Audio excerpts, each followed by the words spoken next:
At the beginning of the story, we are taken to Xingye County. At the county, we are shown a pavilion in the Young family manor. We see an elf taking a look at a baby's body. When he was done looking at the boy's body, his father asked him to tell him how the boy is. The elf revealed to the man that it will be hard for his son to live past 20 years old due to his constitution. This man is the patriarch of the Young family. His name is Young Damyung. Damyung asked the elf if his son was given a punishment by the heavens. He explained to him that his son caused his mother's death due to his birth. The elf was annoyed to hear this. He could not believe that Damyung was saying this to a physician like him. He asked the patriarch to tell him why he would say such a thing to his son who is going to die early. Damyung glared at his child when he heard this. He watched him as he played alone. According to the elf, the boy has something similar to the 9 severed meridians. The elf had never seen anyone with their Baihui acupoint open to such an extreme. Damyung asked the elf if the Baihui acupoint is the acupoint on top of the head. The physician told him that he is correct. He explained to the patriarch that a person will die if their Baihui acupoint is too open. Most people call this the deity ascension. Damyung reminded the elf that deity ascension is something very powerful Taoists do when they depart for the heavenly realm. The physician was surprised to hear this. He asked the patriarch if he truly believes in such nonsense. He placed his hand on his head and asked the man if he has heard about absolute martial masters using the upper meridians of their heads. The masters are actually using the Baihui acupoint. According to the elf, the so-called deity ascension is when someone gets too drunk on the energy of the great nature that came from the heavens and earth and dies because they cannot withstand it. Damyung stood up after he heard this. He turned to the elf and told him that he was correct about his son receiving a punishment from the heavens. The physician was shocked to hear this. He asked the man to tell him why he would call himself a father. The patriarch told the elf that it is now time for him to leave. He assured him that the chief steward will give him his pay. The elf told the man that he does not need the pay. He stood up and left the pavilion out of anger. As he walked away, the elf wondered how our protagonist's life could have been different if he was born in a different place. If the boy was born in the demonic cult, he could have become the heavenly demon. If he had grown up in the Shaolin Temple, he would have been able to use the 72 elite training methods of the temple 2 times over. Unfortunately for the boy, he was born as a hated child in this place. The physician believed that the boy will die in the countryside at a young age with no way of surviving. The only chance this baby has is for him to achieve enlightenment on his own. Decades later, we see a group of people having a family meeting at the Young Manor. Damyung stood up and told everyone that his deceased father founded their clan. According to him, his father was a disciple of the Zhongnan sect. His name is Xianjiamja. Damyung told the people that he has dedicated his life to the revival of their clan. He explained to them that he could not close down their clan because if they become famous throughout the world, he will inherit the ultimate technique of the Zhongnan sect. The patriarch told his family that he is very happy that one of his sons followed in his father's footsteps and managed to join the Zhongnan sect. With a smile on their faces, the other family members congratulated their brother on his achievement. The eldest child told his brother that he is quite incredible to be able to join the sect. Damyung asked his children to raise their cups with him. While everyone was enjoying themselves, the eldest sibling noticed that someone was missing. He turned to his father and told him that Yinshin is not there. Damyung's expression became serious when he heard this. He revealed to his son that he asked Yinshin to stay on the training ground. The man was shocked to hear this. Damyung told his son that it is better for our boy to not be there on such a joyous occasion. He told him that Yinshin would bring them bad luck. The man could not believe that his father actually said this. The scene shifts and we see our boy gathering his energy on the training ground. He carefully circulated his energy throughout his body. Immediately he did this. He opened his eyes and released his energy. After he was done, Yinshin took a look at his palm. He realized that he had now completely mastered the Young clan's movement art. With this movement art, Yinshin can stimulate his muscles with energy and then compress it. He realized that his body could no longer get stronger than this. Yinshin wondered if he will have a longer lifespan now that he has a stronger body. While thinking, our boy remembered his brother's reaction when he told him that he created a martial arts technique. Yinshin explained to his brother that he did not create the technique from scratch. Instead, he redeveloped their clan's exclusive martial arts. The man let out a sigh when he heard this. He asked his younger brother to not be offended with what he wants to say. He asked Yinshin to not tell anyone about what he has done. Our boy was surprised to hear this. The scene shifts and we see Yinshin telling his brother to use the martial arts he created. The boy was annoyed to hear this. He asked Yinshin if he will take responsibility if he experiences energy deviation and dies. Our boy felt bad when he heard this. When he informed his father about what he had done, the man scolded him for messing with their clan's exclusive martial arts. He asked his son if he believes that he is the clan's founder. Yinshin could not believe that his own father simply dismissed him. While sitting on a chair, our boy thinks about what it means to be a clan founder. A clan founder is someone who creates martial arts and the founder of a martial group. Our boy never believed that he was someone that was so great. He did not think it was incredible to create a martial arts. He simply wanted to become healthy and live with everyone. While he was thinking, Yinshin sees some servants rushing somewhere. He wondered about where they were going. He quickly remembered that today was the day the martial masters of the Zhongnan sect will arrive. The Zhongnan sect is one of the 9 great sects. They are one of the twin walls that are known as the strongest groups in Shaanxi alongside the Manhwa sect. Yinshin remembered that the Zhongnan sect is a place where the sword deities reside. Our boy also wanted to meet the martial masters too. The moment he thought of this, he remembered what the chief steward said to him. Yinshin asked the man if the reason he can't show his face to the clan's important guests is because he caused his mother's death. The steward informed our boy that the order came from his father. Yinshin asked the man if he is certain. The steward apologized to our boy. Yinshin could not still believe that his father gave out such an order. He decided to follow the servants and watch from afar. He was certain that he will be able to learn something from the skilled masters. At the entrance of the manor, the servants wondered about who was coming to meet them. They were certain that the Sky Sword Dragon would not come. They believed that an elder might come to the manor. One of the servants said that it will be a blessing for their clan if an elder comes there. While the servants were talking, Damyung and his family stepped outside. Immediately they did this. Someone screamed that the martial masters have arrived. Immediately the person said this. We see an elf and 2 other men enter the compound. The members of the clan and Damyung's children were shocked to see the elf. One of the servants referred to the elf as a noble race. Yinshin was also shocked to see the elf. The noble race are known to be a mysterious race that can live on forever. Humans think of them as deities. Our boy and his family noticed the unique energy the elf was exuding. Yinshin noticed that the core energy condensed in her body is being exuded by her naturally. Damyung quickly regained his composure and welcomed the elf to his clan. He told her that he is honored that she would visit their clan. He and his son bowed their heads to greet the martial masters. He told them that he is the patriarch of the clan. The woman thanked the man for his hospitality. She introduced herself as Yeo Il Shin. She revealed to Damyung that she is an elder of the Zhongnan sect. Damyung was shocked to hear this. He could not believe that the woman is a noble race elder of the Zhongnan sect. He immediately begged Il Shin to forgive him for not recognizing her as a deity. The woman asked the patriarch to raise his head.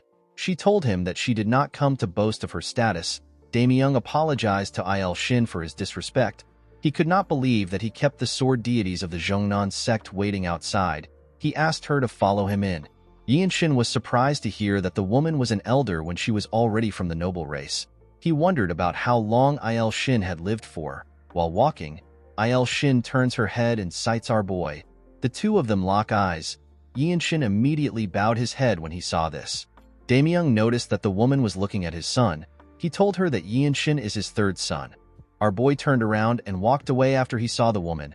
The elf told Damyung that his son's eyes are bright. She said that our boy looks really smart, with a nervous look on his face. The patriarch explained to Il Shin that his son is not well-mannered. The elf was shocked to hear this. While watching his son walk forward, Damyung informed the woman that Yinshin is actually the troublemaker of their family. When our boy returned to the training ground, he picked up his sword. Yinshin had gained a new perspective after seeing the energies of the martial masters. Our boy was actually stuck after he was done practicing the young clan's movement art. He was wondering about what he should train in next. He opened his sword and carefully inspected it. He decided to try training his sword. The scene shifts and we are taken to the room of the martial masters. The other 2 masters told the elder that the place is better than they expected. They explained to the elf that the Tyrant Sword Tribe will definitely want a place that has this much earth energy. Il Shin told the men that they are right. She told them that they need to think of a way to counterattack. Unfortunately, the plan will result in the sacrifice of the clan. The taller man asked the elder if they cannot just attack and destroy their enemies before they cross the wall. The elder took a sip of her tea. She believed that the idea was not bad. She explained to the man that the 13 skies are the most problematic bunch. She asked the men to never let their guards down and to keep their sword auras sharp. While thinking, Il-shin noticed that she kept thinking about Yian-shin. She was certain that Yian-shin stood out from everyone. She found our boy to be a strange child. At night, we see Yian-shin meditating and circulating his energy. Our boy noticed something strange. He noticed that his Baihui acupoint was quite opened. Although he wasn't able to meditate for a year because he was busy training his body with the Young Clan's movement art, the amount of energy that went through his head has gotten even greater. Yian-shin realized that he has less than 5 years before he loses consciousness. If this happens, our boy will end up dying. Yian-shin quickly opened his eyes. He could not believe that he had only 5 years left to live. Our boy was scared to see this. He stepped out of his room and looked at the moon in the sky. He could not believe that he was not able to change his fate even after he learnt the Young Clan's movement art. While thinking, Yian-shin sensed something. He quickly turned to the side. He could sense an ominous energy coming from the main building. Our boy quickly grabbed his sword and ran to the building. As he got closer, Yian-shin became certain that something was wrong. The scent of blood got stronger the closer he got to the building. The building was also too quiet. While running, Yian-shin saw a portal at the entrance of the building. Our boy quickly ran through the portal. He realized that someone set a trap formation. When he arrived into the main building, Yian-shin saw something shocking. He saw the dead bodies of the servants and the guards lying on the ground. Our boy could not believe that he just noticed that something was happening in the manor. He realized that this might have happened because of the trap formation. While looking around, Yian-shin realized that everyone on the ground was part of his clan. He wondered if the culprit possessed an overwhelming martial prowess. While he was looking at the bodies, someone asked him about why he is still alive. When Yian-shin looked up, he saw some men carrying the dead bodies of the servants. A huge bald man walked up to him, with a scary look on his face. The man told our boy that he should have hidden if he managed to survive. One of the man's colleagues asked him to send Yian-shin to the afterlife. Yian-shin glared at the man when he heard this. The bald man asked our boy to not blame him. He told him that he is simply following orders. He gathered his energy in his hand and rushed to attack Yian-shin. Our boy grabbed the man's wrist and used his hand to crush it. The bald man screamed out in pain. He fell to the ground and began to tremble. The man's colleagues were shocked to see what our boy did to his hand. They quickly grabbed their swords. The man who asked the bald man to kill Yian-shin asked him for his identity. Our boy released his energy and raised his sword. With a serious look on his face, he told the man that he is the third son of the clan.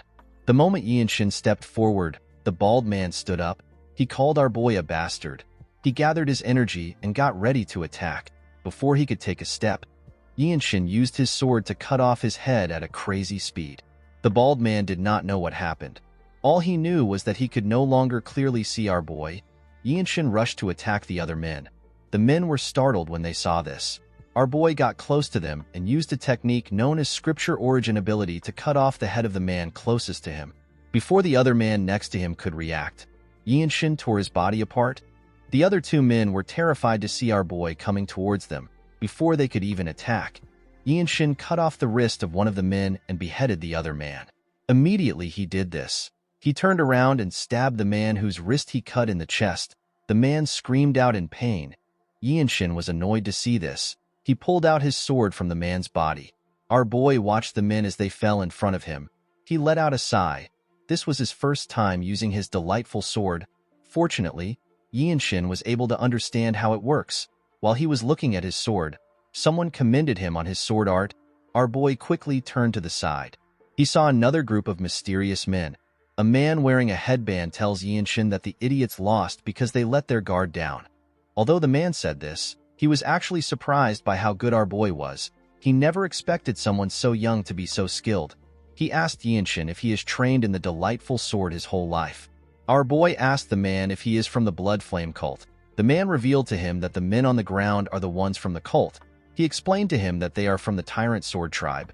Yian-shin was surprised to hear this. He could not believe that the Tyrant Sword Tribe and the Blood Flame cult were in the same place. The 13 Skies are said to be the most cruel and powerful group in the Murim.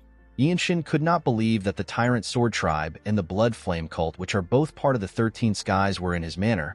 He asked the man to tell him the type of business that their 2 groups have with the manor. The man told our boy that it is not his business. Yian-shin smiled when he heard this. Due to the fact that the man was answering his question instead of attacking him, our boy asked the man if he knows about him. The man was surprised to hear this. He did not understand what Yinshin was talking about. Our boy realized that the man did not understand the question. He decided to simplify the question. He asked the man if he knows that his family is part of the Desolate Fortress, which is the best branch sect in the Murim. He told the man that it will be a pain for him if he kills him, even if he is part of the Tyrant Sword tribe. The moment he said this, someone destroys a huge wall next to them. A person was sent flying from the other side of the wall. The person crashed on the ground. Yinshin was shocked to see the person. He was certain that this man is one of the Zhongnan sect's martial masters. The man spat out some blood when he tried to stand up. Immediately the man did this. Another person was sent flying into our boy's part of the manor. This person turns out to be Il Shin. The elder landed on the ground and used her sword to hold herself. Yinshin could not believe what he was seeing. He knew that the elder is known as the deity of the sword, and yet she was struggling against someone. Our boy wondered about who Il Shin was fighting. Immediately he thought of this. Yinshin sensed something horrifying. The elder raised her head up when she sensed it too. A man flew into the yard. Our boy wondered about who he was looking at. This man had a black robe, black hair, and a golden sword. He was exuding an ominous aura. The man turned his head and glared at Yinshin. Our boy immediately took a stance when he looked into the man's eyes. His head felt light just from the simple eye contact. The man with the headband moved close to the mysterious man and went on his knees. He referred to him as tribe leader.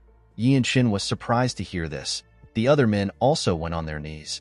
Our boy could not believe that he was looking at the Tyrant Sword tribe leader, the man who reigns over the Tyrant Sword tribe, which is part of the unorthodox 13 skies. The man is a harbinger of disasters in the Jianghu. Yinshin could not comprehend why a man who is equal to the patriarch of one of the 9 great sect would be in a place like this. Our boy looked around. He noticed that Il Shin and the other man were injured. Yinshin realized that everyone there is dead. Our boy took a deep breath. He decided to test himself before he dies. He gathered his energy and rushed to attack. The man in a headband was shocked to see this. He immediately grabbed his sword. Before the man could attack, Yinshin stabbed him in the chest. Il Shin was surprised to see this. Our boy let go of the man and asked the tribe leader if he can even kill him after what he has done. The other tribe members were annoyed to hear this. They quickly pulled out their swords. The tribe leader asked the men to stop. The tribe members were shocked to hear this. The tribe leader told Yinshin that his spirit is better than everyone's spirit combined. The elder was surprised to hear this. His subordinates were shocked to hear this. They did not understand what was happening. The tribe leader told our boy that he will let him live. With a confident look on his face, Yinshin told the man that he simply can't kill him. He took out his sword from the body and pointed it at the tribe leader. He revealed to him that he is the only grandson of the former Divine Sword Squad leader of the Desolate Fortress. Il Shin was shocked to hear this. She was certain that the Divine Sword is the best in the Desolate Fortress. According to the tribe leader, the Desolate Fortress was created by the imperial family in order to prevent any conspiracy by the Murim forces. The man believed that it won't be a good idea to be involved with such a group. The tribe leader explained to Yinshin that he is not letting him live for this reason. He revealed to our boy that he likes him. He explained to him that his temperament and spirit are things that a powerful martial artist needs in the Jianghu. Our boy simply glared at the man. The tribe leader revealed to Yinshin that he would have taken him in as a disciple if he wasn't related to the Desolate Fortress. Everyone was shocked to hear this. The man raised his sword and pushed it into the ground. He told Yinshin that he will give him one day to leave the place. He told our boy and the elder that he does not permit any clan or sects to step foot on the land. After saying this, he turned around and walked forward. The members of the tribe put their sword away and followed their leader. Before leaving the building, the leader informed Yinshin that he will always be open to have a duel with him. He asked him to come find him when he is ready to get revenge. Yinshin glared at the man when he heard this. After saying this, the leader left the building. Our boy kept the image of the leader in his head. He etched it into his mind. In the next scene, we see Yinshin staring at his father's body. He saw his father coughing. He told the man that he is right next to him. Damyung reached out his hand and touched his son. With a shaky tone in his voice, he asked Yinshin to tell him why he is so strong. Our boy explained to his father that he used the Young clan's movement art which he created. Damyung was shocked to hear this. He could not believe that his son created a martial art. He remembered when Yinshin told him that he created a martial art using their clan's technique. At this time, Damyung turned around and asked his son to repeat what he said. With a look of anger on his face, the man asked our boy to tell him what gave him the right to mess with their clan's exclusive martial arts. The patriarch asked our boy if he is referring to the martial arts he told him about. He referred to the martial arts as the sacred art created by their clan. With tears in his eyes, Damyung told his son that he was too stupid and ignorant. He could not believe that his third son improved their clan's martial arts. The patriarch told Yinshin that he has the qualities of a founder. The man could not believe that someone as skilled as Yinshin was his son. The moment he thought of this, he lost consciousness. Our boy held his father's hand tightly. The second son called out to his father. Our boy stood up and turned to the chief steward. He asked him to tell him how Haya is doing. The man assured Yinshin that his niece is safe.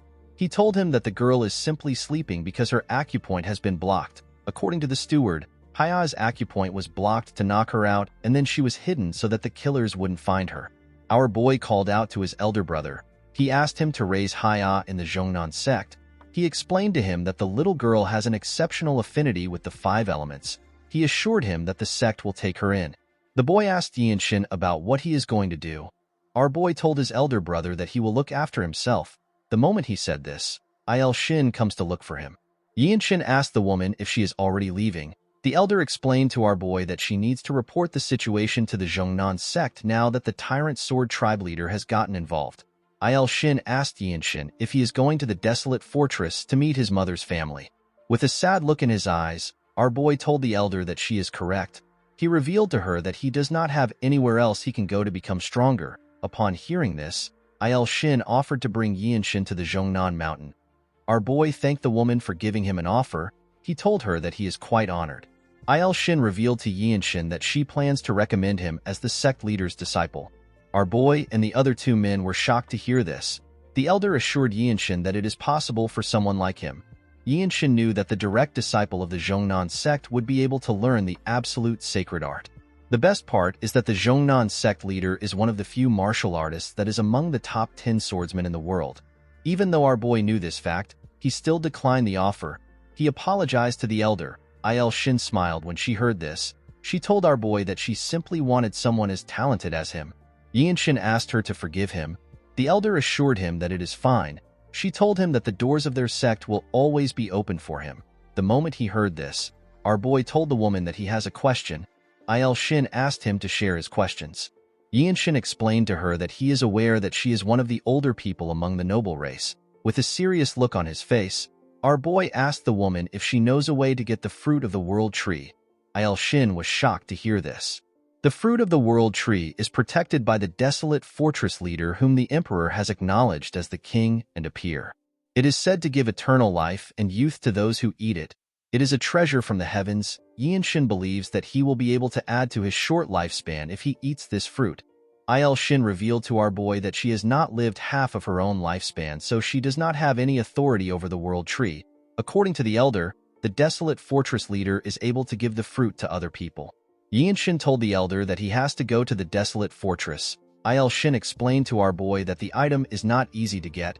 She told him that the item is sacred even among the noble races. Yinshin explained to her that he does not know any other way to save himself. He told Il-shin that he will have to become the Divine Sword Squad leader and achieve great feats. The elder bowed her head and assured our boy that she will cheer him on from afar. After saying this, she turned around and told Yinshin that she needs to leave to take the updates to the sect. She referred to the tall man as Cliff Swordsman and the short man as Neutral Spirit Fist. She told our boy that the men will stay to clean up the place. The men put their hand together and accepted the order. After saying this, she left. The scene shifts and we see our boy and his family leaving their manor. Yinshin thanked the 2 men for their help. With a sad look on his face, the Neutral Spirit Fist asked our boy to not thank them.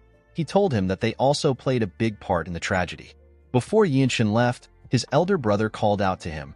While holding Haya, the man told his little brother that an apology is not enough to console him for everything that has happened to him within the clan. He promised Yinshin that he will be a better older brother the next time they meet. He asked our boy to survive at all cost. Yinshin revealed to his brother that he is not talented. He told him that he has to train like his life depends on it. The man assured our boy that he will do his best. Paya raised her head up to see our boy. She referred to him as uncle. Yinshin asked his elder brother to protect their niece. He turned to the steward and asked him about what he plans to do now. The steward revealed to Yinshin that there are smaller branches of their family all over Nanyang. He told him that he will look after the remaining assets since the bloodline of the family is still alive. Our boy told the man that he is heading to the desolate fortress. He told him that he hopes they can meet from time to time. Yinshin was certain that the chief steward will be of help since he knows martial arts. Before leaving, our boy asked the steward to live a comfortable life. He asked the man to take care of himself. The steward was surprised to hear this. After saying this, Yinshin walked forward. The steward watched as our boy walked away. He could not believe that Yinshin asked him to leave a comfortable life. The man realized that no other descendant of the Jung clan has ever said this to him after he was taken in by the previous patriarch. The man bowed his head at Yinshin. In the next scene, we are taken to Xiangyang. It was a beautiful and vibrant city. Yinshin went into a bar and followed an attendant to the top floor. He placed his bag on the table and looked at the city from the top floor. He was relieved to see that he had finally arrived. While he was looking around, he hears some people talk about how amazing the desolate fortress is.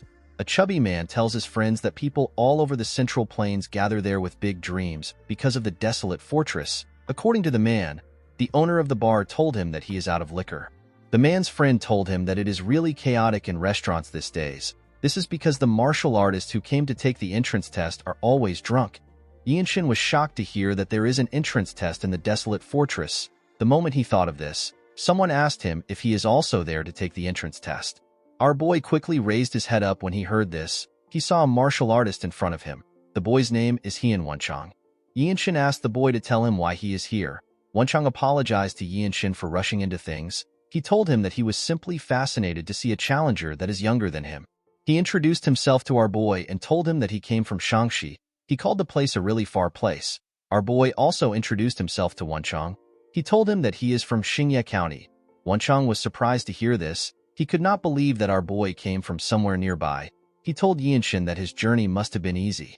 He revealed to our boy that he had to fight the Green Forest bandits and swim against the pirates of the Pirates' Fortress. He told Yinshin that the water martial arts of the pirates was really vicious.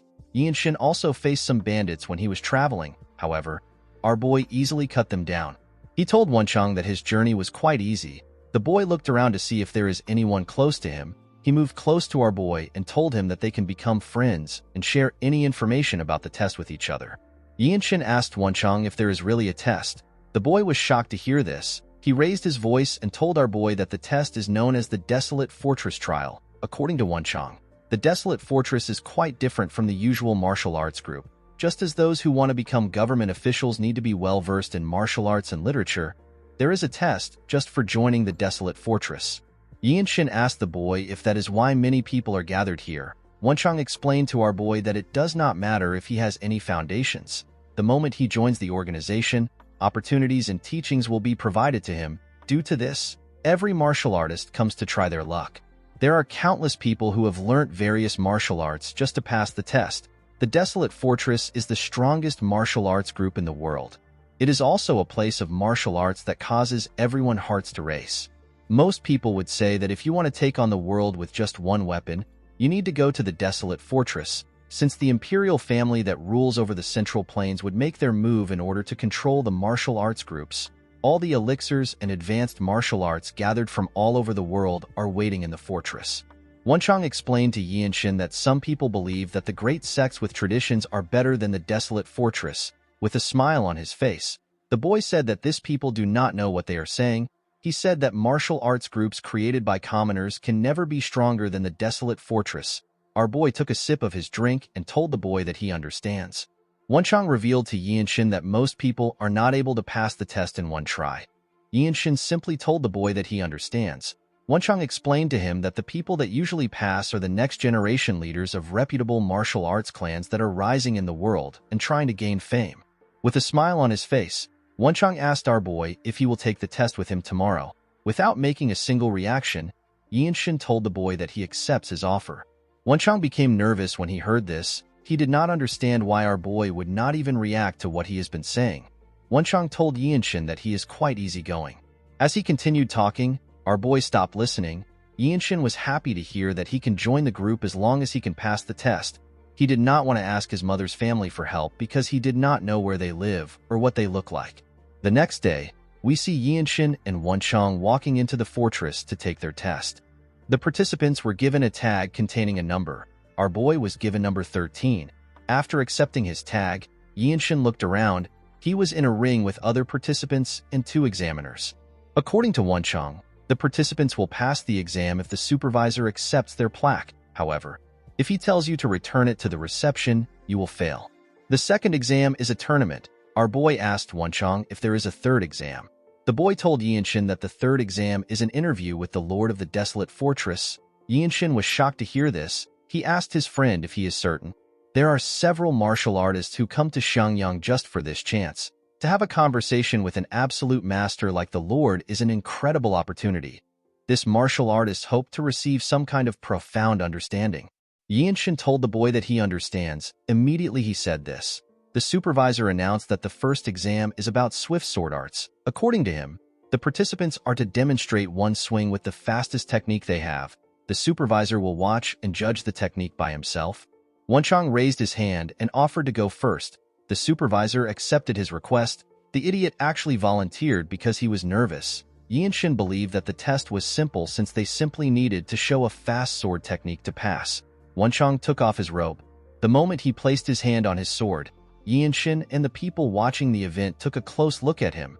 Yinshin noticed that Wenchang had a well-polished spirit. He could tell that the boy is strong. He was even stronger than some of the bandits our boy saw on his way here. Wenchang took a stance and released his energy. He took a deep breath and swung his sword. The audience were shocked to see the boy's demonstration. One of them said that the boy feels different. He said that he only saw an apparition. Wenchang stared at the supervisor in fear of his response. The man told him that his technique was not bad. He asked Wenchang to give him his plaque. The boy was happy to hear this. He thanked the man. The supervisor asked the next examinee to step forward. Wenchang walked past Yinshin and wished him good luck. Our boy put himself together and walked forward. The audience were surprised to see this. They never expected such a young kid to actually be an examinee. One of them said that Yinshin has a lot of guts. Wenchang smiled when he heard this. Another man said that Yinshin must be from another province, and he is trying to use this opportunity to show his swordsmanship in front of a martial artist of the Desolate Fortress. This is because a single piece of advice is precious. Yinshin took a stance and placed his hand on his sword. He nodded at the man to tell him that he is ready. The supervisor nodded back at him. He asked Yinshin to begin. The moment he said this, Yinshin took out his sword. No one knew when he swung his sword. All they could feel was the wind pressure. The supervisor was shocked to see this. Every single person in that place was shocked. They did not know what they just experienced. Wenchang's mouth was left open. He did not expect such a young boy to be this skilled.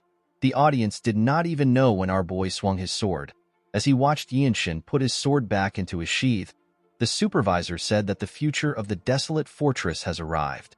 Everyone was shocked to hear this. The man asked Yinshin to hand over his plaque. He took a careful look at our boy's number. He asked him to be on his way. Yinshin bowed his head and turned around. Our boy picked up his robe and walked out of the ring. Everyone cleared a path for him. Wenchang moved close to Yinshin and asked him if he is the son of a famous family. Our boy asked him if this will change anything. He reminded Wenchang that all that matters in the Desolate Fortress is your martial arts, talent, and effort. Wenchang was surprised to hear this. He asked Yinshin if he really plans to finish the Desolate Fortress trial. With a serious look on his face, our boy told his friend that this is why everyone came here, including him. Wenchang realized that Yinshin was serious. He told him that he is right. He thanked our boy and told him that he needs to go now. Yinshin watched his friend as he walked away. He hoped that his kind and talkative friend will pass the second exam. The scene shifts and we see Yinshin meditating in a room. While circulating his energy, our boy thinks about the fact that the second exam is a tournament where different people will compete with each other with their martial arts. Yinshin recalled that the exam will take place in 3 weeks. He realized that he needed to train more seriously. Our boy decided to train his young clan's movement art, the rapid sword arts, and the scripture of origin ability, which is an amplified chi movement technique. 3 weeks later, we see Yinshin and other participants arrive for their test. The supervisor asked the examinees to wait outside until they are called. The moment he said this, he went into a building. At the entrance of the building, a guard stood to watch everyone. While staring at the logo on the guard's clothes, One of the participants said that he is feeling discouraged.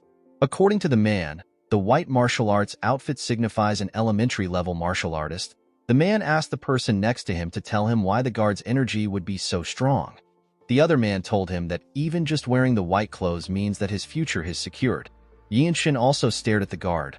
While he was looking at him, Wenchang called out to him. The man ran to meet our boy. He told him that he has gotten taller. Yinshin smiled when he heard this. He told the man that he also looks better. With a serious look on his face, Wenchang told his friend that he wants him to remember that winning is not the important thing in this exam. He explained to him that it is enough to have only one fight in the 2 rounds. He told him that a single round is enough to catch the eyes of the desolate fortress masters who will be watching. With tears in his eyes, Wenchang told our boy that catching the eyes of the masters is actually the hardest part. The boy was able to say this because he had experienced it before. Yinshin asked his friend if a person can win a match and still fail the exam. The boy told him that he is correct. While biting his nails, Wenchang told our boy that the problem they have is that the supervisors are going to have a higher standards today. Yinshin was surprised to hear this. He asked the boy for the reason. Wenchang revealed to him that the White Qilin is competing in today's tournament. Our boy was shocked to hear this. He asked his friend if he is referring to the White Qilin from the Namgung family. The White Qilin wiped out a notorious group of bandits before he was even 15. He also beheaded the Shrouded Assassin, a swordmaster of the unorthodox faction. According to Wenchang, there are rumors that the White Qilin defeated all the up and rising fighters at the 8 Great Family Dragon and Phoenix tournament when he was 18. Yinshin was surprised to hear this. He asked his friend to tell him why someone from the Namgung family would join the desolate fortress, especially when it is someone that already has martial dignity and everything else. Wenchang revealed to Yinshin that the White Qilin cannot become the patriarch because he is the child of a concubine. According to the boy, if a person rises to the position of the desolate fortress captain, they are on the same level as one of the patriarch of the 8 great families. In fact, the person will have more power than the patriarchs. This is because the desolate fortress maintains the order of the Jianghu in the center of the Central Plains. While they were talking, the guard called our boy's name and asked him to step out.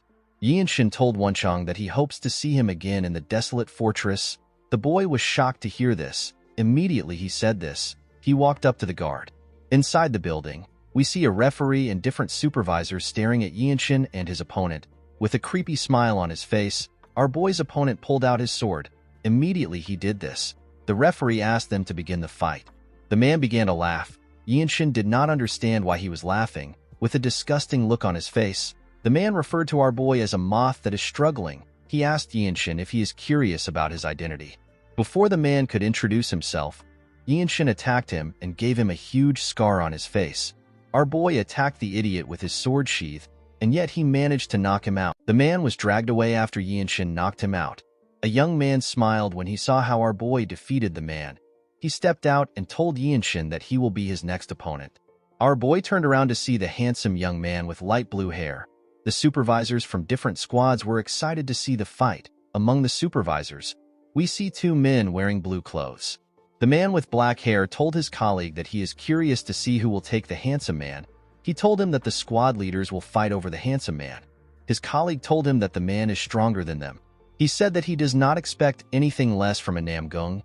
Yinshin was shocked to hear this. He immediately realized that he was looking at the White Qilin whose true name is Namgung Washin. The supervisors wondered if they were going to witness the Boundless Heaven technique today. Our boy was able to tell that the White Qilin is about 5 years older than him. Although the man was strong, Yinshin did not believe that he was at a level which he could not reach. Thanks to his family's martial arts, our boy was more physically fit than Washin. However, he was below him in other aspects. Washin bowed his head and introduced himself to Yinshin. He told our boy that he mainly trained in the Boundless Heaven martial arts and the Infinite Steps. Immediately he said this, he drew out his sword. Yinshin bowed his head and revealed the martial arts he uses to Washin. The man noticed something strange. He asked Yinshin if he is not going to use his sword. The moment he said this, our boy grabbed his sword and took a stance. The White Qilin smiled when he saw this. He released his energy and covered his sword with it. The main essence of the technique which Yinshin has been practicing is unpredictability. Our boy will give his opponent an unexpected main attack in the midst of an unpredictable rhythm. Yinshin believed that he will be able to make the White Qilin let his guard down if his technique works. All the supervisors focused their attention on Hua Xin. The referee asked our boy and Hua Xin to begin the duel. Immediately he said this. Yinshin attacked the white Qilin. Unfortunately for him, Hua Xin was able to block the attack and his sword got broken. Hua Xin was shocked to see our boy's attack. He never expected it to be so fast. All the supervisors could not understand what they just saw. Although they expected Hua Xin to win, they had never expected to see such a scary, delightful sword. The two men in blue were more shocked than the other supervisors. Hua Xin took a look at his sword. He turned to Yinshin and told him that he lost. Our boy was surprised to hear this. Everyone else was also surprised to hear this. The two men did not seem surprised to hear the result. In fact, they were more shocked by our boy's delightful sword. The man with blonde hair noticed that Yinshin was 5 years younger than the white Qilin. He realized that our boy could not yet use true energy with his techniques. The blonde man said that he is scared of how powerful Yinshin will become in future. The referee walked up to our boy. He pointed in another direction and told him that there is another garden in the north side. He asked Yinshin to wait at the garden. Our boy bowed his head and told the white Qilin that he will love to duel with him another time. Hua Xin said that he was also about to propose the same thing. With a smile on his face, the man told Yinshin that he is looking forward to their next duel. After hearing this, Yinshin moved to the next garden. Inside the garden, he saw some warriors already waiting there. The martial artists were surprised to see that someone as young as Yinshin passed the tournament. They believed that the white Qilin would have been the next to step into the garden. As he walked forward, Yinshin thought about his fight with the white Qilin. Our boy knew that he had no chance of winning the fight if it was dragged on. This is why he used the most extreme form of delightful sword as soon as the duel began. However, because Hua Xin had imbued his sword with his true energy, our boy's sword broke.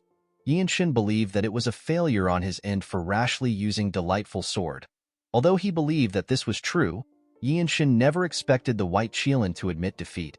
He realized that this is how a noble of a renowned family behaves. Our boy remembered how surprised the two men were when they realized that he could not use true energy with his techniques. The Young clan is a third-rate branch clan. There was no one in Yinshin's household that knew how to use true energy. If such a person existed, our boy would have learnt from the person. Yinshin drew out his sword. Now that our boy had seen it, he understood how it is supposed to be used. While staring at his sword, our boy began to release some energy.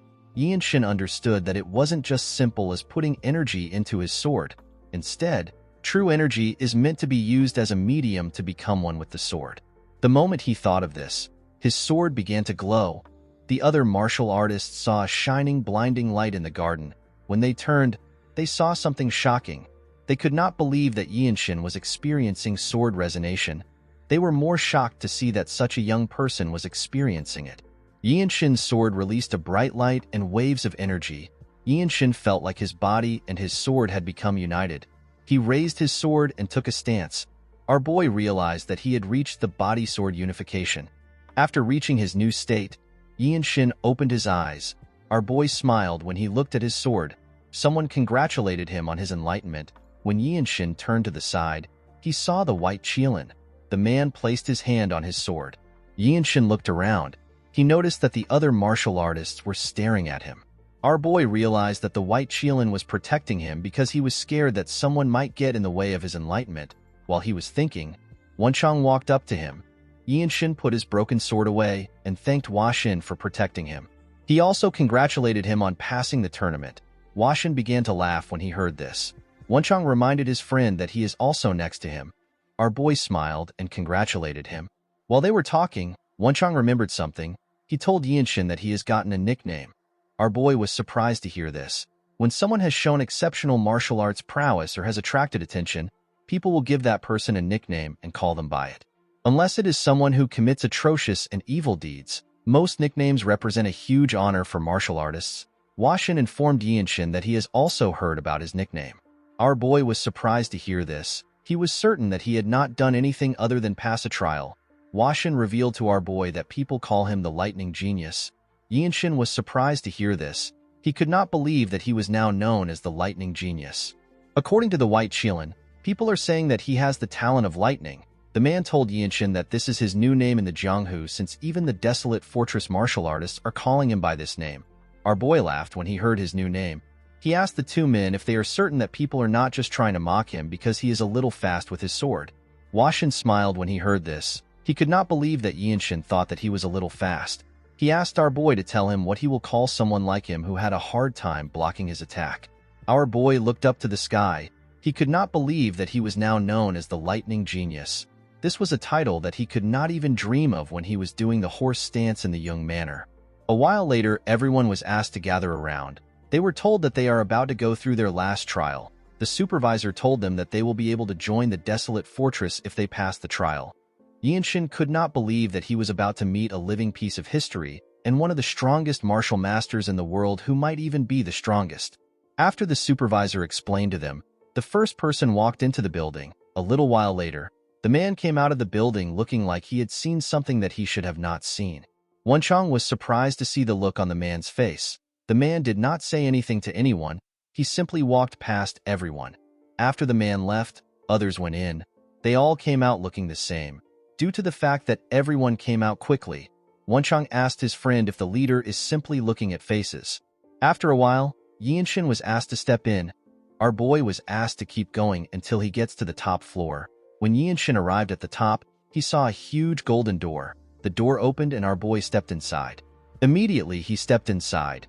Yinshin noticed that there were some vines tied to a pillar. When he looked up, our boy saw someone sitting on a throne that was surrounded by trees. The person that sat on the throne was a woman who was a member of the noble race. This elf is the leader of the desolate fortress. Yinshin greeted the elf and introduced himself to her. She turned her head to see our boy. Yinshin was surprised to see the elven woman. The leader was a beautiful elven woman with green hair and green eyes. The leader told our boy that he is part of a certain bloodline. With a serious look on his face, Yinshin asked the leader about the bloodline she speaks of. Our boy wondered if the leader knew about his mother's family. The elf glared at Yinshin. She could tell that our boy already knew what she was talking about. She told him that he is quite bold. Upon hearing this, Yinshin admitted to her that he is the grandson of the former Divine Sword Squad leader.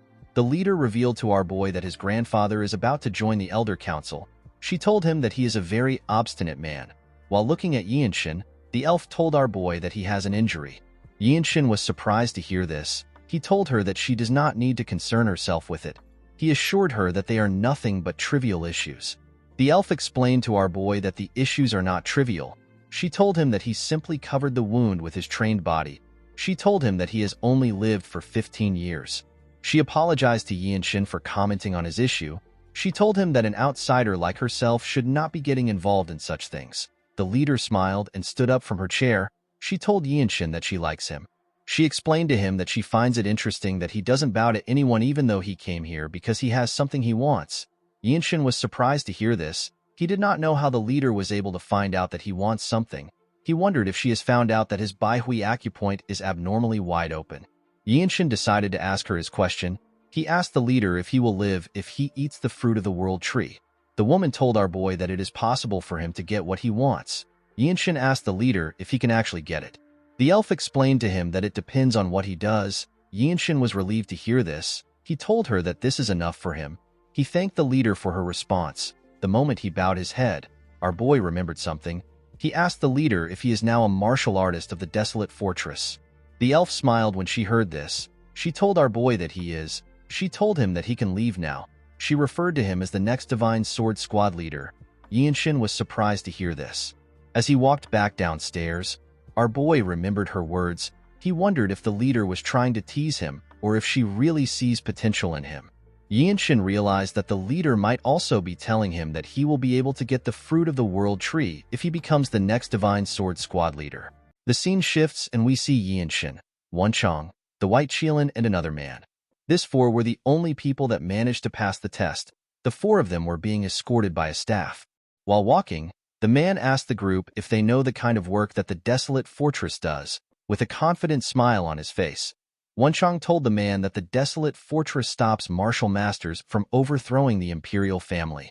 The man told Wenchang that he is partly correct. He explained to him that this is actually one of the major things that they do.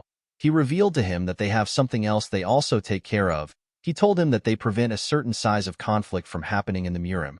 The group was surprised to hear this. According to the staff, no one knows what would happen when a fight breaks out in the Murim. The man revealed to them that a blood storm swept across the central plains on the day that rumors that the heavenly demon's grave was discovered. Things would have been fine if the fight was between those who coveted manuals of ultimate martial arts or elixirs. Unfortunately, the martial artists did not care. They committed heinous crimes against commoners and other martial artists.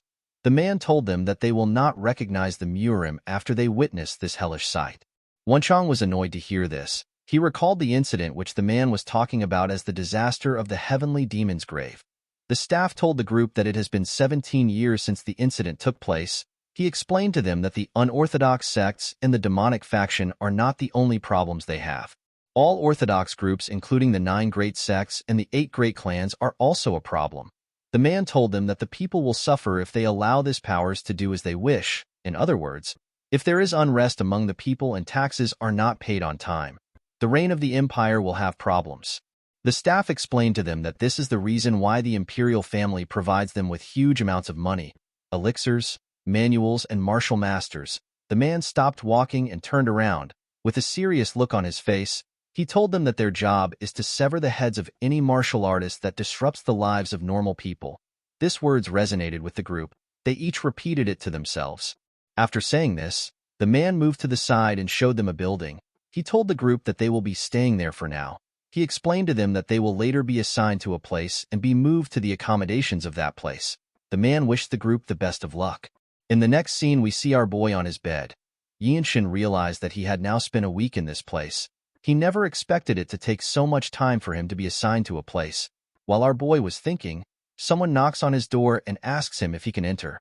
Yinshin asked the person to step in. The person turns out to be Wenchang. The boy seemed to be happy. Yinshin asked him to tell him what happened. Wenchang revealed to our boy that the place they are going has been decided. He told him that they are going to the Radiant Demon Squad, which is a combat squad. Our boy was surprised to hear this. Wenchang sat on his bed and asked him if he has heard about the rumors. Yinshin asked him to share the rumors with him. According to the boy, the 17 combat squad captains under the Divine Sword Squad fought each other in order to take in new warriors. Yinshin was surprised to hear this. He remembered that the combat squad captains are the martial masters that represent the desolate fortress. He asked his friend if the captains really sparred with each other. Wenchang revealed to him that they fought in order to recruit the White Qilin and the Lightning Genius. The next day, we are taken to the arena of the Radiant Demon Squad. We see our boy and Wenchang wearing their brand new uniform. Wenchang seemed to be in love with his clothes. Next to the arena were other squad members wearing the same uniforms as them. Some of them also wore a blue uniform. In front of the two boys was the captain of the Radiant Demon Squad. His name is Ma Jin. The man wore a black uniform. Yinshin had heard that Ma Jin is the strongest among the captains. After seeing him with his own eyes, our boy was able to tell that it was true. Ma Jin moved close to them. With a terrifying look on his face, he called our boy the Lightning Genius. Yinshin answered to the man's call. Ma Jin continued to glare at our boy. However, Yinshin did not falter. He simply looked at his captain. Ma Jin smiled when he saw this. He commended our boy for having a backbone. He told him that people like him do not die easily. According to the captain, the combat squad under the Divine Sword Squad is basically like one of the sects in the Central Plains. He told the boys that they will both learn the martial arts of the Radiant Squad and execute missions. He pointed his hand to the back and told them that the people behind him are their seniors. Wenchang raised his hand and told the captain that he has a question. The captain asked him to speak. Wenchang thanked him for allowing him to ask a question. The boy asked Ma Jin if learning the martial arts of the Radiant Demon Squad means that everyone will be sharing their martial arts with each other. The captain assured the boy that the martial arts they learned belongs to them.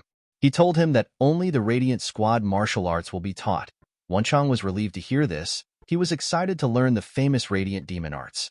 Ma Jin told the boy that he needs to work hard at learning the martial arts if he wants to survive. Yinshin remembered that he had heard about the Radiant Demon arts. The Radiant Demon Squad is one of the more famous squads amongst the 17 squads. This is because they were able to fight the Plum Blossom Swordsmen. These are the 24 elite swordsmen of the Manhwa sect. The Radiant Demon Squad fought this people without any casualties. This incident gave more credibility to the gossip mongers, saying that the desolate fortress is the strongest in the world.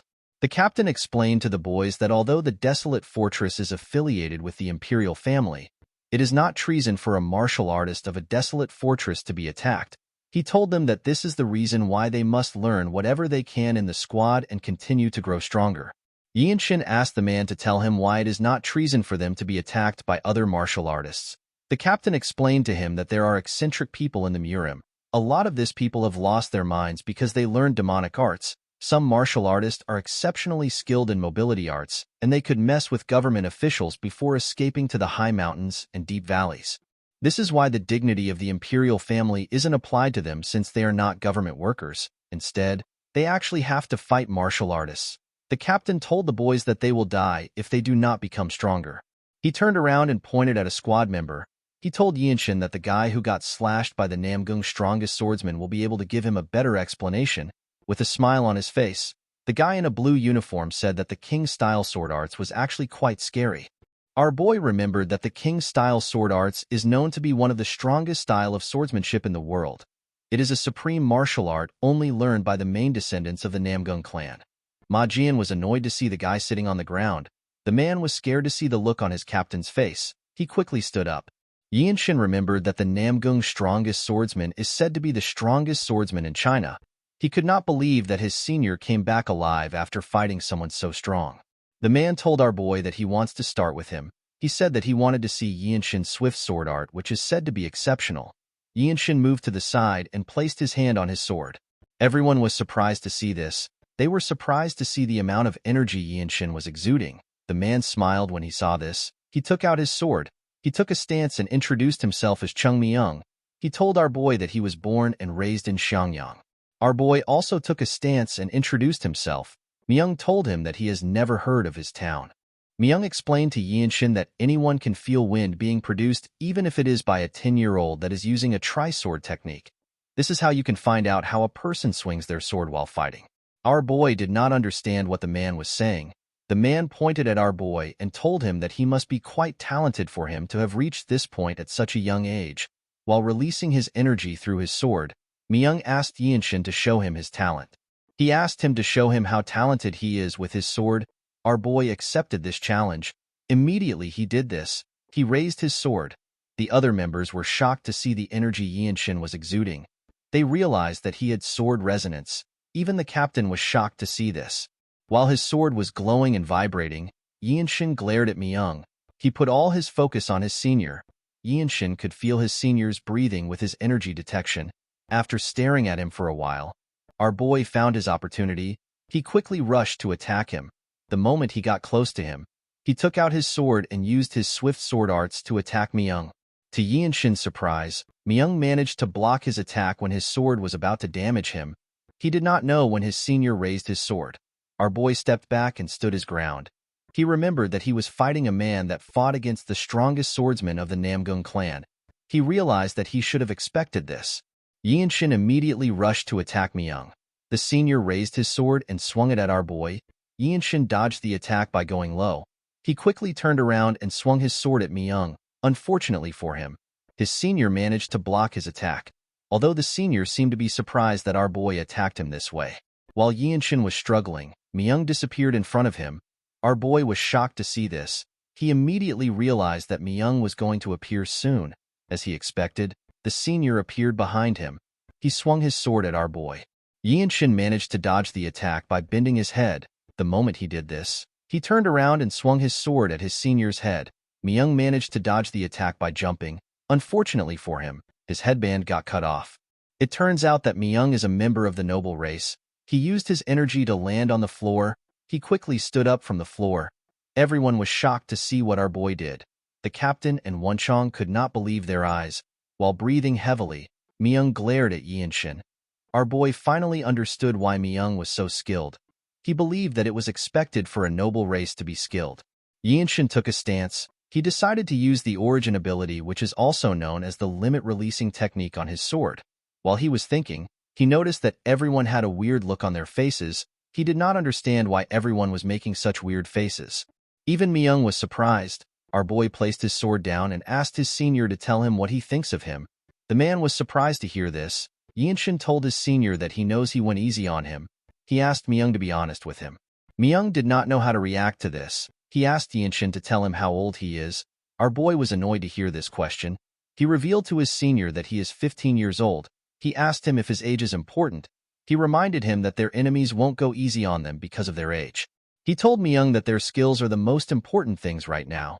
Our boy believed that age is a useless thing since he already has a short lifespan to begin with. Myung was shocked to hear our boy's age. Everyone else was also shocked to hear this. They could not believe that a 15-year-old boy would be so skilled. One of the seniors in a blue uniform said that this is completely abnormal. He said that Yinshin might be a mistake from the heavens. He revealed to his peers that he has been to the Dragon Phoenix Summit a few times, but he has never seen anything like Yinshin. He told them that it is impossible for anyone to be this skilled even if they learn the instinct honing arts from birth. Another person in a white uniform said that he was the most talented person in his city. Of course, his talent was nothing compared to our boy's. When Yinshin looked around, he noticed that Wonchong was extremely shocked by what he saw. Ma Jin seemed to be more curious than shocked. Myung laughed and put his sword away. Our boy could not still understand what was happening. In the next scene, we see the seniors laughing when they heard someone scream. It turns out that the captain had punched Wonchong with his hand, which he had covered with his energy. The poor boy was struggling to breathe. Ma Jian told Wonchong that it is actually a bit impressive that he is still standing rather than sprawled on the ground. He asked the boy to go back and solidify what he has learned. Wonchong accepted the order. The captain turned to the side. He saw our boy circulating his energy while his eyes were closed. When Yinshin opened his eyes, the captain asked him if he has understood the crux of the steps. Our boy told the man that it is to think and act in a seamless manner. Ma Jin told Yinshin that he is correct. According to the captain, there is always a way for a person to move, regardless of the situation. The true crux of the Radiant Demon Arts is to move seamlessly without disrupting the path of your attacks. Ma Jin told our boy that he must now understand the deeper meaning of the path of attacks. Yinshin was surprised to hear this. The captain realized that it will be much better and faster if he shows it to Yinshin. He moved close to a sculpture and placed his hand on it. He asked the two boys to look carefully. Ma Jin released a small portion of his energy. He took a deep breath. After doing this, he took away his energy. Yinshin was surprised to see this. He noticed that his captain was completely relaxed. The captain raised his other hand. He clenched his fist and used it to destroy the sculpture in one strike. The seniors seemed to be impressed with their captain. Yinshin and Wonchong were shocked to see what he did. Ma Jin explained to the boys that using the strongest attack at the perfect time is the path of attack. He told them that if they follow a path of an attack, the most powerful attack will be unleashed. Yinshin realized that their captain was telling them that they need to grasp the timing of unleashing their strength. The captain told the boys that he does not expect them to be able to do it immediately even though he just showed it to them. He told them that it is not something a person can master after just seeing it once. He revealed to them that this is a technique that they have to learn throughout their lives. Yinshin was surprised to hear this. He asked his captain if he is certain. His captain's words did not make sense to him because he felt like he could do it right now. Our boy decided to try it out. He walked past his captain. Ma Jin was surprised to see this. He wondered if Yinshin was actually going to try it out. Our boy stood in front of another sculpture. He remembered that the essence of core energy is the great nature. He believed that it would be sufficient for him to follow the lead of nature. Yinshin raised his sword. He entered the state of body-sword unification. He relaxed himself and opened his eyes. He carefully looked at the sculpture. He saw the sculpture in a shiny blue form. While looking at the sculpture, our boy saw a bright light shining in the middle of it. Immediately he saw the light. Yinshin used his sword sheath to hit the spot where the light came from. The moment he did this, the sculpture began to crack. It crumbled apart. Our boy smiled when he saw this. He realized that he had understood the deeper meaning of the path of attacks. Yinshin was quite happy to see that he had learned all of the Radiant Demon Arts. He simply needed to continue training to be able to use it in a real fight. While he was smiling, he turned around. Everyone was completely lost. They could not comprehend what they just witnessed. Yinshin told his captain that he was not quite good since it is his first time. He explained to him that he still needs to experience many more fights before he can use it properly. He told Ma Jin that if he wants to use the martial arts in an instant where life and death is on the line, normal practices like this won't work. Everyone was shocked to hear this. Yinshin bowed his head and thanked his captain for his teachings. Ma Jin did not even know how to react to this. He told our boy that he will need to think about how he should teach him. Yinshin did not understand what his captain was saying. The next day, we see Wonchong next to our boy. He asked Yinshin if he heard that their seniors had a huge fight with the Heavenly Squad. Our boy was surprised to hear this. He reminded Wonchong that the Desolate Fortress is actually quite strict when it comes to their rules. He told him that fighting outside of training grounds is a punishable offense for martial artists of the desolate fortress. Yinshin asked his friend to tell him why they fought. Wenchang revealed to him that one of the Heavenly Squad members picked a fight with their squad at a restaurant. He told a member of their squad that our boy's talent won't blossom in their squad. Yinshin could not believe that the men actually fought for this reason. Wenchang told his friend that he does not know what the Murim is like. He explained to him that something that does not seem like a big deal could provoke someone to raise their sword against him. Unfortunately, the streets place great value on the process of defeating your opponent and winning the fight. Wenchang told our boy that the situation is actually not bad. With a weird look on his face, the boy told Yinshin that he never expected the seniors of the desolate fortress to get angry over a newbie. He said that he would not know what to do if he was in the same situation. Yinshin did not understand what his friend was saying. He was certain that the seniors were angry because someone insulted their squad. While thinking, our boy realized that he has an opportunity in front of him. Yinshin knew that he needed to accomplish something in order to get the fruit of the world tree which all the noble races of the world worship. He knew that he will definitely need help from others if he wants to get accomplishments.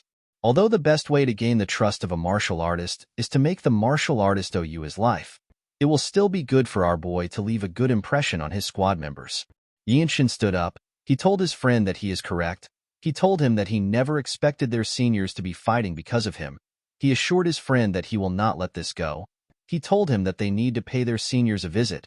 Wenchang was surprised to hear this. He commended his friend on his bravery. He told our boy that he is a chivalrous person who knows the code of martial artists. Yinshin wondered if something like this was actually chivalry. The scene shifts and we see our boy and his friend arrive at the training ground. The seniors were surprised to see them.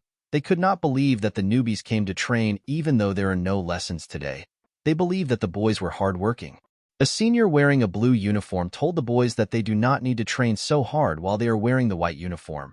Another senior wearing blue said that it is actually best for the boys to train while still wearing white. The two boys walked up to the captain and greeted him. Majin asked them if they ran into any problems while training. Yinshin revealed to his captain that he wishes to have a spar. Majin asked our boy to look around and choose someone to spar with. Our boy told the man that he does not want to spar with anyone in their squad. With a serious look on his face, Yinshin told Majin that he wants to spar against the Heavenly Squad. Everyone, including Wenchang, was shocked to hear this. Upon hearing this, Majin realized that our boy has heard about what happened yesterday. The captain told Yinshin that he does not need to get worked up over it. Our boy told his captain that he wants to see the heavenly sword arts which he has admired for a long time. Majin told Yinshin that it is too late for him to say something like this. He believed that our boy was too agitated. The captain actually liked the fact that our boy got worked up because of his seniors. Yinshin bowed his head and explained to his captain that he wants to show everyone that the Radiant Demon Arts is a great martial arts. He begged Majin to give him a chance. Yinshin actually wanted to gain fighting experience with the Radiant Demon Arts. He also wanted to observe and advance martial arts and leave a good impression on his seniors. Our boy wanted to kill 3 birds with 1 stone. Majin reminded Yinshin that he did not learn the same kind of martial arts as the Heavenly Squad, and he has never fought in battle with them before.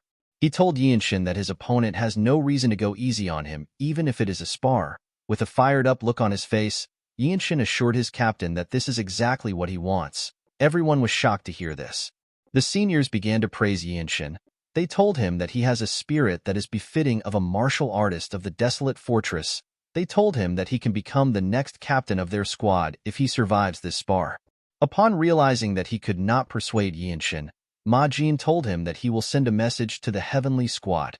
Our boy was happy to hear this. In the next scene, we are taken to the arena of the Heavenly Squad. Yinshin stood in front of his opponent who was from the Heavenly Squad. Some of the Heavenly Squad members were shocked to see that a white robe actually challenged a blue robe. A white robe told his seniors that the fight is actually supposed to be a guidance fight for the sake of learning. A blue robe asked his colleague to tell him how long Yinshin will last in the fight. The man told his friend that our boy will last for 10 bouts at best. The man believed that it was impossible for a newly joined white robe to last 10 bouts against a blue robe, while our boy and his opponent were staring at each other. The captains of their squads also stared at them. The captain of the Heavenly Squad is known as Han Chulmak.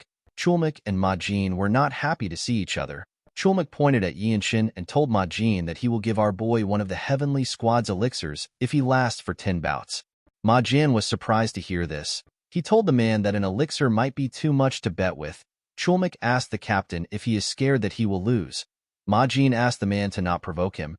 He reminded him that the desolate fortress's elixirs are valuable and they are not something that should be used frivolously. Chulmak was annoyed to hear this. He explained to Ma Jin that the honor of their squads is on the line. He asked him if this is not important to him. Ma Jin let out a sigh. He decided to accept the deal. Chulmak happily sat down when he heard this. He told Ma Jin that they need to trust their own people as leaders of the group. Ma Jin smiled when he heard this. Yinshin's opponent moved close to him and asked him if he just joined the organization. Our boy bowed his head and introduced himself to the man. In the desolate fortress, people start as white-robe warriors before advancing to a blue-robe warrior. However, not everyone becomes a blue-robe warrior. There are some people who take more than 10 years to become blue-robe warriors. The blue-robe warriors are people who won't lose to even the pinnacle martial masters who represent major sects. The man revealed to Yinshin that he has trained in the heavenly sword arts for 20 years. He told our boy that although swords are said to have no eyes, the sword of masters do have eyes. With a serious look on his face, the man told Yinshin that this does not mean anything to him. He assured our boy that he will not show him any mercy. Yinshin told the man that he has no problem with this. The man was surprised to see how calmly he spoke. He drew out his sword. He then released his energy. Everyone focused their attention on the man. Yinshin smiled when he saw this. He was curious about the kind of sword style that a blue robe of the heavenly squad uses. Our boy quickly removed this thought from his head. He believed that he did not need any of this unnecessary thoughts. He told himself that the sword style the man used is irrelevant. He said that he will simply use his own style of martial arts. The man covered his sword with his energy. He told our boy that he will let him have the first attack. He asked him to come at him. Yinshin activated the limit-releasing technique. He quickly rushed to attack the man. He swung his sword at him when he got close to him. The man managed to block the attack. He realized that our boy was quite fast. Yinshin raised his sword and began to attack the man fiercely. The man could only block our boy's attacks. The captain of the heavenly squad and his squad members could not comprehend what they were seeing. Chulmak could not believe that a white robe was this fast. Ma Jin smiled when he saw the look on his face.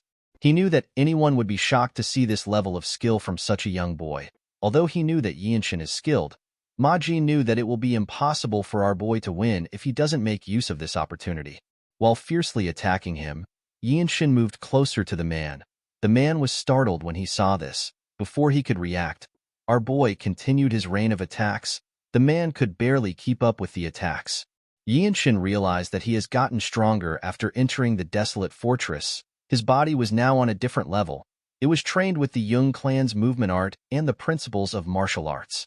Our boy carefully moved to the side. The more inclined the sword trajectory is, the more back muscles it uses. When taking a step forward and turning with core energy, a rotational force is created. With this rotational force and his well-trained body, Yinshin used his sword to land a heavy hit on the man from the side. Everyone was shocked to see this. Before the man could regain his stance, Yinshin moved closer to him. He used the rotational force to knock the man's weapon out of his hand. Our boy could not believe that he had learned a new move. Yinshin put his sword to the man's neck. The man realized that he had lost. Our boy took a deep breath and glared at the man. The heavenly squad members could not comprehend what they just saw. Chulmak was quite annoyed. Ma Jin was happy to see the look on his face. The referee announced that our boy won the fight. The Radiant Demon Squad began to cheer when they heard this. While the man was doing his best to fix his hand, Yinshin put his sword into his sheath. Our boy knew that he was lucky. He only won because he had an overwhelming momentum due to the fact that he took the man by surprise. Our boy was certain that the results would definitely be different if he fought the man again. Yinshin bowed his head and thanked the man for giving him the opportunity to observe such a high-level swordsmanship. The man smiled when he heard this. He turned around and went to pick up his sword. He revealed to Yinshin that he was surprised by his sword trajectory and his rotational force. He told our boy that he possesses a martial prowess that is beyond his years. He explained to Yinshin that he has an incredible talent for swords. The man now understood why our boy is called the Lightning Genius. He could not believe that Yinshin actually possessed a martial prowess that is unfathomable even though he is so young. He told our boy that he is envious that the Radiant Squad found a treasure. The other people in the arena could not still believe their eyes. Ma Jin stretched out his hand to Chulmak. The man was annoyed to see this. Yinshin decided to name his new technique as the Energy Accumulation Discharge. While he was looking around, his captain walked up to him. With a smile on his face, Ma Jin threw a box to our boy. When he opened the box, he was shocked to see what was inside. Ma Jin told our boy that he is holding an elixir of the Heavenly Squad. The elixir was a small golden pill. He revealed to Yinshin that the elixir now belongs to him. The scene shifts and we see members of the Radiant Squad surround a particular building. At the entrance of the building, we see the noble race man and a woman looking around. This woman is known as the Zen Demon Sword. Her name is Beck Mirio. Mirio told the man that Yinshin is a monster. She never expected him to defeat a skilled swordsman like Gukikwan, someone who is a blue robe of the Heavenly Squad. Mirio revealed to her colleague that our boy is actually quite hardworking, humble, and polite. She told him that Yinshin is also good at seeing through martial arts. The man explained to her that they have never seen someone as talented as Yinshin. According to Mirio, when she uses a technique while sparring, our boy is somehow able to apply the same principle in a different posture. The way he executes the technique is even more precise than normal. Mirio revealed to her colleague that she would hate to use exclusive martial arts in front of Yinshin. She explained to him that our boy has some sort of innate talent for reinterpreting martial arts. The man agreed with his colleague. He told her that it is as if our boy learned the martial arts a long time ago. He believed that Yinshin is a true monster. The scene shifts and we are taken inside the building. We see Yinshin on the floor and Ma Jin next to him. The captain told our boy that he does not know the amount of energy he will be able to draw out of the elixir.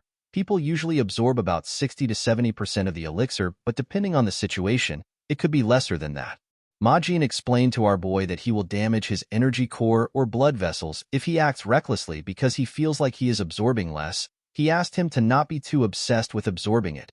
Our boy assured him that he understood. According to the captain, the way to consume an elixir is to allow it flow into your core energy and to circulate that energy endlessly until it has completely melted. Ma Jin assured our boy that he will step in and help if his energy circulation becomes unstable. He asked him not to get surprised and to act accordingly. After hearing this, Yinshin put the elixir into his mouth and swallowed it. The moment he did this, he closed his eyes. Yinshin could feel his energy increasing immediately. The elixir entered his body.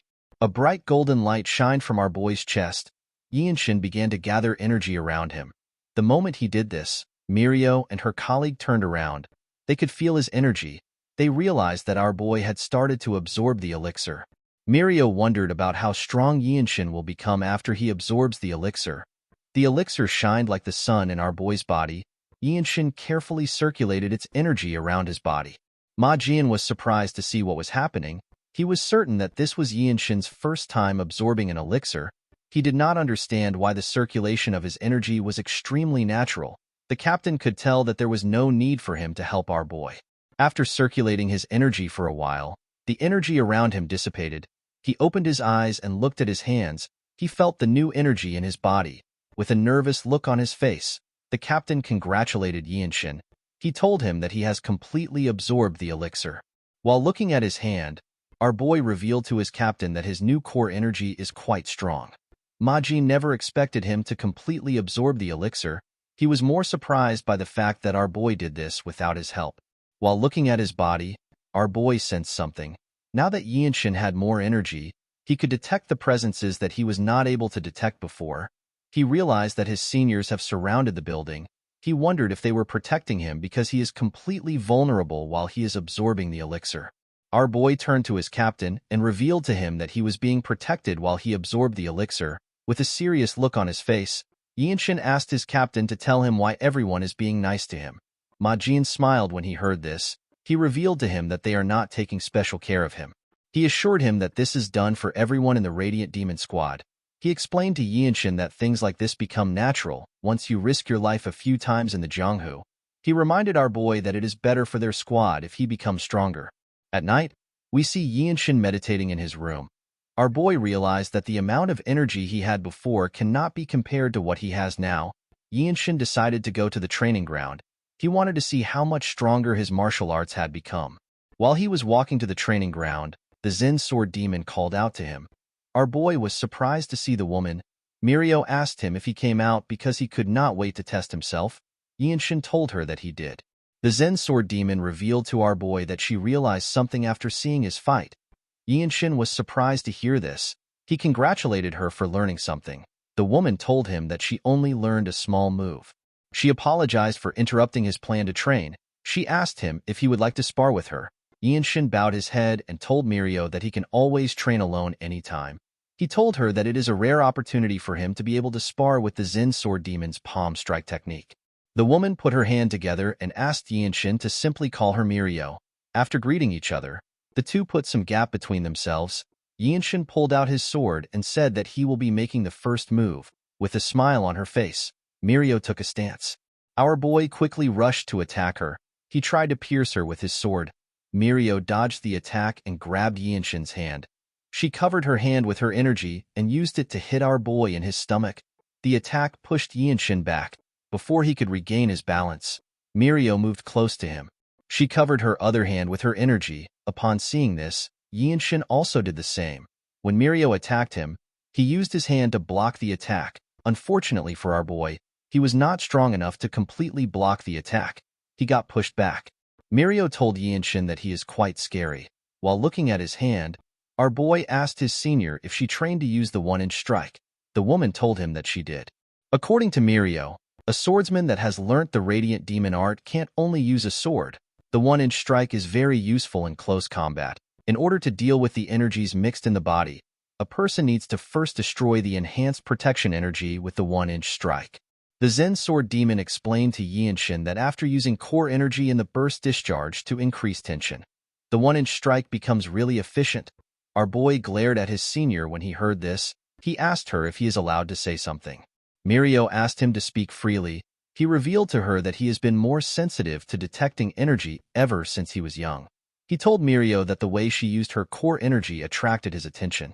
The woman was surprised to hear this. She asked Yinshin if he was really able to see the movement of her core energy. Yinshin told his senior that he can't see her core energy. Mirio asked him to tell her how he was able to know the movement of her core energy. He explained to her that he was simply able to see the flow of the burst discharge and the waves of core energy that were generated outside. Mirio found this hard to believe. She explained to our boy that even purple robe martial masters do not have energy detection skills that is on this level. In the Desolate Fortress, there are white, blue, black, and purple robes. Purple robe martial masters are at the top of the hierarchy. The Zen Sword Demon realized that she was talking to a genius. She decided to take Yinshin's advice. Our boy revealed to her that her palm strike is more suited for puncturing technique rather than the one-inch strike. While remembering the fight, Yinshin told her that the technique may seem more suited for the one-inch strike. He told Mirio that her technique will be more powerful if she was to use it with the puncturing technique. Mirio seemed to be offended when she heard this. She asked him if she looks like an idiot that can't use something as simple as a puncturing technique. She asked him if he believes that this was the reason why she did not use the technique. Yinshin realized that she was angry. He apologized to her for saying something that upset her. To his surprise, the Zen Sword Demon turned around and apologized to him. She also thanked him. Yinshin watched her as she left the training ground. The scene shifts and we see Mirio in her captain's office. She revealed to him that Yinshin has figured out her martial arts. She asked him if he has ever told our boy about the origin of her martial arts. Majin asked the woman to stop spouting nonsense. He told her that he can never share something so important. The Zen Sword Demon was surprised to hear this. She wondered about how Yinshin understood her martial arts. Majin asked his subordinate if our boy figured out that she tweaked the Heavenly Demon Sacred Art, which is a lost martial arts. Mirio told him that Yinshin probably found out about it. Majin smiled when he heard this. He stood up and told his subordinate that Yinshin is special. He assured her that it would be hard to find anyone like him in the Jianghu. He explained to her that people like our boy occasionally appear in the world. They become pinnacle martial masters who are considered the strongest in the world alongside the noble race and the iron race. Mirio asked her captain if Yinshin is truly so special. The man assured her that he is. He told her that our boy is the future of the Desolate Fortress. Majin advised his subordinate to not underestimate his advice and to not think about it as trivial. The Zen Sword Demon asked her captain if he is telling her to discuss the Heavenly Demon Sacred Arts with our boy. Majin explained to her that there are limits to learning the martial arts alone. He told her that he does not have enough time to help her. He assured her that the best thing to do right now would be to seek Yinshin's help. He revealed to her that our boy possesses the qualities of a martial arts founder who can adapt any martial art to one's body. Mirio was shocked to hear this. Ma Jin asked her to not be bothered by this. He took out a scroll and revealed to her that a small mission just came in. Ma Jin ordered Mirio to team up with Yinshin and observe how he overcomes life and death situations. He asked her to see if Yinshin is truly special. The man assured her that our boy will become the next captain of the Radiant Demon Squad within the next 5 years. In the next scene, we see Myung, Mirio, Yinshin, and Wonchang riding their horses. On their way to their destination, the Zen Sword Demon recalled that her captain asked her to check if Yinshin is someone worthy enough to become her superior. The scene shifts, and we see the group arrive at the stage station of the Jinping County. When he came down from his horse, Wonchang complained about riding for 10 days straight. While looking at his teammates, our boy remembered what their captain told them. According to Ma Jin, people who bring offerings to the Blood Flame cult have settled down in a village and would routinely slaughter livestock while ruining crops. The village is located in Jinping County in the south of Shaanxi. Usually, the Jinping branch would be able to deal with the issue. However, there has been an incident where the elixir of the Mount Hua sect has been stolen. Wonchang was surprised to hear this. He asked his captain if the elixir is the plum blossom pill that is on par with the Shaolin Temple's Great Revitalization pill. Ma Jian told him that he thinks so. He revealed to him that the situation has escalated and now involves the whole Shaanxi. He explained to the team that the branch does not have spare manpower, so they asked the main branch for help. He told the group that he wants them to deal with the issue. Immediately he remembered what his captain said. Our boy thought about the Blood Flame cult. While he was thinking, someone asked them about why they are just arriving when they requested help so long ago. The person turns out to be some fat noble. The man said that he was going to act respectful to them because they are the sword of the empire. He asked them about why they were so slow. The man seemed to be disappointed that the desolate fortress sent a group of young people. He asked them if they can even deal with the enemy. Yinshin ignored the man and asked his seniors to tell him what he is looking at. The man was annoyed to hear this. Myung explained to him that there are always ignorant officials in most places. The elf told him that he has visited many counties, and he has seen many officials who have never even seen a true martial artist before. He said that such people think that the desolate fortress is their broom.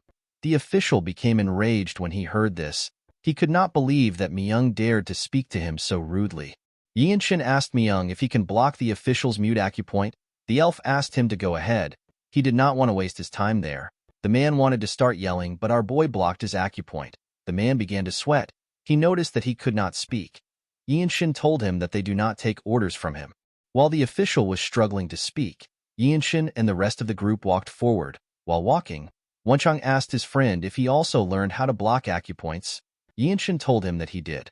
Wonchang told our boy that he has realized that it is not respectful to call him by his name. Wonchang told his friend that he will call him Warrior Young. Yinshin referred to him as the Desolate Fortress Sacred Warrior and asked him to do as he pleases. Wonchang was quite proud of his new nickname. While they were talking, Myung placed his hand on our boy's shoulder. He reminded our boy that the Murim and the government doesn't interfere with each other. However, when it comes to the government, the Desolate Fortress gets more freedom than most martial artists because the imperial family allows it. The elf told him that it is fine if they want to mess with idiots who think they have them on a leash. Mirio moved close to them and warned Yinshin to never overdo it. Although she said this, she still commended him on his actions. While they were talking, Wonchang noticed something odd about a village far from them. He told his teammates that something is wrong there. When the group carefully looked at the village, they saw a man with red hair holding a child in one hand and a blood-stained sword in another hand. The villagers seemed to be trying to stop the man. The man raised the child and asked him to be quiet. Yinshin immediately realized that he was looking at a blood flame cultist. He quickly began to run towards the village. Before he could get far, Myung ran past him. Our boy was surprised to see how fast his senior was. He realized that this is the mobility art of the noble race. It is known as grass flutter. Mirio and Wonchang also ran past Yinshin. He was annoyed to see this. He wasn't able to train much in mobility arts. The lack of a proper mobility arts experience from the young manor is giving him a huge disadvantage. With a smile on his face, the cultist used his sword to cut one of the villagers. The man fell to the ground. Another villager quickly rushed to check on him. Other villagers asked him to hand over the child. The man noticed that the child was crying. He asked him to shut up. He wondered if the child was full of life energy because he is young. While the man was yelling at the child, he heard something behind him. When he turned around, he saw Myung rushing to attack him. The The cultist managed to block the elf's attack. He quickly took a defensive position. The moment he took a stance, he noticed that the child was no longer with him. It turns out that Myung took the child when he attacked him. The man took a look at the symbol on Myung's clothes. He realized that he was from the desolate fortress. He was quite shocked to see that he was a blue-robe martial master. When the cultist turned to the side, he saw Mirio. He could not believe that there were two blue-robe martial masters next to him. The man grit his teeth out of anger. He began to release a large amount of energy. Myung and Mirio immediately took a stance. To their surprise, the man jumped away after gathering his energy. The two of them did not understand what was happening. They assumed that the cultist was going to fight them. Due to how fast he was, Mirio was able to deduce that he sacrifices his own lifespan in exchange for speed. She said that the blood flame cultists are the worst. When she turned to the side, she noticed that her juniors were just arriving. The scene shifts and we are taken to an inn. Mirio told Wonchang that his overall martial arts is alright for a white robe, but his stamina is lacking. She asked him to train to improve his stamina from now on. He bowed his head and said that he will do his best. The woman turned to Yinshin and told him that his basics are surprisingly well trained. She said that it is rare to find someone like him even amongst the 9 great sects and the 8 great clans. She revealed to him that she was able to notice this when she saw him running without any techniques. The Zen Sword Demon told our boy that there is probably no one in the Radiant Demon Squad that holds a candle to him when it comes to physical abilities. She pointed at Myung and said that someone like him could never be his match in terms of physical abilities. Myung laughed when he heard this. He told Yinshin that it is actually true. He asked him not to be disappointed about not knowing any mobility arts. He took a look at our boy. He noticed that he was a bit sad. The elf stood up and asked him if he wants to learn mobility arts from him. Yinshin was shocked to hear this. He asked him if he is certain. Myung explained to our boy that he cannot teach him the martial arts of his household, even if he wants to teach him mobility arts. He told him that this mobility arts is how the noble race moves. According to Myung, people are not able to use it even if they know how it works. The elf told our boy that he thinks he might have a shot at it. Yinshin could not believe that he can learn how the noble race moves. Myung asked him not to be too happy. He revealed to him that no one in the Radiant Demon Squad was able to learn it. With a nervous look on her face, the Zen Sword Demon told her juniors that Myung has actually taught those in the squad who wanted to learn. However, no one successfully learned it. Myung gathered energy at the tip of his feet. With a smile on his face, the elf explained to him that this mobility art does not rely on anything physical. Yinshin was surprised to see how his senior gathered energy at the tip of his feet. He was certain that there were no sudden movements in his core energy. Myung revealed to him that this is simply how the noble race walks and runs. The elf began to walk on a tree. Yinshin noticed that his footsteps were quite light and he couldn't sense his presence. Our boy could tell that his senior was not using core energy. Instead, it was something similar to core energy that was supporting his body. After looking around, Myung carefully jumped down from the tree.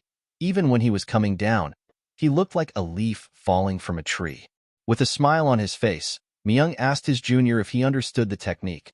Our boy explained to him that he is thinking of what he can do to use core energy to create wind. He told him that he does not have authority like the noble races. Myung was shocked to hear this. He asked Yinshin if he was able to tell that it is the energy of nature just by watching it once. Our boy asked his senior if this wasn't the reason he showed him the technique. The others did not even know how they were supposed to react to this. Yinshin thanked his senior for providing him with some good ideas. Our boy began to think of ways to recreate this mobility art. Mirio and Myung were shocked to see this. Wonchang realized that this was going to take a lot of time.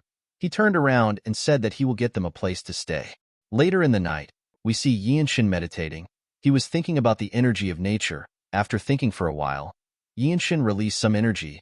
Outside the inn, we see Myung sleeping on a sleeping bag which he attached to the tree. While sleeping, the elf hears someone open the door. When he looked down, he saw our boy. He stepped out and stood in the middle of the place. He looked down and gathered energy at the tip of his feet. Myung was shocked to see our boy using the mobility art of the noble race. In the next scene, we see Wonchang training outside. He seemed to be sad. He could not believe that Yinshin had only been there for a month, and he had already learnt the noble race's mobility art. Myung explained to him that our boy has the qualities of a martial arts founder. He revealed to him that even their captain could not learn the mobility art. He eventually chose to focus on his own mobility art. Mirio remembered what her captain said to her when she heard this. She remembered that Ma Jin asked her to see if Yinshin is qualified to be her superior. While she was thinking, Wenchang asked her if it is alright for them to send our boy out alone. Mirio reminded him that the cultists are people who got scared and hid for a month. She told him that it is simply a reconnaissance mission. She believed that Yinshin is enough for the mission. The scene shifts and we are taken to the mountains. We see Yinshin running with his mobility art. He noticed that his body was much lighter. The proportion of speed and the amount of effort he is using cannot be compared to what it was previously. His body felt amazing. While searching the mountains, our boy finds a cabin. After discovering the hideout of the cultists, Yinshin decided to return back to the inn in order to inform the others. Before he could leave, he saw something horrifying. He saw a cultist drinking a child's blood. The man was sucking the boy's blood through his neck. Our boy became extremely mad when he saw this. He watched the man sink his teeth into the child's skin. While he was drinking the boy's blood, the cultist noticed something odd. He saw someone standing in front of him. The person turns out to be our boy. The man placed the child down and grabbed his sword. He asked Yinshin for his identity. He quickly realized that our boy was from the desolate fortress because of his outfit. He smiled when he realized this.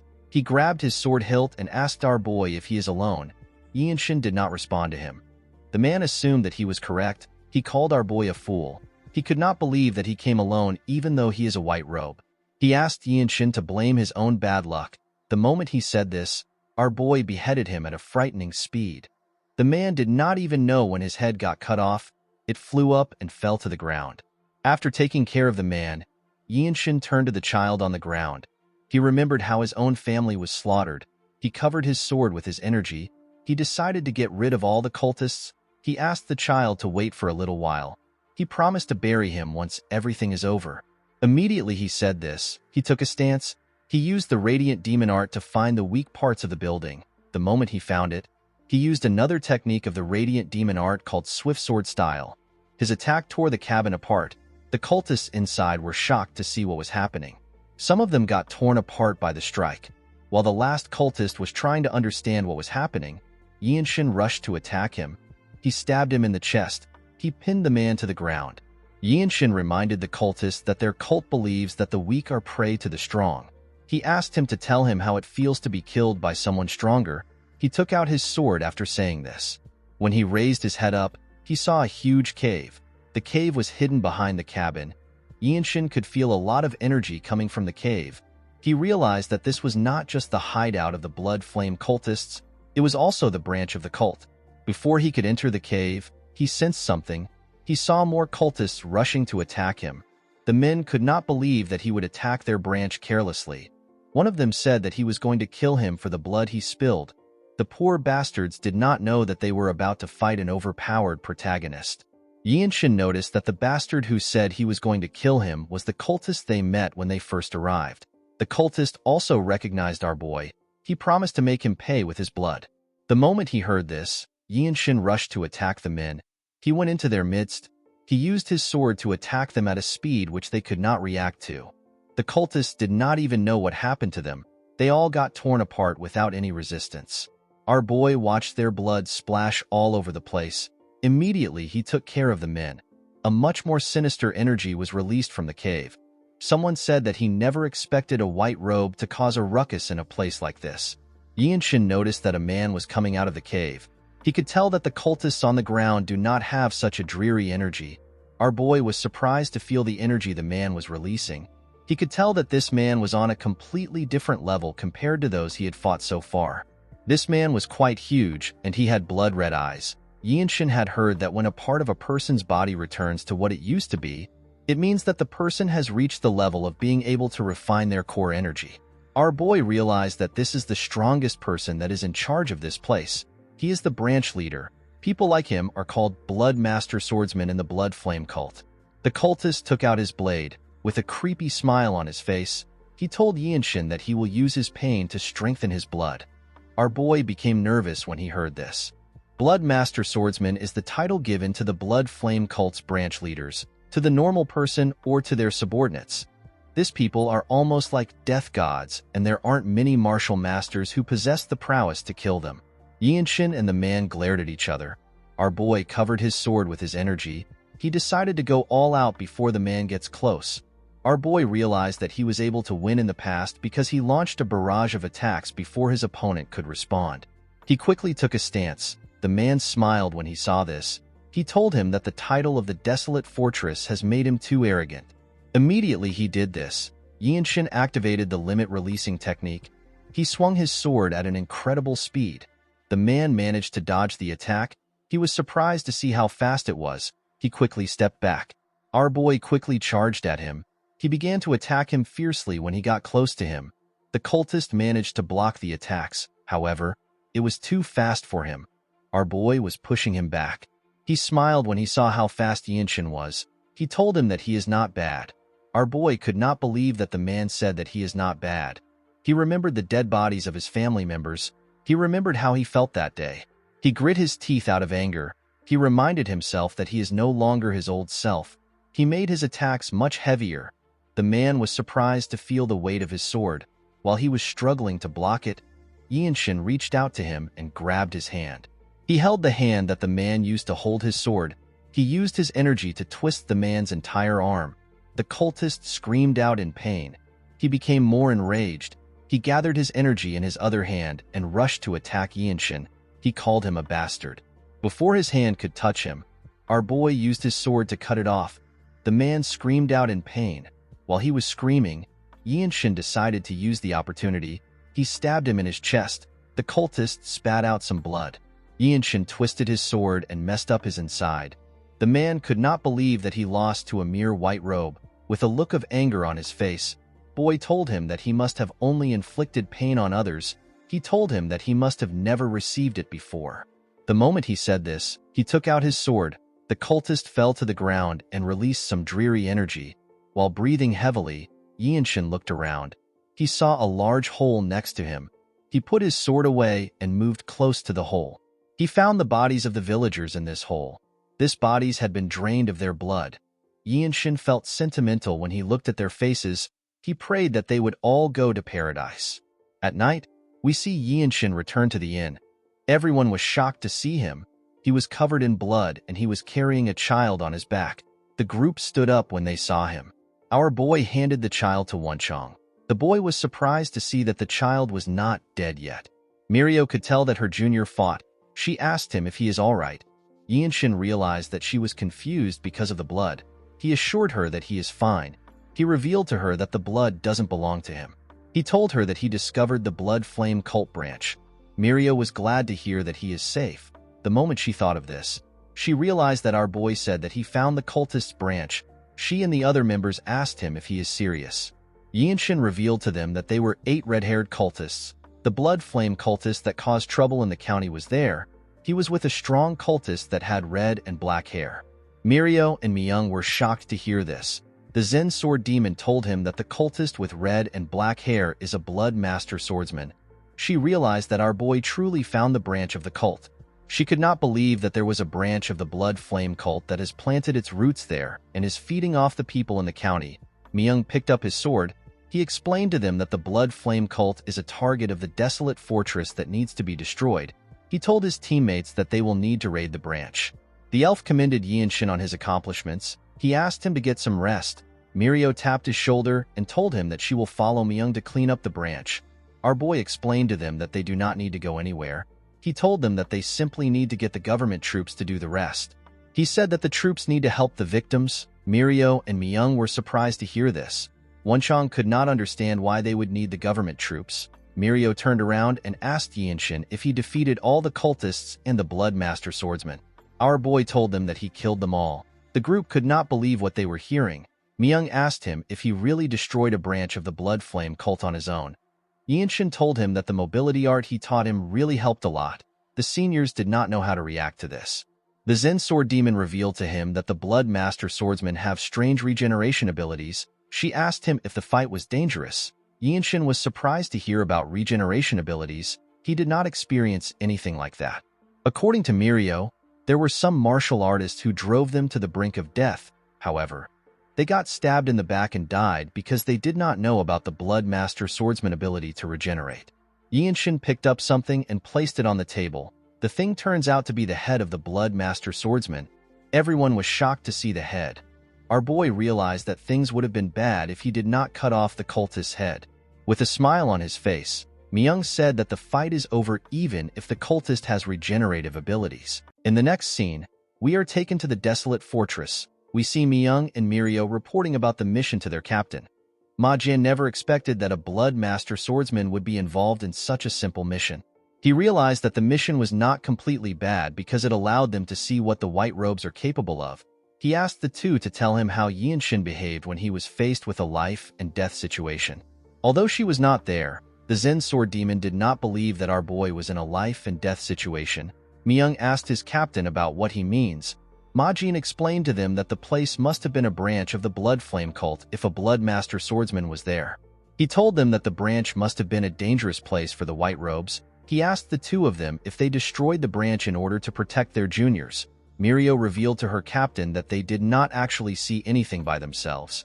She explained to him that Yinshin went on a reconnaissance mission alone and annihilated the entire branch on his own. Ma Jin was shocked to hear this. With a nervous look on his face, he asked her if Yinshin went to the branch alone and killed all the Blood Flame cult members, including the Blood Master swordsman. Myung told him that he did. Ma Jin became more nervous. This result was much different from what he expected. The scene shifts and we are taken to our boy's room. We see him looking at the city from his window. Wonchong was happy to be back inside his room. He never knew that he had grown attached to the place. He turned to Yinshin and asked him if he noticed that the atmosphere was a little electric when they returned. Our boy realized that he was right. He told his friend that the people were having a festival. Wonchong told him that he is wrong. He revealed to him that the city is a little rowdy because the former Divine Sword Squad captain has returned. He said that the man has returned to fight for the position of Elder Council Leader. Yinshin was surprised to hear this. According to Wonchong, the former Divine Sword Squad captain brought a boy back with him. The boy is said to be the adopted son of the famed Desolate Ma clan. He is rumored to be extremely talented. Our boy clenched his fist out of anger when he heard this. He remembered that the Desolate Ma clan is his mother's clan. The clan never came to Xingye County before. Not even when his mother got married, even after she gave birth to him. They did not reach out once. Yinshin smiled when he thought of this. He realized that this kind of story is something a person would hear in the villages. It was as if the clan cut off all ties with their daughter who married into a household that would make them seem like they were of a lower class. The next day, we see Yinshin in his captain's office. He asked the man if he called for him. Ma Jin stared at our boy. He noticed that his energy was different. He found it amazing that his energy had changed again. He could tell that Yinshin did not annihilate an entire branch of the Blood Flame cult by luck. Our boy did not understand why his captain was just staring at him. Ma Jin stood up. He revealed to him that the fortress master wants to see the two of them. Our boy was surprised to hear that she wanted to see him. He quickly followed his captain. He asked him if there has been any instances where she would ask to meet white robe warriors after their enlistment meeting. Ma Jin told him that it has never happened before. Yinshin did not know how to react to this. When they stepped outside, we see several blue robe warriors greeting Ma Jin. The blue robes noticed that the lightning genius was with Ma Jin. They had heard about how he killed a blood master swordsman. They could not believe that such a young boy would be so skilled. As they walked forward, Ma Jin told Yinshin that it is natural for others to be paying attention to him. He explained to him that he is now considered a martial master in the desolate fortress because he is able to destroy a blood flame cult branch by himself. Our boy accepted his captain's explanation. Although the blue robes were impressed with his achievement, Yinshin did not think much of it.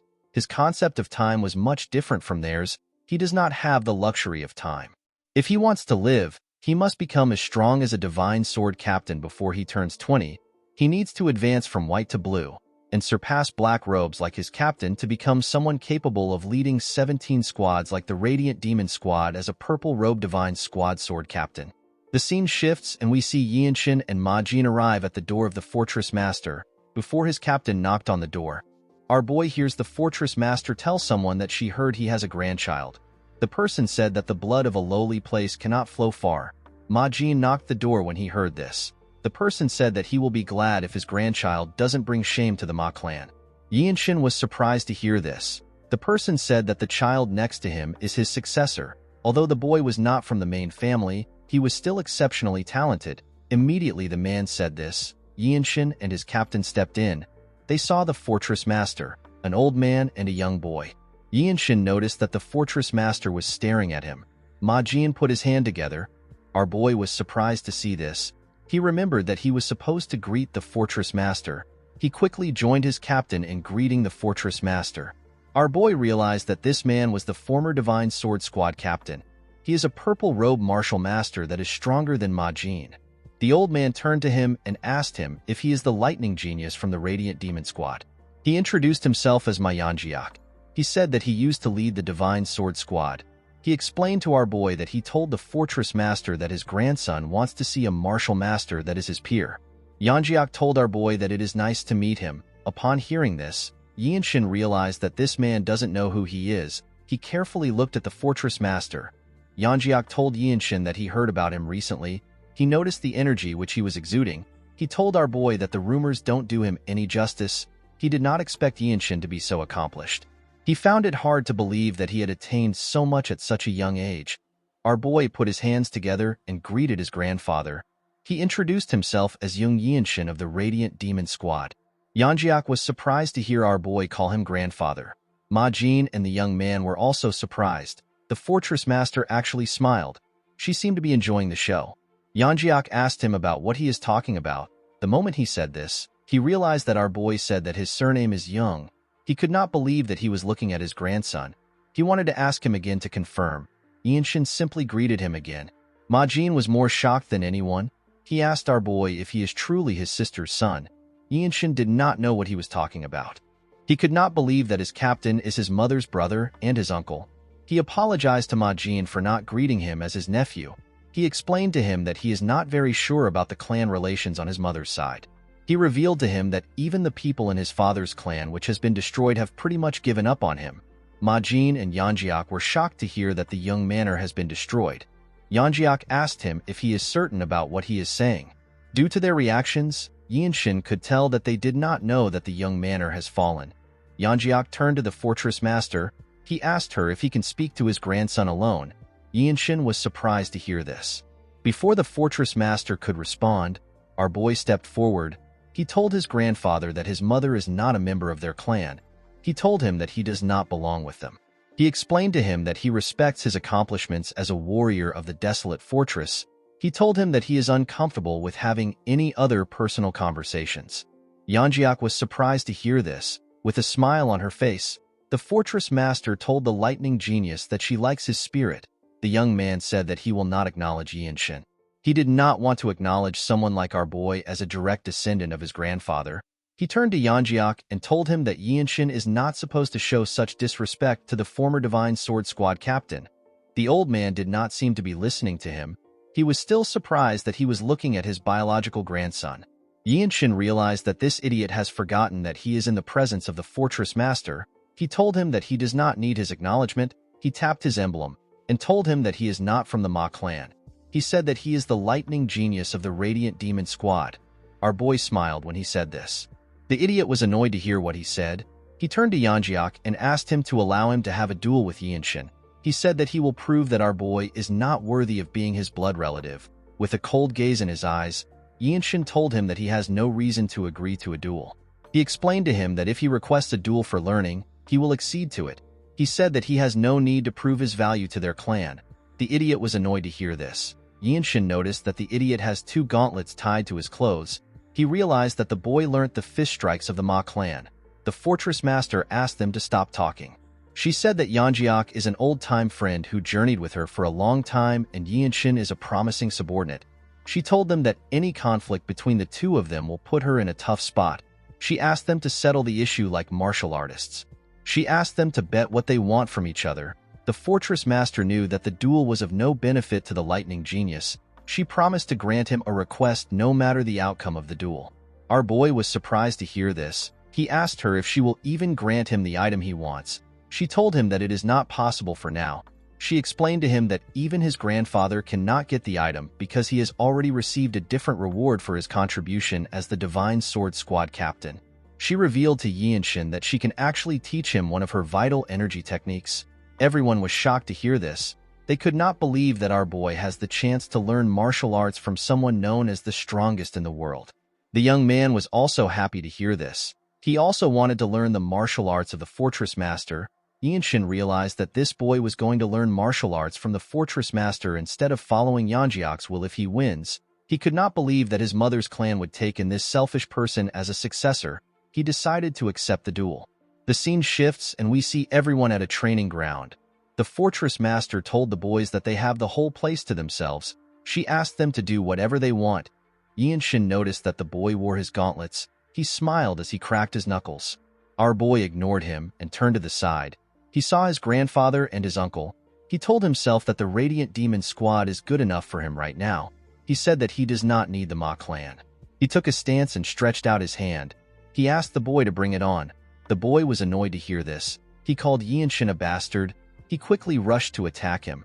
Our boy managed to block his attack by gently moving his hand. The boy's punch created a lot of pressure when he passed him. He turned around and smiled at Yinshin. Due to the fact that the boy had more energy than him, our boy was able to deduce that he has consumed a lot of elixir. With a smile on his face, the boy clenched his fist and gathered his energy. Yinshin quickly activated the limit-releasing technique. The young man began to attack him more aggressively. Yinshin easily dodged the attacks with one hand at his back. The boy became annoyed. He gathered his energy and attacked again.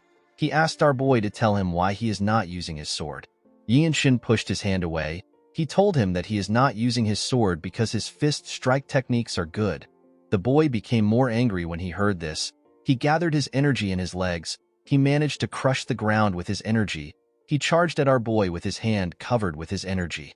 Yinshin was not surprised to see the boy close to him. He used his hand to block the attack. The attack only pushed him back slightly. He gently landed on the ground.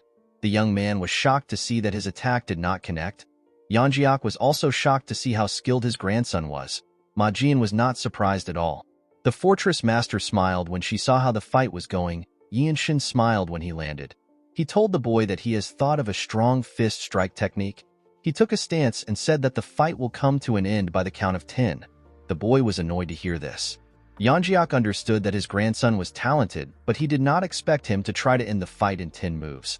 Ma Jin explained to his father that he has misunderstood our boy. He told him that Yinshin means that he will create a new martial arts in 10 seconds. Yinshin noticed something odd about the boy. He gathered more energy. He told him that he will do his best in those 10 moves. The boy took a different stance. He said that the technique is known as the fusion fist strike.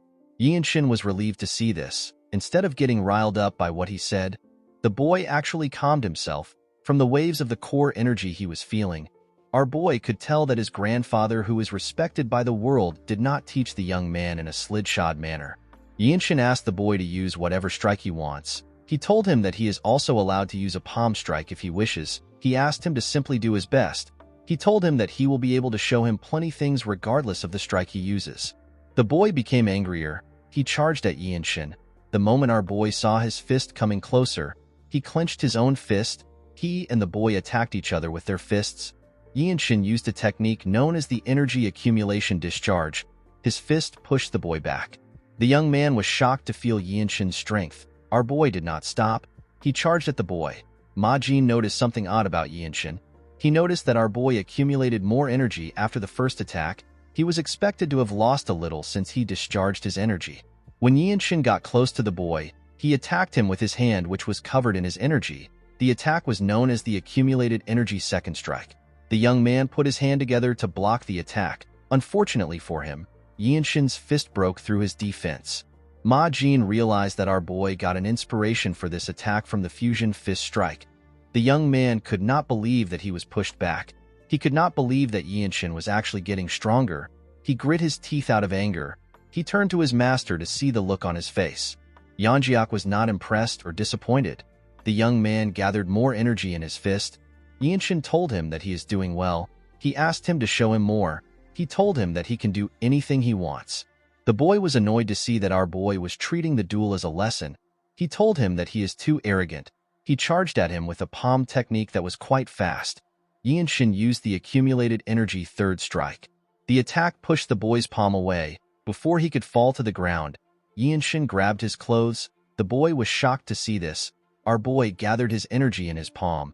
He found palm strikes to be interesting. The young man could not believe that Yinshin was about to use a palm strike. Our boy pulled him closer and used the accumulated energy fourth strike. The attack sent the young man flying. Ma Jin and his father were surprised to see that our boy used a palm strike. The fortress master gently smiled. The boy fell to his knees and touched his chest. He coughed out in pain. Yinshin simply glared at him with a cold gaze in his eyes. The young man became scared when he understood how powerful our boy is. Ma Jin and Yanjiak realized that our boy created a fist art that gets stronger the longer the fight lasts. They could not believe that Yinshin actually created a martial art like this in such a short time. Our boy gently circulated his energy around his body. He looked at his hands. He did not expect to create a martial art that can be called a famed ultimate technique. The fortress master told him that the fight was really good. She did not think that she would witness someone creating a martial art. Yinshin said that he is embarrassed. He asked her if he did not waste her time. The fortress master told him that he is being too humble. She asked him if he has decided on a name for his new technique. Yinshin revealed to her that the new martial art will be called the Infinite Blossom Fist Strike. The fortress master smiled when she heard the name. She realized that our boy was trying to say that the martial arts is a fist strike that blooms endlessly. She told him that it is a perfect name. Ma Jin congratulated his subordinate on his achievement. He told him that he created an incredible martial art. Yinshin looked at his hands and said that he only managed to work out the framework. He said that he is still not satisfied with the moves in it. He revealed to his captain that when he uses palm strikes, he is completely relying on the radiant demon arts. Ma Jin smiled when he heard this. He assured Yinshin that there won't be many white robes who can handle his new technique. He told him that he always tries to not be surprised. However, he is always shocked when it comes to him because he is growing stronger at such a rapid pace. Yinshin was aware of the time he had left to live. He told his captain that he is not growing at the best pace. Yanjiak moved closer to our boy. He asked him to tell him what he needs to do to gain his forgiveness. Ma Jin and the adopted grandson were shocked to hear this. Purple-robe martial masters of the desolate fortress are extremely powerful. They are said to be gods who can take away the life of anyone their energy can detect. Yinshin could not believe that someone this powerful was lowering himself to him. He glared at his grandfather. He told him that he is uncomfortable with what he said. He explained to Yanjiak that they cannot turn back time. He said that members of his mother's clan are no different from strangers to him. He told him that he is now part of the Radiant Demon Squad family. Yanjiak told his grandson that they can start building a relationship now. Our boy told him that he does not have enough time to build up his martial art. The old man was surprised to hear his grandson's excuse. Yinshin explained to him that he won against his adopted grandson in the duel that he requested on impulse. He asked Yanjiak to respect this as a martial artist. The fortress master interrupted them. She told Yanjiak that it is time to give Yinshin his reward since he won. She told our boy that she will teach him a martial arts of his choice anytime he is ready. She told him that he is allowed to make one request from the Ma clan. Yinshin told the fortress master that he will inform the Ma clan about his request through his captain. Ma Jin was shocked to hear this. He could not believe our boy wanted to use him as a messenger. On their way back to the office, Ma Jin called out to Yinshin. He revealed to him that he has a mission that will be of help to him. Yinshin wondered about what his captain was talking about. The scene shifts and we are taken to Xian. We see several people walking on the street. Ma Jin and his squad members were also on the street. Oddly enough, they all wore normal clothes instead of their uniform. Wencheng, Miyoung, and Mirio were the ones in the team. While walking with his teammates, Yinshin thinks about what his captain told him. The scene shifts and we are taken to the past. Ma Jin mentioned something about the plum blossom pill. According to him, the pill is an elixir of the Mount Hua sect that's considered a treasure in the Murim. The Mount Hua sect has lost this pill, so numerous sects and martial artists have started looking for this pill. Yinshin asked his captain if they are all scrambling for the elixir. Ma Jin said that they are. He revealed to our boy that they will be accompanying the Mount Hua sect to search for the elixir. He said that they actually have an important reason for searching for the elixir with them. He told Yinshin that they are doing it to reduce the number of casualties during the search. Our boy realized that he will be able to use his sword and experience a real fight in this big conflict. Ma Jin told him that he is correct. He assured him that the mission is going to be helpful to him. He explained to our boy that it will be a good opportunity for him to face off against all sorts of famed martial artists. He told him that the amount of things he would learn and grow by fighting will be incomparable to when he trains alone. The scene shifts and we are taken back to the present. Wencheng said that he feels bad. He could not believe that they can't wear their uniform because they cannot reveal that the desolate fortress is helping the Mount Hua sect. Ma Jin smiled when he saw the look on the man's face. When they arrived at the entrance of the building, a man and his group stepped out. The men seemed to be leaving. The man seemed to recognize Ma Jin. He realized that this were the martial masters from the desolate fortress. He told them that they had been waiting for them. Wenchang and Yinshin noticed the plum blossom emblem on the man's clothes. They realized that they were looking at the Mount Hua sect members. The man greeted Ma Jin. The captain put his hand together and greeted the man known as Sage Cheonju. Yinshin had heard of this man. Sage Cheonju is the leader of the Plum Blossom Swordsmen and one of the top martial masters. In order to match his status, a black robe like Ma Jin had to be involved in the mission. Just by looking at him, Yinshin was getting the same feeling he had when he first met his captain. Cheonju greeted the Zen Sword Demon. He referred to Myung as the Azure Eye Demonic Swordsman. He told Ma Jin that he already knows who they are. He said that there is no need for introduction since they already fought together before. Yinshin was surprised to hear that Myung is known as the Demonic Swordsman. While he was looking at his senior, he saw a member of the Plum Blossom Swordsmen yawning. He looked like he was bored. Cheonju walked up to Yinshin and took a look at him. He said that he now understands the kind of mindset the desolate fortress has towards this issue. He told Ma Jin that he never expected him to bring his disciple. Yinshin realized that the man assumed he was Ma Jin's disciple because he was not wearing his uniform. Before Ma Jin could explain, Cheonju raised his sword and interrupted him. He told him that our boy is extraordinary. He asked Ma Jin if he is open to a friendly duel with the disciple of their sect leader. He assured him that it will be fun. The captain smiled when he heard this. He knew that Cheonju was trying to show them that the Mount Hua sect is above them. Since they will be traveling as a party, it would be awkward for the key members to fight each other. This is why they want to use the future generations of their respective groups to determine the hierarchy. Ma Jin turned to Yinshin to see if he will accept the duel. Our boy simply shrugged his shoulders. He was basically telling his captain to do whatever he wants. Ma Jin smiled when he saw this. The Plum Blossom Swordsman, who seemed bored, told his teammates that they are making him do extra work. He said that he will only need 5 moves to win. Cheonju was annoyed to see how arrogant he was. He told him that he will be able to learn something here. He advised him to do his best. The young man smiled when he heard this. He said that he does not know what he can learn here. He had heard that the Radiant Demon Arts is based on senses. Yinshin stepped out to represent his group. He wondered about how deep the martial arts of the Mount Hua sect will be. He reminded the boy that he said that he will only need 5 moves. The young man smiled when he heard this. He asked Yinshin if this sentence offended him. He apologized to him. He told him that he was not trying to underestimate him. He said that he had a really tough training today, so he unknowingly voiced out what he was thinking.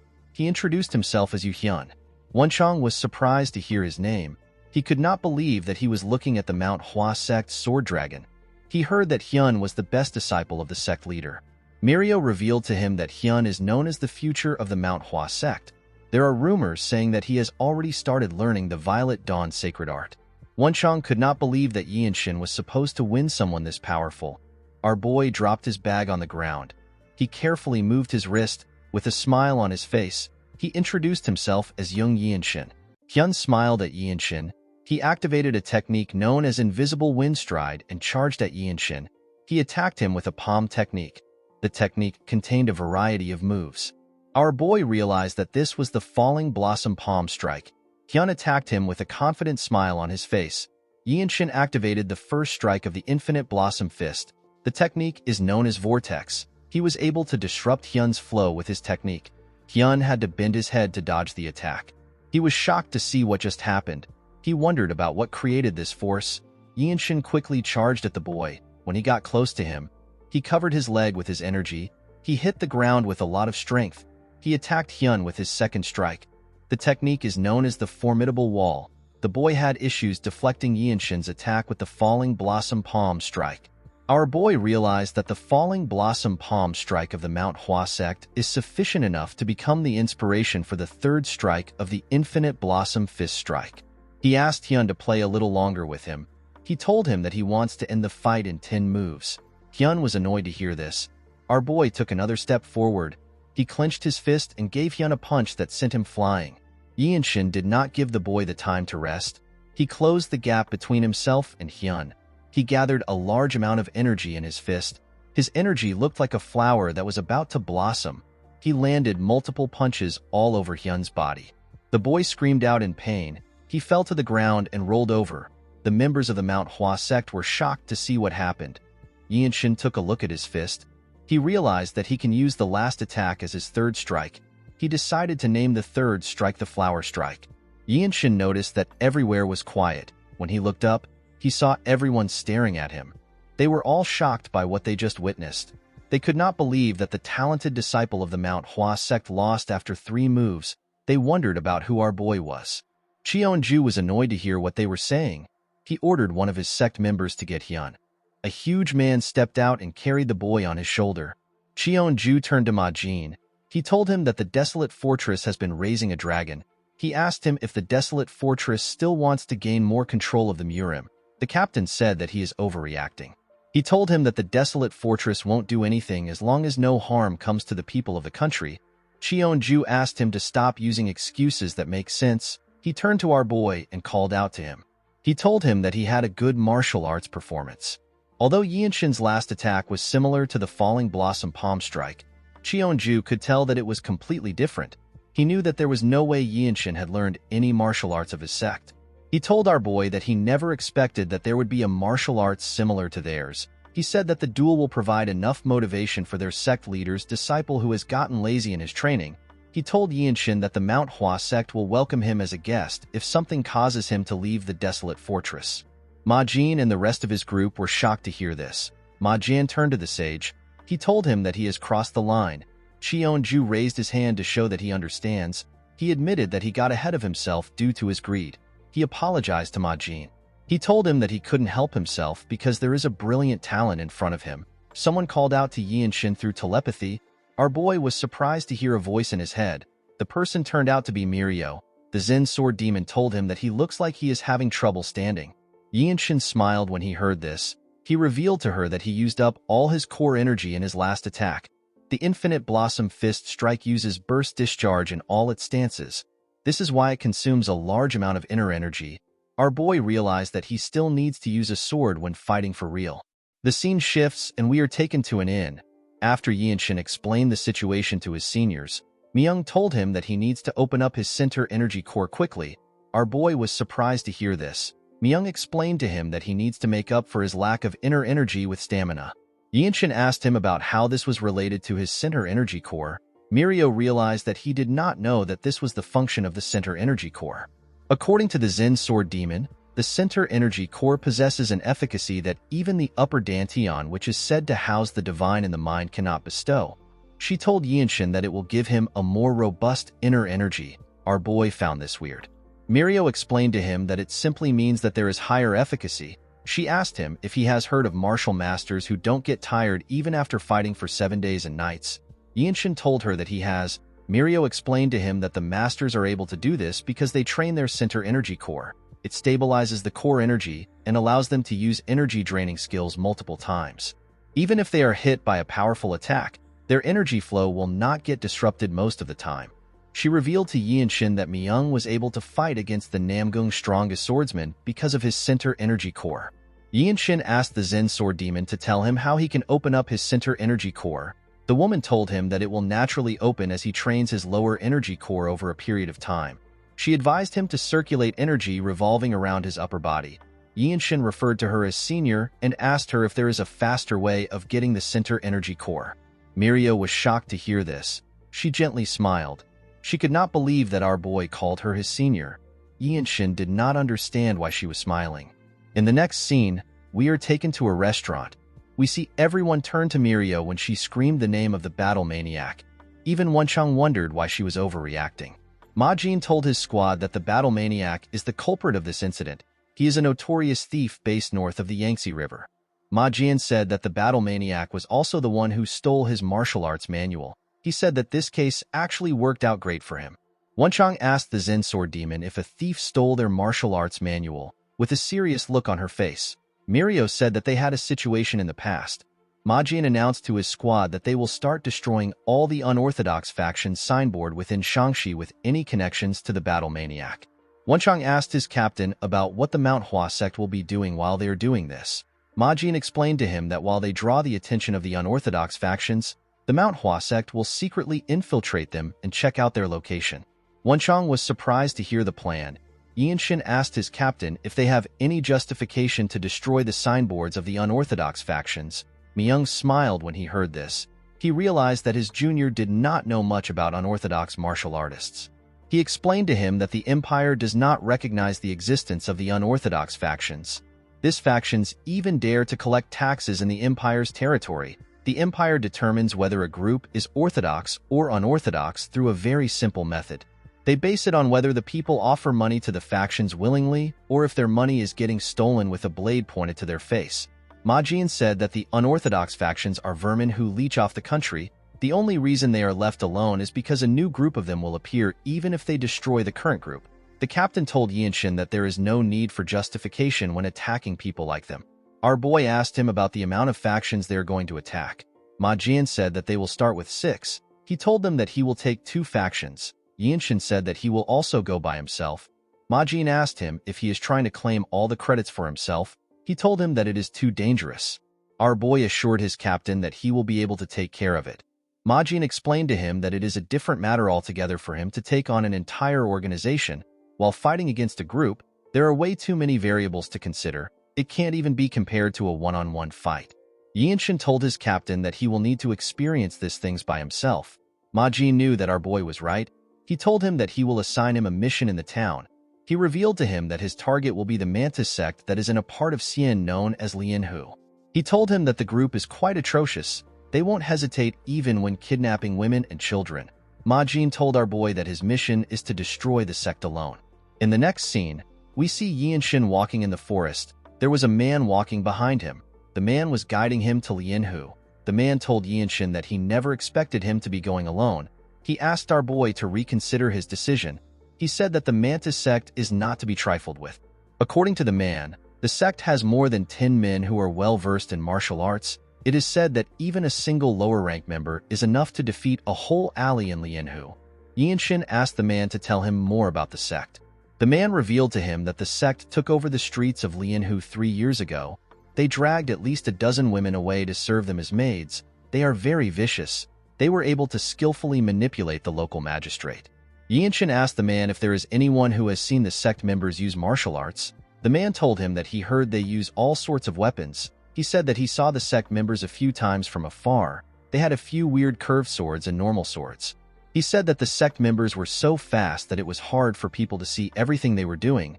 They were able to cut off 2 heads with a single slash. Yinshin realized that these people have learned some martial arts, even though they don't have a developed dantian. He turned around and asked the man about what the government is doing if so many people have been captured. The man revealed to him that the local magistrate makes sure the Mantis sect don't run into any problems since they are in cahoots. When Yinshin arrived at the county, he saw some people gathered somewhere. When he looked in front of them, he saw some young girls tied up. The young girls were being harassed by some men with swords. Yinshin was annoyed to see this. He said that he now understands why the desolate fortress had to come. The men turned to the side when they heard his voice. Our boy stepped out and asked the men if they are government troops. He asked them if these girls are criminals that they tied up. A bald man holding a dagger threw it at Yinshin's head. Our boy caught the dagger. He activated the swift sword style of the radiant demon art. He threw the dagger back at the man. It stabbed him in his head. The man's friends were surprised to see this. They believed that Yinshin was some child who knew martial arts. One of them asked him about where he learned from. He told Yinshin that the way he threw the dagger was weird. He asked him if he learned how to throw it properly. A man in green clothes stepped out. He said that Yinshin was really fast. He asked him for the name of the martial arts he just used. Our boy drew his sword. He told the man that there is no need for him to name such a trivial trick. The man was happy to see Yinshin's sword. He believed that he would get a reward from their sect leader if he was to present the sword to him. The moment he thought of this, Yinshin used his sword to split his head apart. The man's teammates were shocked to see this. Our boy charged at them. He tore all of them apart before they could even draw their swords. Everyone, including the man who brought him there, was shocked to see how he easily took care of them. The men on the other side quickly ran to the girls. They thanked Yinshin for saving the girls. The man who brought our boy was still quite shocked by what he witnessed. Yinshin turned to him and asked him about where the Mantis sect is. The man quickly pointed to a building. Our boy walked towards the building. When he arrived at the gates, he saw the signboard of the Mantis sect.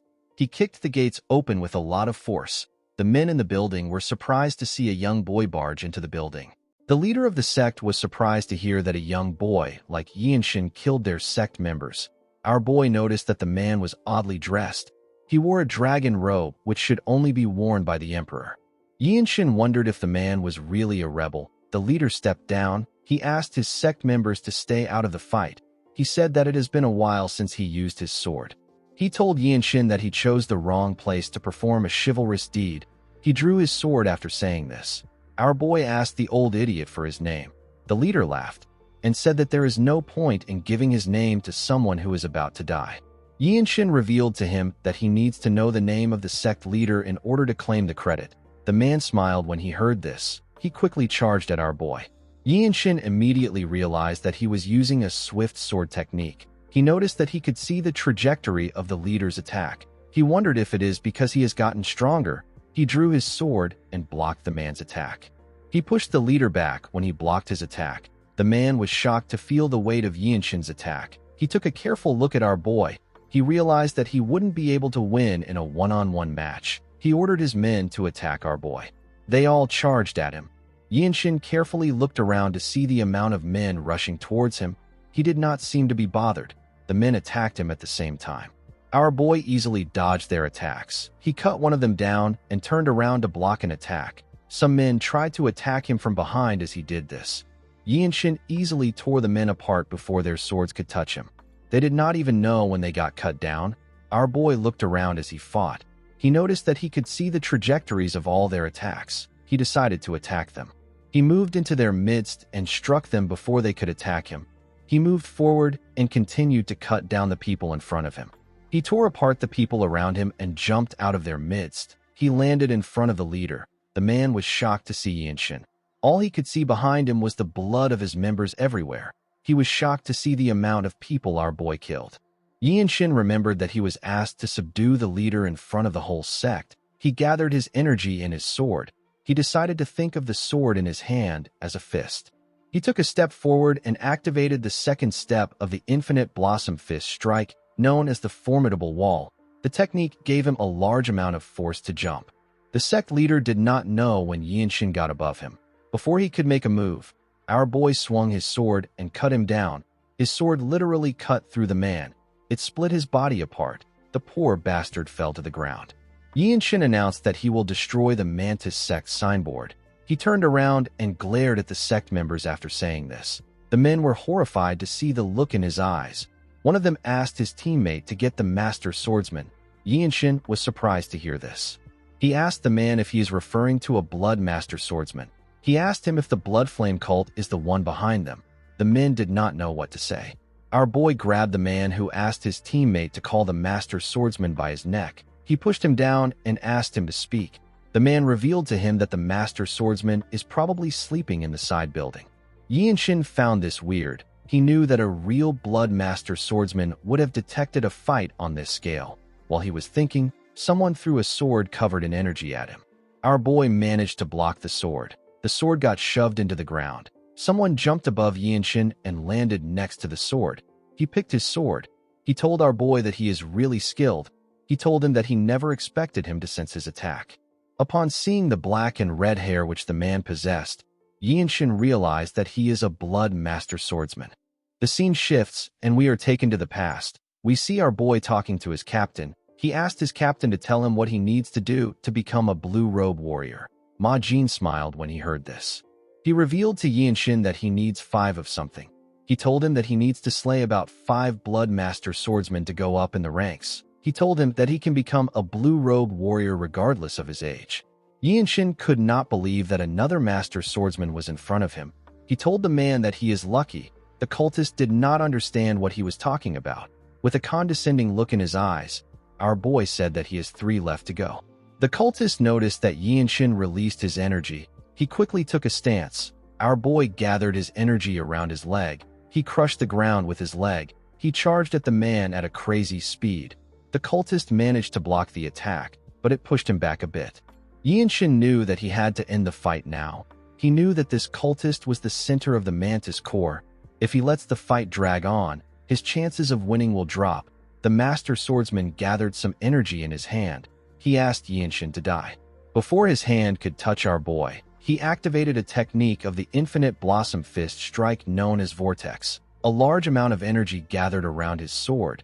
The energy was spinning fast. Our boy stabbed the master swordsman in his chest. The master swordsman was annoyed to see this. He tried to move his hand. Yinshin took out his sword from his chest. He told the cultist that he won't be listening to his last words. The moment he said this, he beheaded him with a clean strike. The Blood Master swordsman did not stand a chance. The rest of the sect members were shocked to see what just happened.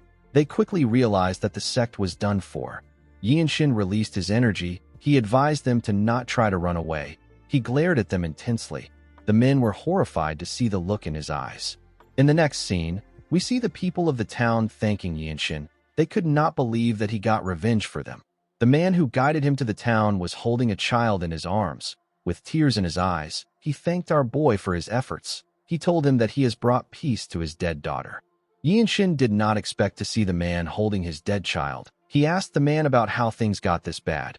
He said that Xian is the Zhongnan sect's territory. The man put himself together. He explained to our boy that the Zhongnan sect is currently fighting the Tyrant Sword tribe. Our boy was surprised to hear this information. The man revealed to him that all the martial arts schools under the Zhongnan sect have gone up to Mount Zhongnan. In the next scene, we see Yinshin walking back to the inn. He was holding a sack. While walking, he thought about what his guide said. He realized that the Zhongnan sect will need to risk their lives if they are up against the Tyrant Sword tribe. It is not a fight that will end with 1 or 2 martial masters dying.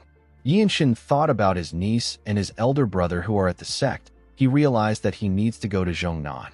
The 13 Skies is an unorthodox group that rules over the unorthodox faction. The interference of the Desolate Fortress is a necessity. Our boy told himself that he can get a lot of credits by taking the heads of the martial masters of the Tyrant Sword tribe. He believed that his captain would allow him to go there. While he was thinking, Yinshin stopped walking. He asked someone if they have found traces of the battle maniac. The moment he asked this question, 2 people raised their heads out of the bush. They ran to our boy. The people turned out to be Cheonju and Hyun. Cheonju said that the battle maniac wasn't at the Mantis sect. Yinshin said that it is a pity. Cheonju commended him on his fight. He told him that it was a splendid display of martial arts. He told our boy that he is the future Radiant Demon Squad leader. He disregarded this statement. He told Yinshin that he can even become the Divine Sword Squad leader. He turned to Hyun and said that this will widen their sect's horizon of knowledge. The boy knew that the man was trying to tell him to work harder. He told Yinshin that he feels restless anytime. He remembers that he said that he needed 5 moves to defeat him. He asked our boy if he will like to become his friend. He asked him if he is interested in the Manhwa sect's martial arts. He told Yinshin that the Desolate Fortress isn't very far from the Manhwa sect. Our boy was not very interested in what Hyun was saying. He told the boy that he does not have any matters to attend to at the Manhwa sect. Hyun was shocked to hear our boy's response. Yinshin assured him that he won't refuse to see him if he comes to visit him at the Desolate Fortress. He told him that he must learn a new martial arts before coming each time. Hyun was shocked to hear this. The scene shifts, and we are taken to the inn. The group noticed when Yinshin stepped inside. Myung said that the energy around our boy is a little different. Mirio moved close to him to inspect him. She told him that he received a cut on his back. She asked him to sit down. She told him that she will help him apply some balm. Ma Jin asked Yinshin about how the mission went. Our boy placed the sack on the table. The group was surprised to see what was inside the sack. They could not believe that they were looking at the head of a Blood Master swordsman. Ma Jin never expected the Blood Flame cult to have something to do with the issue. He could not believe that they left a Blood Master swordsman in charge. Myung pat Yinshin on the head. He told him that this proves that what happened at Jinping County wasn't a fluke. The captain could not understand the move of the Blood Flame cult. He did not know why they were placing Blood Master swordsmen in places where they are not usually seen. The Zen Sword Demon said that this is not normal. Ma Jin commended Yinshin on accomplishing a great feat. He told him that problems might be following him around. He could not believe that our boy resolved all his problems and returned with information that could be of aid to the Murim. Yinshin told his captain that he has something to say. Ma Jin asked him to tell him. Our boy revealed to him that he wants to go up to Mount Zhongnan. He explained to his captain that he is worried about his niece. Ma Jin told him that they were also just informed about the situation. he told our boy that Mount Zhongnan is currently very dangerous. He explained to Yinshin that the Tyrant Sword tribe is completely different from the Blood Flame cult. They are not a normal, unorthodox group. Mirio told our boy that the Tyrant Sword tribe uses both traditional martial arts and sorcery. She asked him to think of them as people who have gone crazy about getting stronger. Ma Jin said that Mirio is right. He told Yinshin that they have not received any missions there. He said that they simply need to focus on what they have been tasked with. Myung decided to interfere. He reminded his captain that captains are allowed to give orders for a mission if they deem it necessary.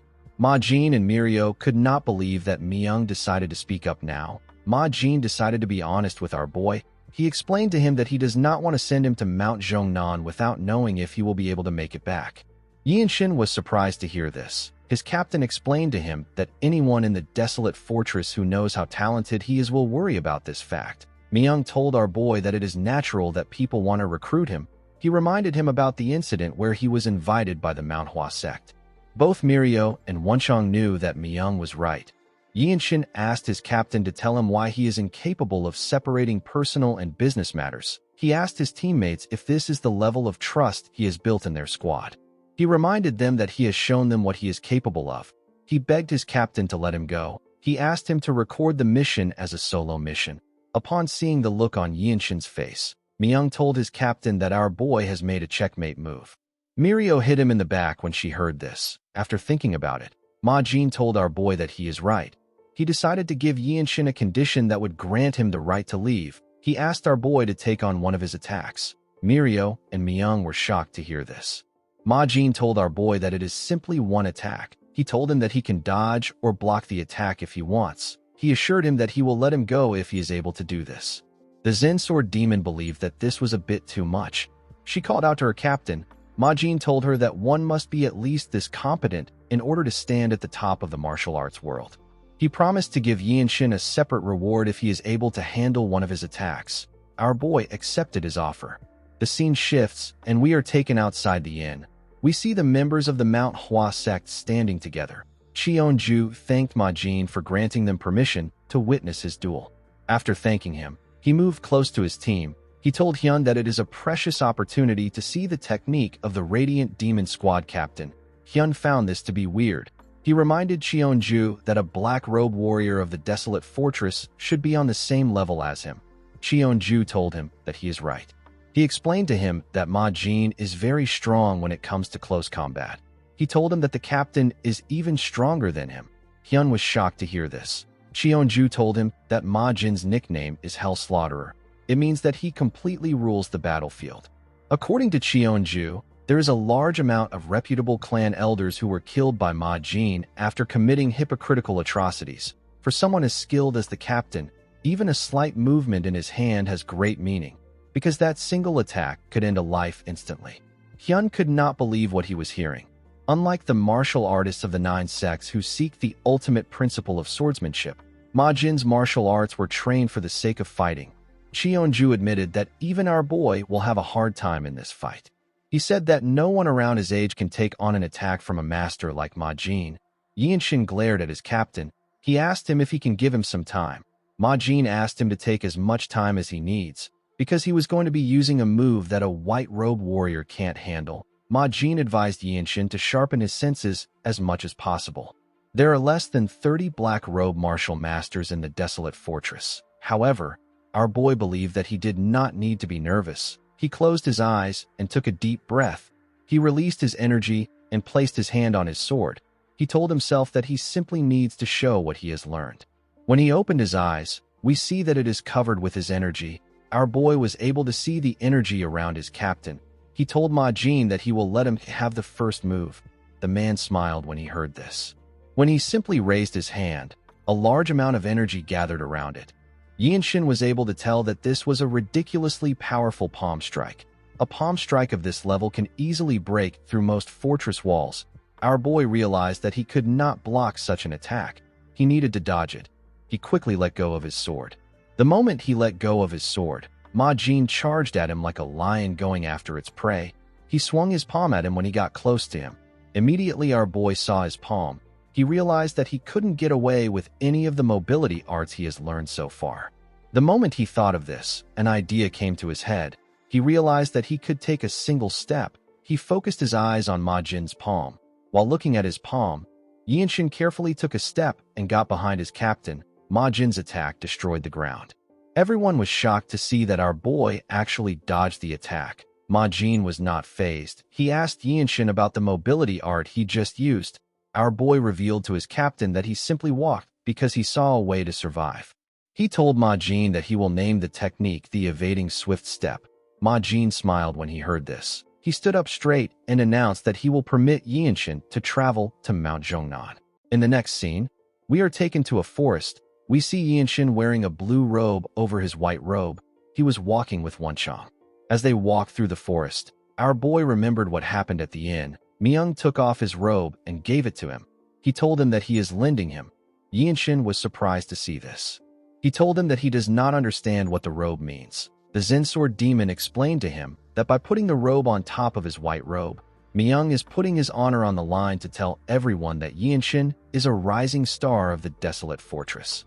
Mirio told him that he now has the authority to give orders to the white robes of the desolate fortress. Our boy could not believe that Myung saw him as a rising star. Rising star is a phrase used to describe a junior who is the best in their rank. Myung told our boy that he should tell anyone who questions him that the Azure Eye demonic swordsman recognizes his abilities. He assured Yinshin that no one will pick a fight with him if he says this. Mirio told Yinshin that he can also use her name. She told him that she also wanted to put her robe on him. Our boy did not expect this. The scene shifts, and we are taken to the present. Wenchang commented on the fact that there is a blue robe on a white robe warrior. He told Yinshin that it suits him. Our boy told him that it feels a little out of place. Wenchang assured him that he will get used to it soon. Our boy thanked him for encouraging him. Wenchang did not know why he was thanking him. He told Yinshin that he was actually sincerely complimenting him. In the next scene, we see the boys arrive at the entrance of Mount Zhongnan. Some martial artists were guarding the entrance. Wenchang realized that the rumor about them fighting with the Tyrant Sword Tribe was true. He never expected to meet martial artists at this point of the mountain. He believed that they would be at the entrance of the sect. He and Yinshin moved close to the men. They were asked to stop. One of them asked them about where they are from, their names, and the reason why they are there. Wenchang showed them the logo on his shoulders. He told them that they are from the desolate fortress. The man glared at him. Our boy decided to introduce himself. He told them his name. He said that he is from the Radiant Demon Squad. Wenchang also introduced himself to them. The man asked them if they intend to verify their identity only with their clothes. Wenchang put his hand into his pocket and brought out a tag of the desolate fortress. The man said that no one will believe that the desolate fortress allowed two young martial artists to come there alone. Wenchang did not know what to say. Someone asked the man to stop acting rude. The men turned around when they heard this. They saw a man resting on a pillar. The man was also a disciple of the sect. The man told Yinshin and Wenchang that their sect is in the middle of a war. He said that they can't accept people with identities that they can't verify with certainty. Wenchang became angry when he heard this. He released his energy and made the ground shake. The men became nervous. They asked him if he is really from the desolate fortress. Wenchang smiled confidently when he heard this. When he took away his energy, the men accused him of threatening disciples of the Zhongnan sect on Mount Zhongnan. Wenchang was surprised to hear this. Due to the way they were acting, Yinshin could tell that their battle against the Tyrant Sword Tribe was not going well. Their pride as one of the Great Nine sect is getting damaged, and now two young martial artists who boldly claim to be from the desolate fortress have appeared. It was natural that they would feel offended. One of the men told them that he cannot believe that they are actually from the desolate fortress. He told them that the situation here has been really bad these days. The man resting on the pillar told them that they will have a problem if they are actually from the desolate fortress. He said that they cannot trust them enough to let them into their great sect. He told them that the glory days of the desolate fortress are well in the past. Wenchang and our boy were shocked to hear this. Yinshin glared at the arrogant bastard. He placed his hand on his sword. He told the man that he did not expect him to speak rudely to martial artists from other groups for no good reason. He released his energy and took a stance. With a serious look on his face, Yinshin told the man that he ought to think twice before speaking. The disciples of the Zhongnan sect were shocked to feel our boy's energy. The man became angry when he heard this. He drew his sword. and asked Yinshin not to threaten them. The other men also drew their swords. The moment our boy saw this, he swung his sword. He released an attack that was quite fast. The attack was aimed at the man next to the pillar. He knocked the man's sword out of his hand. The man was shocked to see this. He could not even react to the attack. Wenchang was happy to see the looks on their faces. Yinshin put his sword back into his sheath. Immediately he did this, someone asked the disciples to stop. A woman jumped out of the forest. Our boy sensed her presence the moment she came out. The woman landed in their midst. Wenchang seemed to be shocked to see her. The disciples referred to the woman as their senior. Yinshin did not know her, but he could tell that she is strong. He judged that the woman was on par with the blue-robe martial artists of the desolate fortress. The beautiful woman turned to her sect members. She said that she is disappointed. She could not believe that disciples of the Zhongnan sect would act and speak in such a rude manner. She told the men that they will have a longer conversation about this issue when they return to the sect. The men quickly apologized. They said that they were ashamed of themselves. The woman turned to Yinshin and Wenchang. She apologized to them for how the men behaved. Our boy noticed that Wenchang was not speaking. He was still lost in shock. He decided to introduce himself to the woman. He told her that he is a member of the Radiant Demon Squad. Wenchang also introduced himself.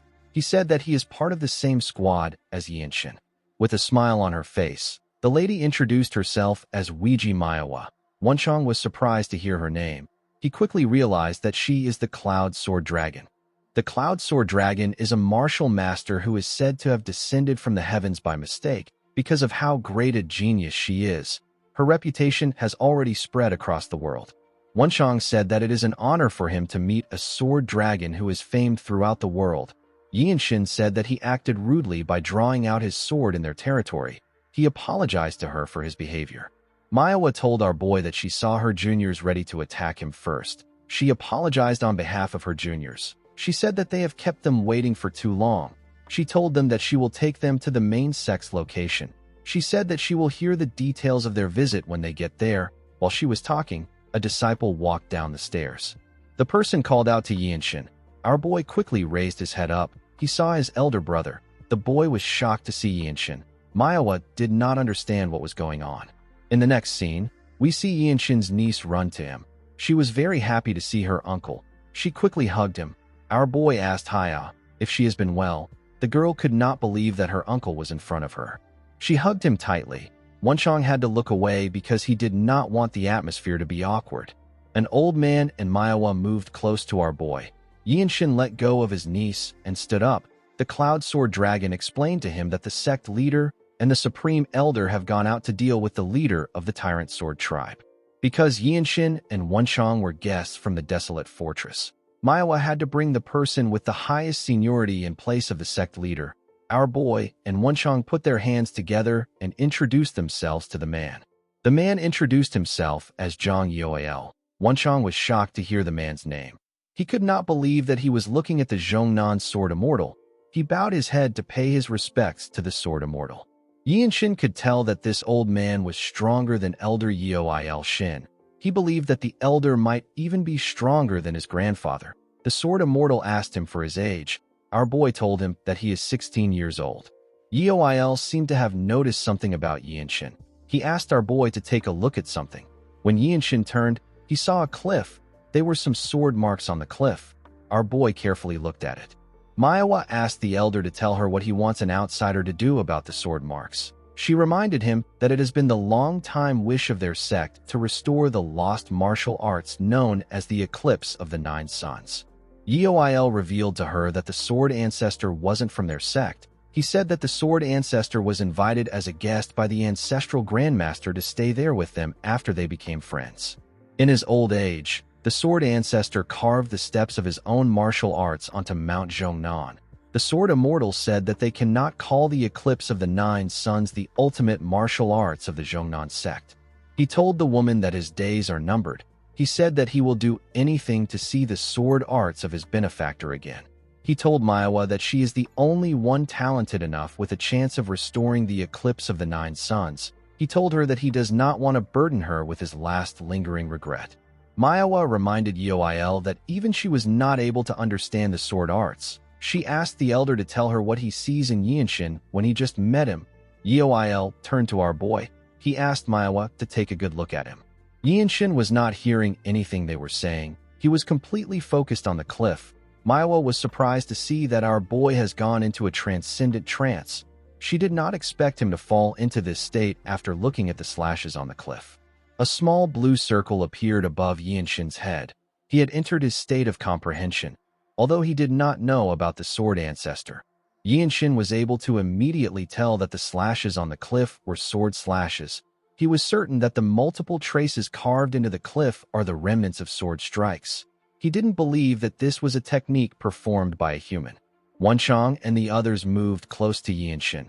Yoil revealed to Wenchang that the sword ancestor who passed away 50 years ago carved the strikes onto the cliff.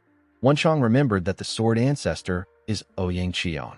The sword immortal revealed to Wenchang that the sword ancestor was a disciple of the tyrant sword tribe. He was later expelled from the group. He told Wenchang that this sword strikes contained the very essence of all the tyrant sword tribe sword technique. He said that the only person who can match this is the fortress master of the desolate fortress. Wenchang could not believe that Ouyang Qian could be compared with the fortress master. Yoil revealed to him that he was an orphan dying of starvation and begging on the streets. However, the sword ancestor carried him on his back and raised him on Mount Zhongnan. Wenchang found this odd. He asked the sword immortal about why he did not learn the sword ancestor's martial arts when he was the one who helped him enter the Zhongnan sect. Yoil said that it is the extent of his fate with his benefactor. He told Wenchang that it is life. He said that he was not talented enough to learn the sword techniques. It wasn't just him. Numerous martial artists from the sect also tried to learn it. Unfortunately, the techniques of the sword ancestor could not be learned simply with a great amount of knowledge or experience. Wenchang took a look at the cliff. He noticed something at the top. He squinted his eyes to see what was written. Someone wrote that if you respond appropriately, you will gain what is deserved. Yoil said that everything depends on how talented a person is. The hopes of their sect was all placed on Manhwa. Although she doesn't express it, she feels a lot of pressure.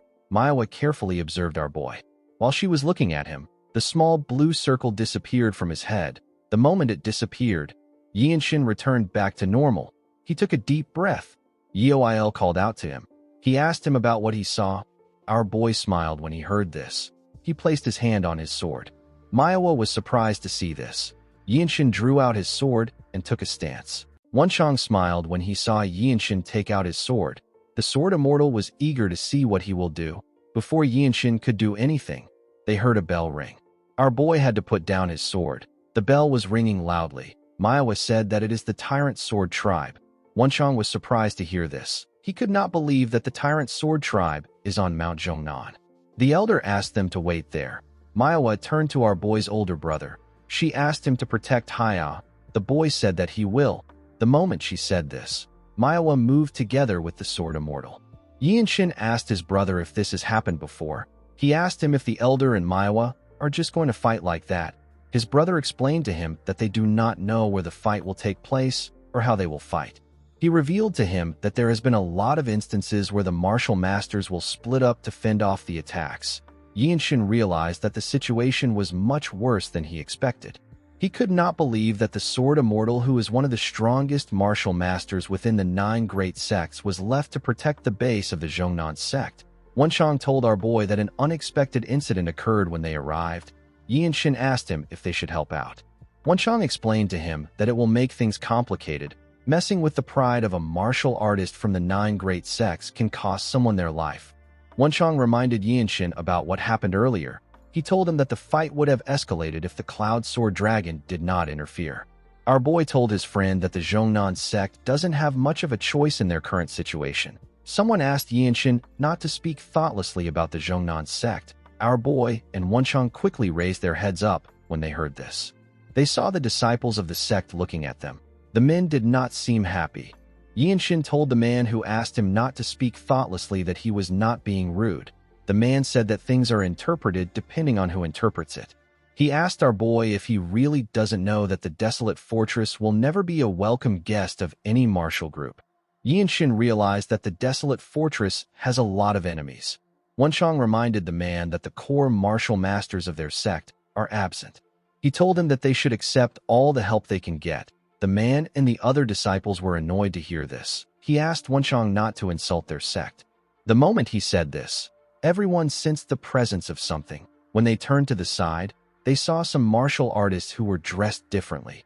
Yinshin noticed that this men possessed a stronger energy than the Zhongnan sect's disciples. The disciples were shocked to see the Tyrant Sword tribe.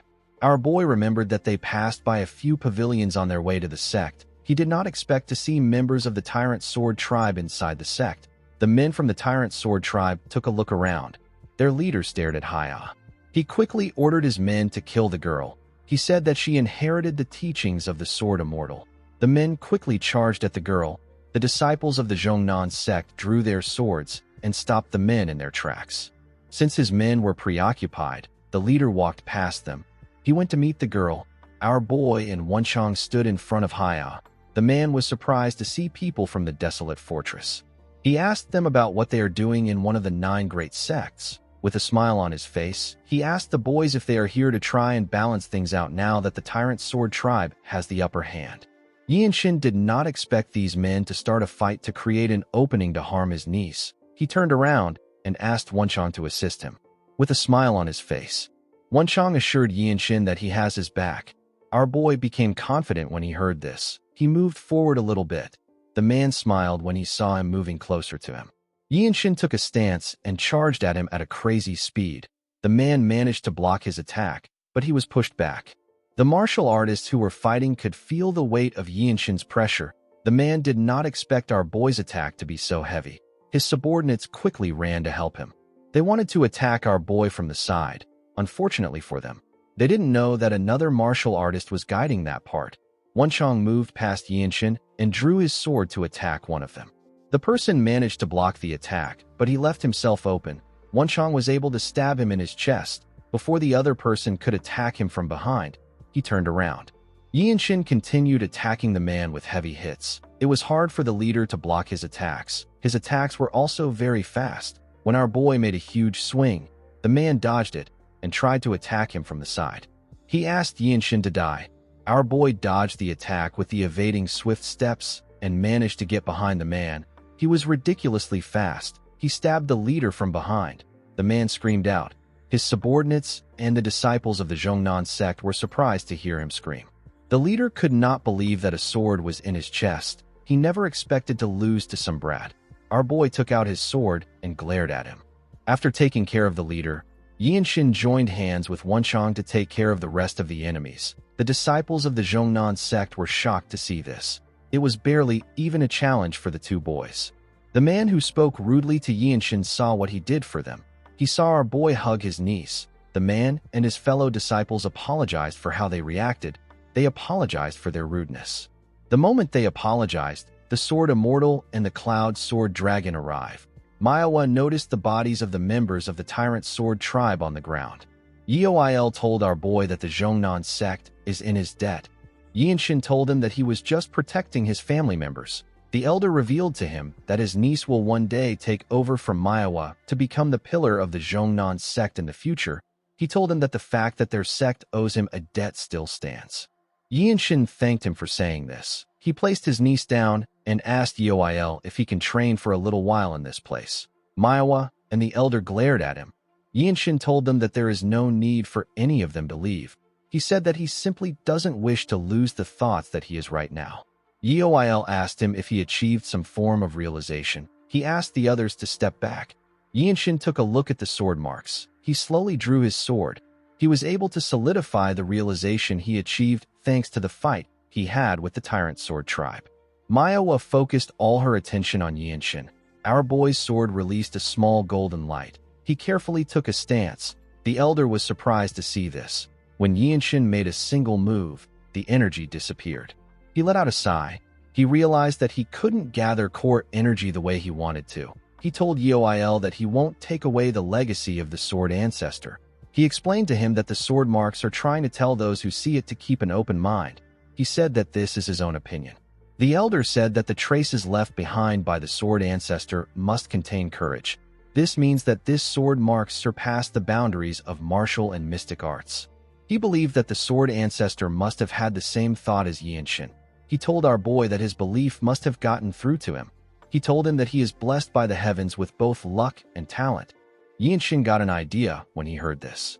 He reminded the elder that he said that Ouyang Qion came to the Zhongnan sect in his later years. Yoil said that he did. Our boy said that the sword ancestor must have been friends with the martial masters of the Zhongnan sect. Since the sword techniques of the sect has very distinct traits, it wasn't suitable for him. Even if he learned the sword techniques, the efficiency would be very low. Manhwa did not understand what he was saying. She asked him if he can elaborate more on it. He explained to the Cloud Sword Dragon that the restoration of the eclipse of the 9 suns is completely dependent on her. He told her that he can help her a little. Manhwa was surprised to hear this. She did not expect him to help her restore the sword technique. She asked him about what he means. Yinshin asked her to give him a second. He said that his training is not yet over. He moved close to the cliff. He slowly drew his sword. Yinshin had a strange experience when he looked at the sword traces on the cliff. It was an illusion that seemed to combine everything in the heavens and on earth into one ray. Everything served as an inspiration for him. When he raised his sword, it released the golden light again. He took a stance and began to swing his sword in a skillful manner. He realized that all he needs to do is to extend his sword faster than his opponent. Yinshin now understood the reason why martial arts like the Taiji Enlightened Sword Arts and the Plum Blossom Sword Arts are seen as the top martial arts. He swung his sword around himself and created a small golden ring around himself. Unlike swordsmanship that relies solely on wielding a single sword, the profound intent contained within the secret techniques merges with the inner energy and swordplay. This creates an unprecedented harmony that is unseen in the world. Manhwa could not believe what she was witnessing. She had never seen any sword techniques like this until now. Tears gushed down the elder's eyes as he watched Yinshin. He felt like he was watching the sword ancestor. The swordplay was very beautiful. At sunset, Yinshin was done with the display of the techniques. He took away his energy. Someone asked him if he has decided on a name for this sword technique. When our boy turned to the side, he saw Wenchang. He took a look at his sword and told his friend that he has decided to call it the Radiant Sword Arts. Wenchang smiled when he heard this. He believed that the name was perfect. It referred to how the radiance of the sun and the moon that fills the world does not disappear. Yinshin hoped that this is how his life will be as well. In the next scene, we are taken to a room. We see our boy and Wenchang resting in the room. Yinshin realized that he had obtained a lot from this place. He was able to save his niece and create his very own sword technique. When Wenchang had a sip of the tea, he was amazed. He said that he wants to get some of the golden tea on their way back. He told Yinshin that they are able to enjoy such a good treatment from the Zhongnan sect thanks to him. The moment he heard this, our boy remembered how Wenchang charged at the members of the Tyrant Sword tribe. He remembered the scary look on his face. He decided to not ask his friend any questions. He believed that everyone has their own stories. While he was thinking, someone knocked on the door and called for him. Wenchang immediately recognized the person's voice. When our boy opened the door, he saw Manhwa. She told him that she came to listen to the rest of what he was about to say earlier. Yinshin asked her if she is referring to the sword traces of the sword ancestor. In the next scene, we see them on the balcony together. Manhwa revealed to our boy that she wishes to step out of the sword ancestor's shadows. She said that she won't be able to face her sect if she does this. She said that she wants to walk her own path in both chivalry and swordsmanship. Yinshin told her that he will cheer her on. He gently smiled at her after saying this. Manhwa felt comforted. The woman realized that she was being too shameless by asking for Yinshin's help casually. She cleared her throat and put her hands together. She told our boy that she wants him to help her restore the eclipse of the 9 suns. She promised to never forget the favor till she dies. Yinshin did not know what to say to her. Manhwa asked him if he will help her. Our boy smiled and asked her to follow him. He told her that it won't take long. Manhwa was happy to hear this. She told Yinshin that this is pleasant to hear. On their way to their destination, the sword immortals saw them walking together. He watched the two of them closely as they spoke to each other. Yinshin took Manhwa to the cliff. He told her that he will teach her the steps first. Manhwa asked him about which steps he is referring to. She could not believe that our boy was able to find clues to restore the technique, and he even figured out the steps. Yinshin explained to her that the steps won't be completely identical. He told her that she will be responsible for restoring that part. Manhwa did not say anything. She was more surprised that there are people who possess this level of talent in the world. Yinshin did not know why she was looking at him with such intensity. He wondered if he has to explain things in simpler terms for her to understand. He told her that the steps he will be teaching her are incomplete. He told her that it is up to her to complete it. Yinshin believed that this wouldn't be difficult for the girl. However, tracing the remnants of a sword path and retracting the actual steps one by one are on completely different levels. He told Manhwa that he will begin now. The next day, Yeoil revealed to Yinshin that Manhwa fell to her inner demons after hearing the steps from him. Our boy was surprised to hear this. The Sword Immortal explained to him that Manhwa is probably shocked by the talent that he possesses. She is so talented that no one around her age in Shangxi was on par with her.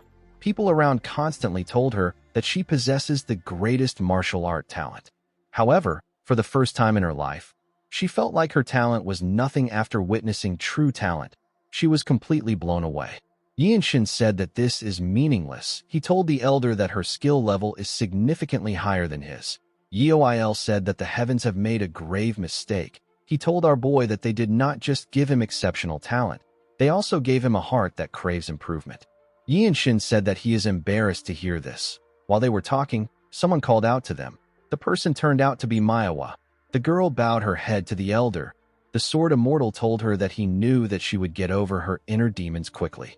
Yinshin also greeted the Cloud Sword Dragon. The girl put herself together and asked our boy if he can also use the sword technique. Yinshin said that he can. Manhwa asked him if he can learn the Eclipse of the Nine Suns together with her.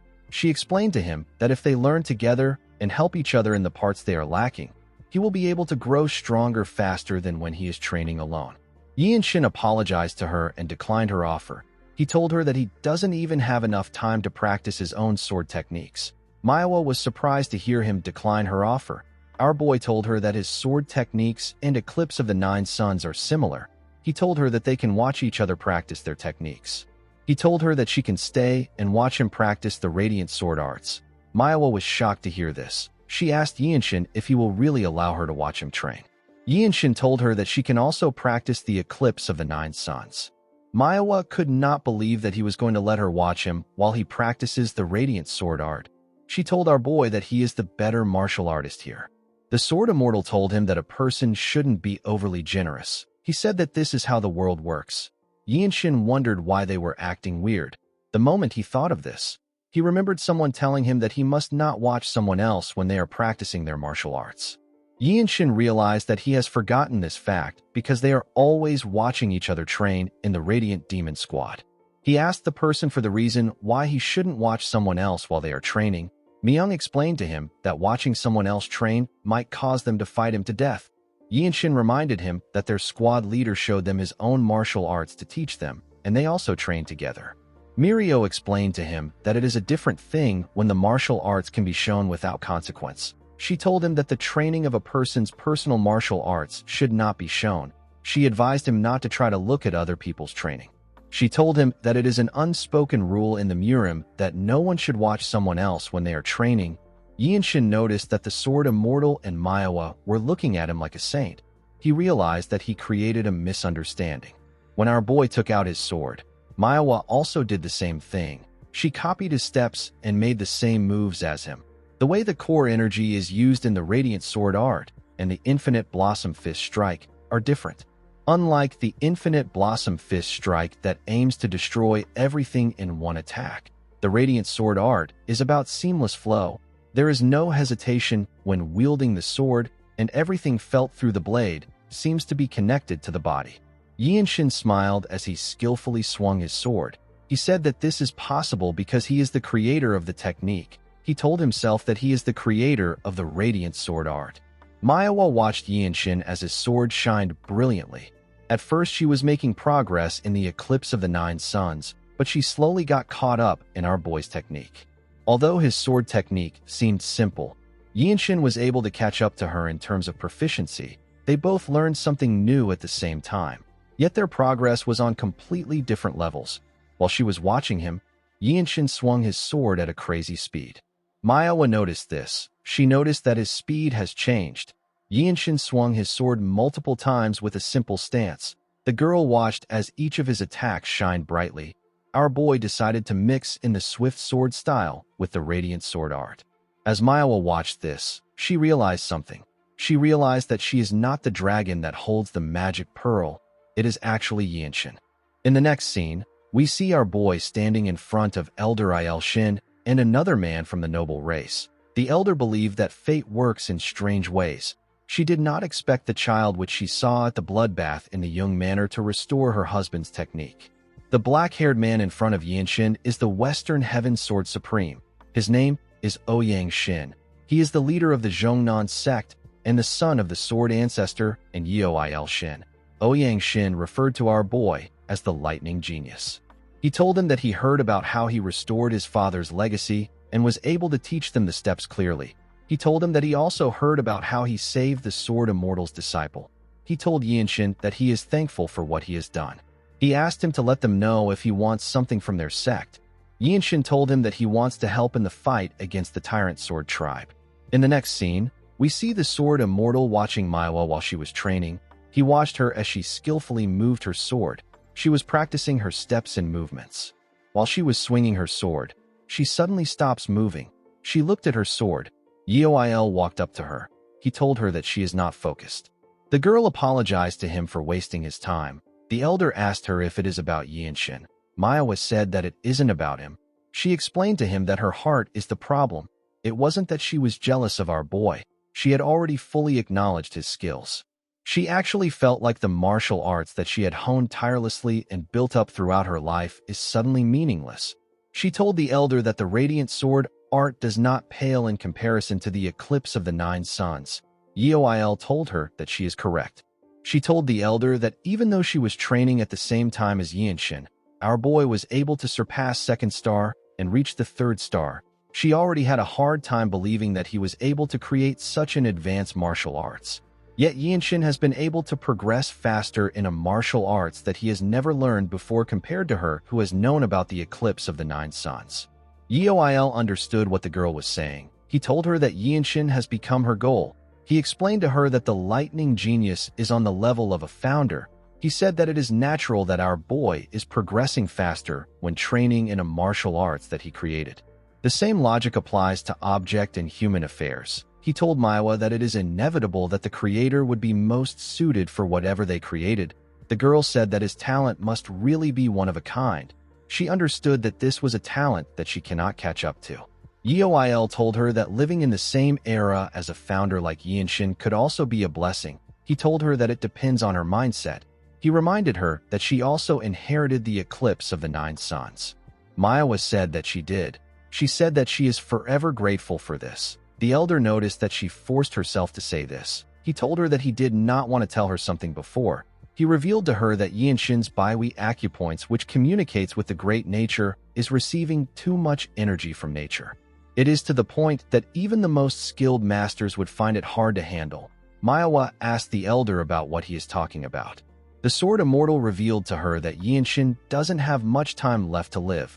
The girl was shocked to hear this. The elder told her that our boy is still doing his best to leave his mark on the world. Manhwa was surprised to hear this. The Sword Immortal looked at a mountain. He told the girl that he has respect for Yinshin regardless of martial prowess or age. The scene shifts, and we are taken to the Guanzhong Plain.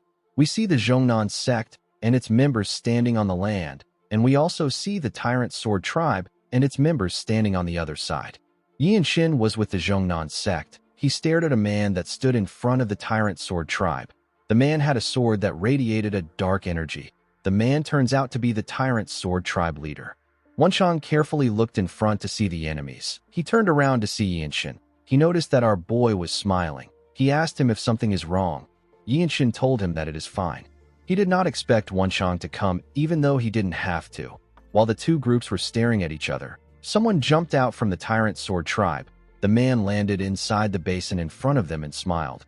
He raised his sword up and introduced himself as the 3rd disciple of the Tyrant Sword tribe leader.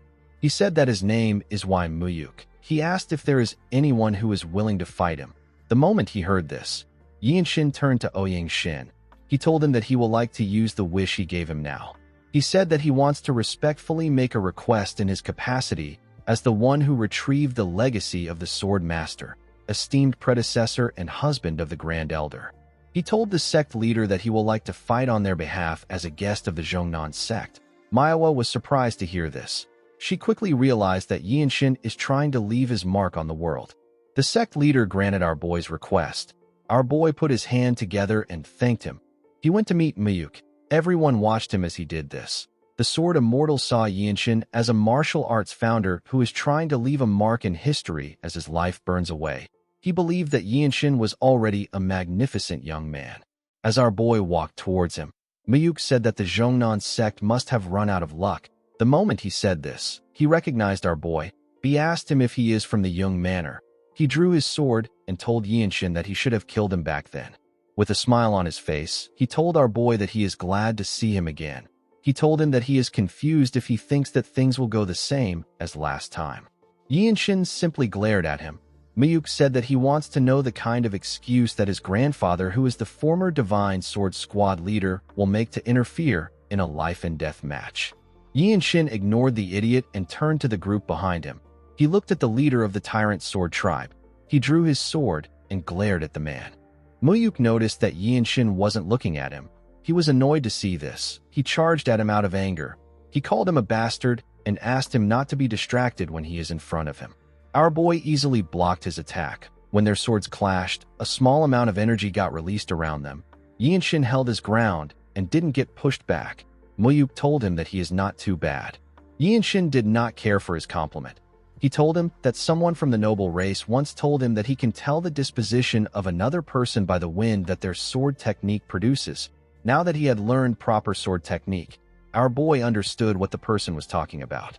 Miyuk was annoyed to hear this. Yinshin decided to use the Radiant Sword art. His sword shined brightly. He pushed Miyuk back and charged at him. Miyuk managed to gain some balance.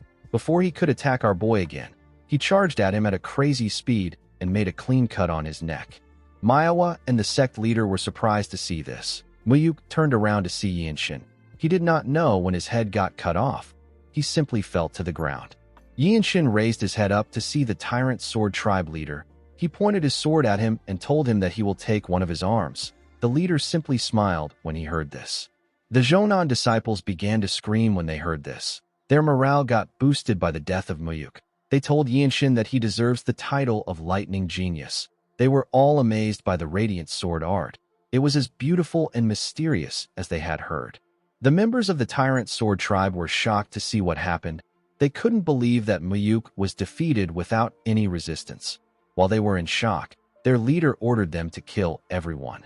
The members quickly charged at the Zhongnan disciples. Wenchang and the disciples also charged at them. They all went into the basin. Among the members of the Tyrant Sword Tribe, a huge man called our boy a bastard. He seemed like he was very interested in killing him. Yinshin drew his sword. He could tell that the old man was very strong. He knew that this is a martial master that he couldn't handle. He wondered if this man is Muyuk's grandfather. The old man told him that he will kill him. Yinshin told the man that his grandson wouldn't have died so fast if he taught him well. The man was annoyed to hear this. He jumped to charge at our boy. Before he landed on the ground, the Sword Immortal moved past Yinshin and charged at him.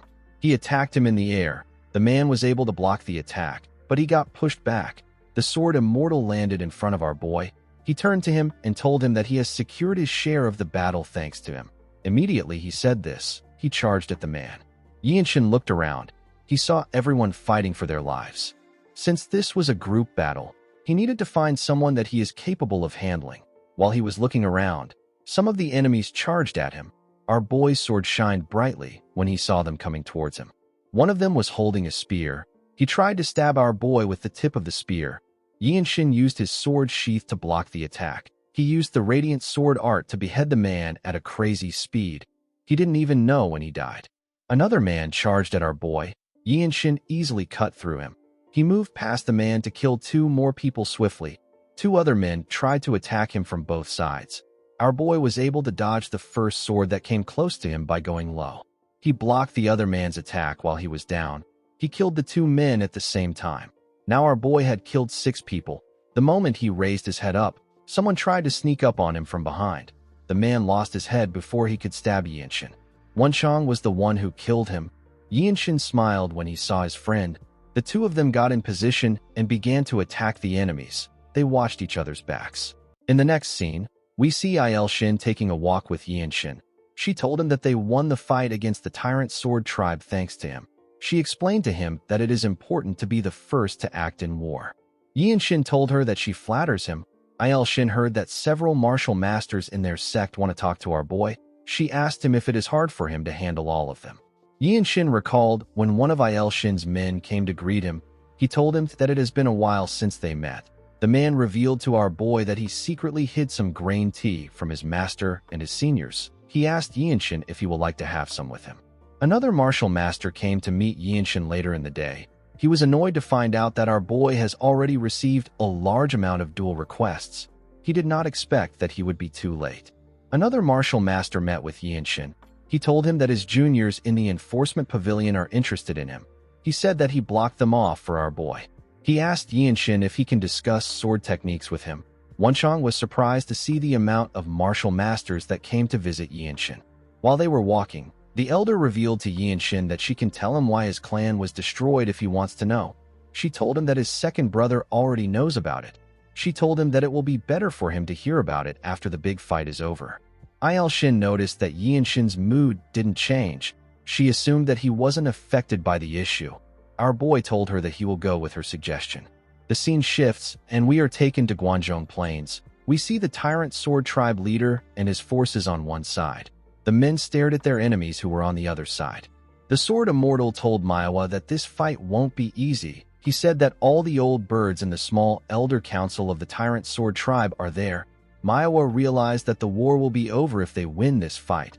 The Sword Immortal asked Manhwa to look after the disciples. She accepted his order. She turned to Yinshin and wished him good luck. Our boy asked her to stay safe. The Sword Immortal turned to Yinshin. He advised him to be careful of the vicious Rakshasa swordsman. He is the grandfather of Mayuk.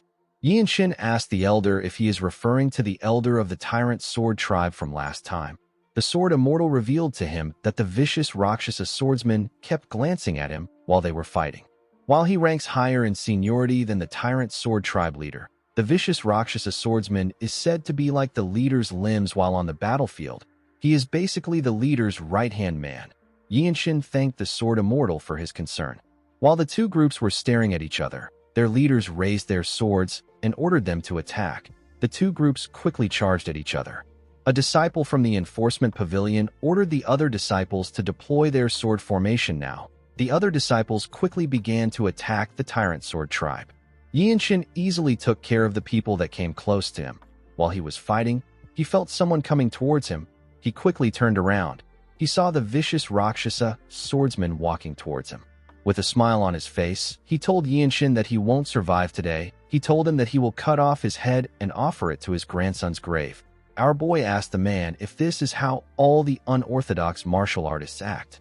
He could not believe that the man came to look for him even though all his subordinates are dying at the hands of the Zhongnan sect's martial masters. Yinshin told the man that he is shameless. The vicious Rakshasa swordsman was annoyed to hear this. He charged at our boy. He told him that he will tear him apart. He swung his sword at Yinshin. Our boy was able to block the attack, but the impact was crazy. The vicious Rakshasa swordsman charged at Yinshin with his palm. Our boy was surprised to see his hand coming towards him. He quickly raised his palm. He was able to block the attack, but he got pushed back. He could not believe that he could not gather his energy after having one clash with the vicious Rakshasa swordsman. He realized that this was a martial master that he couldn't handle at his current level. The vicious Rakshasa swordsman smiled at Yinshin as if he knew what he was thinking about. Before he could attack him, the Cloud Sword Dragon charged at him from behind. The vicious Rakshasa swordsman was able to block the attack. Another disciple charged at him. He was still able to block the attack. He was being attacked by 3 disciples. Yinshin watched them as they fought. The blue circle of comprehension appeared above his head. He decided to analyze the techniques of the vicious Rakshasa swordsman, the way he holds his sword, the way his muscles move when he puts energy into his sword. Yinshin slowly analyzed the way he behaves and the habits that he displays when using burst discharge. He wanted to see the way the man moves when he is defending. Yinshin promised himself that he will figure out everything he does. While they were fighting, Manhwa charged at him from above. The vicious Rakshasa swordsman grit his teeth out of anger. Yinshin immediately realized that Manhwa was making a suicide attack. Before her sword could touch the vicious Rakshasa swordsman, he used his palm to hit her stomach. Manhwa forcefully used her sword to cut off his arm. She fell to the ground after doing this. The vicious Rakshasa swordsman quickly made a huge swing to push anyone around him back. He watched as his hand fell to the ground. He told the Cloud Sword Dragon that she lives up to her reputation. Manhwa was not ready to give up. She grabbed her sword. When she raised her head up, she saw that the vicious Rakshasa swordsman was about to cut her down. Before he could do anything, Yinshin charged at him from behind. The vicious Rakshasa swordsman sensed his presence. With a smile on his face, he asked Manhwa to wait right there. He turned around and swung his sword at Yinshin. Our boy already knew the move he will make from that position. He used his sword to brush it aside and landed a huge cut on the vicious Rakshasa swordsman. The vicious Rakshasa swordsman was shocked to see what happened. A large amount of blood gushed out of his body. Manhwa and Shin's disciples who fought him were shocked to see what happened. The vicious Rakshasa swordsman's head fell to the ground. Immediately this happened. Yinshin's blue circle of comprehension disappeared from his head. While the Tyrant Sword Tribe leader was fighting Shin, he sensed that something had happened to his right-hand man. Yinshin pointed his sword at the Tyrant Sword Tribe leader. He reminded him that he said that he will take his arm. The Tyrant Sword Tribe leader glared at our boy. Wenshang walked up to his friend. He was surprised to see the body of the vicious Rakshasa swordsman on the ground. He took a deep breath and announced that the guest of the Zhongnan sect, whose name is the Lightning Genius, has beheaded an elder of the Tyrant Sword Tribe. The martial masters of the Zhongnan sect were shocked to find out that our boy took out the vicious Rakshasa swordsman. The members of the Tyrant Sword Tribe could not believe that such a thing actually happened. They could not believe that the vicious Rakshasa swordsman was killed by a child. Shin could not believe what she was hearing. She did not expect Yinshin to be the one who took out the vicious Rakshasa swordsman. Her disciple raised his hand up and announced that the vicious Rakshasa swordsman is dead. The members of the Zhongnan sect screamed out in excitement when they heard this. Their morale was boosted. They charged at the Tyrant Sword Tribe members without any fear. They tore them apart easily. Some of them began to run. The Sword Immortal turned around to see Yinshin. He did not expect our boy to kill the enemy that he warned him about. He watched as his sect members charged at the Tyrant Sword Tribe members. Shin pushed the leader of the Tyrant Sword Tribe back with his sword. The moment he did this, one of the members of the tribe charged at him and pushed him back. The man told the tribe leader that the momentum of the Zhongnan sect is no joke. He informed him that the situation is dangerous. He said that they must retreat for now and prepare for what's to come. The tribe leader did not like this at all. While the man was struggling to hold Shin back, he called out to his tribe leader. The tribe leader turned around to see Yinshin. He saw our boy kill one of his members. Yinshin glared at him. He knew that the tribe leader was someone too high up for him to look at. A mere glare from him would shake a person's soul. Yinshin watched the tribe leader as he ran away. He told himself that he will defeat him in 4 years' time. The tribe leader ordered his men to retreat. The scene shifts, and we are taken to the Zhongnan sect. We see the leader of the sect give Yinshin a plaque. The plaque is known as the Floating Cloud Token. If this token is shown to the groups affiliated to the Zhongnan sect, they will treat the person with utmost respect. Shin asked Yinshin to let him know if he ever needs his sword to fight for him. He told him that he will help him out once to resolve any issues, even if it involves political issues in the desolate fortress. Yinshin put away the token and thanked the sect leader. He told Shin that it is time she told him why his clan was wiped out. Shin revealed to our boy that everything began with the World Tree. Yinshin did not know what the World Tree had to do with this. The elder explained to him that it is a divine tree that sustains the world. All the laws of creations and existence are firmly anchored by the mystical energy of the World Tree. The land of the Jung clan was extremely fertile. The World Tree's roots spread far enough to stretch beneath the Jung estate. There is even a saying that the formidable martial power of the desolate fortress leader is maintained because she consumes the fruits of the World Tree. Yinshin asked the elder to tell him the reason why the Jung clan was annihilated. She explained to him that the Tyrant Sword Tribe and the Blood Flame cult are both factions that are completely opposed to the desolate fortress. For them, wiping out a small clan like the Jung clan was more than justified. Coincidentally, Il Shin and her disciples were nearby when they received a letter from the desolate fortress lord. They got a request to protect the Jung clan.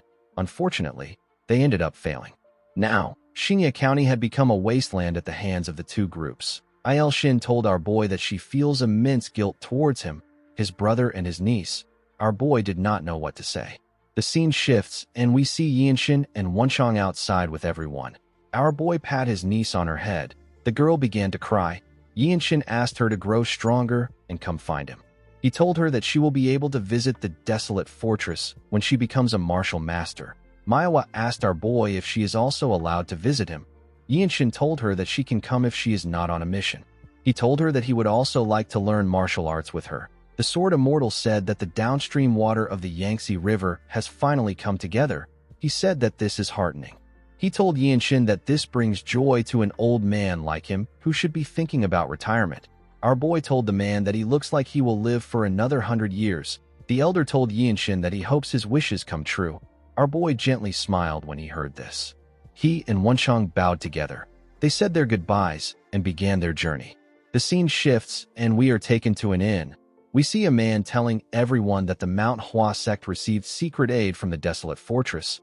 He said that the 9 great sects in the desolate fortress are fading away like the setting sun.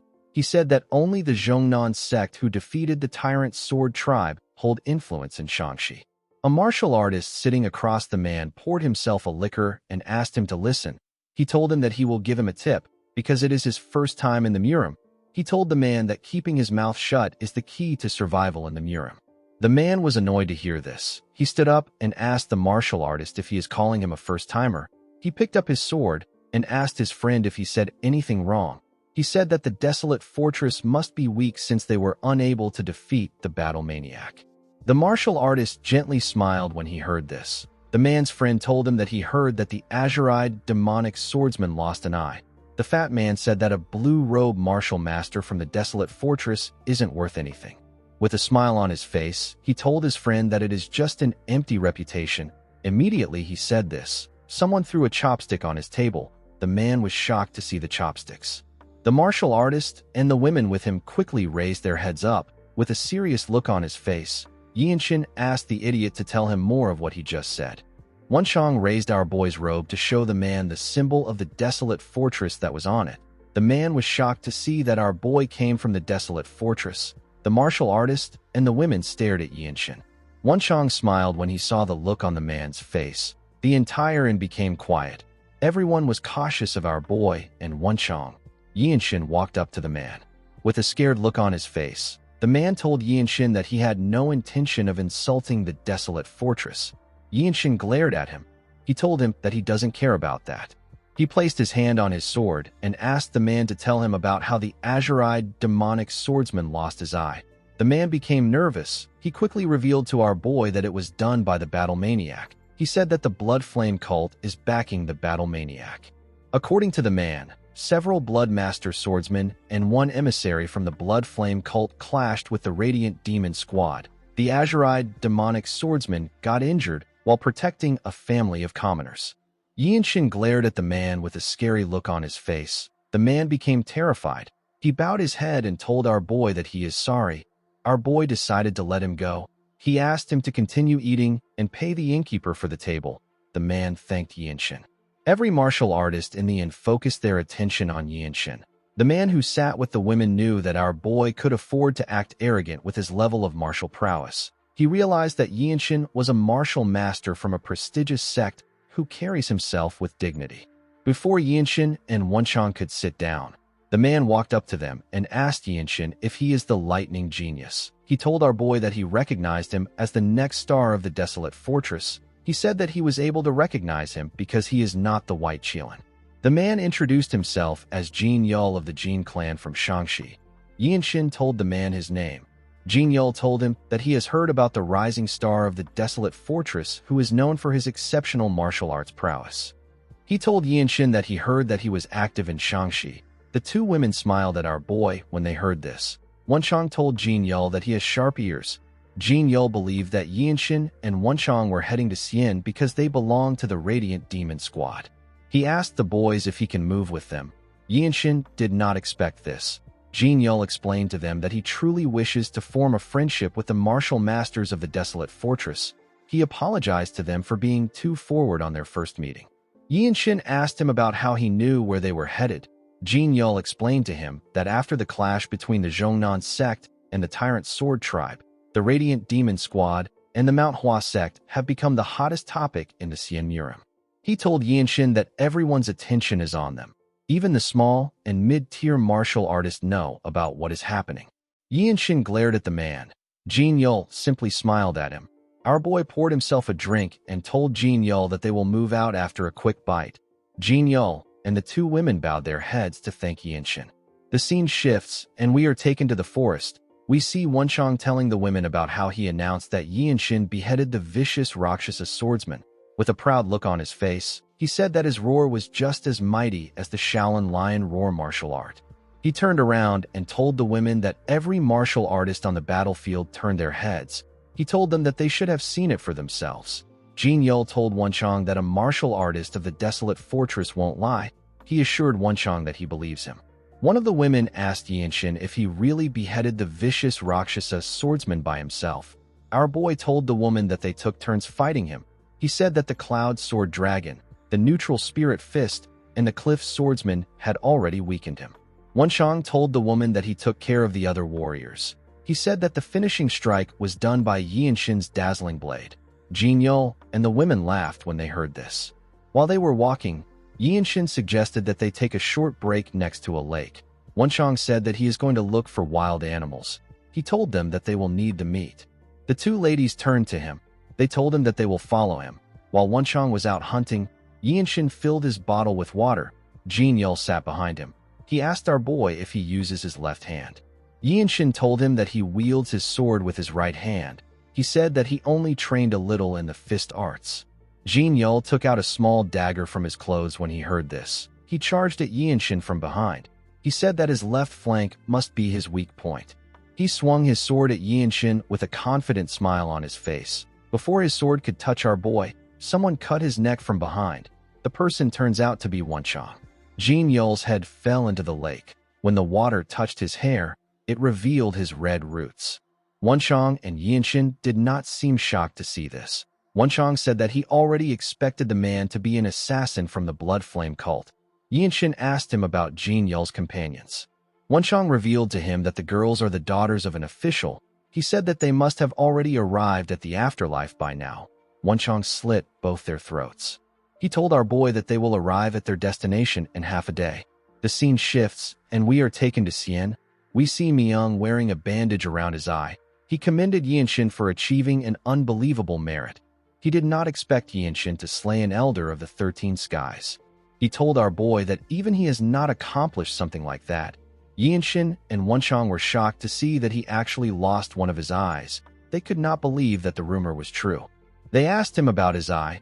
Myung did not know what to say. Mirio told our boy that Myung is not the only one in trouble. She told him that it was reckless for him to go against an elder of the Tyrant Sword Tribe.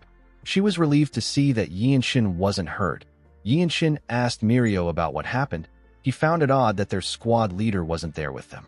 Mirio revealed to him that Ma Jin went on a pursuit with the Sword Saint and the martial masters of the Manhwa sect. She said that the Blood Flame cult, who are the masterminds, have revealed themselves. She said that she doesn't know the kind of tricks the Blood Flame cult will try with the Plum Blossom Pill. She revealed to them that support from the desolate fortress will arrive soon. Yin Shin asked her about Myung's eye. Mirio let out a sigh. She revealed to Yin Shin that the battle maniac used flying explosives, which is the Tang clan's hidden weapon. It happened while they were up against 3 Bloodmaster swordsmen. Myung could have easily dodged the attack, but there was a civilian house behind him. Myung had no choice but to strike the explosive down with his sword. He laughed nervously as Mirio told them about what happened. While they were talking, someone threw an explosive into their room. The group was shocked to see the explosive. It caused a huge explosion in the inn. Myung quickly picked Wenchang up and carried him out in an instant. He took a look at the inn and said that their squad leader isn't working hard enough. When he turned to the side, he saw Yin Shin and Mirio land on the ground together. When Yin Shin raised his head up, he saw some men coming towards them with their swords. He saw a man with one arm standing while the others charged at them. Yinshin immediately realized that this man is the battle maniac. Our boy asked his teammates to take care of the others. He said that he will handle the battle maniac. Myung and Wonchong were surprised to hear this. The battle maniac smiled when he saw Yinshin coming close to him. He knew that there is only one person wearing a blue outer robe and white on the inside in the Radiant Demon Squad. He knew that he was looking at the lightning genius. He watched Yinshin as he drew his sword. He believed that our boy had become incredibly arrogant because of his title. He asked Yinshin if he doesn't know that he was the one who took the azure-eyed demonic swordsman's eye. Yinshin asked the battle maniac to tell him the actual reason he came. He asked him if he hasn't already taken the plum blossom pill. The battle maniac took a stance and revealed to Yinshin that he came to take the head of the azure-eyed demonic swordsman. Our boy told him that he can incur the wrath of the Sword Saint and the Radiant Demon Squad leader by being here. The battle maniac raised his amputated arm. He asked Yinshin if he does not understand what a martial artist's hand means to him. He asked him to stop asking stupid questions. He told our boy that he spoke to him because he heard that he showed some promise. He told him that he is no different from the other fools. Yinshin gathered his energy into his sword. He used the Radiant Sword art to attack the battle maniac. The battle maniac dodged the attacks and charged at our boy. He appeared behind him. He attacked our boy with a perfect grasp technique. Yinshin turned around and used his sword to block the attack. He moved back a bit. The battle maniac was shocked to see our boy's footwork. He was certain that this was the footwork of the noble race. He quickly realized that he was wrong. He knew that the martial art of the noble race can't be copied. He realized that Yinshin was using a completely different martial art. Our boy told him that he talks too much. The battle maniac smiled when he heard this. He told Yinshin that he heard that his family is buried on the mountain behind their clan's estate. He asked our boy if he has ever wondered about what happened to his land after he left. With a smile on his face, he asked Yinshin if he expected his hometown to be untouched after he made an enemy out of the Blood Flame cult. He revealed to our boy that they dug up the mountain and burned all the corpses. Yinshin was shocked to hear this. He remembered how the maid used to wake him up for breakfast. He remembered his first brother and his wife. He remembered how his father called him his son with his last breath. Yinshin released his energy when he thought of this. With a cocky smile on his face, the battle maniac asked our boy if he believes that he can beat him. Yinshin wondered about what would make a martial artist feel despair. The first thing would be when their masters, seniors, juniors, or they themselves face death. The second would be when they lose the ability to perform martial arts due to their body. Yinshin wondered about which of this situation would best fit a martial arts-obsessed warrior. Our boy didn't believe that cutting off his limbs would be enough. The battle maniac charged at him while he was thinking. Yinshin put away his sword and used his palm to block the battle maniac's attack. The battle maniac was annoyed to see that Yinshin was using a palm technique against him. He attacked our boy faster. Yinshin was able to block each one of his attacks. Before he could make a huge attack, Yinshin caught his wrist. With a look of anger on his face, the battle maniac asked Yinshin to tell him how he knows his technique. Our boy told him that he made his technique better. The battle maniac was annoyed to hear this. He could not believe that our boy stole his secret martial arts technique in an instant, and he even improved it. Yinshin liked the look on his face. He realized that this was the best way to throw the battle maniac into despair. To martial artists, their martial arts is a life that they built up through countless years of dedication. Yinshin basically denied the battle maniac's entire life work. He even showed him a more superior form of his martial arts. Our boy moved close to the battle maniac and asked him if he would like to learn the improved version. The battle maniac was shocked to hear this. Yinshin smiled and said that he cannot teach him. The battle maniac screamed out in pain. Yinshin released some energy and tightened his grip on his wrist. He broke the battle maniac's wrist. The poor bastard screamed out in pain. Yinshin watched him as he suffered. Myung and Mirio couldn't believe their eyes. They couldn't believe that Yinshin subdued the battle maniac. Our boy drew his sword and moved it close to the battle maniac's neck. The man called him a bastard. Yinshin beheaded him when he heard this. Everyone was shocked to see this. When the battle maniac fell to the ground, a small box with a plum blossom symbol on it fell out of his clothes. In the next scene, we see Yinshin present the battle maniac's head and the plum blossom pill to his captain. Ma Jin picked up the box to look at it. He didn't know what to say to our boy.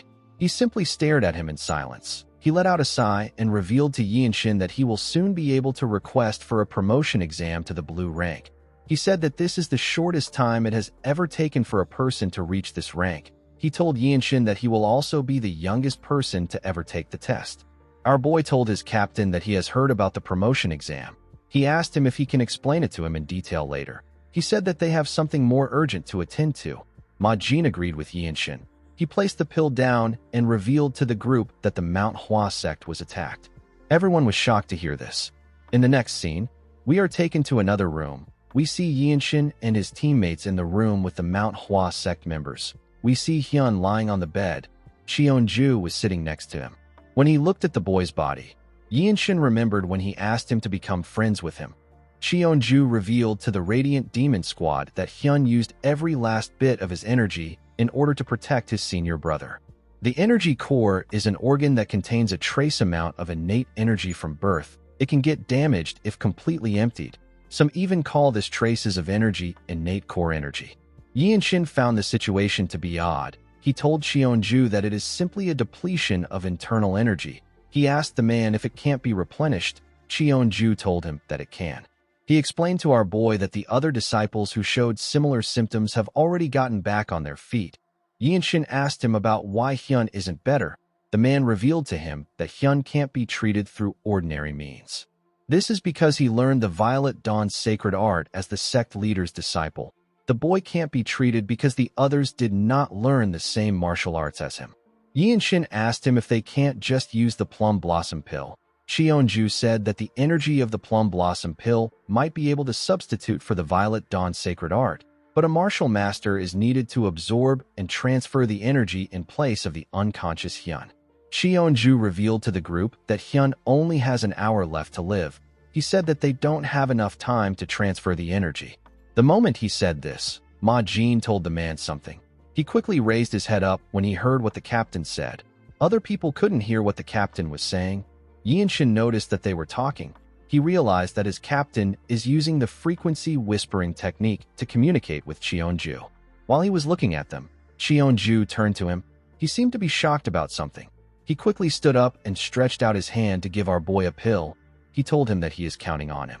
Yinshin asked him if he believes that he can transfer the energy. Ma Jin told him that he does. He asked our boy to swallow the pill and start immediately. He told him that the pill will also strengthen him. While watching Yinshin circulate his energy, Ma Jin recalled that our boy had previously absorbed an elixir incredibly fast and perfectly integrated it. Yinshin absorbed it before he could help him. With our boy's talent, Ma Jin believes that it will be possible to quickly dissolve the plum blossom pill's energy and transfer it to Hyun within the time limit. After preparing himself, Yinshin collected the pill and swallowed it. Hyun sat in front of him in a lotus position. The moment our boy swallowed it, he felt something within. The plum blossom pill is a special elixir tailored to a specific way of manipulating internal energy. For someone like Yinshin who hasn't learned the internal arts of the Mount Hua sect, it would take a whole year to fully settle the plum blossom pill's true energy in his body. Unless a person undergoes a full year of closed-door training, it will have no real value. This is why the battle maniac didn't use the pill immediately he got it. It would be better for a person to focus on developing their own martial arts with such a large amount of time. Yinshin believed that he can absorb this energy and transfer it to Hyun at the same time. His blue circle of comprehension appeared next to his core. Our boy knew that he needed a massive amount of energy. He noticed that the slight opening in the middle energy core started to widen upon receiving the plum blossom pill's energy. Though it didn't fully open, it managed to shorten the time needed to absorb the energy. Cheonju was shocked to see that Yinshin has already dissolved the plum blossom pill's energy. Our boy placed his hand on Hyun's back. He asked the boy to focus. He asked him to use the Violet Dawn's sacred art to absorb all the plum blossom pill's energy that he is transferring. Hyun used his martial arts to slowly absorb the energy. The Mount Hua disciples could not believe their eyes. Everyone watched Yinshin transfer the energy to the boy. After a while, Yinshin removed his hand from Hyun's back. The boy regained consciousness. He opened his eyes and looked around. Cheonju asked him if he is conscious. Hyun told him that he is.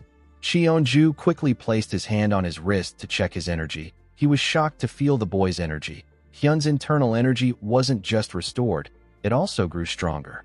Cheonju could not believe that Yinshin completely dissolved the plum blossom pill's energy and infused it into Hyun's body without losing the tiniest amount. The man was shocked to see that Yinshin transferred the powerful energy without keeping any for himself. He told our boy that he is a truly noble man. Yinshin told him that he simply understood the situation.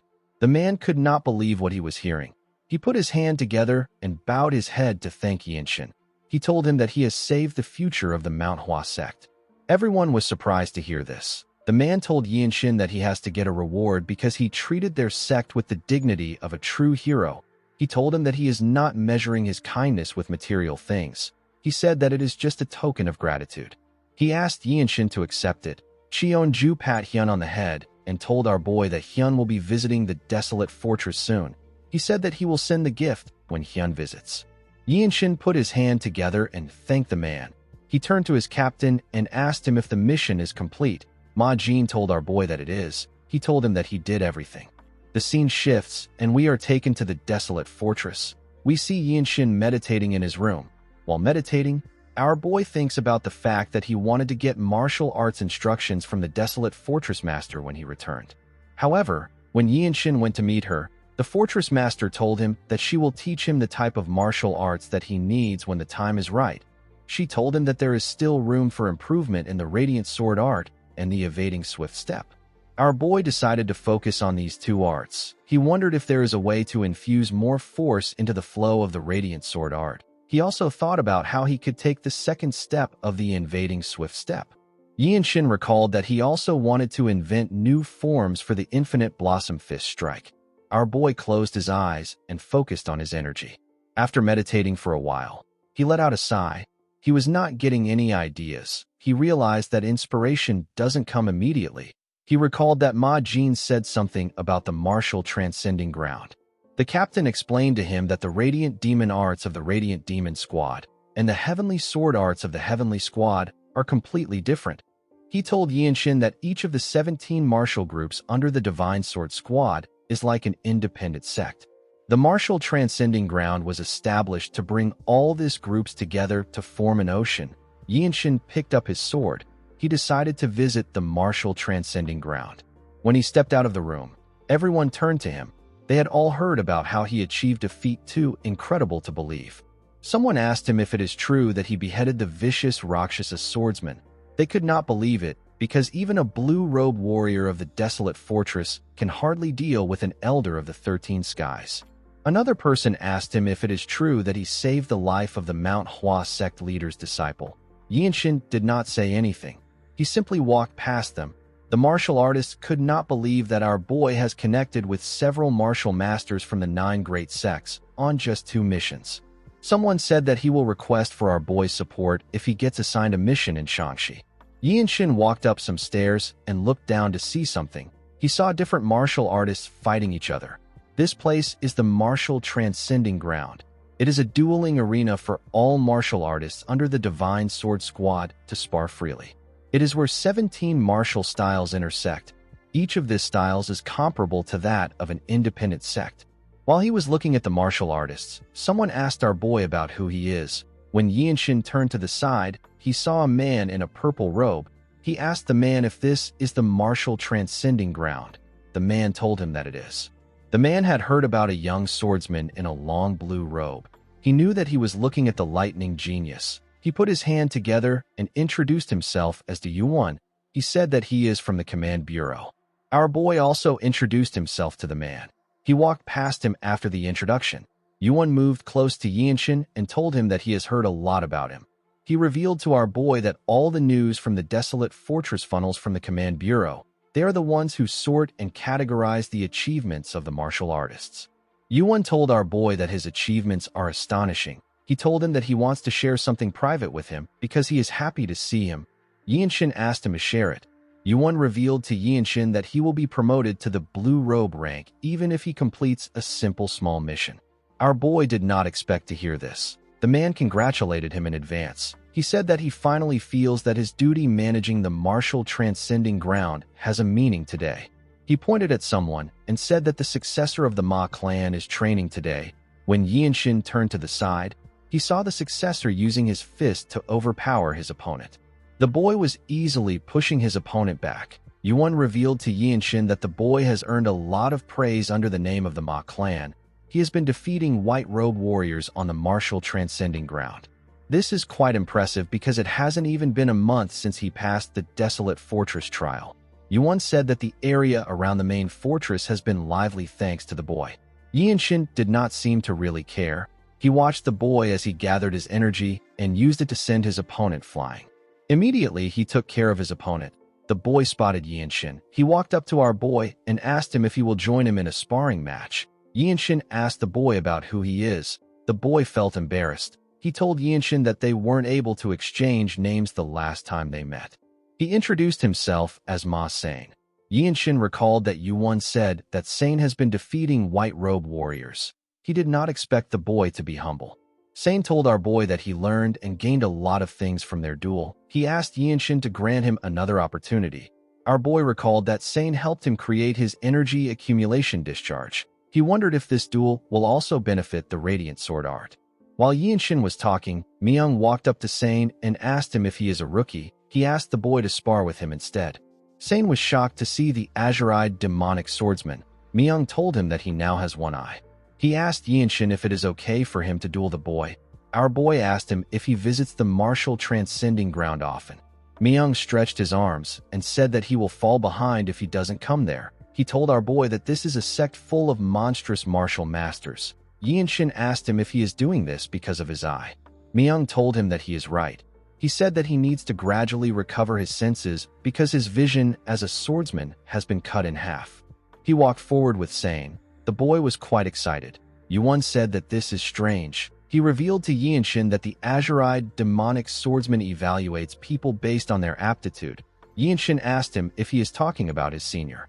Yuan took a look at Myung and said that he is a truly cold-hearted person. He told our boy that he can tell from Myung's records.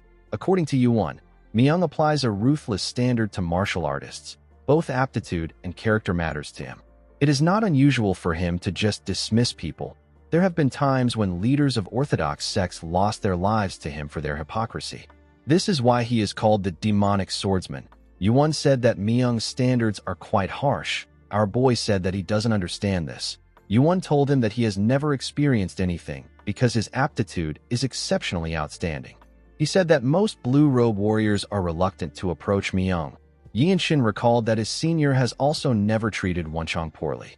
While he was talking, Yuan saw something. He saw Myung give Sane a heavy punch in his chest. With a smile on his face, he said that Sane picked the wrong opponent. Sane spat out some blood and fell to the ground. He quickly stood up and sat in a lotus position. He began to meditate. He smiled as he circulated his energy. Yinshin could tell that the boy has gained some insight from the duel. Myung told him that Sane isn't just some empty-headed fool. Yinshin noticed that his senior's martial prowess hasn't diminished much even though he lost his sight. Sane, who was once nothing but an arrogant young master, has drastically changed in such a short period of time. Our boy understood that this was the power of the Desolate Fortress. He felt the amazing strength of the Desolate Fortress again. While he was looking at Sane, someone called out to him. When Yinshin turned around, he saw his captain. Ma Jin walked up to him and revealed to him that the fortress master wishes to commemorate his coming of age. Our boy asked him if he is saying that the Desolate Fortress will host his coming-of-age ceremony. Ma Jin told him that he is correct. Yinshin was not interested in this. He asked his captain about when he will get his next mission. Ma Jin revealed to him that the fortress master personally arranged the event. He told our boy that she acknowledges his talent and potential. Yinshin took a look at the martial transcending ground. He told his captain that he doesn't really want to do it. He said that he can analyze and refine dozens of sword techniques here in the next 2 hours.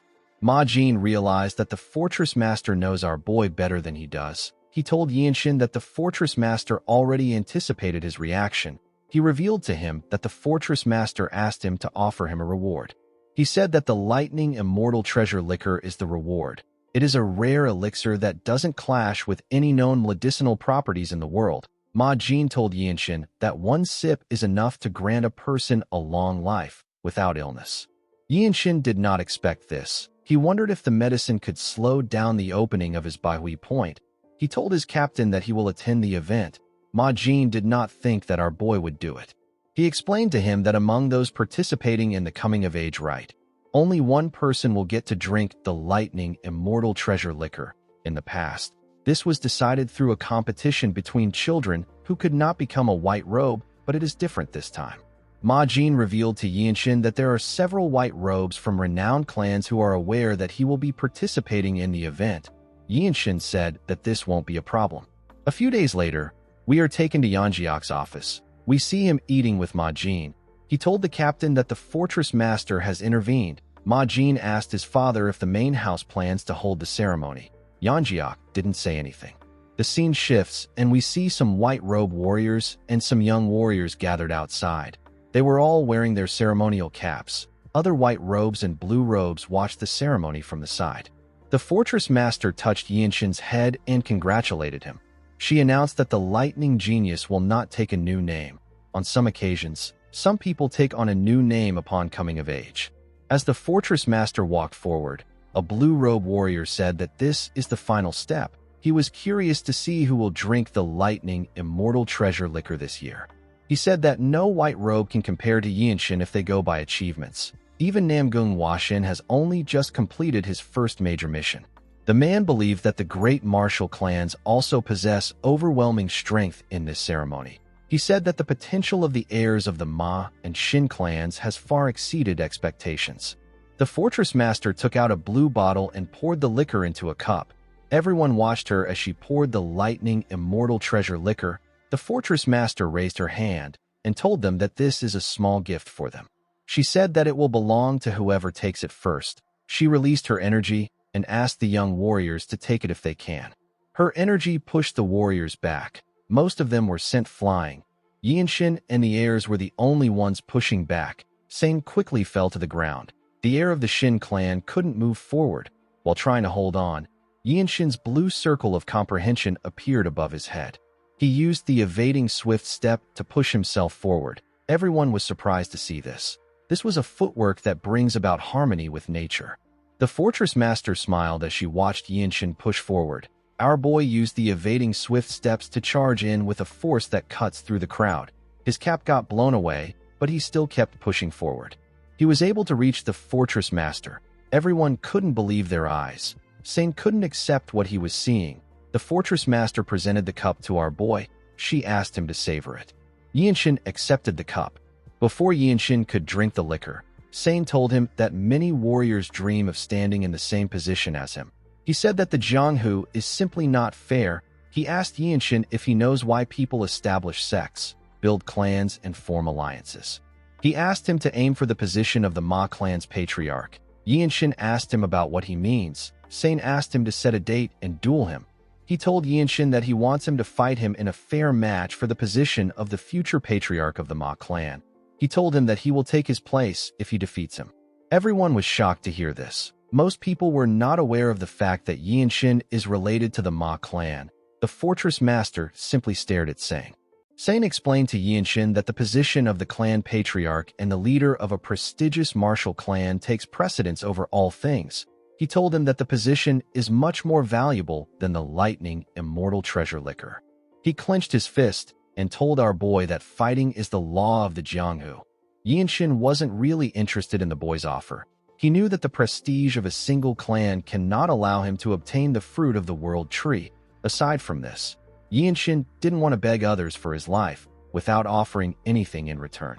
He raised the cup and told Sane that he claimed the liquor with his own efforts. He drank the liquor in front of everyone. His grandfather was surprised to see what he did.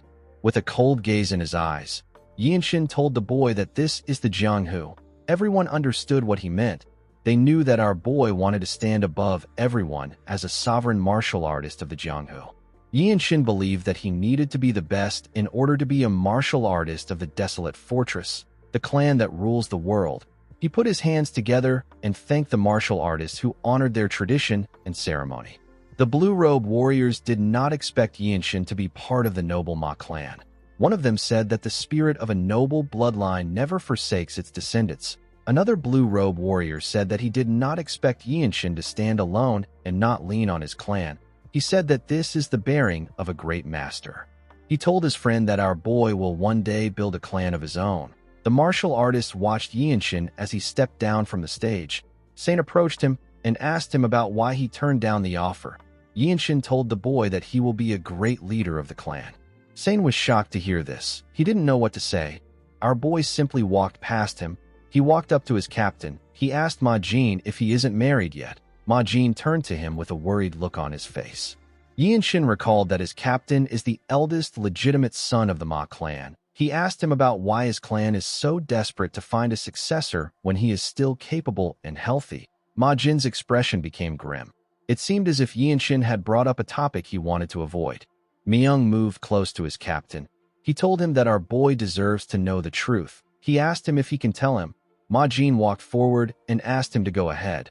When the captain was no longer close to them, Myung told our boy that he has something to tell him. He revealed to him that their captain brought Mirio back from a mission in the past. He was holding her hand at the time. Our boy asked him if he is talking about his senior. Myung assured him that he is talking about the same Mirio. He told him that she was much younger at that time. Ma Jin took Mirio from a secretive sect and said that she is destined to become a pillar in the desolate fortress. However, Mirio wasn't the issue in this story. The story is about the mission that Ma Jin took. The mission took place in Mount Tian Shan. It is a battleground swarming with the remnants of the demonic cult. Myung told our boy that it is a perilous place. He said that their captain completed the mission, but he got in a fight with a martial master of the demonic path.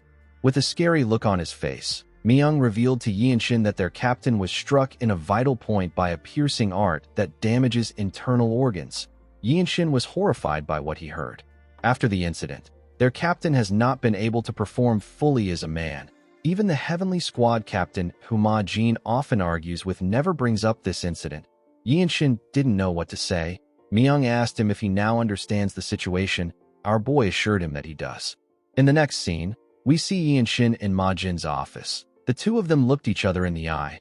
Our boy asked his captain about when the next mission will take place.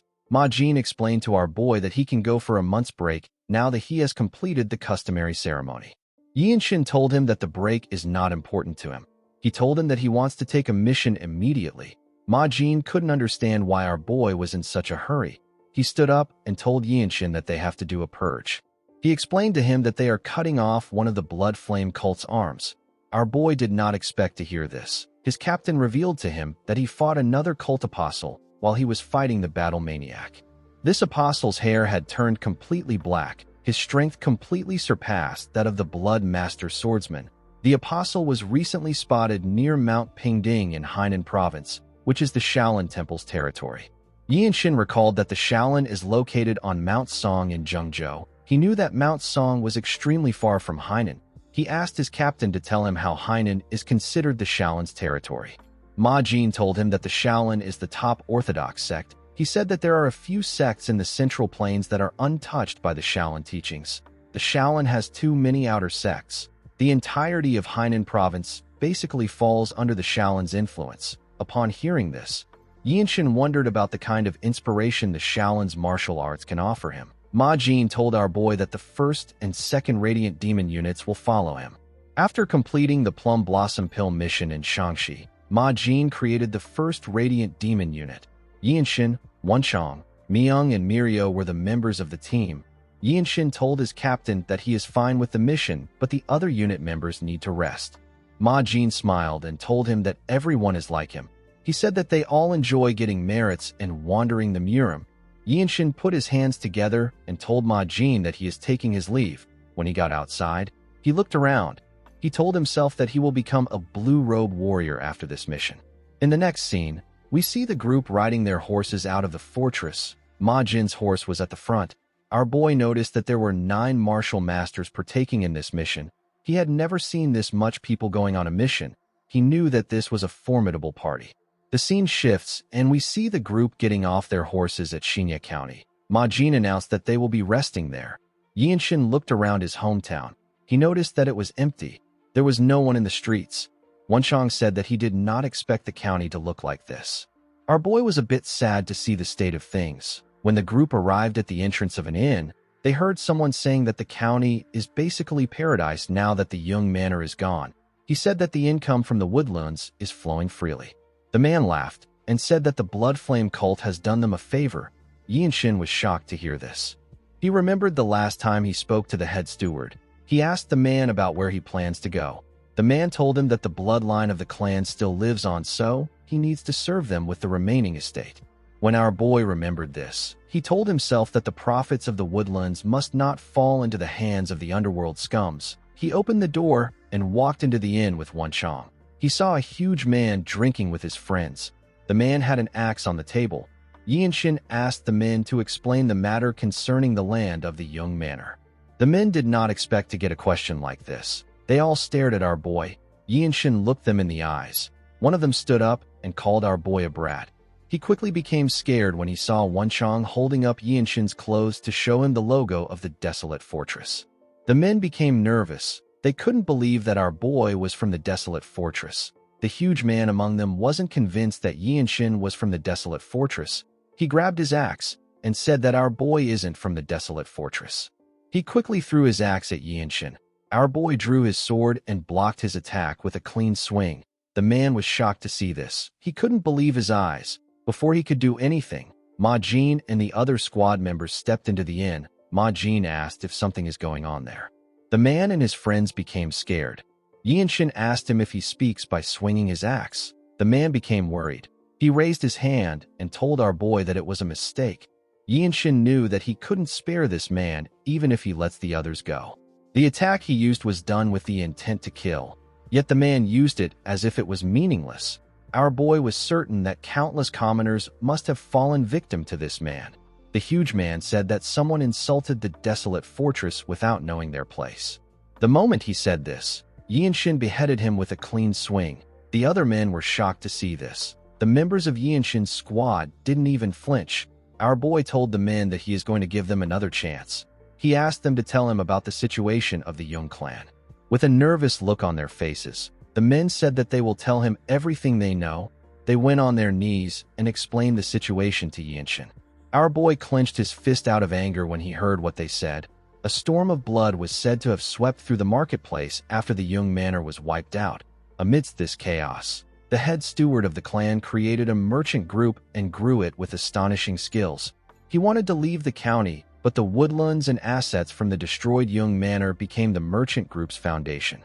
Due to this, the underworld martial artists targeted them.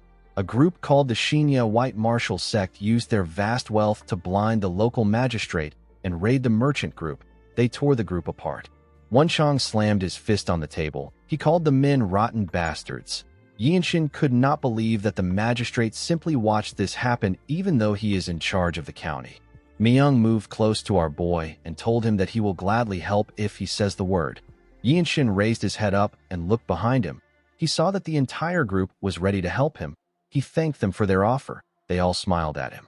He asked his captain if he is allowed to punish the magistrate himself. Ma Jin told him that he can't do this. He said that he will investigate the magistrate himself when he returns.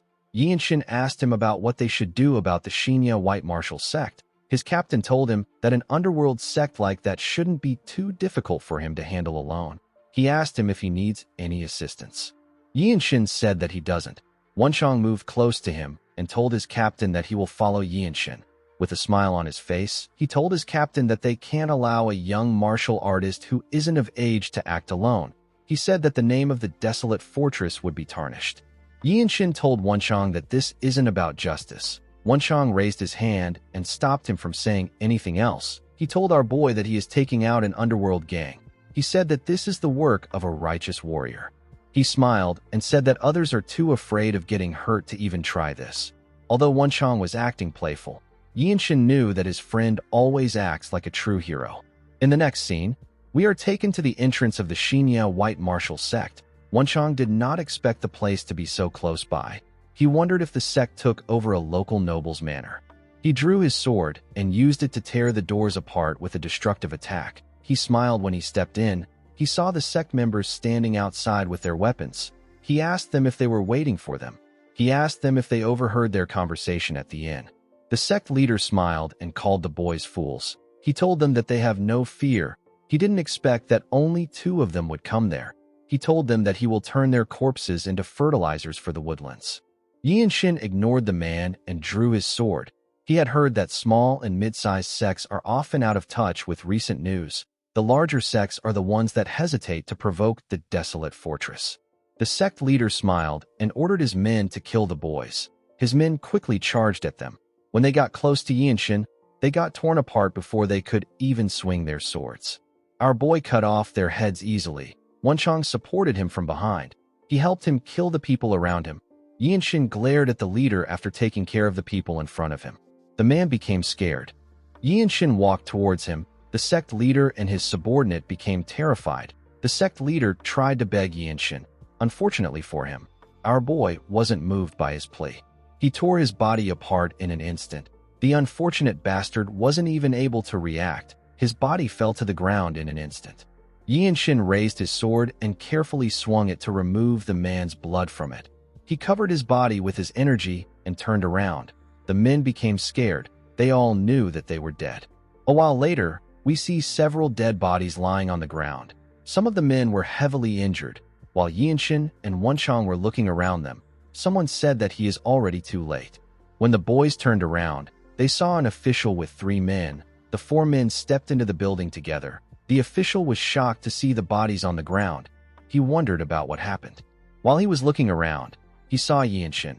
He recalled that our boy was a child of the Young Manor. He asked him about what he is doing there. Immediately the man said this. He saw the desolate fortress logo on Yinshin's clothes. He could not believe that Yinshin was in the desolate fortress. One of the men ran past the official and called out to our boy. Yinshin was surprised to see the head steward. The man couldn't believe that our boy became a martial artist of the desolate fortress. He was very proud of him. He told Yinshin that this feels like a dream. Our boy told the steward that he heard that things haven't been going well for him. The man gently rubbed his head and said that things were bad for him because he is weak. Yinshin noticed that the energy emanating from the man's body was much different from before. It was now more refined and grounded. Our boy knew that a change like this is basically impossible without having formal martial arts training. He asked the steward if he joined an orthodox sect. The steward smiled and said that he was able to become an outer disciple of the Shaolin through great luck. Our boy did not expect to hear this. The steward pointed at the old bald man behind him. He introduced him as his master. The old monk introduced himself as Wenchang. Yinshin put his hand together and greeted the man.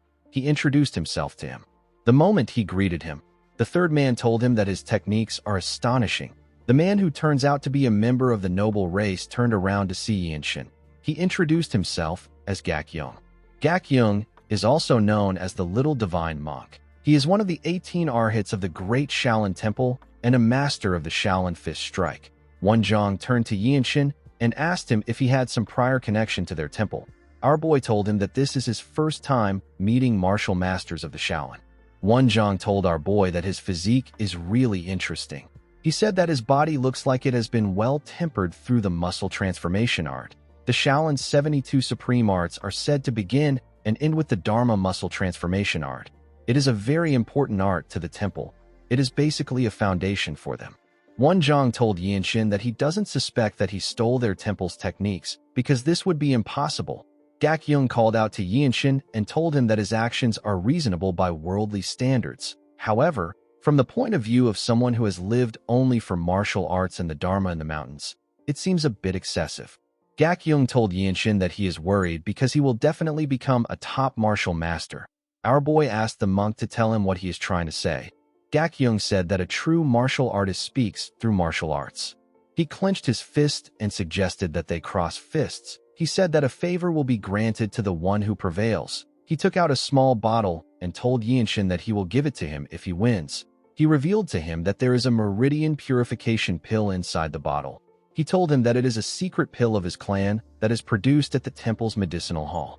Wenchang was surprised to see the bottle. He asked Gakyung if he is talking about the pill that the Shaolin uses to instantly restore their energy. The monk told him that he is correct. Yinshin could not believe that he was already offering this rare and valuable pill without telling him what he wants. He couldn't see through Gakyung's intentions. He decided to accept the duel. He said that he will give it his all. The monk laughed and thanked our boy for allowing him to meddle in his affairs. He told him that he can take the pill if something happens. Yinshin asked him about what his request is. The monk smiled and told our boy that he wants him to listen to an hour of his Dharma lecture. Our boy and Wenchang were surprised to hear this. Gak-young laughed when he saw their reaction. He asked Yinshin if he believed that he was going to ask him to shave his head and join the Shaolin as an official disciple. Our boy realized that he was witnessing the famed fairness of the Shaolin monks. Yinshin and Gak-young put some distance between themselves and took a stance. Now that he was facing him, our boy could see the gap between them. He knew that he would be no match for Gak-young if they faced each other with internal energy. However, when it comes to their physique, Yinshin might stand a chance. The monk charged at our boy and swung his fist at him. Yinshin blocked his attack and got pushed back a little. Gak-young turned around and attacked him with a kick. Yinshin blocked his attack. The monk made his fist faster and attacked our boy with more speed. Yinshin matched his pace and blocked his attacks with a single hand. Gak-young jumped and tried to kick our boy. Yinshin carefully bent his back to dodge the attack. Gak-young moved back and took a stance. He attacked our boy with the dragon fist strike. He used the technique to hit Yinshin's body with a large amount of force. A bright light got released from the attack. When Gak-young stepped back, he saw something odd. Our boy was still standing. It was as if he wasn't even hurt. Wenchang was impressed by Yinshin. He realized that our boy is standing in the exact same position as when the match began. With a cold gaze in his eyes, Yinshin asked the monk if he is done. Gak-young did not expect to hear this. Yinshin and Gak-young carefully looked each other in the eye. Our boy took a step forward and charged at the monk. He easily got close to him and thrust his fist at him. The monk was able to dodge it by moving to the side. He was a bit nervous. He quickly attacked Yinshin with multiple punches. Our boy was not able to dodge them. Fortunately for him, attacks that lack internal energy can't deal significant damage to him thanks to his movement art. Yinshin doesn't need to worry about his opponent's attacks. He can simply focus on attacking. He gently pushed the monk's hand aside and grabbed it. In terms of experience and depth of martial arts, Gak-young can't compare to Yinshin, but he still found their match to be enjoyable. Our boy clenched his fist. He could feel a new technique coming to him. He attacked Gak-young with multiple punches. The monk was unable to dodge the attacks. He had to take it head-on. Wenchang was surprised to see our boy's attack. He wondered if he copied the Shaolin's 5 fist strikes. He took a careful look at Yinshin's style. He realized that he was wrong. The styles were only similar. Our boy's own was actually much better. While fighting Gak-young, Yinshin's eyes had a blue glow in them. It seemed like he was understanding and creating a new martial art. He made his fist strikes faster. Gak-young was still able to keep up. The old monk noticed that Yinshin's mastery and range of application of energy emission techniques have improved significantly. He couldn't believe that our boy was getting better the more he fought. He realized that Yinshin was in the process of creating an entirely new martial art. Gak-young took a deep breath and thrust his fist at Yinshin. Our boy easily dodged it. He gave the monk a punch on his shoulder. Wenchang was surprised to see this. He realized that Yinshin's physique has already surpassed that of the little divine monk. Our boy and Gak-young continued throwing hands at each other at a crazy speed. They eventually blocked each other's fists. The two of them quickly moved back to create some distance between themselves. Gak-young began to breathe heavily. Yinshin wasn't even tired. The monk smiled and said that one of them will have to take the meridian purification pill if they continue. The two of them put their fist down and stared at each other. Everyone was shocked to see this. They couldn't believe that it was a draw. The official could not believe his eyes. Wenchang told him that those who know Yinshin know the truth. He revealed to him that our boy possesses monstrous strength even among members of the Radiant Demon Squad. The official gently turned to him when he heard this. Wenchang told him that something actually once happened in the desolate fortress. When our boy was taking a bath, the handmaidens who helped manage the bathhouse snuck out. They later returned to secretly spy on him. Wenchang found the women to be bold and fearless. He didn't think that they would do something like that. The official became nervous. Before Wenchang could tell him what happened next, the man turned to the side and said that he is not particularly interested. He ran towards the exit. Wenchang found this odd. Most people are usually interested in hearing the rest. Yinshin put his hand together and thanked the monk for the duel. He told him that he will listen to his doctrine. Gak-young did not expect to hear this. He laughed and called our boy a sincere person. He told him that he would have loved it if he was his disciple. He knew that he couldn't take our boy because he didn't win the duel. he revealed to Yinshin that he was actually afraid.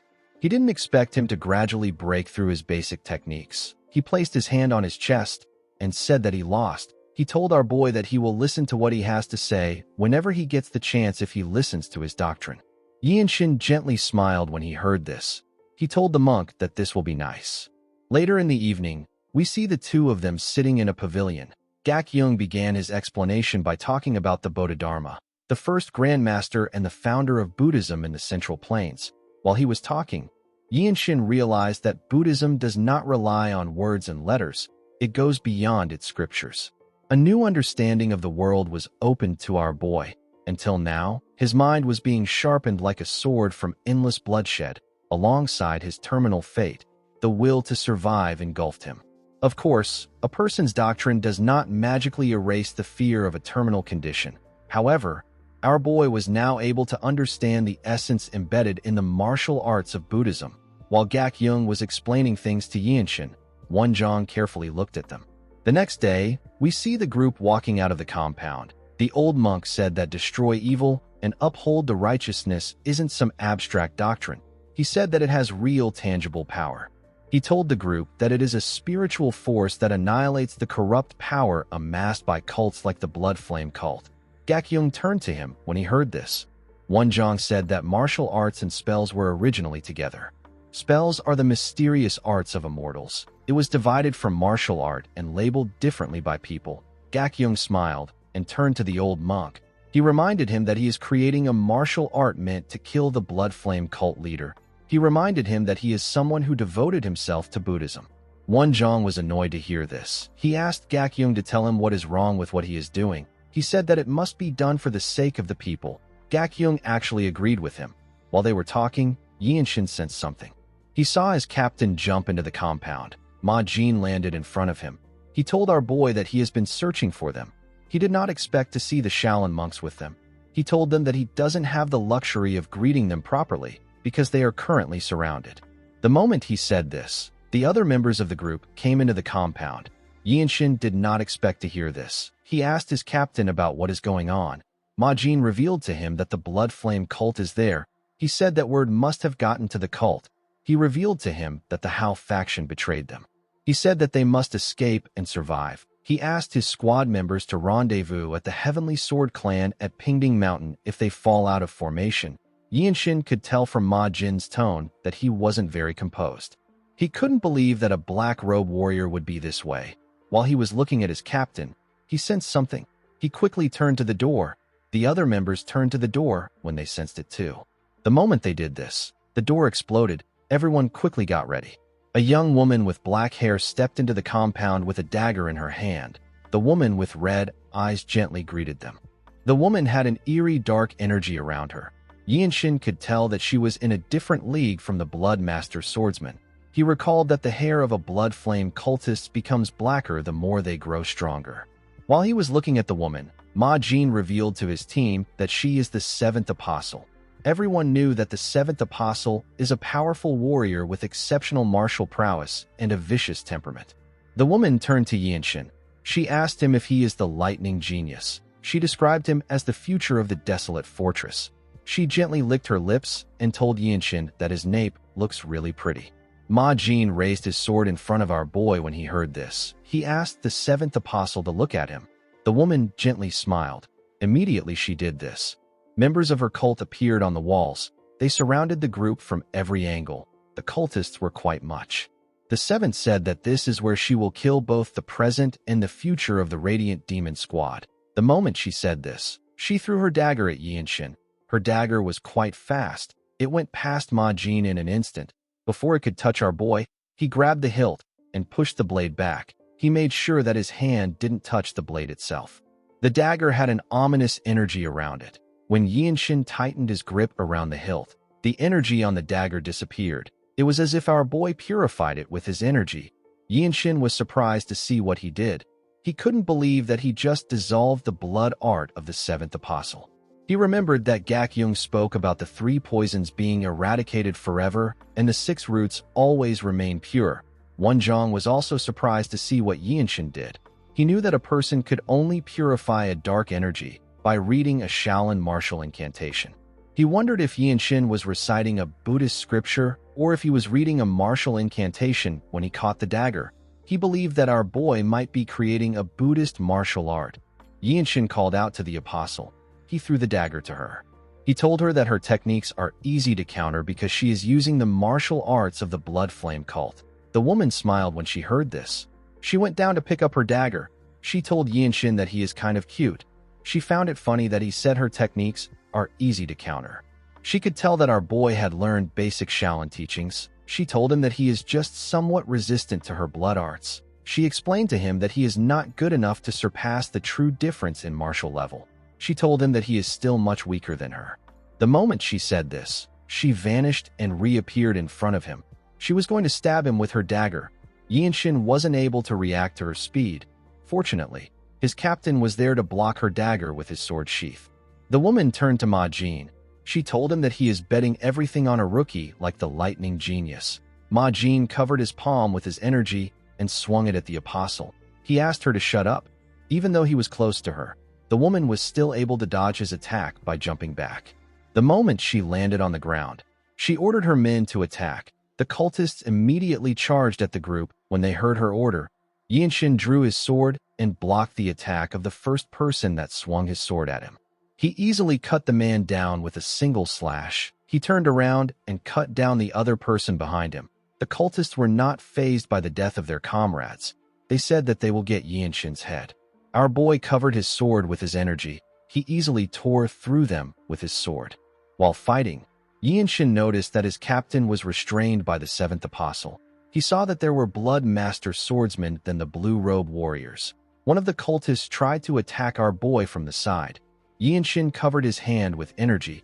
He used the infinite blossom fist strike to send the man flying. He turned around and used his sword to cut down the person behind him. Yinshin recalled that he wasn't able to execute his martial arts the way he wanted when he tried to seize the apostle's dagger. He wondered if it is because the incantation has yet to be fully visualized. Immediately he thought of this. A cultist charged at him. Yinshin attacked his head with a palm strike. The attack sent the man flying. He looked at the bodies around him and told himself that this is not enough. He knew that he didn't have the ability to take control of the situation like those in the true martial master realm. People on this level are the black robe warriors of the desolate fortress. Unless the captain is able to kill the seventh apostle, the fight won't end soon. While Yinshin was thinking, he heard Wenzhong attacking someone with his fist. He quickly turned around.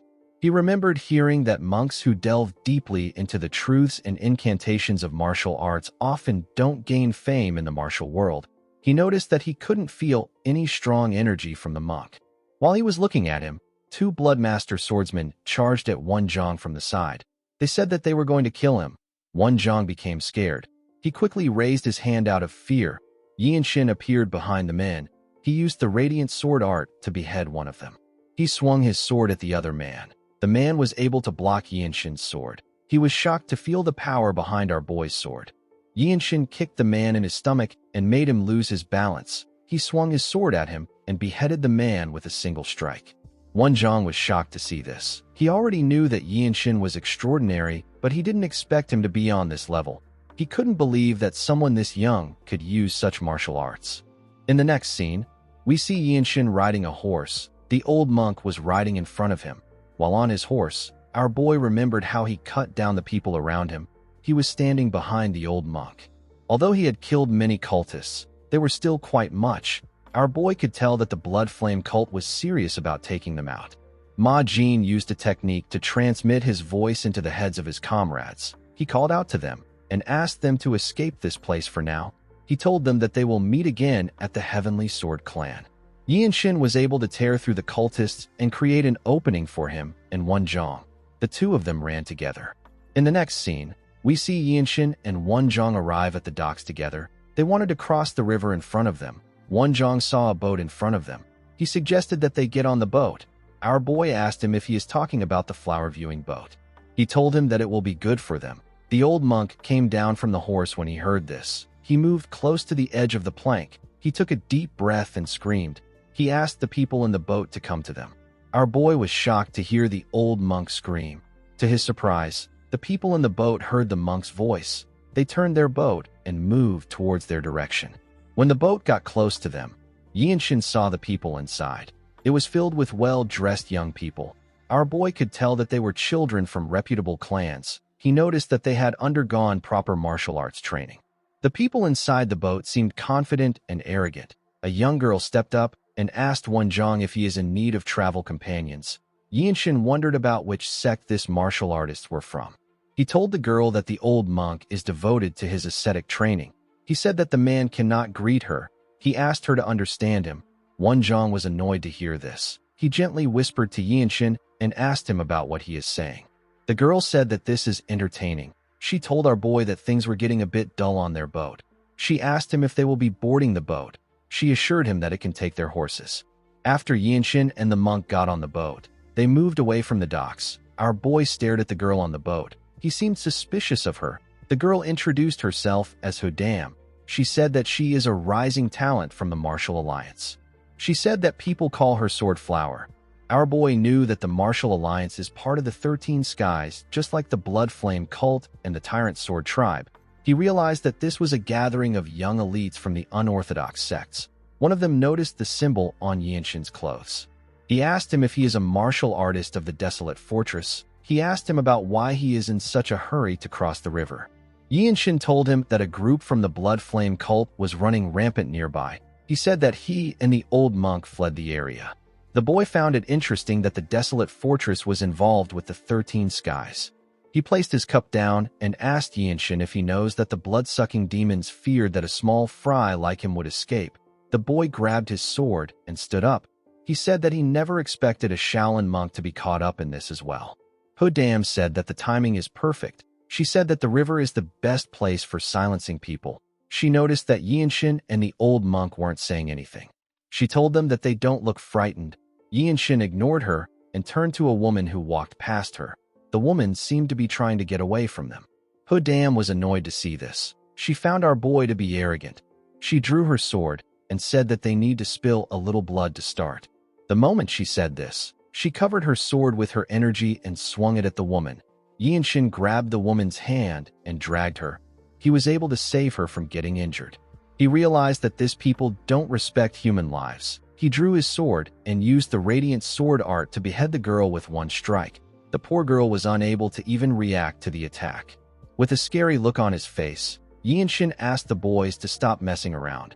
The boys became scared. They couldn't believe that someone like Yinshin used such a powerful sword strike. The boy who spoke earlier revealed to Yinshin that Hodam is the treasured daughter of the Martial Alliance Sung Manor.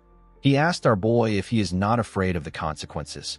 Yinshin swung his sword to remove her blood off it. He reminded the boys that they were the ones who tried to kill them. He advised them to be worried about retaliation from the Desolate Fortress. He said that this boat will head north for now. He told them that he will decide what to do to them when the time comes. He told the boys that they will be the ones to row the boat now. The boy with the headband asked Yinshin if he didn't hear what he said. He said that the girl is the Sword Flower of the Sung Manor. He asked our boy if he doesn't know who she is. Yinshin turned to the idiot and smiled. He realized that he hasn't formally introduced himself to the boys. He sat on a box and revealed to them that he is the lightning genius of the Radiant Demon Squad. The boy became scared when he heard Yinshin's title. He realized that he is talking to the top young talent of the Desolate Fortress and the person who cut down an elder of the Tyrant Sword tribe. Later in the day, we see everyone standing behind Yinshin. Our boy was meditating. He remembered the fight he had with the cultists. Wonjong watched Yinshin as he meditated. He decided to talk to him. He revealed to him that the Blood Flame cult attacked his clan when he was around the same age as him. People said that the Blood Flame cult leader came to his clan by himself. Wonjong only stepped out for a moment. However, when he returned, he was the only one left alive. He wept before the dried and shriveled corpse of his late father. By sheer luck, Wonjong caught his master's eye. He was taken to Songshan. However, he soon found out that he lacks talent for martial arts. He decided to devote himself to creating the natural enemy of his enemy through martial arts. Yinshin turned to him when he heard this. The old monk told him that he showed him a martial art that he has only began to grasp. He asked him if he can tell him what he can do to help. Yinshin did not expect to hear this. He asked the old monk if he can recite the Dharma to him.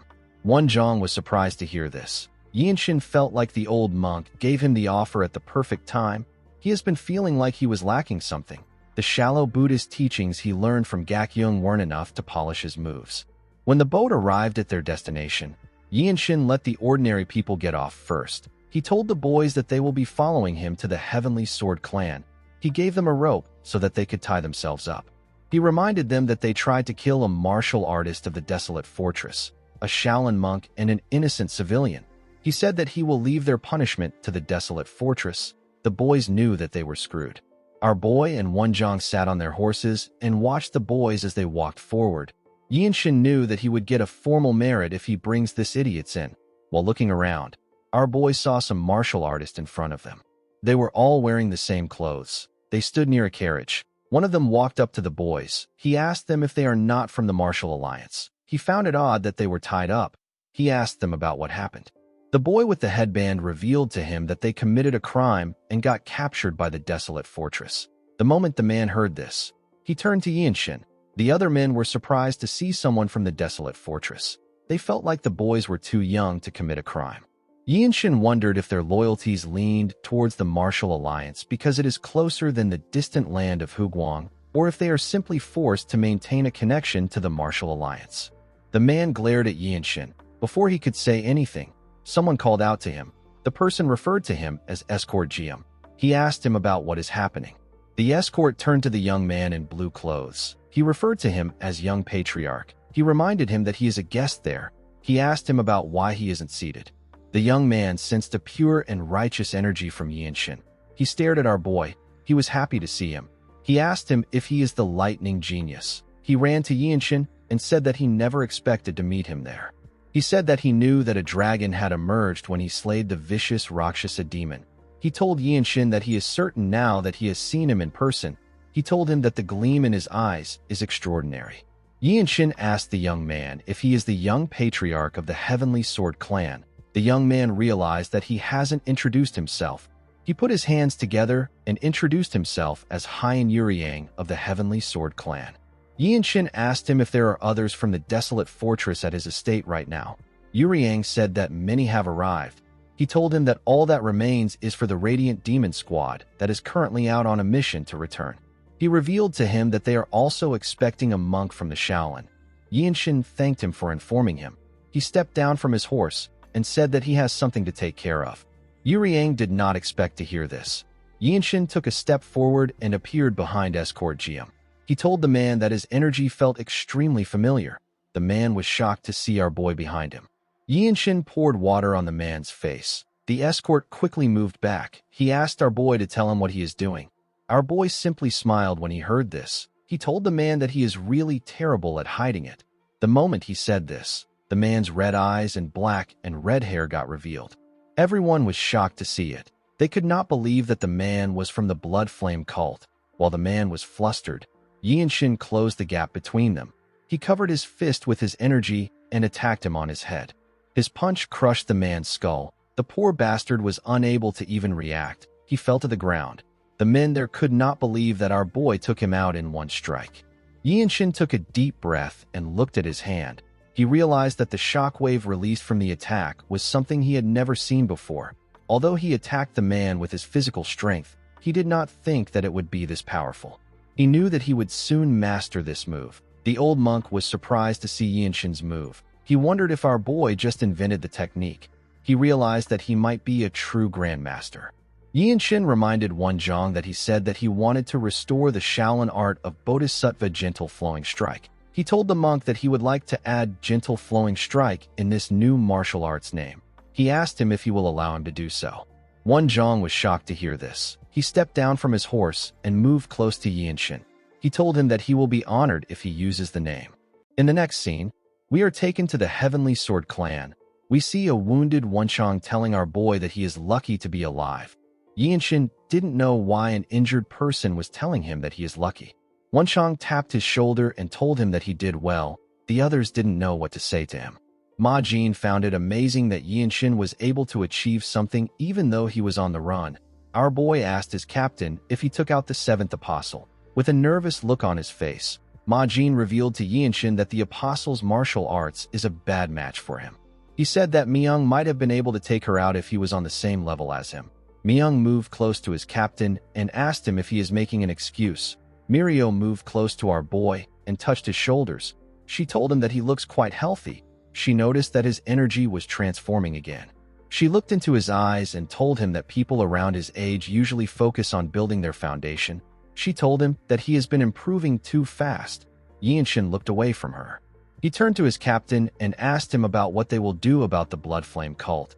He said that the 7th Apostle seems to have intel on their squad. Ma Jin told him that they will wait. He revealed to him that they are planning to respond by coordinating with the Heavenly Sword clan. He told his squad that the cultists have received orders to eliminate them, although it seems like a small fight between the Desolate Fortress and the Blood Flame cult. It is actually an all-out war for the Radiant Demon squad. The captain explained to them that they will use the trap devices in the Heavenly Sword clan, which were brought by the master craftsmen of the Desolate Fortress to assist them in their fight. He said that they will recover their full strength and stand against their enemies. Yinshin remembered hearing about the trap devices. The craftsmen weave things together with bizarre techniques and laws of nature to create an unusual phenomenon. After explaining things to them, Ma Jin told his squad that they will continue their conversation later. He asked them to go inside to get some rest. Our boy decided to use this chance to practice. The scene shifts, and we see Yinshin meditating. While he was meditating, someone knocked on his door. Our boy quickly opened his eyes. The servant informed him that the young patriarch has asked him to come over after breakfast. He said that Yuriang also asked him to deliver a letter. The man placed the letter and some clothes on the table and left. When our boy opened the letter, he saw that Yuriang was asking him to come to the pavilion after breakfast. He wrote that his sister will be with him. He asked Yinshin to be mindful of his manners. He also asked him to wear the clothes he provided. The moment he read this, our boy remembered that Yuriang asked him for his age after he killed his escort. Our boy found this odd. He told the man that he is 16. Yuriang was happy to hear this. He said that this is the right age. He told Yinshin that he would like to introduce him to his younger sister if he doesn't already have a marriage arrangement. He said that his sister is a very kind and lovely girl. Yinshin was shocked to hear this. In the present, our boy stared at the letter. He knew that having a child and living with someone for 100 years were things that he could only dream of. Such things were not possible for someone like him who was destined to die early. While Yinshin was looking at the letter, he heard a loud sound in the compound. Someone screamed and called out to the Radiant Demon squad. Yinshin and the other members of the squad heard this person's voice. They all knew that this was their captain's emergency call.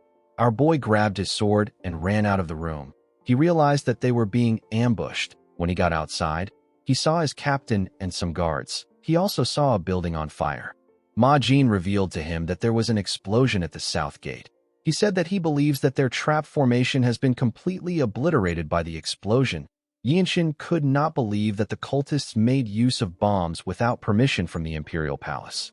Myung said that he had heard rumors that the Tang clan created bombs, but he did not think that they were true. He wondered if the Tang clan was mad enough to create something like that. The moment he said this, the gates in front of them blew up. Everyone was shocked to see this. When the smoke cleared up, the 7th Apostle and her subordinates walked into the compound. She smiled and said that the Tang clan has been really helpful. She said that the Tang clan is supposed to be part of the Orthodox sects. Ma Jin said that she is trying to sow distrust among the sects. He asked her not to worry about it. He told her that the Desolate Fortress is already watching all the sects. The woman smirked when she heard this. She told the captain that the martial sects, the noble houses, and the Desolate Fortress are all hypocrites who hold the world in their hands and refuse to let it go. Ma Jin drew his sword when he heard this. The apostle glared at him and said that her cult will cleanse this world. She told Ma Jin that she will usher the birth of a blood-soaked world even if she loses her life. The moment she said this, the two groups charged at each other. Ma Jin and the apostle released their energies and swung their blades at each other. The Radiant Demon squad and the martial artists of the Heavenly Sword clan swung their blades at the cultists. Mirio attacked and cut down the cultist that was fighting Wenchong. Yinshin quickly drew his sword. He saw that a martial artist of the Heavenly Sword clan was fighting a cultist. He assisted the man by cutting the cultist's hand. Our boy knew that this was a life-and-death battle. He knew that there was no such thing as fairness in group combat like this. A martial artist needed to use every opportunity he got. Yinshin easily tore through the cultists that attacked him. When he turned around, he saw his captain fighting the seventh apostle and two other cultists. Yinshin put himself together and walked towards his captain. Several cultists charged at him. Our boy easily dodged their attacks. He swung his sword at a crazy speed and cut them down before they could even raise their swords again. He walked towards his captain. Ma Jin sensed his presence when he got close to him. He saw that Yinshin was behind the seventh apostle. The apostle did not expect to see Yinshin behind her. She licked her lips and told him that he doesn't know his place. The moment she said this, she raised her palm and charged at our boy. Ma Jin asked her to stop. When Yinshin saw her coming at him, he remembered the Buddhist teachings he received from Gakyung and Wonjong. Yinshin covered his palm with a different kind of pure energy. His blue circle of comprehension appeared above his head. Our boy attacked the apostle with a technique known as the demon-slaying gentle flowing strike. His attack released a bright light. It heavily damaged the apostle. The woman was shocked to see blood dripping from her eyes. She screamed out in pain. Everyone in the compound turned to her when they heard her voice. The apostle placed her hand on her right eye. She could not believe that Yinshin took out her eye. Our boy removed his pure energy. He told the apostle that she will only be able to see half of the blood-soaked world. This made the woman angrier. While everyone was staring at her and Yinshin, Ma Jin charged at the men who were fighting him from behind. He easily beheaded them with one strike. He moved close to Yinshin and asked him about the technique he just used. Our boy revealed to his captain that it is known as the demon-slaying gentle flowing strike. He said that it is a martial art designed to crack open the skulls of blood demons. The apostle put herself together and smiled. She used her hair to cover her eye. She could tell that this martial art was created with the destruction of her cult in mind. She asked our boy about where he acquired such a divine martial art. She knew that imbuing a small amount of divine energy into the technique would make it exponentially harder to master. She couldn't believe that Yinshin was already able to master it at such a young age. She told our boy that a person must be a once-in-a-thousand-year prodigy to master this technique. Yinshin wasn't moved by her praise. The apostle laughed and asked our boy if he believes that the Shaolin would have allowed them to roam freely if they could easily take care of them. She let out her tongue and told Yinshin that he is intriguing. She told him that his nape looks even more beautiful. Ma Jin was annoyed to hear this. He asked the apostle to shut up. He moved close to her and swung his sword. The apostle easily dodged the attack. Ma Jin swung his sword at her again. The apostle quickly jumped back. She turned to Yinshin and told him that they will meet again. Immediately she said this, she jumped out of the compound. Someone announced that the seventh apostle has escaped. He asked the others to wipe out the rest of the cultists. The moment they heard this, the martial artists became motivated. Their attacks became faster and stronger. They began to cut down the cultists. A while later, we see the bodies of the cultists on the ground. After taking care of their enemies, Yinshin told his captain that he didn't fulfill his role well. Ma Jin told him that he knows. Our boy informed his captain that he was a level above the apostle. Ma Jin was annoyed to hear this. He couldn't believe that our boy was lecturing him on things he already knows. Yinshin turned around and asked his captain if the problem lies with his clan's mobility arts. Ma Jin looked away from him and said that he is well trained in the mobility arts of his clan. Yinshin didn't say anything to him. When he turned to the side, he saw the old monk next to him. Wonjong told him that he has shown him that martial arts can be backed by divine power. Yinshin told the man that he discovered it thanks to him. Wonjong said that he will never forget the divine impact wave and the sacred surge that blinded the seventh apostle. He told Yinshin that he is not just a true genius, but he is also a virtuous person. He asked our boy to visit the Shaolin one day. He promised to personally serve him tea. Gakyung told our boy that he has never met someone like him before. He was amazed that our boy created such a unique martial art. He told him that he is worthy of being the Shaolin's honored guest. Yinshin told him that he will forever remember his explanations and teachings. Gakyung laughed when he heard this. He asked our boy to try to visit Songshan once. He assured him that his master will welcome him warmly. Yinshin said that a day will come when he will have to climb Songshan. He told the old monk that he will be counting on his kindness. The next day, we see the Radiant Demon Squad and the monks standing outside the Heavenly Sword clan. The patriarch and his son were also outside with them. The patriarch asked everyone to return safely. Ma Jin put his hand together and thanked him for allowing them to stay in his clan. He assured him that the desolate fortress will never forget the aid his clan provided them. Yuryang turned to Yinshin. He informed him that they will set a date and send a formal envoy to the desolate fortress. He asked our boy to think about his offer. The moment he said this, Yinshin saw someone inside the compound. It was a beautiful girl with a veil on her face. This girl is Yuryang's sister. Yinshin let out a sigh and put his hand together. He thanked Yuryang for hosting his squad. The patriarch wished our boy the best. On their way back to the river, we see Wenchang wearing an arm sling due to an injury. He told Yinshin that it will be amazing if he could marry into the Heavenly Sword clan. He said it would be an extraordinary union. Myung told him that their union could match that of the 8 great clans. He told Wenchang that it is good as long as Yinshin is not marrying into the 13 skies. Everyone laughed when they heard this. Our boy wished that they would mind their own business. After they got far from the Heavenly Sword clan, the monks told Yinshin that it is time for them to part ways. Wenchang asked him to try to visit the Shaolin. Gakyung told our boy that he still had countless things he wanted to teach him.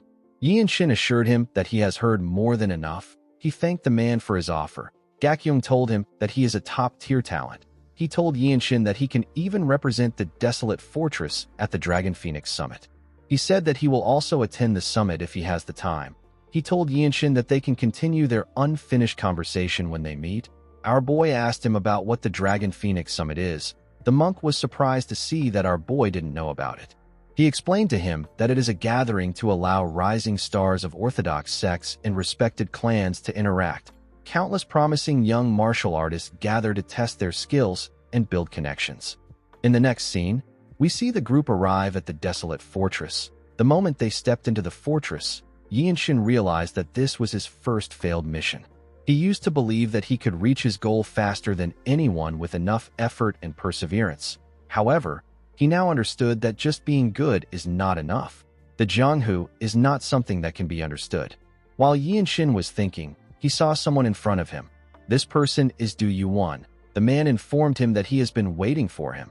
He said that the martial artists of the fortress are more eager to see him because they heard about a white-robed warrior that took the eye of an apostle. Yuan informed him that they heard about how they survived an ambush from the Blood Flame cult and how they defeated a cultist squad capable of facing a black-robe warrior.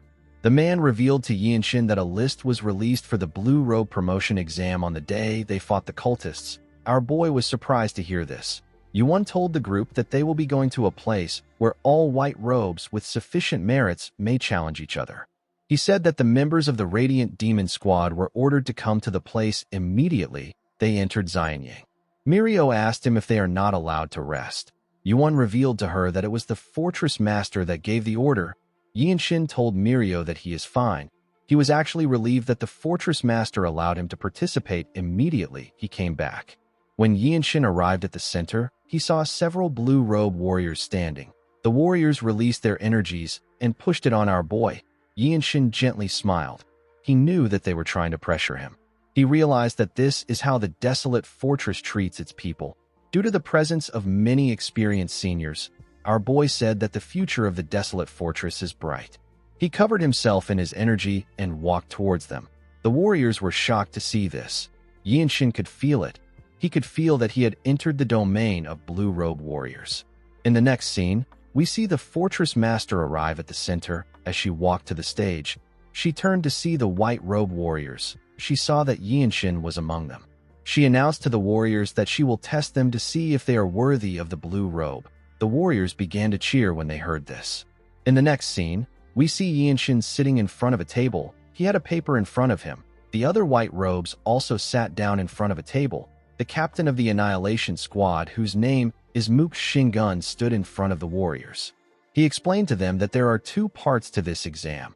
The warriors' discernment and combat abilities will be tested. The other categories are substituted by records of merits. Due to the unique origins of the desolate fortress, the exam resembles a traditional civil service exam. Several rocks were placed on the stage. Shingun asked the warriors to identify the martial arts techniques that left the damage marks on each item. Our boy was surprised to hear this. He remembered Myung telling him that it would be easy. A while later, we see Yinshin finish the exam. He went to meet his squad members. Myung revealed to him that he has to get more than 10 questions out of the 20 questions if he wants to pass. Our boy was annoyed to hear this. He didn't know what to do. Ma Jin asked him not to think about it. He reminded him that the average warrior needs to get over 10 years of accumulated insight to become a blue robe warrior. He told Yinshin that there has never been a case like his before. Wanshan tapped our boy on his shoulder. He asked him to push forward. He told him that he will catch up to him shortly. The moment he said this, someone informed Yinshin that his opponent has been chosen. The person turned out to be a girl. The girl told him that his opponent is Hong Jujium of the Annihilation Squad. She said that this is bad for our boy. Yinshin recalled that this girl is Shin Sobin. He remembered that she was around his age. She is the younger sibling of the heir to the Shin clan of the Desolate Fortress. Yinshin told the girl that he has never heard of anyone called Jujium. Sobin was not surprised to hear that our boy did not know the man. For someone like her who has practically lived her entire life in this fortress, Jujium was a popular name to her. He has been a white robe warrior for 20 years. He has mastered all sorts of unorthodox techniques, and he has even perfected the lazy donkey roll into a deadly art. Sobin told our boy that even someone like him has to be careful. Yinshin thanked her for her advice. He was able to figure out the man's fighting style from the information Sobin gave him. He understood that Jujium is the kind of person who would endure humiliation and roll on the ground if that is what it takes to win. This means that the man doesn't care about pride or appearance. Yinshin wasn't really surprised to hear this because he knew that a person can face different kinds of situations when they are out on a mission. While he was thinking, he noticed that the girl was talking to him. Sobin asked Yinshin if he is keeping his guard up. She explained to him that he might have to block some hidden attacks. She said that Jujium can be difficult to deal with, especially for someone with little experience in the Jianghu. Yinshin told her that he is always on guard. In the next scene, we see the different squads gather around the stage. Yinshin and Jujium were asked to come to the stage. Wenshang told our boy that he is already thinking about the celebration drink already. Ma Jin asked him not to put pressure on Yinshin. Our boy moved to the stage. Immediately he did this. An older man calmly moved to the stage with his sword. This man is Hong Jujium. The Blue Robe Warriors were excited to see a match between the genius rookie and a seasoned warrior. Yinshin had acquired more merits than Jujium, but the man had accumulated more years of experience than him. One of the Blue Robe Warriors said that this might be the year that Jujium gets his blue robe. While looking at the man, Yinshin remembered the first exam he took when he first came to the Desolate Fortress. He remembered the fight he had against the White Qilin and how his sword broke in that fight. He found it amazing that he had returned to this stage again less than a year later. While our boy was thinking, Jujium called out to him. He revealed to him that he has heard about his reputation. Although the rumors in the Jianghu were not always accurate, the man told our boy that he and everyone in the Desolate Fortress know his true skills and achievements. He said that he is proud to see such an outstanding junior appear in the Desolate Fortress. Yinshin told the man that he has also heard a lot about him. Jujium smiled and thanked him. He told him that he will reveal the full extent of his martial arts to him.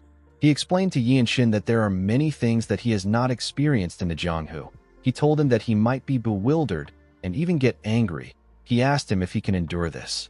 Our boy remembered hearing that the man can skillfully wield all sorts of techniques. He has even perfected the lazy donkey roll into a peerless skill. Yinshin placed his hand on his sword and told the man that it is time for them to deepen their acquaintance with their sword. Jujium gently smiled when he heard this. Shingun asked them to begin. Immediately, he gave the order. Jujium took out 2 blades from his clothes and threw it at our boy in an instant. Yinshin drew his sword and used it to block the blades. He decided to do his best in the match. Jujium quickly grabbed his sword hilt when he saw Yinshin block the attack. One of the Blue Robe Warriors was impressed that our boy was able to block the blades with one strike. He noticed that Yinshin perfectly traced the path of the Radiant Demon Arts when he drew his sword. The man could tell that our boy was already in the realm of true masters. Yinshin gathered his energy and activated a movement art known as the limit releasing technique. His body instantly got covered in his energy. He charged at Jujium at a crazy speed and appeared behind him before he could even draw his sword. The man looked like he was moving in slow motion to Yinshin.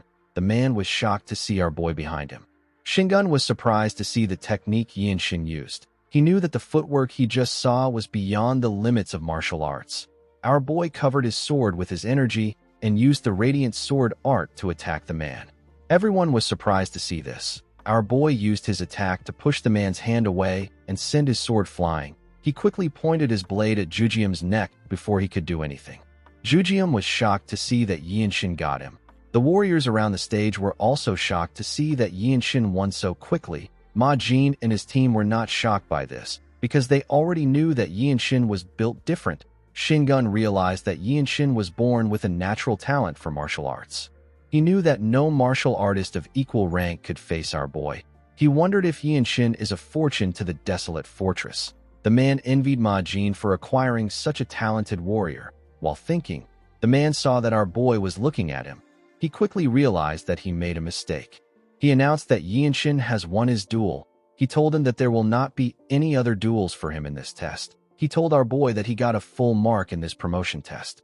Yianshin thanked the man for the marks. Shingun turned to Jujium and asked him to prepare for his second match. The man told him that he understands. Jujium picked up his sword from the ground and took a look at it. He smiled and asked Yianshin to use his talent to help people. He told him that he has the ability to be the best under the heavens. He turned around and waved to him.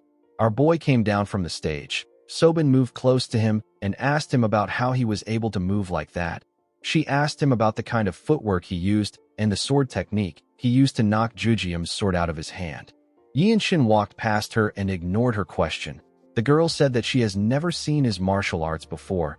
She asked him about the clan he is from. She quickly realized that our boy was not going to give her an answer. She congratulated him on his win. Myung told Yianshin that he did well. After our boy's match, other white-robe warriors fought themselves to become blue-robe warriors. A while later, we see some musicians playing their instruments. Some beautiful women in red clothes danced for these musicians. The warriors of the fortress sat down and ate the food in front of them to celebrate the event. While they were celebrating, we see the fortress master wearing a blue robe for Yianshin. She placed her hand on his shoulder and prayed that the sunlight in his path would never fade. Yianshin had now become a blue-robe warrior of the desolate fortress. He was now at the level where he would be treated like a martial master anywhere in the Jianghu, and he would possess authority anywhere in the world. Being a blue-robe warrior means that a person is part of the core fighting force of the desolate fortress. Ma Jin and Myung congratulated Yianshin on officially becoming a blue-robe warrior. Myung told him that he is the youngest and fastest to ever become a blue-robe warrior. Our boy smiled and bowed his head. His teammates surrounded him and congratulated him on his new achievements. In the next scene, we see Yianshin going somewhere with the new blue-robe warriors. They were being guided by Yuan. The man turned to the warriors and told them that someone has been in a bad mood recently. He advised them to be careful with the way they behave. The warriors became nervous when they heard this. Yianshin recalled that the person the man is talking about is the crown prince. He remembered his captain telling him that the crown prince has summoned the newly promoted warriors. He said that this doesn't happen often. Our boy was surprised to hear that the crown prince called for them. Ma Jin explained to him that the crown prince is currently staying in the desolate fortress to train his martial arts. He advised Yianshin to be very careful. Our boy didn't know why he said this. His captain revealed to him that he heard rumors that the prince's mood has been bad lately. He said that it is because the fortress master has shown too much interest in our boy recently. As he walked towards the prince's room, Yianshin wondered about what his captain meant. He quickly realized that the situation was not good for him. He knew that the prince's envy could lead him to death in this martial world. In the next scene, we see Yianshin and the other warriors bowing their heads to a man from the noble race. The man sat on a throne that had a dragon design. This man introduced himself as the crown prince of the nation. His name is Ju Yunmyong. Yianshin carefully looked at the prince. He knew that this meeting wasn't benefiting him in any way, and the prince wasn't gaining merits on his behalf. He didn't really care about the meeting. He was more interested in the meeting he was going to have with the fortress master. He wondered if he should ask her to give him a cultivation technique. Yumyong got up from his throne and moved close to the warriors. He looked Yianshin in his eyes and told him that he is the one. He said that it is quite rare for something that belongs to him to be taken away, especially when that thing is attention. He told our boy that he heard the fortress master has taken interest in him.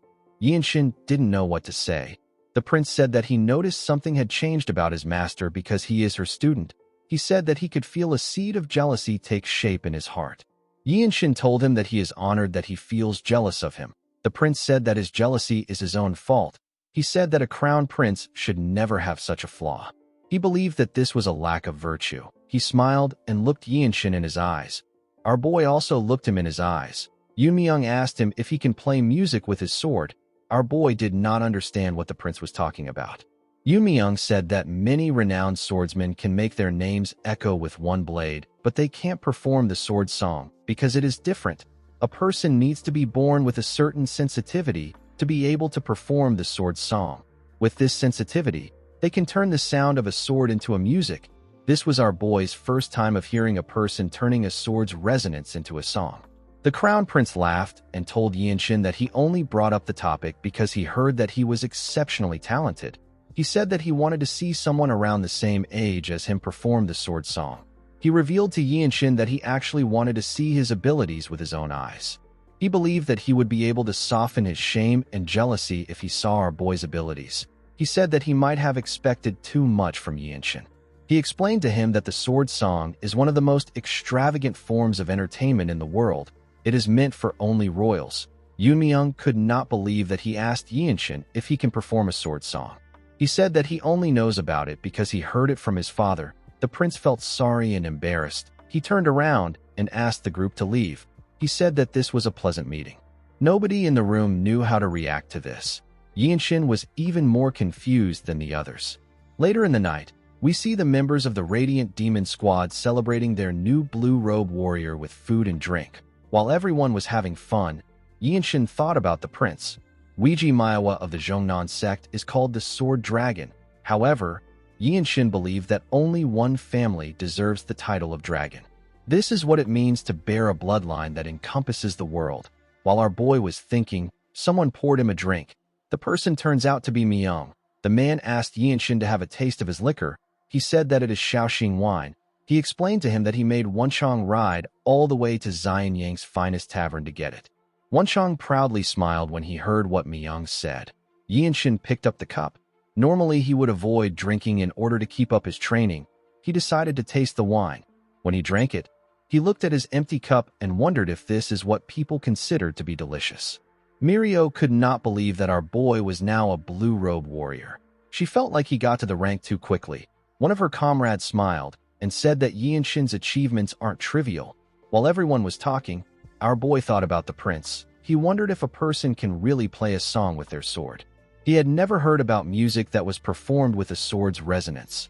He wondered if it is similar to the sound arts that he heard about in the desolate fortress. There is a rumor in the fortress that a great master once played the 7-string zither and stood against 100 enemies. With just a few plucks, the eardrums of his enemies burst. Yinshin wondered about how much a person can push the utility of energy carried in the air. While he was thinking, Myung raised his cup and asked everyone to drink. The squad members raised their cups and cheerfully drank their wine. The next day, we are taken to a blacksmith's workshop. We see a dwarf with pointy ears ask Yinshin to pick quickly. He said that all his swords are good. Our boy looked around the blacksmith's workshop. His was his first time meeting the Iron Tribe. He saw the dwarves in the workshop making swords. There were several swords in the workshop. The Iron Tribe founded the nation together with the noble race. They settled down in the Central Plains. Because of their skill, the imperial family has been hiding them away and keeping them a secret. It is believed that they can forge divine swords. Myung advised Yinshin to be careful. He told him that this is the only reward he will get for advancing in rank. He said that he will be given another chance to pick another one when he becomes a black robe warrior. The blacksmith asked Myung if Yinshin is really a blue robe warrior. He said that he has never seen a blue robe as young as our boy. He believed that he would have heard about him even though their clan stays away from worldly affairs. Myung glared at the man. He asked him if he cannot see Yinshin's robe. While our boy was looking at the swords, he picked up a sword with a silver sheath. The blacksmith was surprised to see this. He said that the North Ming is a good sword. Yinshin drew the sword and saw how smooth it was. He said that he might even be able to play the sword song with this sword. The blacksmith informed him that the sword song is a divine art that cannot be performed unless a person is deeply attuned to their weapon. Without natural sensitivity, Even the top martial masters cannot imitate it. The blacksmith could not believe that our boy wanted to perform a sword song with a sword he just picked up. He asked Yinshin to stop spouting nonsense. Our boy ignored him and continued looking at the blade. Myung asked the man to shut up. He could tell that our boy was locked in. Even without swinging it, Yinshin already knew the kind of motion that the sword would make. He could feel how slight variations in the sword path could catch the air. He wondered if he should test this feeling. He pushed his energy into the sword. The blacksmith was annoyed to see that he was just looking at the blade. He asked him to choose a sword quickly. Immediately he said this. He saw something shocking. The sword began to release some energy in the air. It played a song in the workshop. The blacksmiths in the workshop were shocked to see this. Myung could not believe what he was hearing. The current empire rose from the union of the founding emperor and the empress of the noble race. The noble race was revered as a family of immortals. Due to the union of the two races, a bloodline that gave its descendants eternal life was created. The imperial throne changed hands only through wars and assassinations. Thanks to the support of the desolate fortress, the current emperor stayed in power without any mishaps. No peerless martial master could ever covet the imperial throne or the imperial family's power. As the years went by, the emperor slowly became complacent, but the crown prince remained the crown prince for decades. His son, who is the imperial grandson, had to watch him gradually lose his vigor. Whenever his father calmed his heart, he would always perform a certain martial art with his sword. This martial arts was known as the sword song. However, at some point, Yoon Myung could no longer see his father perform. His father had lost his will to live. The scene shifts, and we are taken to the present. We see Yoon Myung stop moving when he heard the sword song. The boy instantly knew that this wasn't a sword resonance. He quickly rushed to where the sound was coming from. When he stepped into the workshop, he saw something shocking. He saw Yinshin playing the sword song. He remembered that our boy was called the Lightning Genius. He knew that Yinshin is a swordsman whose every move is reported daily to the fortress master. The prince wondered if there has ever been anyone who could make him want to be their rival. The moment he thought of this, the other swords in the workshop began to shake. Myung and the blacksmith were surprised to see this. Our boy continued staring at the blade. It was as if he was entranced by its music. In this moment, the foundation of a martial skill capable of bearing the weight of a whole faction was being created. After a while, Yinshin stopped looking at the blade. He turned to the side and saw the crown prince. He quickly bowed his head to him. Yoon Myung smiled and told him that he would like them to meet more often. He walked past him and went to meet the blacksmith. Yinshin did not understand why the prince wanted to meet him more often. He wondered if this was Yoon Myung's way of asking him not to die too soon. In the next scene, we see Yinshin knock on the fortress master's door. The door opened for him. Our boy realized that the woman used the phantom reach. She was at a level where she could touch all things without laying a hand on them. Yinshin could now feel a small amount of the woman's power. She uses a earth-shattering martial art that is said to have single-handedly annihilated an entire royal household. As he walked towards the fortress master, Yinshin thought about increasing his inner energy. He believed that it will be incredibly useful for him if he can use the infinite blossom fist strike and control his sword without touching it when he becomes the Divine Sword Squad captain. While he was thinking, the fortress master told him that he has become confident to the point where he can think about other matters in front of her. Yinshin quickly looked at her. He apologized to her. The woman asked him if he has made his choice. Our boy told her that he has. He told the fortress master that he wants to use the favor to ask for a cultivation method where the circulation of energy is swift. The fortress master understood why he made such a request. She believed that the amount of core energy a person has is also important. She said that a vessel must be filled with water once it is cleansed. She told Yinshin that she has something for him. She asked him to move closer. Our boy climbed up the stairs and stood in front of her. The woman asked him about what he is doing. Yinshin told her that she asked him to move closer. The fortress master asked him to still move closer. Our boy didn't expect to hear this. The fortress master smiled and stood up. She realized that this was Yinshin's first time receiving proper instructions in energy circulation. She moved close to him and explained to him that there would be no need for teachers if training from manuals were enough. She told him it is inefficient for him to merely recite the steps. She sat on the floor and asked Yinshin to sit in front of her. She told him that she will guide his core energy. She explained to him that cultivation methods like this must be learned in a single try. Yinshin told her that he understands. He said that he has to do something first. He went on his knees and bowed his head to the fortress master. Since the woman was about to give him a cultivation technique that will remain in history for ages to come, our boy decided to bow and to accept her as his master. He carefully took a look at the fortress master. He noticed that she wasn't rejecting him. He realized that she accepted him as her disciple. Our boy stood up and sat in front of her. The fortress master smirked and asked him to turn his back to her. She revealed to him that the cultivation method is called the Moon Spirit Harmonization Art. She said that it is her own secret martial art. Immediately she said this, she placed her hand on his back. She began to send her energy into his body. Yinshin noticed that her energy was warm. It was as if the energy of nature itself was being pushed into his body. It was pure and serene. The fortress master asked him to focus on the energy. She began to recite some chants for him. Yinshin focused on her words. When he opened his eyes, he saw himself in a forest at night. The moon was in the sky. Our boy could feel the energy of nature flowing through him. The fortress master told him that he is doing well. An hour later, we see Yinshin looking at his hand. He could feel himself controlling his energy. The fortress master stood up and asked him to come to her whenever he gets stuck in his cultivation. Yinshin quickly stood up and put his hand together. He told the fortress master that he is grateful for the reward. The woman gently smiled at him.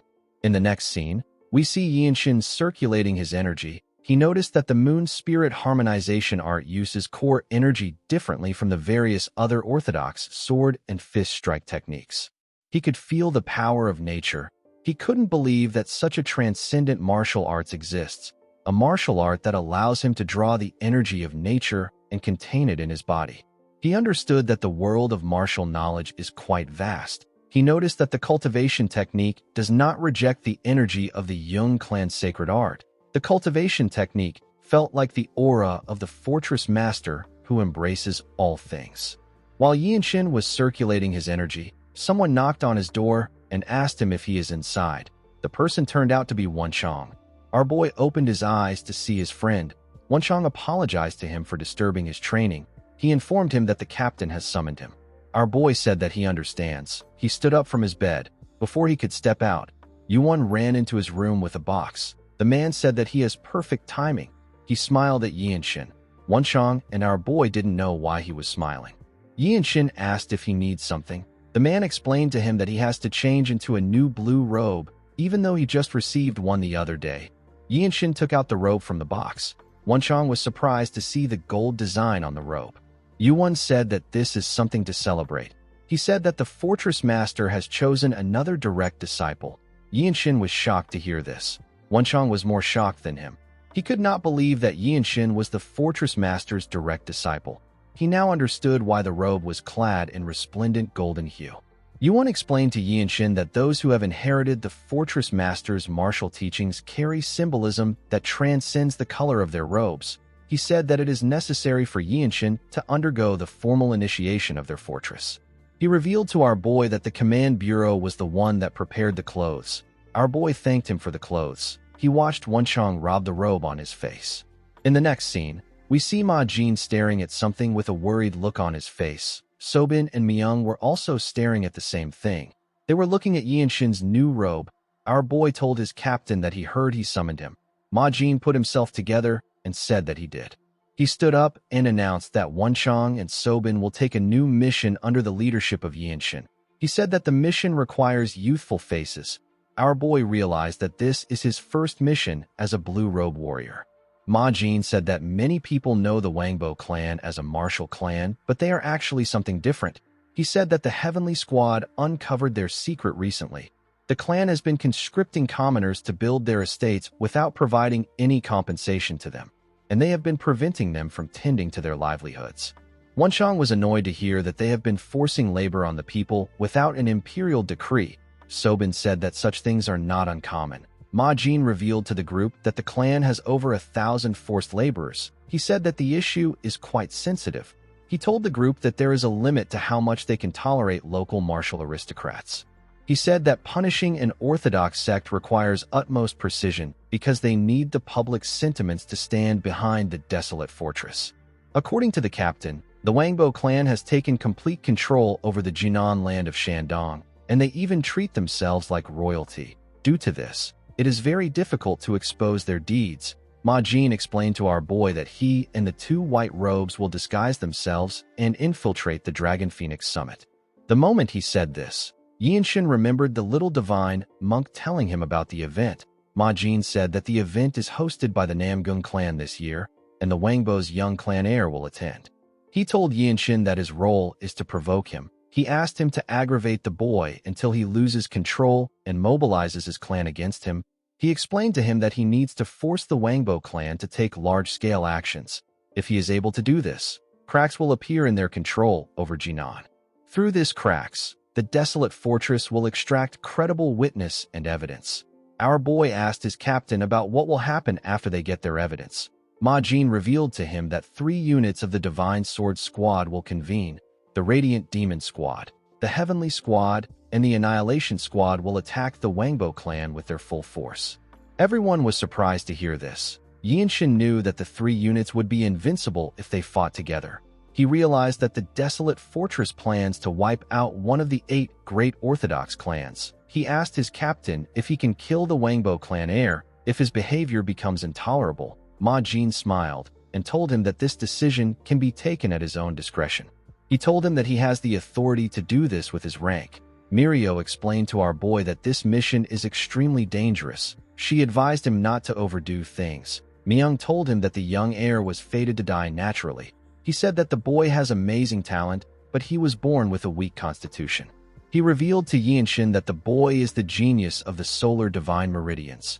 He said that the young heir is very strong. The next day, we see Wenchang panicking when he found out that they had to cover the logo of the desolate fortress. He told his captain that this is all he and Yinshin have. Yinshin carefully moved away from him. He didn't want to get involved.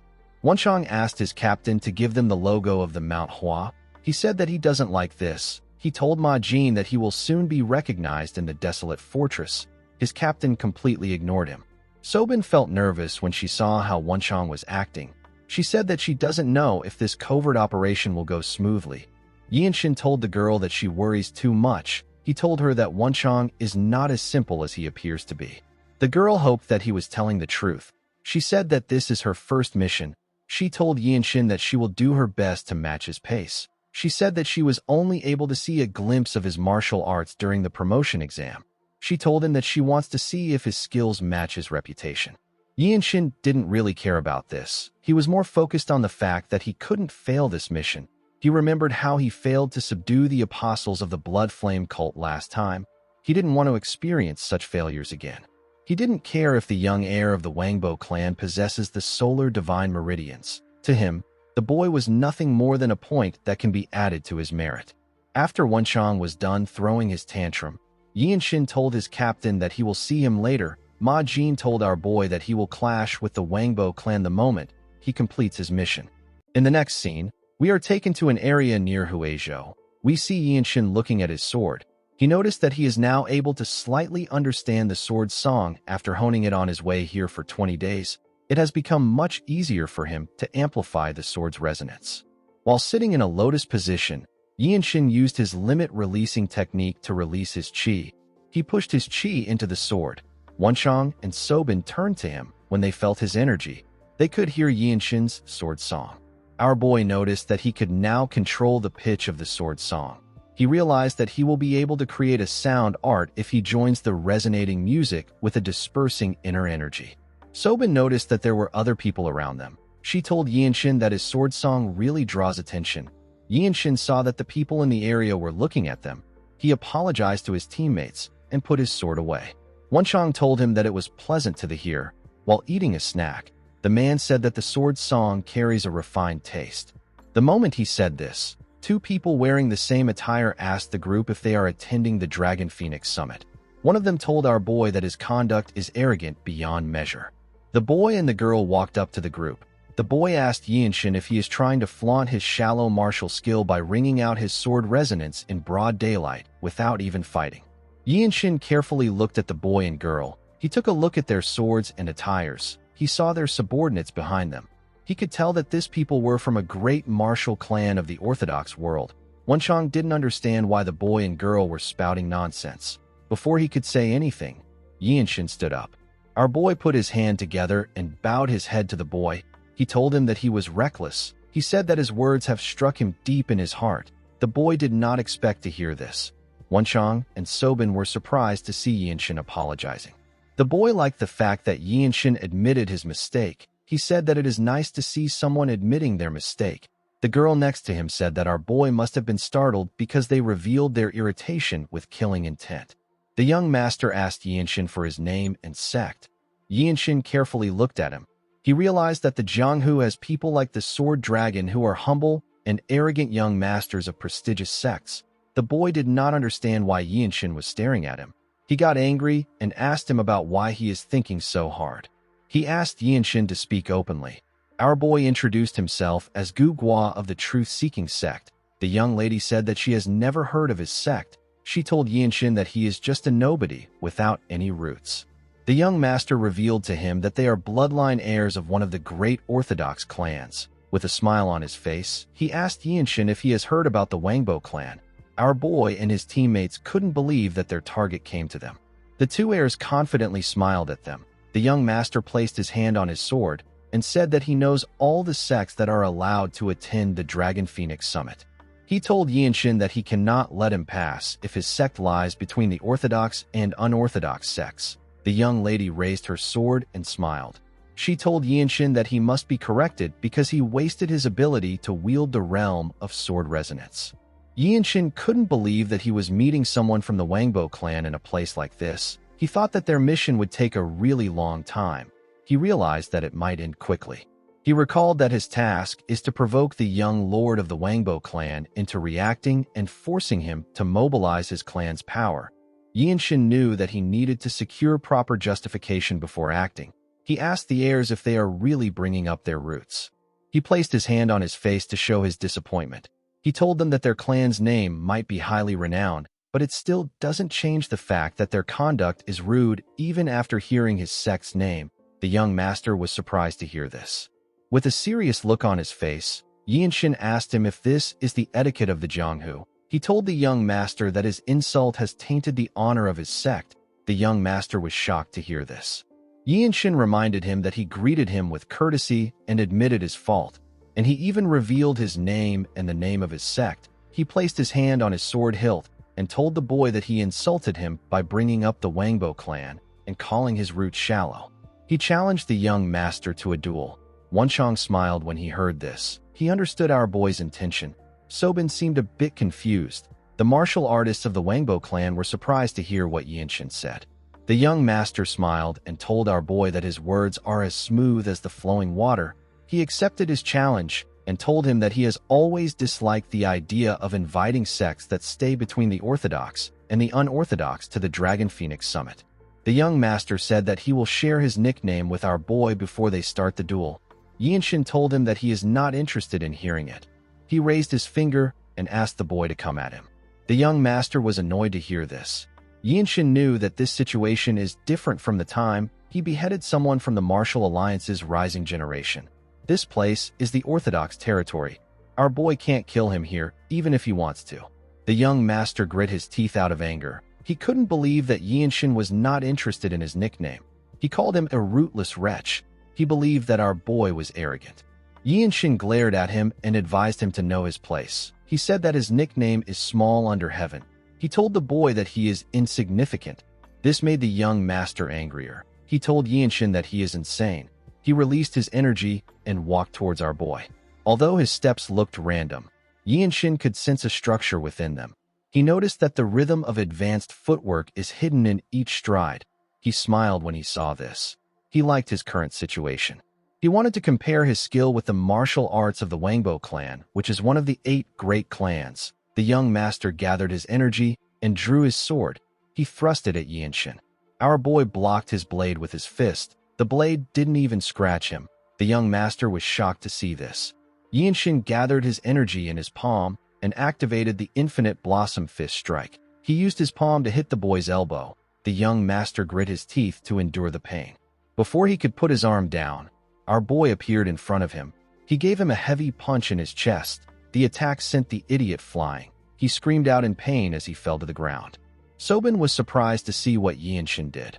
Wenchang was not really surprised. The young lady couldn't believe that her brother was on the ground. The martial artists of their clan were quite shocked to see what happened to the idiot. Yinshin wasn't impressed with the boy's skill. He put away his energy. He told the martial artists that the Wangbo clan's martial arts may seem deep, but it is nothing special. The young lady couldn't comprehend what was happening. She didn't understand how her brother lost to a rootless man. Yinshin didn't care about what she said. He told her that he didn't kill the boy. He said that their clan should have some strange medicines that they can use to treat him. The young lady was annoyed to hear this. She told Yinshin that she will remember this. She said that her name is Wangbo Myungren. She helped her brother up and promised to never forget what the truth-seeking sect has done. Yinshin told her that there is no need for her to drag things out. He told her that he still has enough strength to accept her strikes. Myungren did not expect to hear this. Our boy asked her if she wants to continue the duel. The young lady became nervous. He said that a martial clan would never just send the young ones out. He asked her if there are elders with them. The martial artists of the Wangbo clan quickly placed their hands on their swords and stepped forward. Before Yinshin could do anything, Sobin called out to him. The girl asked him if he isn't going overboard with his provocations. She suggested that they survey the nearby terrain. She told him that the situation will turn into a pursuit if the Wangbo clan swarms in. Yinshin did not understand what the girl meant by provocations. To him, he has not even started provoking them yet. He wondered about what he should do. He recalled that they are disguised as the truth-seeking sect, a sect living in the Jianghu for profit and fame.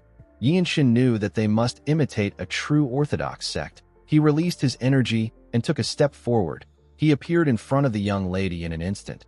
Her guards were unable to even sense his presence. They couldn't believe that he got past them. Yinshin glared at Myungren. The young lady became scared. With a serious look on his face, our boy told the girl that he would like to challenge her to a duel. Myungren was shocked to hear this. Unfortunately for her, our boy was in a hurry. He grabbed her clothes and pulled her up. Before he could do anything, someone asked him to wait. He said that there is no need for them to go this far. Yinshin and Myungren quickly turned to the man. The young man had a bottle of liquor in his hand and a leaf in his mouth. He told Yinshin that his siblings might have made some inappropriate comments, but he is going overboard. The moment our boy heard this, he knew the identity of the man in front of him. This guy is the owner of the Solar Divine Meridians and the young patriarch of the Wangbo clan. Myungren noticed that Yinshin was looking at her older brother. She gathered her energy in her palm and tried to attack our boy's head. Unfortunately for the young lady, she didn't know that Yinshin didn't care about gender. Our boy gave her a heavy punch on her head before her hand could reach him. The girl spat out some blood. Sobin and the martial artists of the Wangbo clan were surprised to see this. The young patriarch simply smiled. Unfortunately for the girl, our boy wasn't done. He clenched his fist and gave her several punches on her face. The young lady spat out more blood. She eventually lost consciousness. The young patriarch said that he is already worried about how the elders will react. He threw the leaf and the bottle of liquor away. He appeared next to Yinshin. He covered his fist with his hot energy and thrust it at our boy at a crazy speed.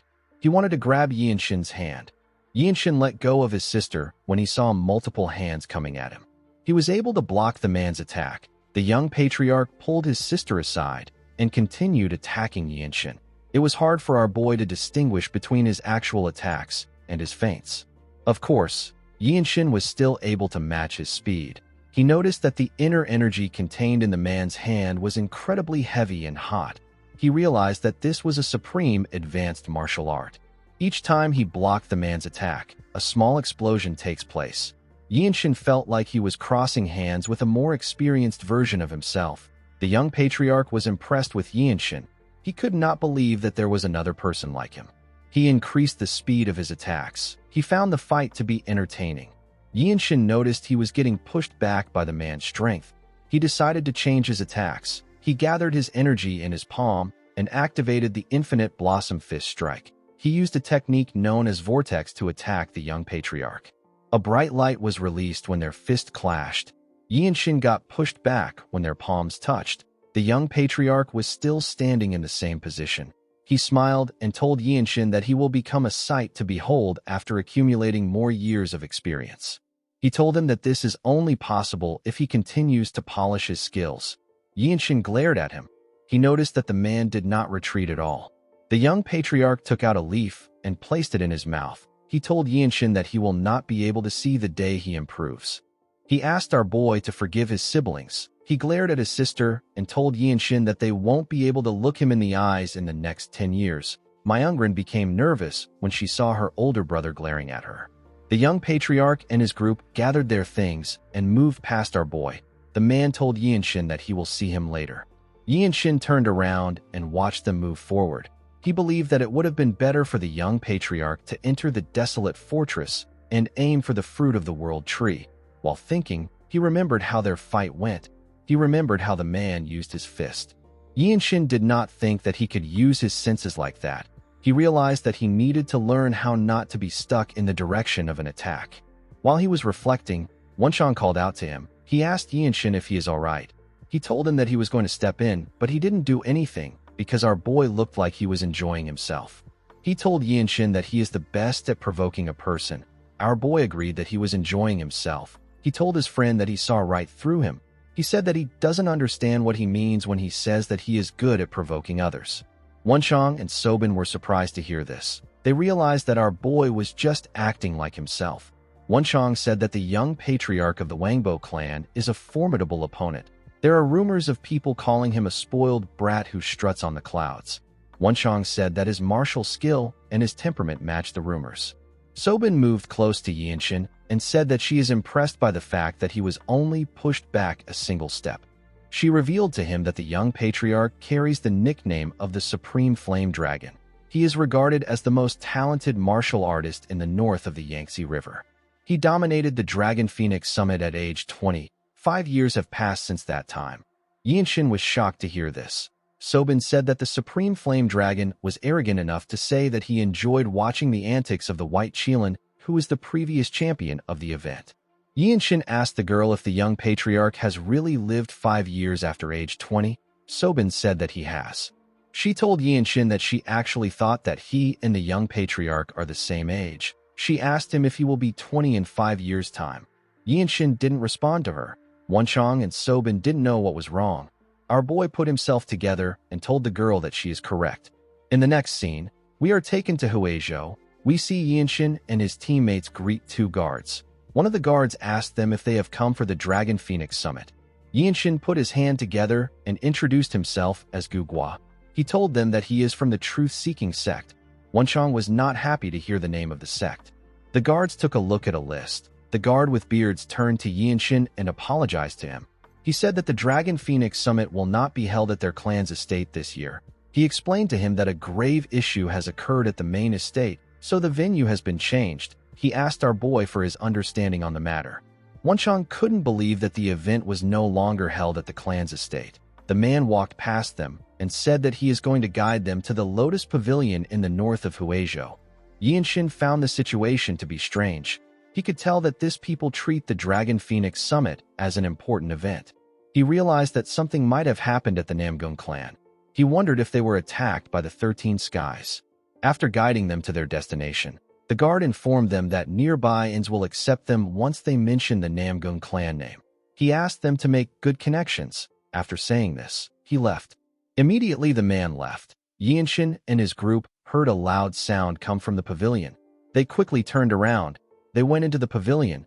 They saw different martial artists inside. 2 martial artists were fighting on the stage.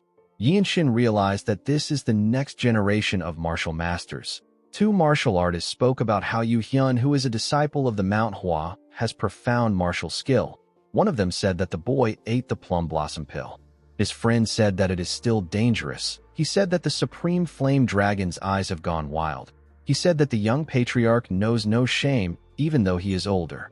The Supreme Flame Dragon thrust his blade at Hyun at a crazy speed. He called him an incompetent fellow and asked him if this is all he can do. Hyun was able to block his attacks, but he was getting pushed back.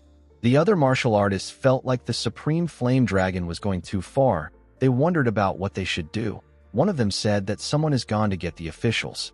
Yinshin stepped out and jumped over the pond, separating him from the stage. He landed next to the fighters. The young patriarch turned to him when he sensed his presence. Yinshin glared at him. Hyun was shocked to see our boy. The Supreme Flame Dragon referred to Yinshin as an insignificant brat and asked him about what he is doing there. He swung his blade at Hyun with a large amount of force. The boy was unable to block the attack. It sent him flying. He crashed on the ground. The Supreme Flame Dragon gathered his energy in his hand and thrust it at Yinshin. Our boy carefully pushed his hand aside and grabbed his arm. Although he did not have the same amount of energy as the young patriarch, Yinshin was able to deduce that he could fight him if he is able to read the direction of his attack. He used the limit releasing technique to release his energy. He gathered his energy in his palm and used it to tighten his grip on the young patriarch's arm. The Supreme Flame Dragon was shocked to see this. He was able to break away from our boy's grip, but he got heavily injured. Yinshin told the man that he is not like him. He looked at his palm and told the young patriarch that he is a little slow-witted. A young martial artist wondered about what was happening. His friend told him that the Supreme Flame Dragon's pressure points have been blocked. The man said that he has never seen a technique like the one Yinshin used. He told his friend that our boy's grasp technique and pressure points blocking was perfect. The man felt like he was looking at an elder of a noble clan. He wondered about the sect Yinshin came from and how he was able to do this to the Supreme Flame Dragon in their brief clash. The young patriarch took a look at his hand. He couldn't believe that Yinshin actually told him that he is slow-witted. Yinshin took a look at his hand and told the man that he is nothing special if he can't sense this. The moment he said this, Yinshin took a look at the young patriarch's hand. He remembered hearing that the energy of heat can easily disperse the inner energy of others when it enters the body. This means that the Supreme Flame Dragon will be able to release his acupoints if he circulates his energy and breathes. Immediately, our boy thought of this. The Supreme Flame Dragon circulated his energy and released fire from his hand. Yinshin found this fascinating. He wondered about how it was possible to use core energy to evoke the property of flame. The Supreme Flame Dragon turned to Yinshin after he was done circulating his energy and told him that he doesn't seem interested in him. His complexion looked bad. He asked our boy if he is really from the truth-seeking sect. He told our boy that he could sense his potential from their brief exchange. He put his sword away and told Yinshin that someone like him will be able to leave a name behind for a long time. He told our boy that people will still talk about him even decades after his death. Yinshin asked him if there is anything wrong with this. The young patriarch glared at him when he heard this. He asked Yinshin if he knows the feeling of his own feet moving towards the abyss on their own. Our boy didn't understand why the man brought this up. The Supreme Flame Dragon told Yinshin that he possesses everything. He told him that his complexion is excellent. He asked Yinshin to tell him how it feels to have everything without ever having to pay a price. Our boy did not expect to hear a question like this. The young patriarch took a look at his hand and revealed to Yinshin that he has carried extreme yang energy since birth. He said that he grew stronger even without training his cultivation techniques. However, his sharpened senses always came with the burning pain of his blood channels. With a look of anger on his face, the Supreme Flame Dragon told our boy that he built his martial arts on a foundation of vast inner energy that shaped his body's constitution. He told him that it is not something that he can belittle by calling him slow-witted.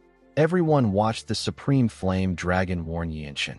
Unfortunately for him, our boy didn't really care about what he was saying. He actually found the young patriarch's constant chatter to be embarrassing. He asked the young patriarch to tell him what he wants him to do. He told him that he was simply telling him the truth. He told the Supreme Flame Dragon that he hasn't even acquired martial arts that can overwhelm his talent. He explained to him that he merely called out his slow-wittedness to inform him about it. He told him that there is nothing wrong with this. The Supreme Flame Dragon did not like what he was hearing. Our boy explained to him that he is the only one who knows his suffering. No one else can understand.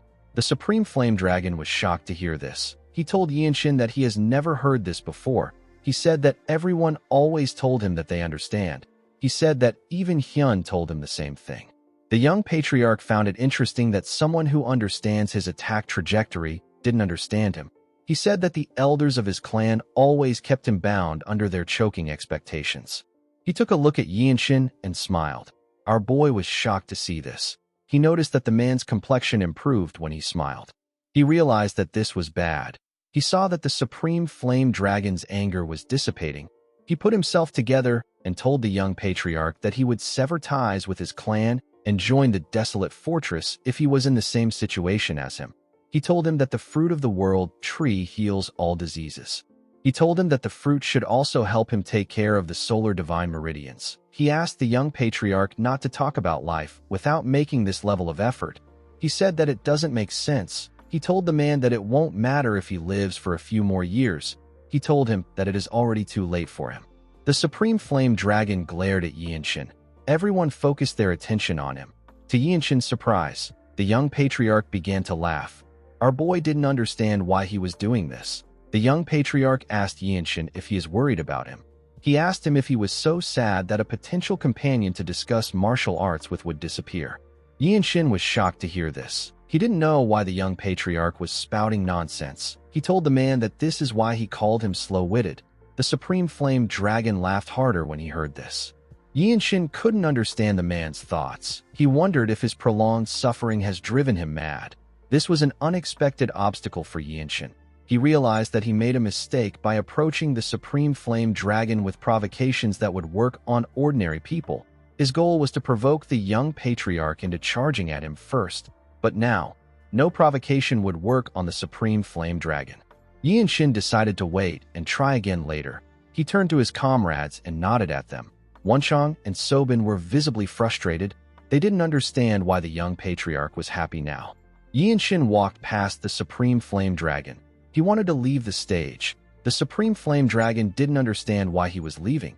He asked Yinshin about where he is going. He asked him to spar with him. He told him that he wants to fight with him. He promised Yinshin that he will treat him to a special aged Shaoxing wine. Our boy told him that his insignificant talent will spoil its taste. He said that he doesn't like to sit with trivial people. The young patriarch laughed when he heard this. Yinshin became convinced that he had gone mad.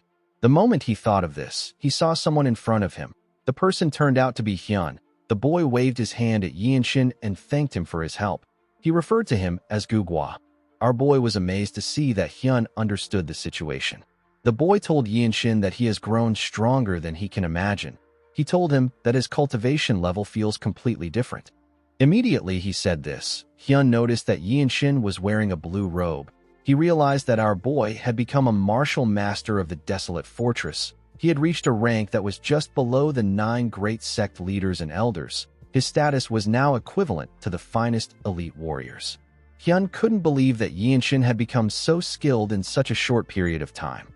One of the young martial artists walked up to Yinshin and told him that this is his first time seeing someone hurl insults at the Supreme Flame Dragon. The man introduced himself as Wai Muriong of the Zhongbai sect. His friend introduced himself to Yinshin as Un Rimiong of the White Blade sect. He said that he is from South Jili. He told Yinshin that his martial arts is highly creative. He asked him about how he learned it. He said that the truth-seeking sect will soon soar to prominence since they have a disciple of his caliber. Yinshin noticed that the young martial artists were emitting pure energy. He had recently been attempting to establish a new cultivation technique, a technique that allows him to receive and harmonize energy. Yinshin believed that all forms of energy and breathing methods will serve as an inspiration for him. While he was focused on the energies around him, Yinshin turned to the side. He noticed that Myungren was glaring at him. The girl called him a filthy mongrel. The moment she said this, everyone heard a loud sound. They quickly turned to the gates. They saw the warriors of the Namgung clan lying on the ground. They also saw some men entering the building. Muriong and Rimiong quickly drew their swords. Rimiong said that the Dragon Phoenix Summit always attracts the unorthodox factions every time it takes place. Muriong smiled and said that the same thing happened yesterday. He told his friend that different flies started buzzing around after the Namgung clan closed its doors yesterday. Muriong said that he expected this because the event is conducted openly. Also, the Namgung clan has no shortage of enemies. He asked the leader of the men to come at them so that they can end things quickly. The man smiled and told the young martial artist that he likes their reaction. He told them that things like this are common in the Murim. The moment he said this, more men ran into the building. These men had blood-red hair. The martial artists were shocked to see this. They couldn't believe that they were looking at the martial artists of the Blood Flame cult. There were several Blood Master swordsmen among the cultists. The martial artists realized that the cultists intend to kill them all. Yinshin believed that the cultists wanted to eliminate the heirs of the Orthodox sects to send a message to their clans and sects. He smiled when he thought of this. He remembered how the seventh apostle lost her eye to his martial arts. He wondered if the cult had come up with a counter technique that can nullify his martial arts. He believed that he will gain a lot if he is able to defeat this technique. The moment he thought of this, the leader of the cultists recognized him. He smiled and told Yinshin that he dared to come there even though he is aware that a death warrant has been issued for him. He said that the fools of the Orthodox sects truly know nothing. He wanted to call out Yinshin's true title, but our boy caught him off. He covered his hand with his pure energy and activated the demon-slaying, gentle-flowing strike. He told the cultist that he must already know what comes next. The cultist became scared when he saw Yinshin's energy. Even the Supreme Flame Dragon was shocked to see our boy's pure piercing energy. The cultist and his men smiled. They took out some round objects. Wenshang was shocked to see the objects. He realized that they were bombs.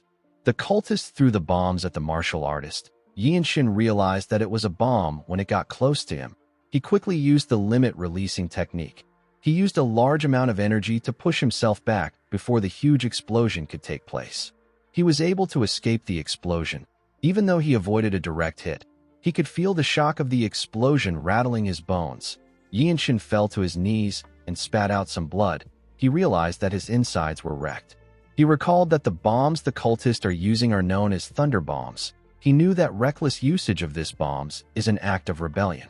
He didn't think that the cultists would use these bombs to wipe out the heirs of the Orthodox sects. The moment he thought of this, someone used the whispering technique to call out to him and ask him if he is okay. The person turned out to be Wenshang. Yinshin told him that he is fine. He asked him about where Sobin is. Wenshang informed him that the girl wanted to scout around Myungren's position before she meets up with them. He said that Sobin must be with Myungren. Wenshang asked our boy if he can still move. Yinshin cleaned the blood on his lips and stood up. He told him that he is fine. He said that they need to move out. The two of them linked up and charged at the cultists. The leader of the cultist ordered his subordinates to stop them. As they ran towards the cultists, Wenshang took a look around. He saw Sobin and the martial artists of the Wangbo clan standing in another part of the building.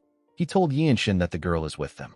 The moment he said this, Myungren glared at Sobin. She gathered her energy in her palm and hit Sobin in her back. The attack sent the girl flying. Wenshang and Yinshin were shocked to see this. Sobin couldn't believe that she was in the air. Wenshang called out to his comrade. Immediately he did this. Our boy ran towards her. He took a look at Sobin. He realized that the girl will hit the surface of the lake before he counts to 5. He calculated that he is 21 meters away from her. He jumped and grabbed the girl while she was in the air. Sobin was shocked to see him holding her. The moment they landed on the ground, a cultist charged at our boy from behind. Yinshin tore him apart with a single slash. Sobin was surprised to see this. She thanked Yinshin for saving her. Immediately she said this. She noticed that he was breathing heavily. She asked him if he is okay. Yinshin told her that he is fine. He told her that they need to get out of there fast. Wenshang took out the cultist in front of him and joined his comrades. He informed them that the cultists are coming at them from the south. Yinshin moved forward and said that they will move along the northwestern ridge and follow the shoreline. Sobin told him that the cultist might be luring them to a trap. Immediately she said this. Some cultists charged at Yinshin. Our boy easily cut them down. He told the girl that they have no choice but to follow that path. He and his comrades quickly left the burning compound. As they ran towards the shoreline, Wenshang told his comrades that the cultists were quite focused on killing the heirs of the Orthodox sects. He asked them if they are also feeling guilty for the death of those martial artists. Sobin told him that the cultists are the ones killing them. She asked him about why she would feel guilty. When Yinshin heard this, he promised to kill any cultist of the Blood Flame cult that he comes across. A while later, we see two martial artists of the Wangbo clan stand up when they saw Yinshin and his group. These martial artists were with the heirs that managed to escape the massacre. Almost everyone that escaped was there.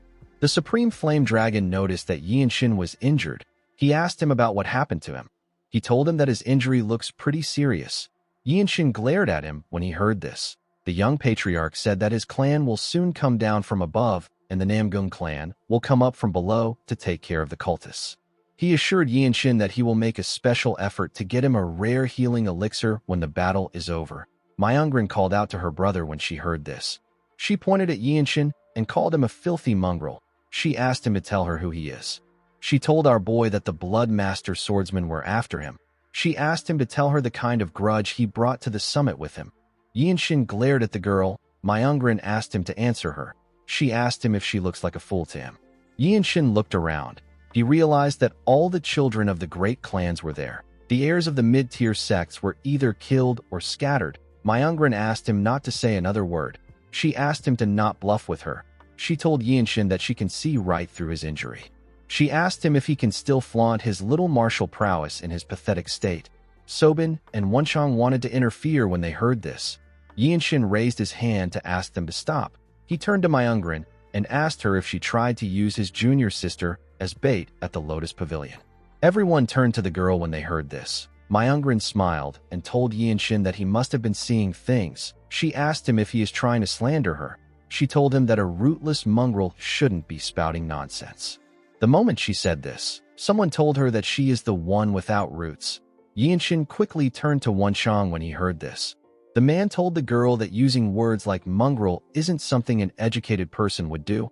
Myungrin was shocked to hear this. With a look of anger on his face, Wenchang asked the girl if this is how her clan teaches the code of Confucian order. He said that the Wangbo clan might not be as prestigious as he heard.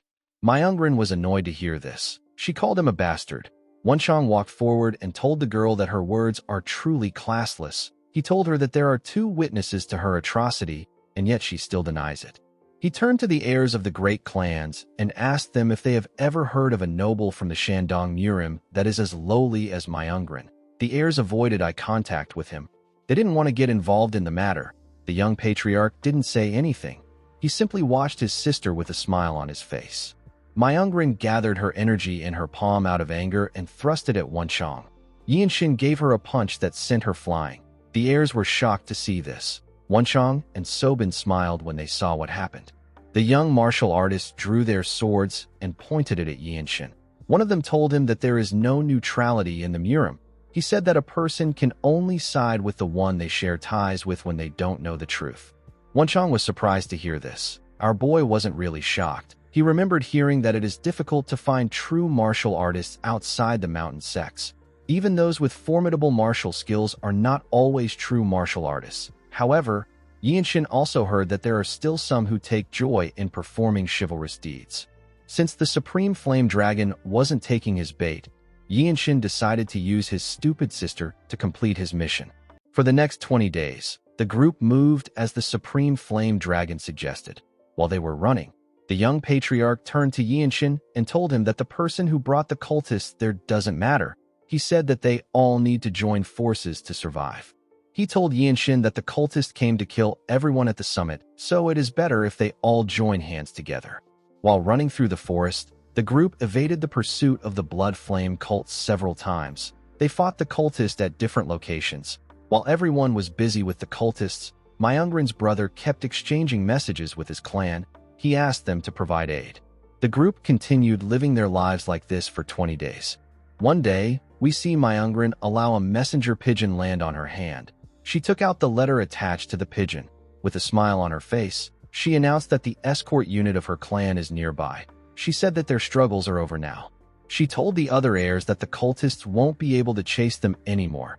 Immediately she said this, she turned to the side and glared at Yinshin and his teammates. The next day, we see the entire group walking somewhere. Myungrin quickly noticed that she could see someone from afar. She realized that the reinforcements have arrived. The leader of the escort team called out to Myungrin when he saw her. He quickly appeared in front of her. Yinshin found the man's mobility arts to be quite astonishing. Myungrin quickly hugged her uncle. She referred to him as Supreme Sword. The huge man pat his niece on her head. He told her that he is relieved to see her. He told her that she looks like she has been through a lot. Yinshin realized that the man in front of him is the Supreme Sword and the younger brother of the Wangbo clan's patriarch. He is one of the top swordsmen in Shandong. Our boy carefully observed the Supreme Sword's energy. He realized that the number of years a person has trained truly makes a difference. He knew that he wouldn't get a guaranteed victory if he fought the man. The Supreme Sword called out to the Supreme Flame Dragon and told him that he should be grateful that the Patriarch bestowed the ceremonial robes of an heir upon a concubine's son. He asked the young Patriarch if he truly needed to make his pure-blooded siblings suffer so much. The Supreme Flame Dragon reminded the man that he will only be the heir for another 5 years. He told him that how he lives his life doesn't matter.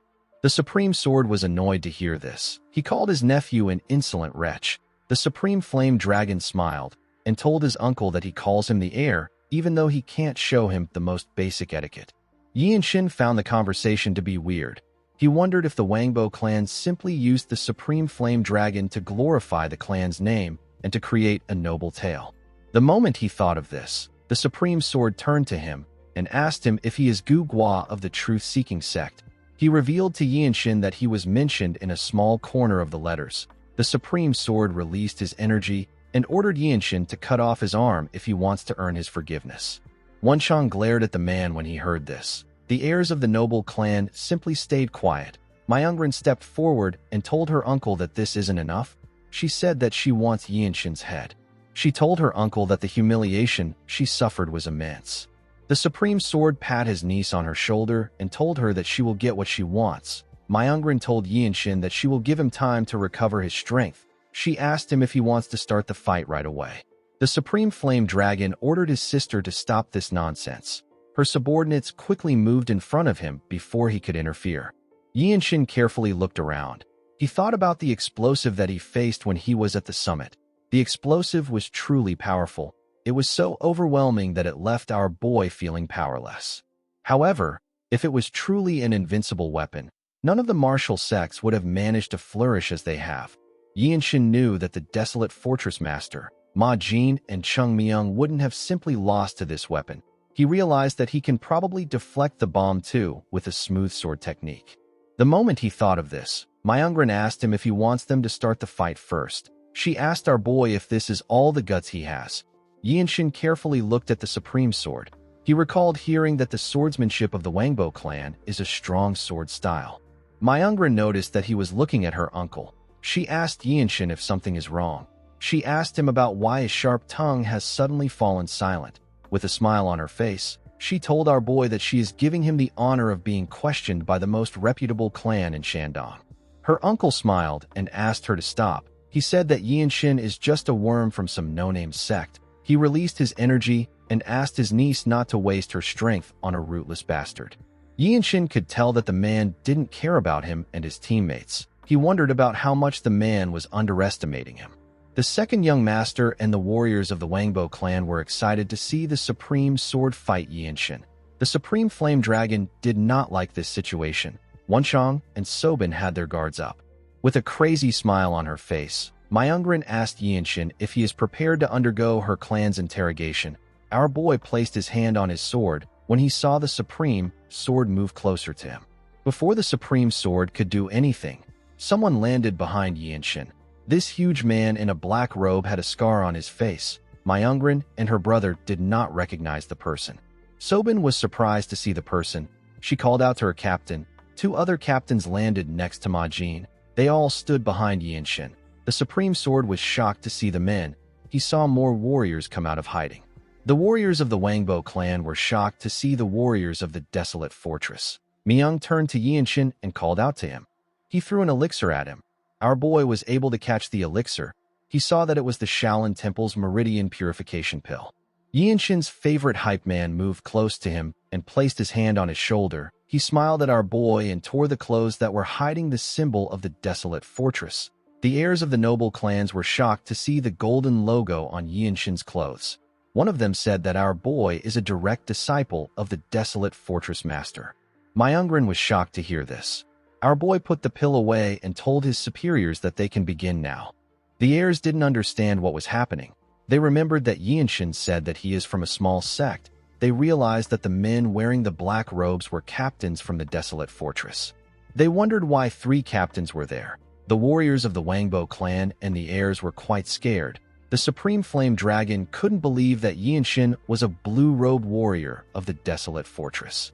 Since someone as young as Yinshin was a blue-robed warrior, one of the heirs realized who he was. He said that our boy is the lightning genius. Myungrin was shocked to hear this. Everyone knew the lightning genius as the rising martial artist of the desolate fortress who severed the heads of blood master swordsmen and even cut down the vicious Rakshasa swordsman when he was a white robe.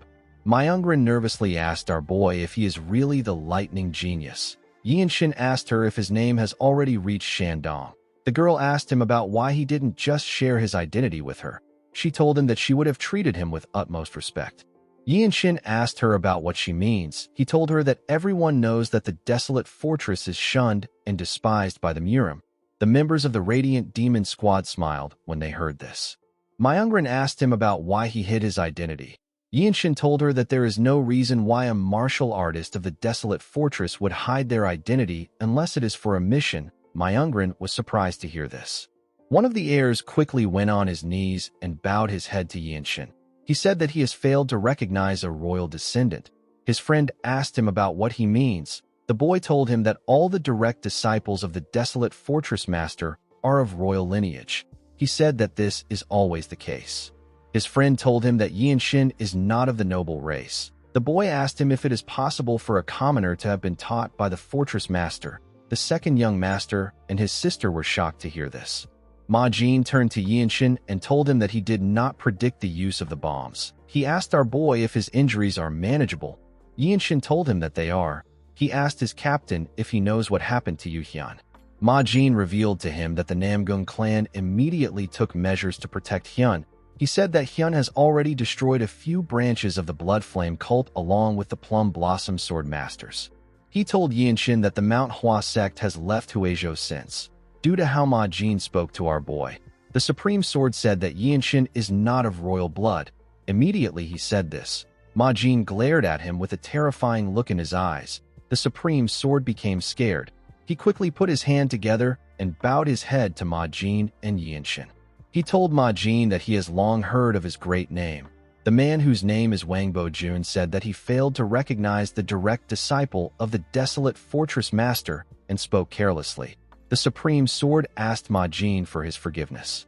Ma Jin asked Jun to tell him his careless words. The heirs and Myungrin became scared when they heard this. Someone told Ma Jin that the Supreme Sword called Yinshin a wretch, a lowborn with no roots. The person who said this was Sobin.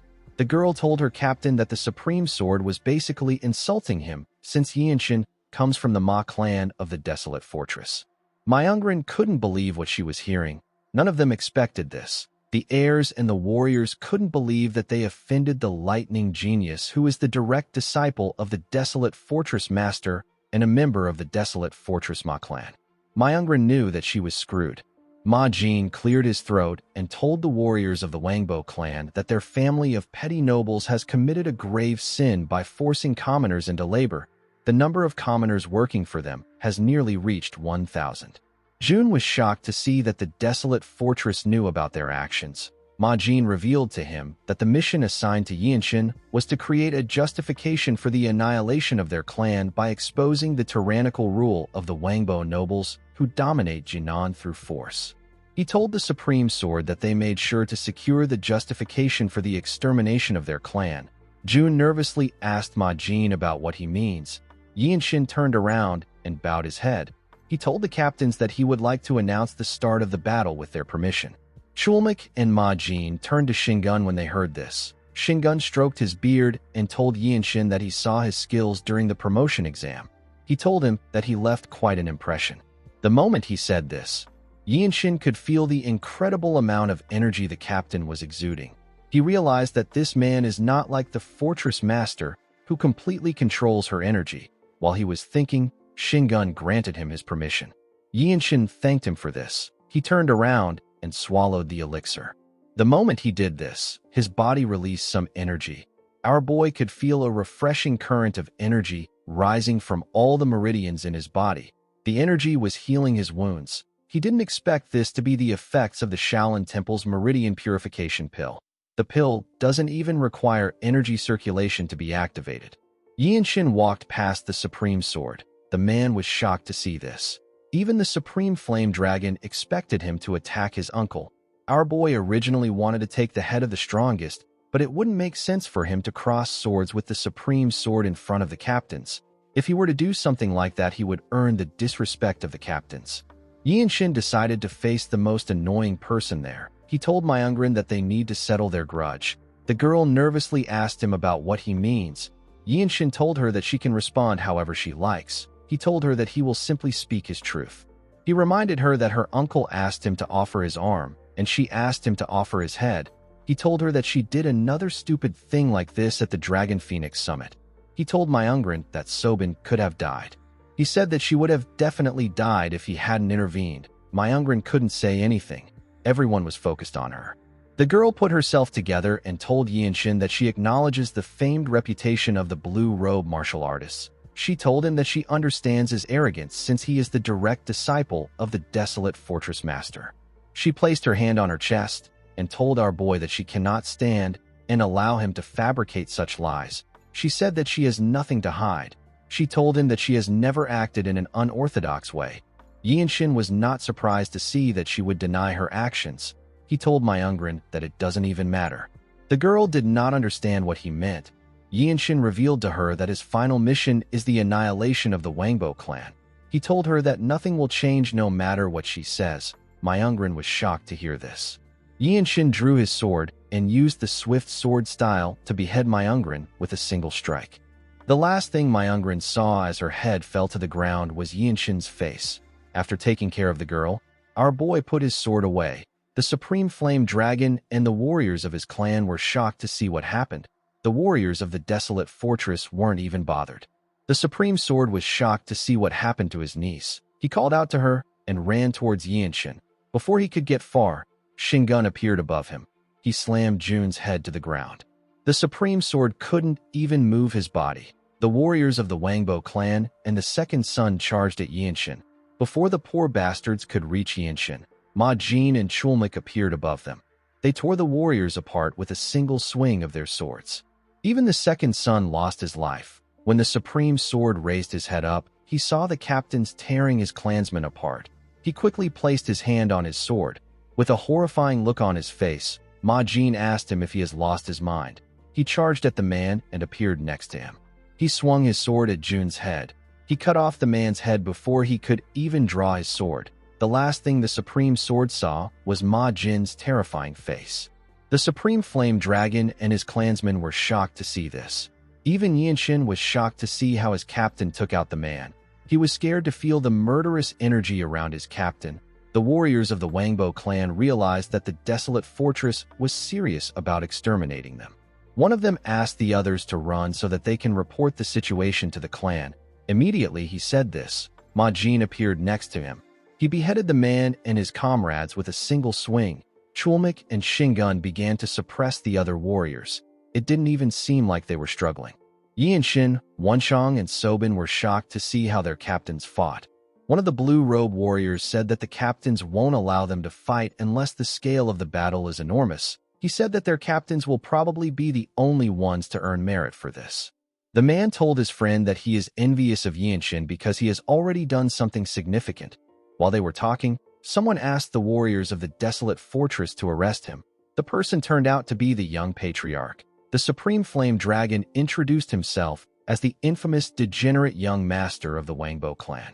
The moment he said this, he noticed that one of the blue robe martial artists took the bag containing his medicine. The Supreme Flame Dragon asked the man to return his poppy. He did this to make them arrest him. They made him kneel before them. Myung found it odd that the Supreme Flame Dragon wasn't even resisting. The young patriarch smiled and said that the Desolate Fortress would wipe out his entire clan if they knew everything. He smiled at Yi and Shin and told him that he never expected him to be a blue robe warrior. Yi and Shin could tell that this guy wasn't really bothered, even though his half-sister just got beheaded and his clansmen are dying. He believed that the Supreme Flame Dragon was completely out of his mind. He wondered if he was like this because the solar divine meridians are tearing apart his blood vessels. He wondered if the pain was truly beyond one's imagination. The Supreme Flame Dragon asked Yi and Shin about the type of sword technique he used to behead his sister. He said that he has never seen or heard of such a technique. With a crazy look in his eyes, he asked Yi and Shin to tell him the cultivation method he learned. Our boy reminded him that he just sent his sister to the afterlife. The Supreme Flame Dragon told him that fools don't matter to him. He said that his sister has always lived in a completely different world from him. He revealed to Yinshin that Myungrin never saw herself as his sister, and he also never looked at her like that. He said that there is no point in worrying about his clan when it is about to collapse. With a smile on his face, the young patriarch told our boy that he wants to know about his martial arts. Yinshin realized that this guy was obsessed with martial arts and pain. He turned around and walked away.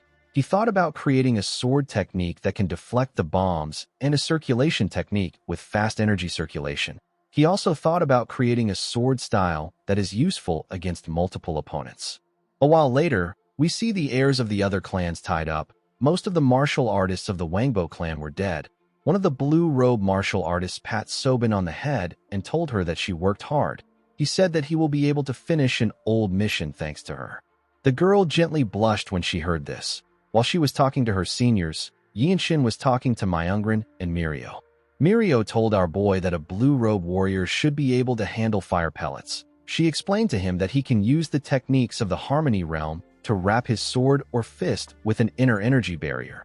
This will allow a person to deflect the fire pellets. She told Yinshin that she can demonstrate it to him once the situation is resolved. She told him that he can learn from her until he masters it. Yinshin looked at his palm and said that he is reminded of something. He revealed to his seniors that there are few applied techniques that he is curious about. He said that he feels as if he is about to understand these techniques. He told his seniors that he would like them to take a look at these techniques. Myung and Mirio couldn't believe that our boy was learning more techniques.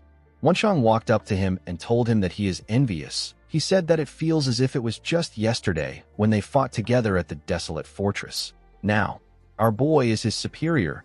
Yinshin turned to him and told him that he has something to say as a blue-robe martial artist. He told Wanshang that he didn't have to help him tear the clothes that hid his symbol. He told his friend that he didn't say anything to him because he didn't want him to feel awkward. Yinshin said that he actually felt a bit embarrassed. He told Wanshang that he will do it himself next time. Wanshang was shocked to hear this. He couldn't believe that Yinshin would say this to him. He asked our boy if he has to take away one of the few joys of his life. Yinshin didn't know what to say to him. A while later, we see the martial artists of the desolate fortress looking shocked after hearing the Supreme Flame Dragon say that he wants to join the desolate fortress. They all turned to him. The Supreme Flame Dragon smiled at them. He seemed to be quite serious with his request. He said that he will devote himself to the fortress like a loyal dog. He asked the captains to allow him stay by Yinshin's side. Wanshang asked him about why he is spouting such nonsense. The young patriarch smiled and looked at our boy. Shingun reminded the man that he is their prisoner. He raised his finger and fired a small amount of energy at the young patriarch. The energy entered the Supreme Flame Dragon's chest and caused him a large amount of pain. He coughed out heavily. Yinshin carefully observed the technique the captain used. Shingun attacked the man to make him know his place. Wanshang revealed to our boy that Shingun just used the 7-step injury acupressure strike. It is an exclusive secret art of the Annihilation Squad captain. While the Supreme Flame Dragon was trying to catch his breath, Shingun informed him that he is aware that he learned the fiery Yang Divine art. He revealed to him that his core energy contains wood energy just like that of the noble race. He asked the Supreme Flame Dragon if he has heard that wood fuels fire. The Supreme Flame Dragon became nervous when he heard this. He put himself together and smiled. He said that he has long heard of the Annihilation Squad captain's 7-step injury acupressure strike. The Supreme Flame Dragon understood that Shingun's wood energy will multiply and ignite in him if he tries to circulate his energy. Due to this, the young patriarch can't forcefully try to open his meridians. Since the Supreme Flame Dragon understood his situation, Shingun asked him to be silent. He told him that his opinion is worthless there. The Supreme Flame Dragon laughed when he heard this. He raised his head and glared at Shingun. He called him a bastard. With a serious look on his face, he asked the captain if he is seriously telling him that he will burn to death. He said that he really can't stand the heat. He said that he has met another rotten bastard today. The blue robe and the white robe warriors were shocked to see how the young patriarch spoke to the captain. They were all scared for him. Shingun didn't say anything to the man. With a face filled with anger, the Supreme Flame Dragon said that his meridians shouldn't be called the Solar Divine Meridians. He called Shingun a half-wit bastard and told him that it is just a stupid meridian. Immediately he said this, someone hit him on his head and made him lose consciousness. The Supreme Flame Dragon fell to the ground. The person who hit him was Yinshin. Our boy believed that it was better to do this than to allow Shingun to kill him with his fist. He told his captain that he has a question. He asked him about why he hasn't destroyed the young patriarch's energy core. Ma Jin revealed to him that the fortress master ordered them to bring the Supreme Flame Dragon back alive. She told them that it was important that the young patriarch's inner energy remains intact. Yinshin wondered about why his master wanted the Supreme Flame Dragon. Some minutes later, we see the captains standing in front of their subordinates. Shingun announced to them that they need to eliminate the branch clans first. He explained to the warriors that the strength of a martial clan is not just their martial force. Their network across the Jianghu is also quite powerful. Shingun explained to the group that they need to destroy the contacts who would bring other sects or clans into the fight. After this, the main force will advance to the Wangbo main house. Ma Jin told him that all they need to do is to block Jinan. He asked Shingun about how he wants to distribute their forces. The Annihilation Squad captain revealed to him that the Wangbo clan has 9 branch clans which are split from the main house. He said that they will assign only blue robe warriors to each branch. Immediately he said this, someone demanded for a solo mission. Everyone quickly turned to the person. The person turned out to be Yinshin. Our boy got up from the ground. He knew that the other warriors will think that he is acting out of greed and trying to monopolize the mission's merits. The only ones who look favorably upon him are the Radiant Demon Squad, even though his image might get ruined. Yinshin knew that he had to do this. He wanted to accumulate every bit of merit he could get. When Yinshin got up, Shingun asked him if he really wants a solo mission. Our boy placed his hand on his sword and revealed to the Annihilation Squad captain that he wishes to test the new wide-area martial arts he recently learned in real combat. He assured the captain that he will complete the mission. Shingun was annoyed to hear this. He released his energy and asked Yinshin if he knows the reason why he even bothered to listen to him. He told him that he is only listening to him because he has risen to the rank of a blue robe. Ma Jin and the other blue robe warriors nervously stared at Shingun. They could tell that he was angry. Yinshin didn't even flinch. With a scary look in his eyes, Shingun told Yinshin that he actually thought well of him. He said that very few martial artists introduce great insight into fighting. The Annihilation Squad captain told our boy that he saw the qualities of a future captain in him. He said that he never expected to be disappointed like this. Yinshin apologized to Shingun. The captain asked our boy to prove himself through his strength. Yinshin turned around and faced his fellow warriors. He raised his sword and begged them to protect their ears with inner energy. Everyone quickly did as he asked them to. Our boy placed his hand on his sword hilt and closed his eyes. His blue circle of comprehension appeared above his head. He opened his eyes and drew his sword. His sword released a bright light as he slowly drew it. When he completely took out his sword, it released a unique sound into the air. The white robe martial artist began to fall to the ground. Everyone was shocked to see this. They all turned to Yinshin. Even the captains didn't expect this. Everyone focused on Yinshin's sword. After showing his technique, Yinshin decided to put his sword away. The blue robe warriors realized that our boy used sound arts. One of them wondered about how Yinshin was able to use sound arts. He noticed that our boy manipulated his core energy with an amazing precision. He said that he has never heard of such a martial art.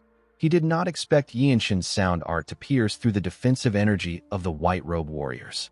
The reason why the attack only made them faint is because they are white robe warriors of the desolate fortress. If it was any other martial artists, they would have died. The blue robe warrior told his friend that Yinshin's skill is truly overwhelming. It will be even more dangerous in a group battle where there are no martial masters at the same level as Yinshin. The only problem with the skill is that it harms allies as well. The blue robe warriors now understood why our boy requested for a solo mission. While the blue robe warriors were talking, Yinshin struggled to catch his breath. Shingun told him that the skill will consume a lot of mental energy. He told him that this is natural since he was able to control his core energy so delicately. He explained to Yinshin that it won't be practical for him to suddenly use this skill in the chaos of battle. He told him that it is best to unleash it at the beginning of the fight. It will also be quite effective in crushing the enemy's morale. Yinshin told the captain that he will keep this in mind. Chulmik said that they still can't send Yinshin out alone. He reminded the captains that the mission is quite important. Shingun knew that he was right. He told our boy that he will assign 2 people to him. He said that their target will be the Wangbo Jinan branch. He asked the group if there are any volunteers who want to join Yinshin. Everyone raised their hands. The captains were not surprised by this. A sword-based sound art is something that is uncommon among martial artists. Most martial artists would want to witness such an unknown martial art in real combat. Shingun turned to Ma Jin and said that Ma Jin is the best person to choose the warriors. Ma Jin believed that it would be wise for him to send people who already fight well together on the mission. He assigned the Zen Sword Demon and the Azurite Demonic Swordsman to our boy's team. Shingun agreed with his decision. He turned to Yinshin and advised him to use his strength to prove that his actions were not arrogant, so that no one can accuse him of being rash. Yinshin put his hand together and bowed his head. He thanked the captain for his consideration. A while later, we see Yinshin, Ma Jin, Mirio, and Myung in the woods. Ma Jin pulled Yinshin aside and asked him if he created the sound art himself. Our boy told him that he did. Ma Jin asked him about why he didn't mention this earlier. Yinshin asked him if he knows of a martial artist that openly reveals all his personal martial arts. He told his captain that people would study his techniques, and he would die a pointless death if he did something like this. Ma Jin realized that our boy was right. Yinshin asked him if this is the reason he wanted to speak in private. The captain said that it isn't. He revealed to Yinshin that the command bureau sent word to him. He said that the bureau informed him that people are going around investigating his movements. Yinshin asked his captain if he is being investigated due to the grudges he has earned. Ma Jin told him that the ones they have heard about are the Tyrant Sword Tribe, the Martial Alliance, and the Blood Flame Cult. Yinshin understood why the Martial Alliance was searching for him. He recalled that he killed one of their rising disciples. His captain revealed to him that the girl was betrothed to someone. He told him that he has to be wary of her family, and he has to be wary of her lover. He said that the most troublesome group is the Blood Flame Cult. Until now, there has never been a martial art similar to Yinshin's demon-slaying gentle flowing strike. It is only natural that our boy became the cult's target. Ma Jin explained to Yinshin that he could have encountered one of the 7 apostles at the Dragon Phoenix Summit. Yinshin agreed with him.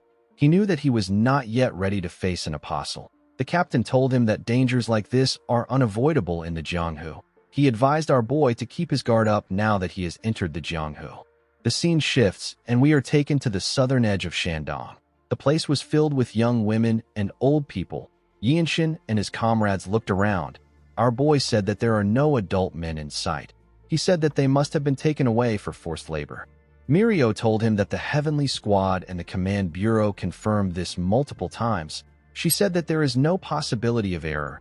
Myung explained to Yinshin that the Imperial Army would have taken the Wangbo clan out if they weren't a Murim clan.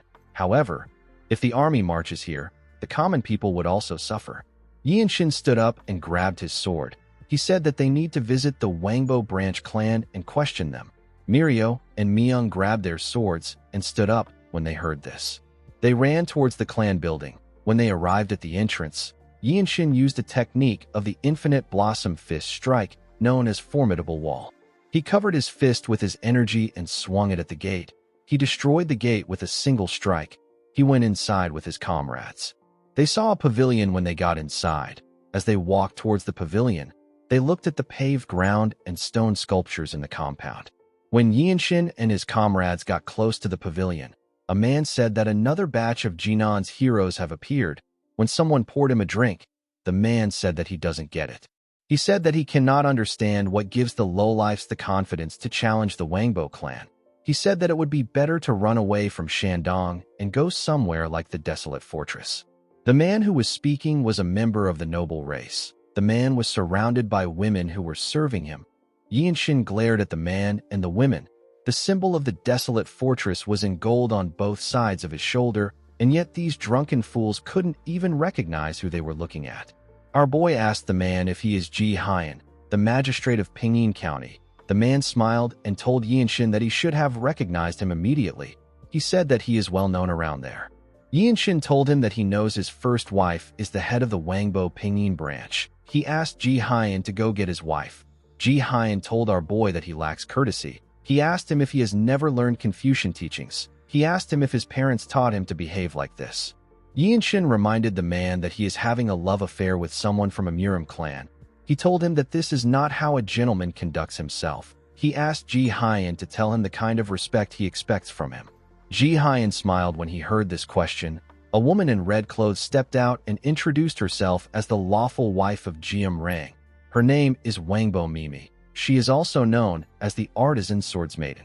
Mimi explained to Yianshin that he was originally supposed to lose an arm, but now he will lose his head for his rude behavior. The moment she said this, several martial artists of the Wangbo clan came out of hiding. They surrounded our boy and his comrades. Yianshin and his teammates looked around to see the martial artists. Mimi reminded our boy that he will be losing his head. Yianshin told her that she talks about arms and heads the same way Myungren does. The woman smiled and asked him if he has heard about Myungren. She believed that this was natural since Myungren was skilled enough to attend the Dragon Phoenix Summit. She asked Yianshin if he thinks that she will overlook his actions just because he acts as if he knows someone from the direct line. She told him that this won't happen. Our boy revealed to her that he came from the marketplace. He told her that her clan truly forced the common people into labor for their private use. He told Mimi that her clan used its authority over the Murim to affect the livelihood of the citizens. He asked Mimi if she doesn't find this shameful as someone of the Jianghu. The magistrate and everyone in the pavilion laughed when they heard this. Even the martial artists were laughing. Mimi smiled and told Yianshin that he has listened to too many rumors about the Jianghu. She said that authority is power. She asked him if he separates the Jianghu from one's livelihood. She asked him to tell her how a person can live like that. The magistrate took a sip of his wine and asked Yianshin to tell him what is wrong if a Murim clan settles somewhere and enjoys luxuries suitable of its history. Yianshin asked him if a man of the noble race like him is going against the imperial law. He pointed at Mimi and told the magistrate that his first wife will lose her head today. Mimi and Ji Hyan were shocked to hear this. The magistrate told our boy that he lacks refinement. He told him that he is just like those self-proclaimed chivalrous warriors who don't understand elegance. He clapped his hands and asked some people to come out. Some musicians ran into the pavilion. They sat down and began to play their instruments. The magistrate raised his cup and said that this is good. His wives laughed when they saw this. Mimi refilled his cup while the other women stared at Yianshin and his teammates. They were eager to see the fight. Yianshin realized that this people saw the swordplay of martial artists as an entertainment. He remembered hearing people say that the highest level of pleasure sought by certain officials is watching a murder take place. Due to how the scene was, Yianshin could tell that this wasn't the first or second time something like this was happening. He said that he can't listen to this music anymore. He told his teammates that they really need to reconsider calling these people a member of the 8 great clans. He said that they are no different from unorthodox riffraffs. Immediately he said this, Yianshin released his energy. The martial artists of the Wangbo clan were shocked to feel Yianshin's energy. Our boy drew his sword and disappeared in front of the martial artists. He appeared above them and used the radiant sword art to tear some of them apart. The magistrate was surprised to see this. Yianshin turned and pointed his sword at Ji Hyan. He told him that the radiant demon squad of the desolate fortress will punish him. The man and his wife were shocked to hear this. The martial artists of the Wangbo clan were also shocked to hear this. Ji Hyan quickly stood up and announced that he has committed a grave offense. He begged Yianshin and his teammates to forget everything he just said. He reminded them that he is a person of the noble race. He said that he could never disrupt the imperial order. The moment he said this, Ji Hyan noticed the golden-colored symbol on Yianshin's clothes. He saw that Myung and Mirio were blue-robe warriors. He realized that none of his excuses will work. He decided to use another method. He told the group that his wife was carrying out the orders of her main house, and he couldn't go against her as a magistrate stationed in Jinan. He said that he couldn't go against the authority of the Wangbo clan. Mirio asked him if this is what he calls an explanation. She asked him if he is not even ashamed of trying to take back what he said. Ji Hyan begged them to be lenient. He reminded them that they are not allowed to kill imperial officials. With a twisted smile on his face, he told the group that they won't leave there unarmed if he attacks them together with the branch clan. The moment he said this, Ji Hyan released his energy. Mirio didn't expect him to threaten them. Myung smiled and said that the man's audacity is astonishing. With his glowing red eyes, Ji Hyan smiled and told them that they must already know everything if they are from the desolate fortress. He asked them to understand that he has no choice. The moment he said this, Mimi snapped her fingers. Several martial artists ran into the pavilion. They completely surrounded Yinshin and his teammates from all directions. Ji Hyan smiled and advised our boy to back down. Yinshin carefully looked around. He reminded the man that he spoke of elegance earlier. He said that he has also polished a tune of his own recently. The magistrate didn't understand what our boy was talking about. Yinshin raised his shining sword and released his sound into the air. The moment the martial artists heard his unique sound, blood gushed out of their mouths. They began to fall to the ground. The magistrate couldn't believe his eyes. He watched the warriors fall to the ground and bleed out of their eyes. They all lost their lives. Ji Hyan was horrified by what he just witnessed. He saw the bodies of his other wives on the ground. He didn't understand how everyone died in an instant. Yinshin referred to him as unorthodox trash and told him that he knows elegance. He told Ji Hyan that he looks as if his performance moved him deeply. The magistrate and Mimi became scared when they heard this. They looked around to see the countless bodies on the ground. Mimi knew that a sound art is a martial art that exists only in a handful of places around the world. She couldn't believe that someone this young was able to use it. While he was glaring at them, sweat filled our boy's face. He knew that he couldn't use this technique again. He didn't think that it would be this hard to use the technique even once. He noticed that his biwei acupoint has widened. He put himself together and moved close to the couple. He asked them about why they are not talking. Mimi was annoyed to hear his voice. She came down from the rock and picked up a sword. Since Yinshin's clothes were stitched with a golden silk thread, the woman was able to deduce that he was a disciple of the desolate fortress master. She released her energy when she said this. Mirio and Myung stepped forward when they saw this. Yinshin used his frequency whispering technique to tell them that he will face the woman alone. Mirio and Myung decided to honor his request. Our boy knew that he needed to gain experience in unleashing his martial arts in chaotic times in order for him to advance from a black robe to a purple robe. He told the artisan swords maiden that he remembers what she said. Mimi asked him to shut his mouth. She told him that he does not automatically become a noble just because he belongs to the desolate fortress. She pointed her blade at him and told him that he has no right to speak to her. Yinshin reminded her that she said that she was going to take his arms. He released his energy and called her an unorthodox scum. The artisan swords maiden frowned her face when she heard this. Yinshin took a stance and asked her to come at him. Mimi was annoyed to hear this. She charged at our boy. She swung her sword at him when she got close to him. Yinshin raised his sword and made Mimi's sword brush past his own sword. He quickly turned around to see the woman. He realized that the swordsmanship of the Wangbo clan is really heavy. He almost dropped his sword when their swords clashed. He and Mimi quickly faced each other. They swung their swords at each other. Mimi's hand got pushed back when her sword touched Yinshin's own. Mimi was shocked to see this. She didn't understand what just happened. Before she could put her arm down, Yinshin cut it off with a clean swing. Mimi grit her teeth to endure the pain. She quickly moved back and let her arm fall to the ground. Our boy swung his sword again to remove the bloodstains on it. Mirio was impressed to see that Yinshin was already skilled enough to look down on even a branch clan head of the Wangbo clan. She knew that our boy's talent wasn't just limited to learning. Even at the brink of collapse, Yinshin still had the combat ability to bring his sword to a razor edge. Mirio understood that Yinshin's senses have a strength that cannot be measured by martial prowess alone. Myung smiled and said that our boy will soon be able to go out into the Jianghu alone without their help. Yinshin raised his sword and reminded Mimi that she said that she would sever his head. The woman became scared when she heard this. She could tell that our boy was serious. Before Yinshin could do anything, Ji Hyan appeared in front of Mimi and called our boy a lawless wretch. He told him that he has a lot of guts to hurt his lawful wife. He reminded the group that the desolate fortress is the sword of the imperial family. He asked Yinshin to tell him when a mere sword began to cut its own master. Yinshin asked the magistrate if he is saying that the Wangbo bloodline is on equal footing with the imperial family. Ji Hyan explained to our boy that he can't do anything there unless he cuts him down. He reminded him that he is not a black robe warrior. He asked our boy if he is allowed to harm the magistrate of Pinyin County. Yinshin glared at him when he heard this. Ji Hyan nervously looked him in the eyes. Myung told the magistrate that they will follow the law. Ji Hyan didn't understand what he meant.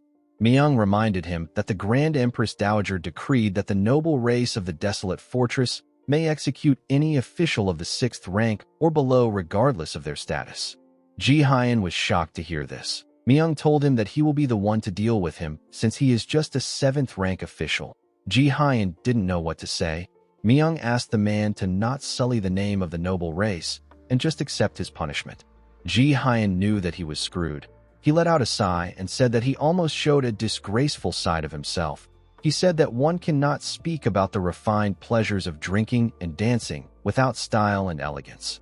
He closed his eyes and prepared himself for his death. His wife also did the same thing. Myung raised his sword and got ready to attack them. Before he could do anything, someone called his group wretched, desolate fortress bastards and said that they are people who disrupt the Murim with their fake chivalry. Yinshin quickly turned around. Ji Hyan was happy to see the person. He called out to the Wangbo clan martial artist known as Ma Jun. The huge martial artist carried a young girl in his hand. He glared at our boy and his teammates. Ji Hyan told Ma Jun that he feels a sense of great relief that a warrior of his clan has arrived. Ma Jun told our boy that there is probably no one his age that can match him in this world if he is already a blue-robe warrior. Thanks to the emblem on Yinshin's shoulders, the man could tell that our boy was a direct disciple of the desolate fortress master. He told Yinshin that he is so drunk on honor and status that anyone can tell what he wants. Yinshin told Ma Jun that he is the one who can't see anything. He reminded him that he has an innocent commoner in his hands. Our boy noticed that the man was quite far away from him. He knew that even Myung wouldn't be able to save the girl in time if he rushes in faster than him. Ma Jun laughed and told our boy that the actions of the Wangbo clan are always for a greater cause. He said that half-baked martial artists who take the country's pay and go around cutting down people in the Murim wouldn't understand this. Yinshin didn't expect this answer. He asked the man if he is incapable of feeling shame. Ma Jun said that the greater cause of the Murim is noble. He said that the martial artists of the desolate fortress are nothing but scoundrels splashing mud all over the Jianghu. Yinshin recalled hearing that there were so many people like Ma Jun in the Murim. These people are stubborn eccentrics who only walk the single path of training their martial arts. Normal conversations won't work on them. Ma Jun asked the group if they know who the girl is. Of course, none of them recognized her. The man said that the girl's grandfather was a man named Dan Mahue. The girl's grandfather was the former magistrate of Pinyin County. Ma Jun said that Mahue was a man who was as straight as an arrow. In the marketplace, Mahue ordered a martial artist of an unorthodox sect to stop threatening people. He told the martial artist that he would throw him into a government prison. Ma Jun asked our boy if he knows what happened to Mahue. He said that Mahue's belly burst when he received a single palm strike. He told Yinshin that the Wangbo clan executed the martial artist who was fleeing and avenged the girl's grandfather. He tapped his chest and said that the Wangbo clan was the one who helped the girl take revenge, not half-baked martial artists from the desolate fortress. Yinshin asked him if this is why he struck her acupoint and grabbed her by the neck. He asked him if this is why he is pretending to be her benefactor. Ma Jun told him that he has always wanted to see the true face of the desolate fortress martial artists. The moment he said this, the girl moved her neck a bit. Yinshin noticed this. He realized that she was able to undo the acupoint strike a little by herself. Ma Jun told our boy that he will let the girl live if they withdraw right now. He said that they will also prove that the chivalry of the desolate fortress protects everyone from the Murim. He asked them to never speak of commoners again if they cannot do this. He said that the Order of Jinan will be coordinated by the Wangbo clan. He raised his voice and called the group half-baked pathetic heroes. He asked them to choose. He asked them to tell him what they will do with the granddaughter of the previous magistrate who ruled the county with lofty virtue. Ji Hyan and Mimi smiled when they heard this. Yinshin didn't say anything to Ma Jun. The Zen sword demon suddenly appeared behind him and said that she cannot listen to this any longer. She stretched out her hand and said that this is so pathetic. She grabbed the man's neck from behind. Ma Jun was shocked to feel her hand on his neck. Mirio released some dark energy from her body. Ma Jun noticed that he couldn't move. Myung smiled and revealed to their enemies that the Radiant Demon Squad, the Heavenly Squad, and the Annihilation Squad have headed for the main clan. He said that the main clan should be getting exterminated by now. He said that his captain has probably smashed everything to pieces. Ji Hyun didn't understand what Myung was saying. Before he could say anything, our boy ran past him and charged at his wife. Mimi was shocked to see him in front of her. Yi Shin beheaded her with a single slash. Ji Hyun was shocked to see what happened. He watched his wife's head fall to the ground. Ma Jun grit his teeth when he saw this. Yi Shin told the enemy that the desolate fortress doesn't negotiate with rebels. Ji Hyun got angry and called our boy a bastard. Before he could charge at him, Myung stabbed him in the chest. The man was shocked to see a blade sticking out of his chest. Myung told him that he was quite sick of his nonsense. The magistrate didn't think that he would fall like this. His body fell to the ground once Myung took out his sword.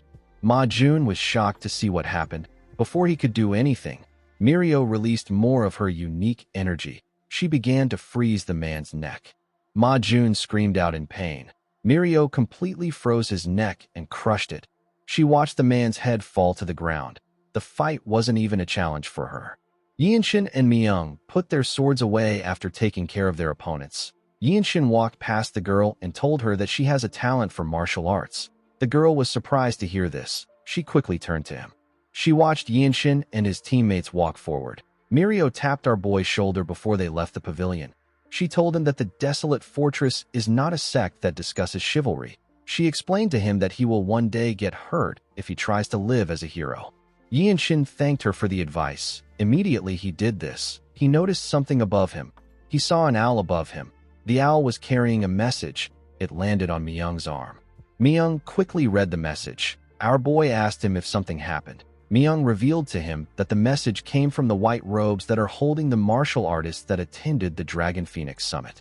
He said that the white robes got into 3 fights. They fought the martial clans and even the Blood Flame cult. They ended up suffering a crushing defeat. Myung revealed to our boy that Wonchong got captured. Yinshin was shocked to hear this. In the next scene, we are taken to Shuzhou. We see Yinshin meditating. While his eyes were closed, our boy wondered if this was their 5th day there. In the last 5 days, they learned that the followers of the Blood Flame cult have been roaming the city as if there was nothing to fear. Even when soldiers moved to arrest them, they calmly evaded them with a movement art. Some of them even threatened the soldiers. Unfortunately, Yinshin and his teammates still haven't found them. Our boy remembered the conversation he had with his comrades when they were running to the city. He asked his seniors if the cultists are really strong enough to take down 5 white robe warriors. He explained to them that the white robe warriors shouldn't have had an issue dealing with the cultist. He said that the warriors will only encounter a problem if their opponent was from the 9 great sects or the 8 great clans. Myung revealed to Yinshin that the white robe warriors were not able to fight with their full strength. He said that some of the people who were taken alive have somehow turned up. The moment he heard this, Yinshin recalled that some white robe warriors lost their strength after he used his sound art. He told Myung that the warriors were not able to fight well due to the after effects of his sound art. Myung corrected him by saying that it is because the white robe warriors had subpar martial arts. He said that the warriors had no choice but to entrust their safety to others since they weren't stronger than the enemy. He said that this is how the Jianghu works. Mirio said that the blue robes need to clean this mess since the main force is busy attacking the Wangbo clan. Yinshin told his seniors that he doesn't understand why the cultists took them without killing them. He wondered if the captives were still alive. Mirio said that the cultists would have normally killed the warriors. Since they brought down a warrior of the desolate fortress, they would have to kill to keep the news from leaking out. Myung said that there is only one reason for the cultists to take the warriors alive. He revealed to Yinshin that the cultists want to lure and kill the person who can use the demon-slaying gentle flowing strike, which is their cult's natural counter. Mirio told him that it is hard to say that the cultists did all this while aiming for just one person from the desolate fortress. She said that they need to split up and search the place. Myung told her that the captives will still last for 10 days since they were captured by the blood fiends. He told our boy that they are the kind of people who drain core energy with blood arts. A desolate fortress warrior is a rare prey to them. Upon remembering Myung's words, Yinshin stopped meditating. He picked up his sword and went out. On his way to a restaurant, some martial artists noticed his robe. They were surprised to see the logo of the desolate fortress on his clothes. They couldn't believe that someone so young was a blue robe warrior. Immediately, Yinshin stepped into the restaurant. Everyone turned to him. One martial artist wondered about who he was. His friend told him that Yinshin is probably a child imitating a warrior of the desolate fortress. The man told our boy that there are other ways for him to show off his bravado. He said that our boy even chose to be a blue-robe warrior. The other martial artists in the restaurant laughed when they heard this. The female martial artists gently blushed when they saw our boy. One of them asked him about the sect he is from. Yinshin ignored everyone there and looked around. He found some people that stood out to him. He used his footwork to push himself forward. The man who mocked him was surprised to see this. Yinshin moved close to the men who stood out to him and said that they have a branch here too. The men quickly turned to him. Our boy referred to them as fire ant wretches and said that they probably have branches everywhere. He believed that this men couldn't be the only ones in this branch. One of the men smiled and asked Yinshin if he is the one. He grabbed his sword and told our boy that he will be taking a step closer to becoming an apostle if he takes care of him. The other martial artists in the restaurant quickly turned to our boy. Yinshin released his pure energy and asked the man if he want to kill the owner of the demon-slaying gentle flowing strike. The cultist quickly placed his hand on his sword hilt. He swung his sword at Yinshin and told him that he will cut off his hand. Our boy attacked the man with the demon-slaying gentle flowing strike. He crushed his sword with his palm and hit the cultist on his head. The man's subordinates were shocked to see this. They watched the man fall to the ground. They couldn't believe that Yinshin defeated the branch leader with a single move. The other martial artists there instantly realized that the men were from the Blood Flame cult. They knew that only a Blood Master swordsman could be a branch leader of the cult. They couldn't believe that Yinshin defeated a Blood Master swordsman with a single strike. They wondered if he is truly a blue-robe warrior of the desolate fortress. Yinshin turned to the other men and asked them to send word to their comrades. He asked them to say that the lightning genius of the Radiant Demon Squad is in Shuzhou. After saying this, our boy walked forward. The two cultists quickly ran away. Yinshin simply went to sit at a table. The martial artists there couldn't believe what just happened. They watched Yinshin drink his liquor. They were all shocked to see that a young master of the desolate fortress provoked the Blood Flame cult. In the next scene, we see some people talking about how they found out that the man Yinshin killed was a Blood Master swordsman after sprinkling water on his hair. One of them said that Yinshin killed the Blood Master swordsman with a single move. Another martial artist said that blue-robe warriors of the desolate fortress are martial masters that are rarely seen in the world. He said that he never expected Yinshin to draw blood out of nowhere. He told his friends that our boy might be looking down on them. He asked them if Yinshin thinks that the desolate fortress is the only force that can stand up to the Blood Flame cult. He told his friends that Yinshin should have gathered more strength before he fought. A while later, we see Yinshin tapping his finger on the table. He seemed to be waiting for the cultists. He thought that the cultists would come to find him on their own no matter where he was. While he was thinking, someone walked up to him and said that he has come to pay his respects to the renowned martial artist of the desolate fortress. When Yinshin raised his head up, he saw two men and one woman standing in front of him. The man in front told him that he sought him out because he wishes to discuss martial arts with him. Yinshin didn't seem too interested in this. The man asked him if it is true that he took down a cultist with a single strike. The man said that this is his first time seeing a martial master from the desolate fortress. Yinshin noticed that the man was not friendly. He wondered if this is the territorial attitude of the local martial artists. He stood up and introduced himself as the lightning genius of the Radiant Demon Squad. The woman introduced herself as Seol Yu of the Yulso Sword clan. The man who spoke to our boy introduced himself as Yung Cheol of the Hua Sword sect. The last man introduced himself as Quan Chun of the Flying Dragon Martial Academy. Immediately, he heard their names. Yinshin remembered a conversation he had with Wan Chong. His friend told him that it is easy to get information out of martial artists. He told our boy that he simply needs to flatter them. Upon remembering this, Yinshin told the martial artists that it is an honor for him to meet the heroes of Southern Jili. Their faces quickly became friendly when they heard what he said. Yung Cheol told our boy that he wanted to speak to a blue-robe warrior of the desolate fortress who will know where their martial arts is lacking in. He asked Yinshin if he will be willing to have a sword discussion with them. A sword discussion is an exercise where individuals verbally exchange sword techniques and conduct an imaginary spar. Yinshin recalled that he had engaged in the activity a few times, but he never found it interesting. He remembered that he usually lost to Wan Chong. He sat with the martial artists and ordered for more drinks. He began to discuss sword techniques with them. Young Cheol quickly began to smile when he saw that he was winning the imaginary spar. Seol Yu also shared her sword techniques with our boy. The spar went on from morning to evening. Yinshin lost every single round.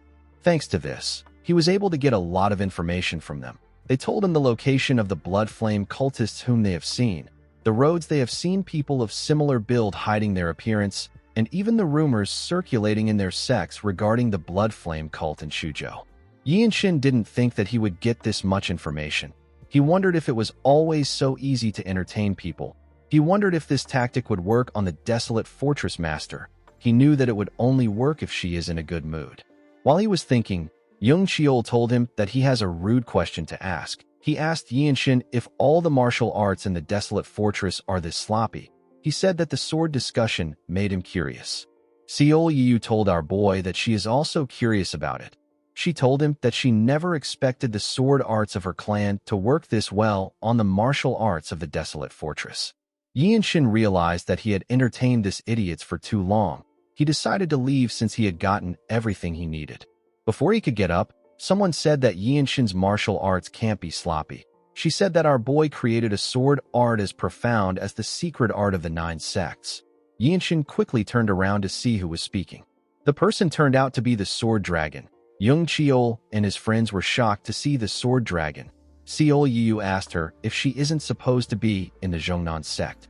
The sword dragon said that she came there to participate in the Dragon Phoenix Summit and found that rumors about the lightning genius had spread all over Shuzhou.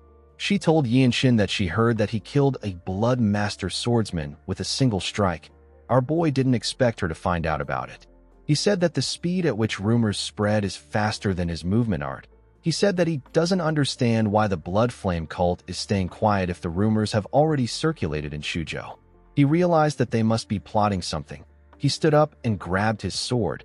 He told the sword dragon that he is glad to see her, but he doesn't have the time to chat with her. He revealed to her that Wenchang got captured. The woman was surprised to hear this. She told Yinshin that she will help him. She said that the Zhongnan sect owes the two of them a debt. Yinshin told her that he will accept her help. The sword dragon asked him if he knows where they can start searching. Our boy told her that he has identified a few locations. Young Cheol and his friends watched our boy and the sword dragon leave. They didn't understand what was happening.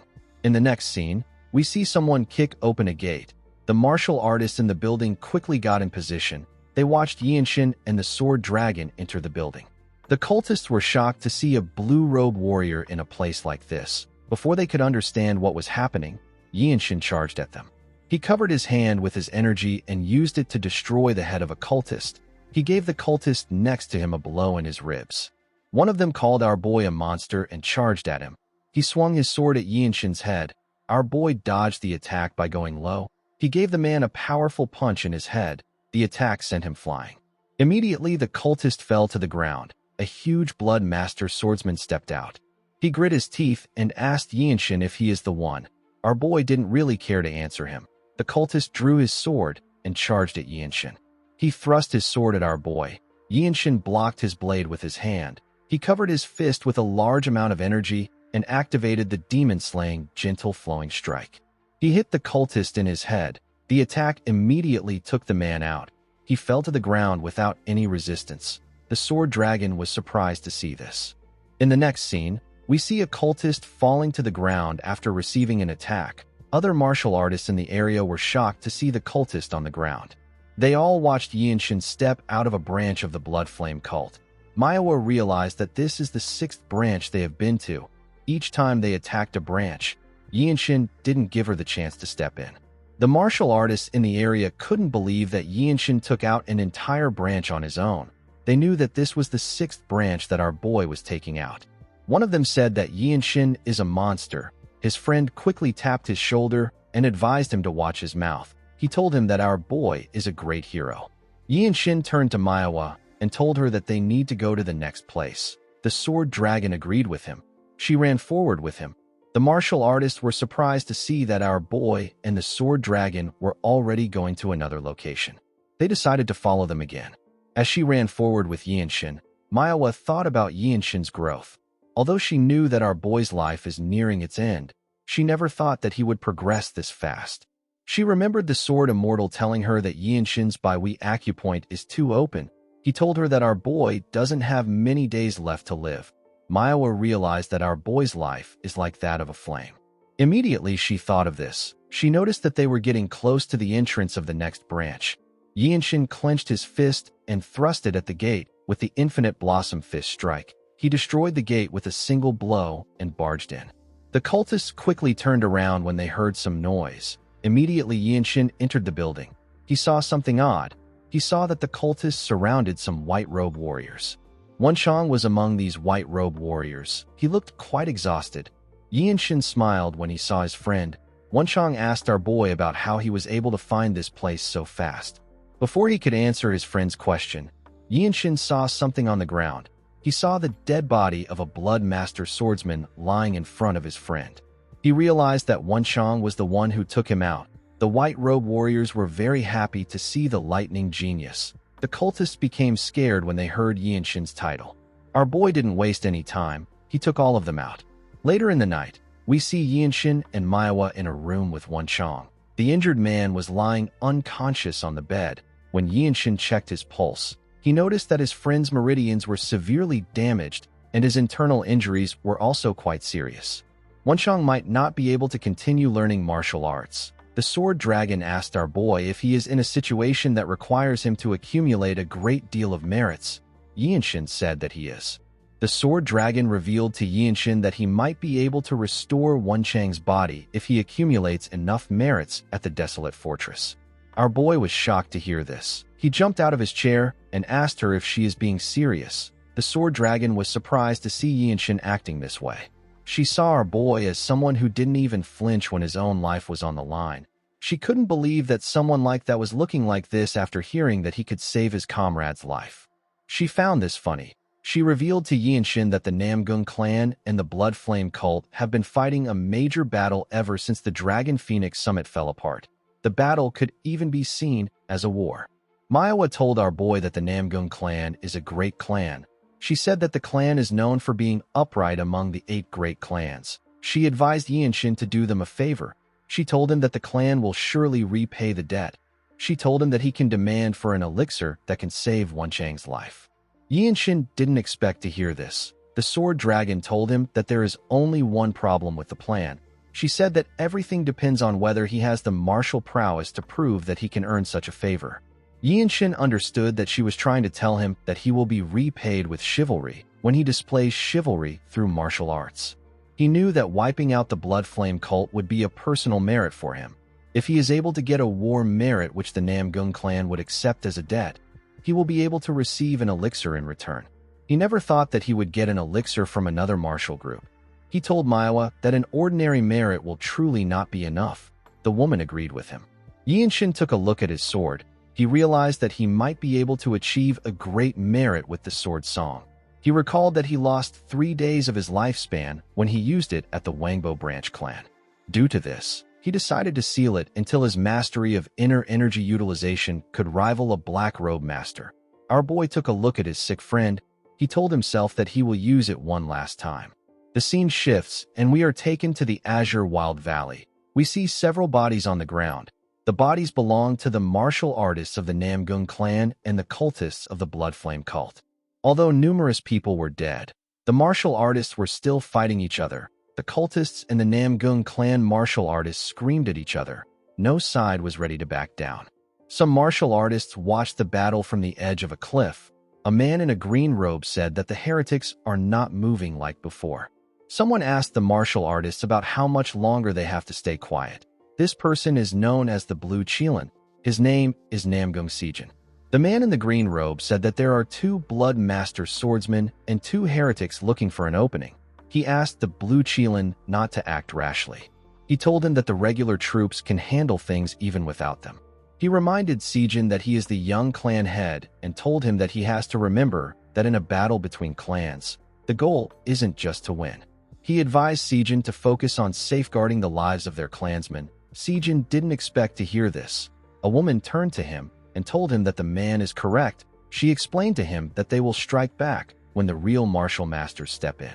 She told him that they will be able to make fewer sacrifices. Sejin told her that the people who are dying right now are their people. The man told Sejin that the one who will become the head of the clan doesn't need to pay attention to every individual. He said that the enemy's executives haven't stepped forward. He told his comrades that their enemy has 2 heretics and close to 30 blood master swordsmen. He wondered if the enemy plans to continue grinding them down in a war of attrition for days with their current forces. Sejin looked down from the cliff to see how the battle was progressing. He watched the cultists tear his people apart. He grit his teeth out of anger when he saw this. He realized that the anguish of his father will be even greater than his.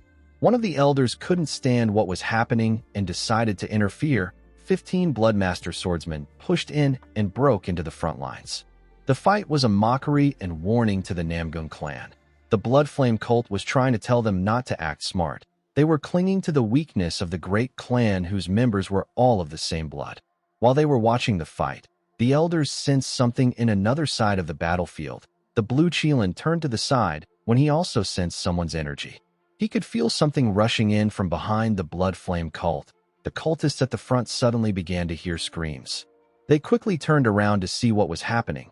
They saw their comrades getting torn apart. They saw a martial artist destroying their formation from behind. The cultists didn't understand what was happening. They didn't know who was attacking them. When they looked closely, they saw Yinshin tearing their comrades apart. Our boy easily cut through the group and moved to the front. Everyone instantly saw the logo on his clothes. The blue Qilin didn't expect to see a blue-robed warrior of the desolate fortress there. The cultists were still confused. They asked Yinshin to tell them who he is. Our boy looked around to see the people around him.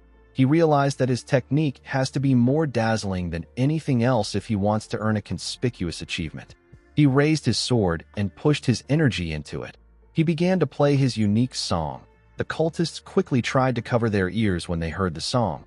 They screamed out in pain. The heretics watched as their subordinates screamed for help. Sejin watched our boy tear the weak cultists apart. Yinshin cut them down with a single strike. Some of them fell to the ground immediately they heard the song. The warriors of the Namgung clan were shocked to see the cultist falling to the ground. Thankfully, Yinshin had already refined the sword song on his way there. This allowed him to avoid adding casualties to the Namgung clan. The elders of the Namgung clan were surprised to see what Yinshin was doing. Even the green robe elder took an interest in him. He couldn't believe that this was the martial prowess of a blue robe warrior. As he tore through the cultists, 2 Bloodmaster swordsmen moved in front of him. One of them smiled and referred to Yinshin as the lightning genius of the Radiant Demon Squad.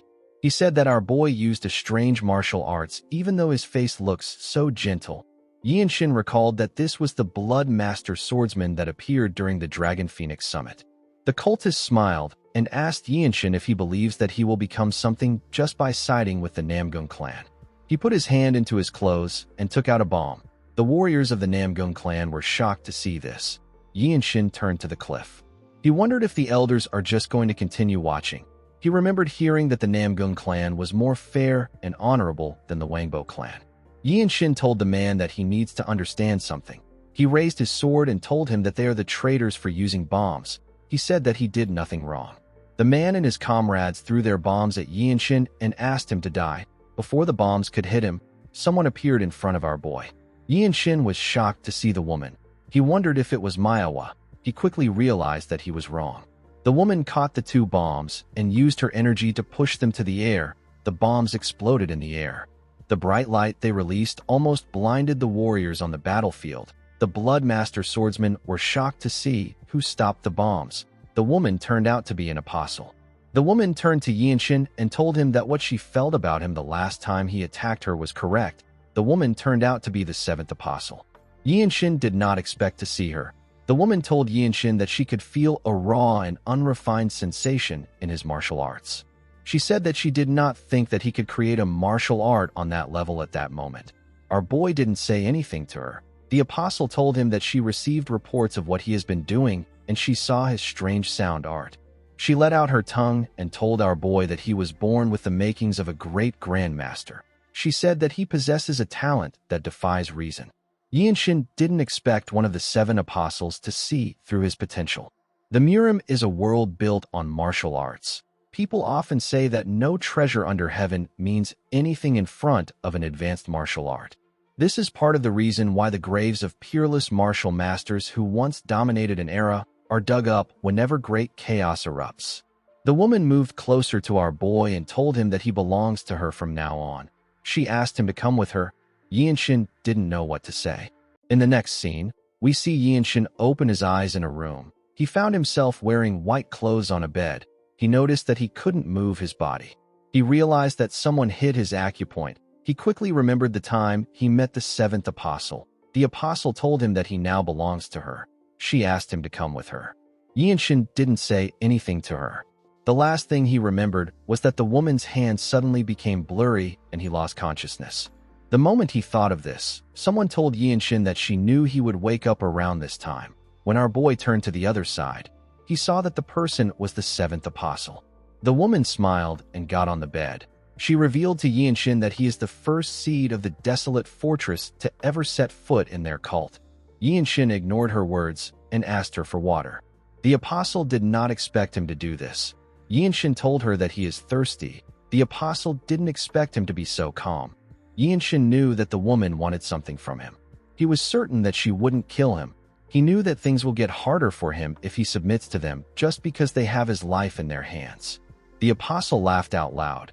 She seemed to understand what our boy was thinking. She asked him if he believes that she cannot do anything to him. She placed her hand on his lips and explained to him that he is the type of person who squeezes out techniques and creates martial arts when he feels inspiration, so torture would only poison his process. She moved closer to him and told him that she can make his eyes look like her own. She made him understand that she can also cut off his limbs without killing him.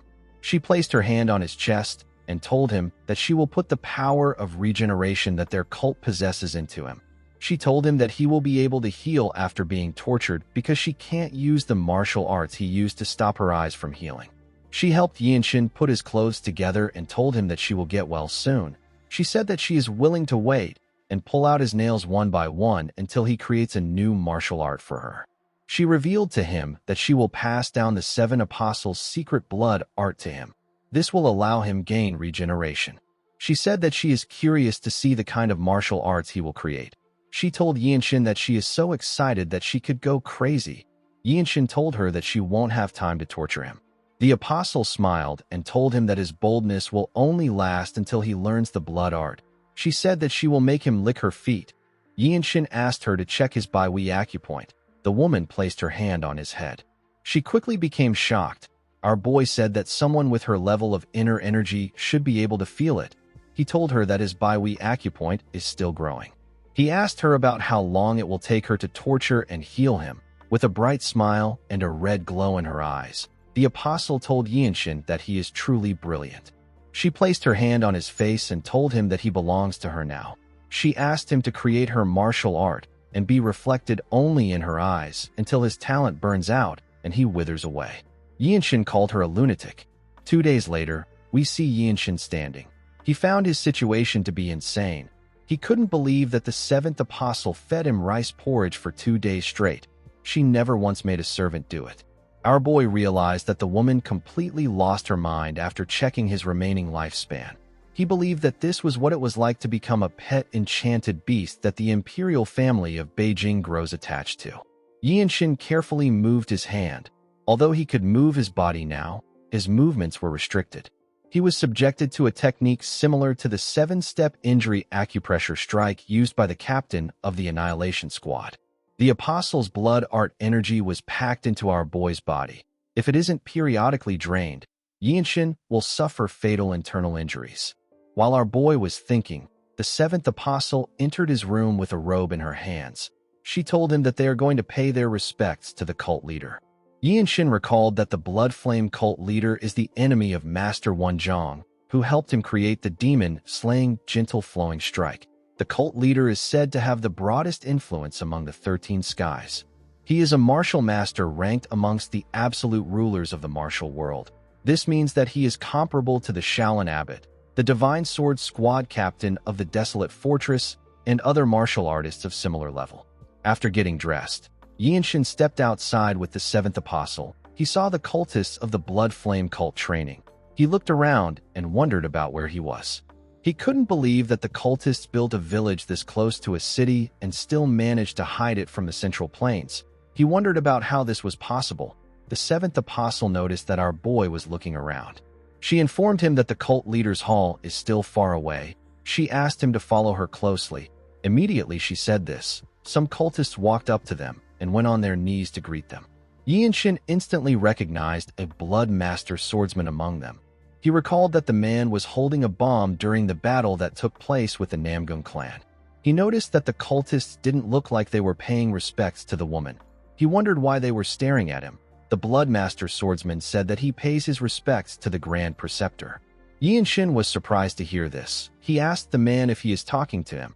The man said that he is. The seventh apostle walked forward and revealed to our boy that she already let everyone in the cult know about him.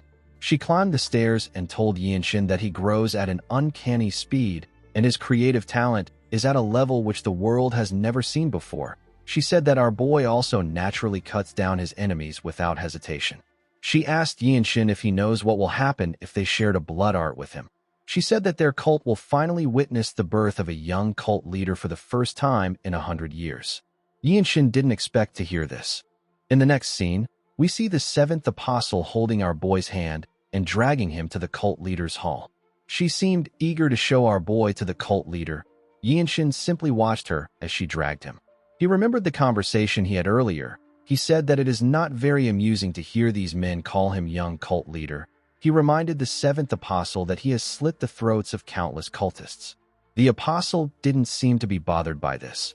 She said that the children who faithfully spilled blood for their doctrine go to the paradise beyond even after shedding their flesh.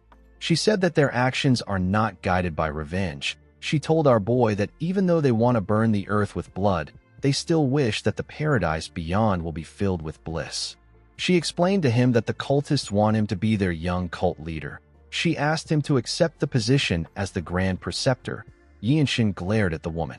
The cultists behind him referred to him as Grand Preceptor and begged him to perfect their blood arts even further. Yinshin turned around when he heard this. He noticed that more cultists had gathered behind the men kneeling. The seventh apostle raised her hand and revealed to Yinshin that she already told everyone in the cult about his talent. She said that their cult has an old doctrine. She asked the men to recite the third line of the Flame Lotus verse. The men screamed that they are to endure and overcome unyieldingly. The apostle explained to Yinshin that the passage is about their red hair. She told him that the red hair is a heavenly punishment that they are branded with the moment they learn blood arts in the Central Plains. She told Yinshin that he is going to help them overcome it. She explained to him that he will use his talent to help the cultists turn their hair black again. With a crazy look in her eyes, the woman referred to Yinshin as the young cult leader. She told him that he will be the one to polish the future of their cult. Upon hearing this, the cultists raised their voices and begged Yinshin to make the sacred blood art perfect. As he walked forward with the seventh apostle, Yinshin thought about how the cult wants to use him to erase the red hair of the average cultist in order to not allow them be easily identified. Our boy knew that a disaster will take place if this happens. He recalled that there are 36 Taoist ominous stars and 36 heavenly gang stars. In Buddhism, there are 36 afflictions. He remembered that sects that are founded on religion have many symbolic structures inside them. These symbolic structures are often used to decipher secret martial arts. While he was thinking, our boy entered the cult leader's hall with the seventh apostle. We see some men in the hall. The leader was sitting on his throne. The cult leader of the Blood Flame cult was a white-haired man with blood-red eyes. He wore a white robe. He asked Yinshin to come closer. Our boy noticed that he couldn't feel any particular pressure from the man. He felt like he was different from the desolate fortress master. While he was looking at the man, someone asked him if he couldn't hear the cult leader's words. Yinshin turned to a black-haired man with blood-red eyes. He could tell that the man was an apostle. He asked the man if an apostle is above the Grand Preceptor. The apostle was annoyed to hear this question. The seventh apostle told him that his question is fair. She explained to him that the status of the Grand Preceptor and an apostle isn't too different. The man said that he finds it disgusting that a desolate fortress nobody dares to call himself the Grand Preceptor. He told Yinshin that his place in their world hasn't been decided yet. He said that he already received his cult leader's approval. He told Yinshin that if his talent is truly as great as the seventh apostle claims, he will not be able to cleanse his body and mind in the ways of the cult, even if they bestow blood arts upon him. He released his energy and told our boy that he will undergo countless trials from now on. The seventh apostle asked the third apostle to listen carefully. She told him that his child is not fit to be the young cult leader. She asked him not to be jealous.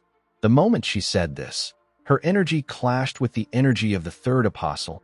The two of them glared at each other. The cult leader waved his hand when he saw this. The two apostles instantly got pushed back. The third apostle nervously turned to his cult leader. Yinshin couldn't believe his eyes. He couldn't believe that the cult leader pushed them aside with a single gesture. The technique was so profound that it was difficult for Yinshin to even guess the steps behind it. The cult leader glared at the third apostle. The man became nervous. He put himself together and told Yinshin that he will need to experience his martial arts for himself. He told him that they have only heard rumors about him, and they cannot trust the words of the seventh apostle, because she is bewitched by him. He explained to Yinshin that he needs to see his martial arts and judge for himself. Our boy asked him not to talk too much. He asked the third apostle to come at him. The man stretched out his hand and gathered a large amount of energy. He created a huge ball of energy. Yinshin could tell that this wasn't the power of bust discharge. It wasn't a fusion of technique and true energy. It was a barrier formed purely from inner energy. He calmly released his energy. One of the apostles in the hall said that our boy's core energy control has reached a realm where he can contend with the martial artists under heaven. Another apostle said that this is the kind of control one would expect from black robe masters. The cult leader calmly watched Yinshin. The seventh apostle explained to Yinshin that this is a test that their juniors take when they want to be promoted to Blood Master Swordsman. She told him that they will give him an elixir if he is able to endure a single breath. Our boy asked her about what will happen if he tears it apart. The woman was surprised to hear the question. Yinshin carefully gathered his energy in his hands. He charged at the ball of energy. He attacked it with the demon-slaying, gentle flowing strike. He used the technique to tear the energy apart. The seventh apostle was surprised to see this. The third apostle and the cult leader couldn't believe their eyes. One of the other apostles said that Yinshin is truly dangerous if he was the one who created this martial art with his own hands. He now understood how great our boy's talent was. The third apostle couldn't believe that Yinshin actually destroyed his attack. The cult leader gently smiled. He said that our boy's energy and core energy circulation technique isn't something he needs to worry about. He said that there would be no reason to scrutinize a disciple's talent if mastering peerless martial arts were possible from steps alone. Yinshin didn't say anything to the cult leader. The man told our boy that he will be rewarded since he neutralized the attack with outstanding skill. He asked someone to bring something. A man presented 2 books and a pill to the leader. The cult leader picked up the box containing the pill and confidently showed it to Yinshin. Our boy asked him about what it is. The cult leader revealed to him that it is a poison that constricts the blood vessels. He said that it is their cult's secret art. Yinshin was shocked to hear what the pill was for. He instantly appeared in front of the cult leader. He really wanted to confirm if the cult leader's words were true. The man smiled when he saw how Yinshin moved. The apostles simply stared at him. Our boy took the pill out of the box. He carefully examined it. The cult leader told him that the pill will be useful to him once he reaches the realm of the apostles. He explained to him that he will need to temper every blood vessel in his body with his energy. He told him that he should be able to endure the process. Yinshin reminded the man that the upper energy core plays a big role when creating martial arts. He asked the cult leader if the pill won't make him useless. The cult leader explained to him that it will take him quite some time to take the pill even if he has extraordinary talent. He said that their cult would have found a way to overcome this weakness before that time. Yinshin realized that the cult leader wanted him to trust him. He found this to be ridiculous. He remembered what happened with the Namgung clan. He heard that the clan was an upright and fair orthodox clan, but even after he changed the flow of the battle, they stood by and did nothing. If the Namgung clan that was supposed to be fair acted this way, there was no way that our boy would believe the words of the leader of an unorthodox group. He didn't expect the cult leader to say that he can only take the pill once he reaches the realm of an apostle. Yinshin knew that the apostles weren't much different from the black robe masters of the desolate fortress. He realized that the cult leader was asking him to live as a slave to martial arts for a long time. He carefully looked at the elixir. He knew that he had no choice but to go along with the words of the cult leader. He put the pill in his clothes. The cult leader told him that he will be taught the blood-surpassing art that is taught to ordinary believers, and he will also be given the demonic Azura blood art, which is the secret art of the apostles. Yinshin turned to the side to look at the two manuals. He couldn't believe that he was looking at the inner energy cultivation method of the apostles of the Blood Flame cult. He never expected the cult leader to give him a secret manual. The cult leader confidently smiled at Yinshin. Our boy wondered if this boldness was unique to a deeply cultivated cultist who possesses profound martial arts and sharp discernment. The cult leader told Yinshin that there are parts of their martial arts that he must not touch as the Grand Preceptor. Our boy asked him to tell him the parts. The cult leader explained to him that the act of taking the impure true energy of outsiders and purifying it is their cult's doctrine. He said that it is a sacred step that draws out one's instinct. He asked Yinshin not to mess with it.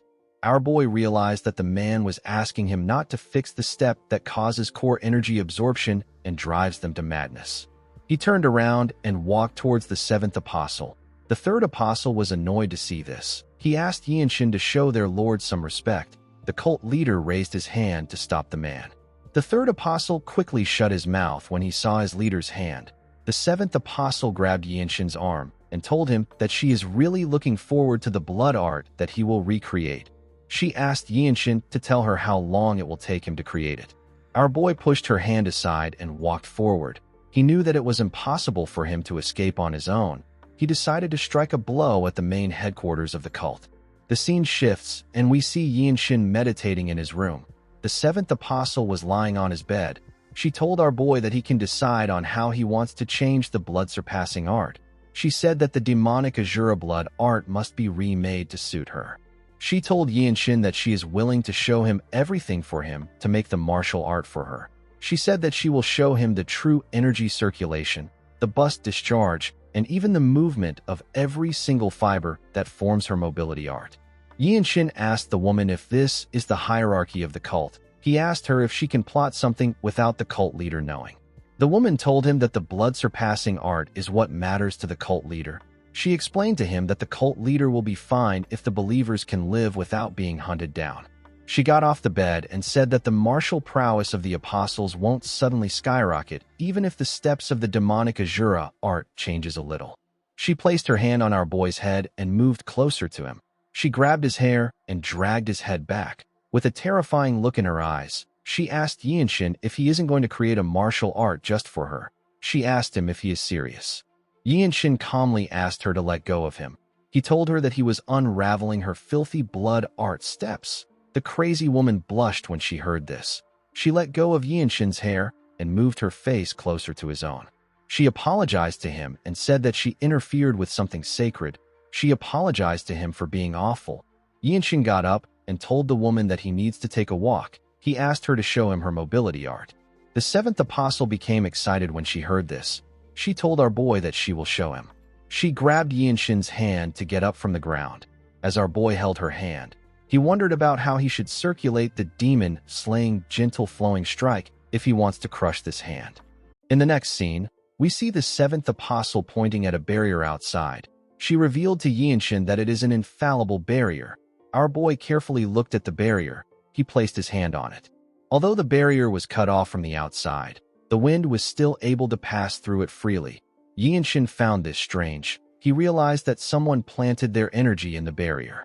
Yinshin wondered about how it was possible to create something like this. The seventh apostle noticed that our boy was quite interested in the barrier.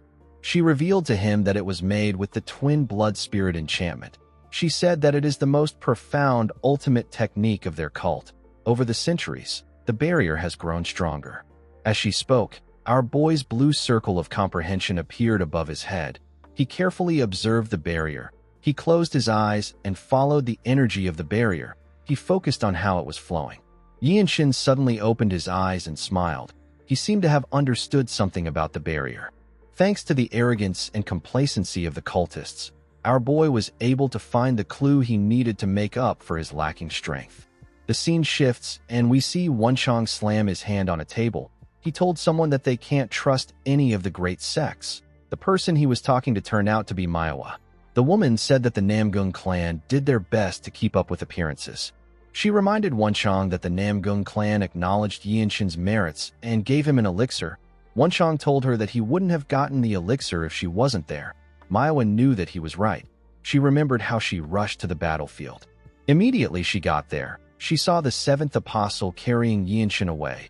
She couldn't believe that the Namgung clan stood by and simply watched the rising talent of the desolate fortress display his astonishing martial art. They watched Yinshin collapse into the apostle's arms and let him get carried away.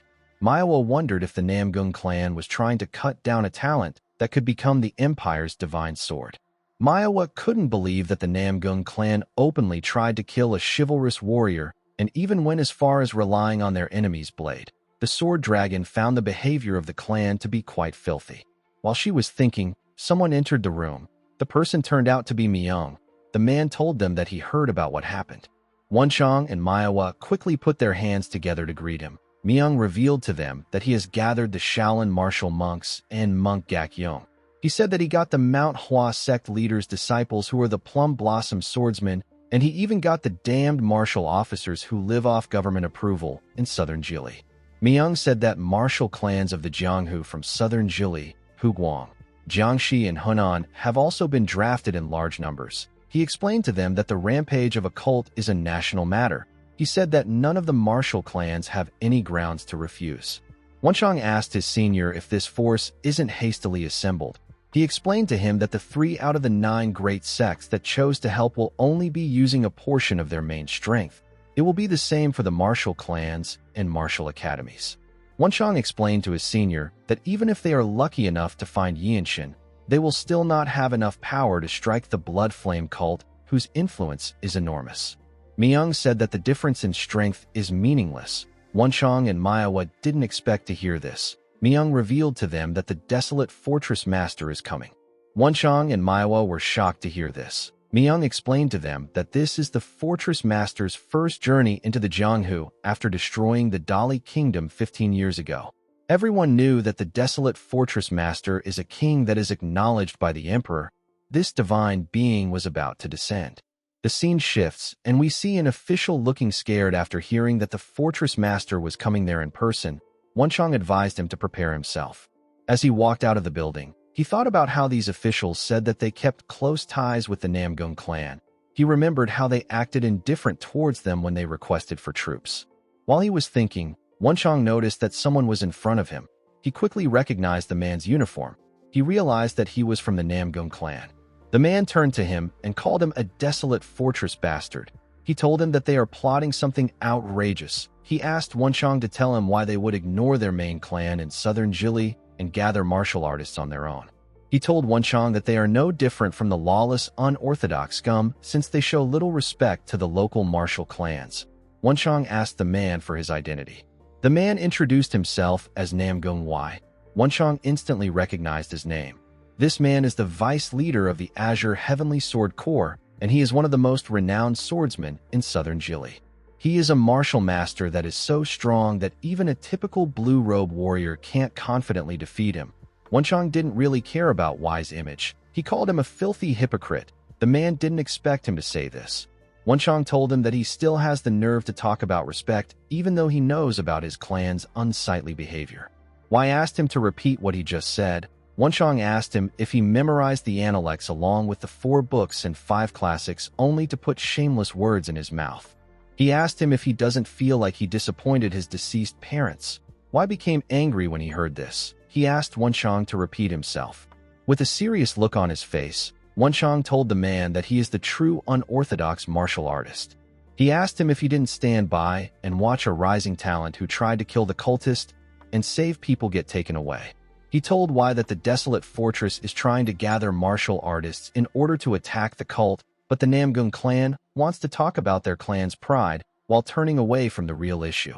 He said that it is truly a disgraceful sight. Y grit his teeth out of anger when he heard this. He grabbed his sword hilt and began to slowly draw his sword. He asked Wenchang if he believes that he won't draw his sword because he is an official. Wenchang nervously placed his hand on his sword. Before Y could attack, He lost his head. Wenchang watched the man's head fall to the ground. He was quite shocked to see this. A woman in the air passed by his side and landed on the ground. She said that the sins of the Namgung clan will be buried together with the lightning genius. Wenchang turned around when he heard the woman's voice. The woman turned out to be the fortress master. Wenchang was shocked to see her. He quickly went on his knees to greet the fortress master. In the next scene, we see Yinshin open his eyes when someone asked him if he is awake. Our boy turned to the side. He saw the seventh apostle next to him. He quickly noticed that he couldn't move. He wondered about when he got subdued. He realized that the crazy woman has restrained his blood points again. He asked her about what she is doing. The woman smiled and turned around. She told Yinshin that she drew a picture.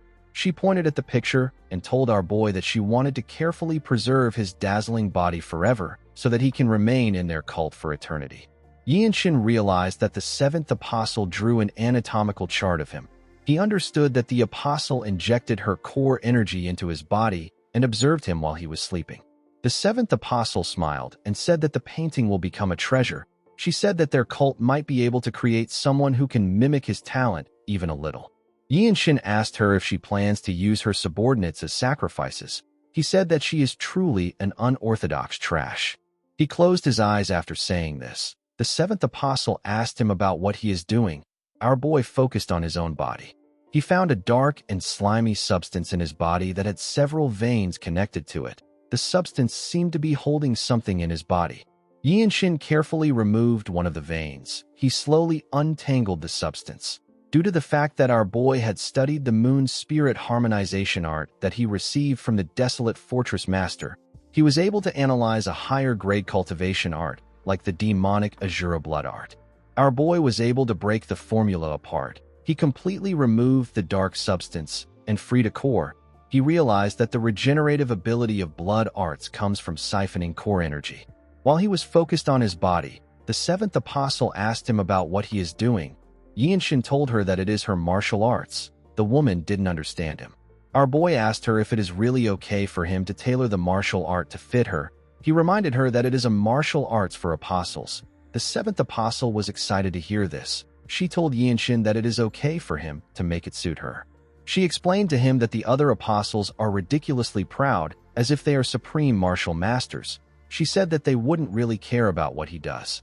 The woman placed her hand on Yinshin's face and told him that he only needs to focus on her. She said that their cult leader will probably care more about the blood-surpassing art than the demonic Azura blood art. Yinshin moved her hand aside and raised his body up. The seventh apostle was shocked to see this. She couldn't believe that our boy was moving. She realized that he undid her acupressure block. Yinshin carefully moved his shoulder and reminded her that he said that he was touching up her martial art. The seventh apostle told Yinshin that she has something to give him. She took out a red robe and showed it to him. She said that it is a pure blood robe. She explained to Yinshin that she made it by weaving the cult's techniques with the silkworm thread. She told our boy that ordinary blades can't leave a scratch on it. Yinshin knew that this robe was a rare item, but he didn't accept it. The apostle told him that there are only a few seats within their cult. She said that only an apostle can be granted a seat. Yinshin ignored her and got up. He said that he wants to go out. The apostle watched him walk forward. She could tell that our boy was still hung up on the desolate fortress. While walking outside, Yinshin carefully observed the barrier. He came up with a plan yesterday after seeing the enchantment. He needed to go around from place to place and plant his energy into various fixed objects. While he was walking, Yinshin heard someone talk about how a new Grand Preceptor has been born in their cult. The person said that his hair will be equal to that of all the apostles. The man was talking to a large amount of cultists.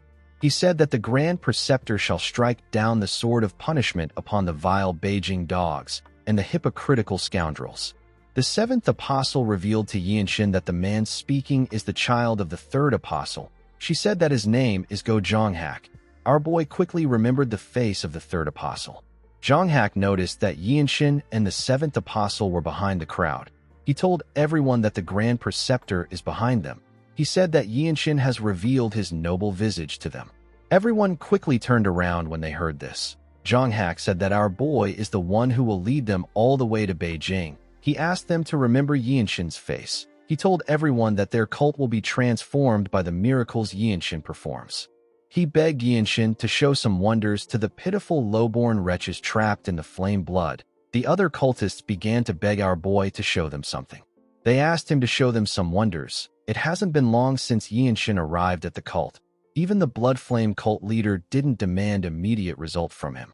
Yinshin realized that Zhang Hak was trying to humiliate him. He noticed that the man was smiling at him. He didn't think that a cult would have political struggles.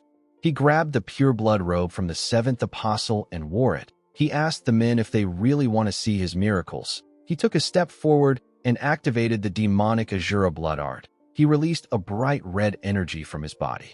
The cultists were shocked to see this. Zhang Hak was shocked to see our boy using the demonic Azura blood art. Yinshin was actually using the demonic Azura blood art with the madness removed. The seventh apostle couldn't believe that our boy already started with the basics. Zhang Hak and his fellow cultist froze in shock.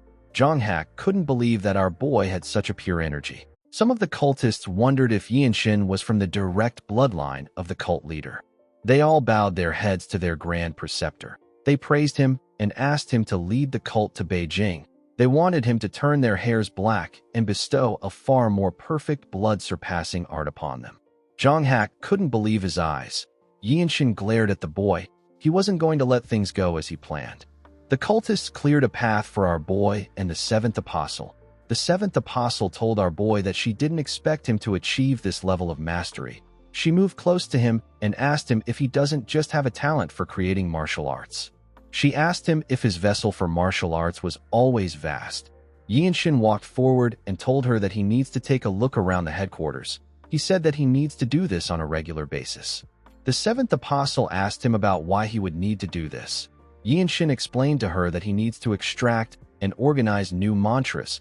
He said that sitting cross-legged in a room won't give him any inspiration. He told the woman that he needs to get some fresh air and feel nature. He said that he also needs to observe the martial arts disposition of the cult members. He told her that he needs to do the same thing for the demonic Azura blood art. He explained to the apostle that he has never created martial arts for someone else, so he needs to know a lot of things in order to do it. He said that he needs to know about her breathing, strides, gestures, and even the thoughts that form the foundation of her intent. Yinshin told the seventh apostle that one needs to know everything about a practitioner in order to circulate internal energy through the optimal path. He told her that this isn't something he can figure out by sitting around. The seventh apostle was surprised to hear this.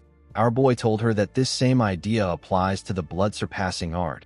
He explained to the woman that he can only modify the martial art into a universal martial art by experiencing the ethos of the blood flame cult firsthand. Yinshin walked forward and said that he will start with the inner courtyard of the cult leader's palace. In another part of the cult, Yinshin placed his hand on a pillar. He pushed his energy into the pillar. He wrapped the energy of the demon-slaying, gentle flowing strike in the shell of the blood art. This way, he was able to implant the energy into the wall. Not even an absolute expert would be able to understand its true nature. While pushing his energy into the pillar, Yinshin asked the cultists next to him about where the marble is from. One of them informed him that it was brought from the Dali kingdom in Yunnan before its fall. Yinshin knocked on the pillar and said that the marble is quite sturdy. He turned around and asked the apostle to follow him. The seventh apostle moved close to him and told him that he has an eye for things. She revealed to him that all the structures in their cult hold at least several decades of history.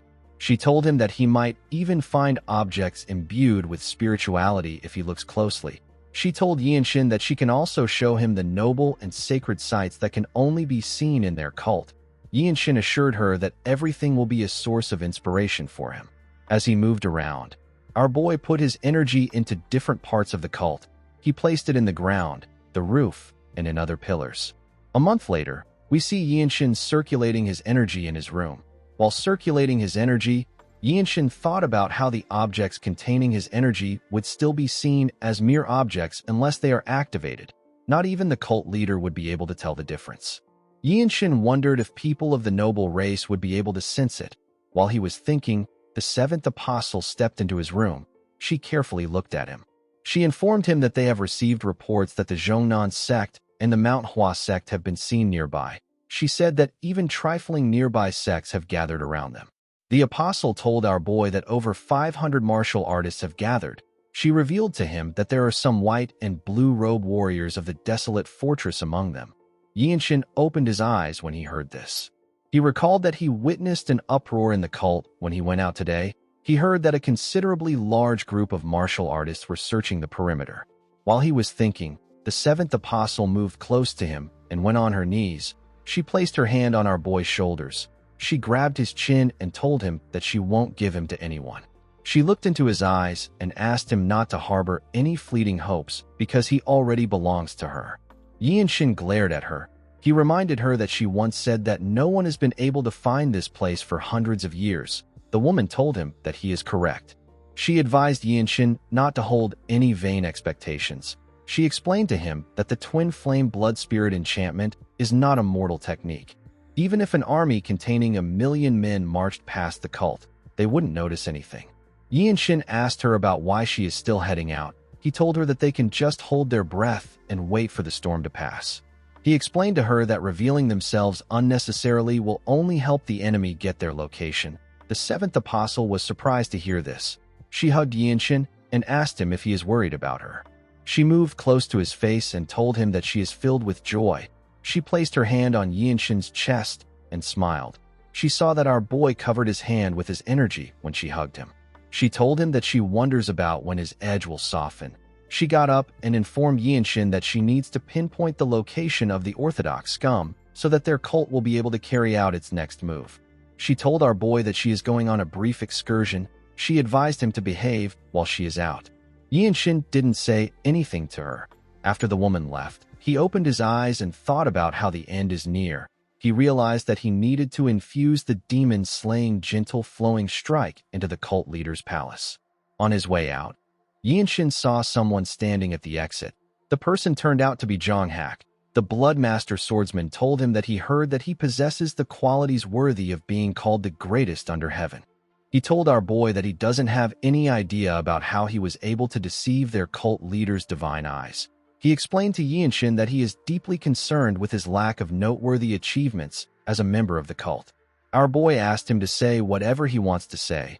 Jonghak released his energy and asked Yinshin to kill himself. He called him a worthless lowlife. Yinshin wasn't fazed by the idiot's energy.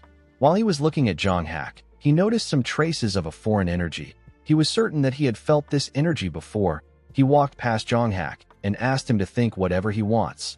The man was surprised to see that Yinshin didn't do anything to him.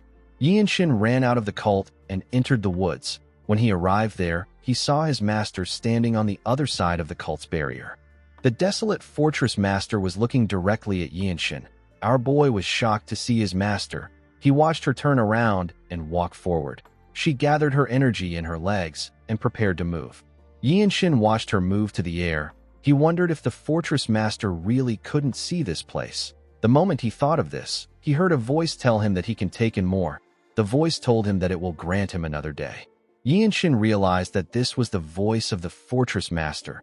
He knew that there was no way the fortress master wouldn't notice this place. He wondered about what the fortress master was talking about. He wondered if she wanted him to take what could only be obtained from the Blood Flame cult. The next day, we see Yinshin circulating his energy. He wondered if he could gain something by completely neutralizing the incantations of the Blood Art, or if he needed to get something from the cult leader. While he was thinking, someone stepped into his room and called out to him. She informed Yinshin that it is already time. The scene shifts, and we are taken to the cult leader's palace inner courtyard. We see the cult leader having a small banquet with his officials. An official was talking about how the child of the Wavegate sect leader had a very fierce strike. He said that his attacks were quite satisfying, but his blood wasn't really great. The cult leader calmly drank his tea and ignored the man. While the man was talking, someone stepped into the hall. Everyone in the room turned to the person. The person turned out to be Yinshin.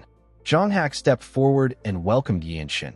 He said that it is wonderful that the Grand Preceptor accepted an invitation to his family's banquet. He bowed his head to our boy and told him that he is quite grateful. A Bloodmaster swordsman asked his comrades if our boy is the trash from the desolate fortress. Another official said that our boy hasn't even produced any clear results. He said that it is too early to call him a Grand Preceptor. Jonghak told our boy that these people are just ignorant. He asked him not to think about them. Zhang Hak guided our boy into the hall. He smiled and reminded himself that this is a gathering to cast Yinshin out. He believed that our boy was using inspiration as an excuse to slack off for a month. He was certain that the others must have piled up some dissatisfaction by now. He turned to Yinshin and informed him that their Go family petitioned the cult leader to host this banquet. He told him that he was the one who invited him to the gathering. He apologized to Yinshin for not notifying him in advance. He asked our boy to understand him. Yinshin didn't really care about what the man was saying. He saw something strange on him. He noticed that Zhang Hak was wearing a poison warding pearl as a necklace.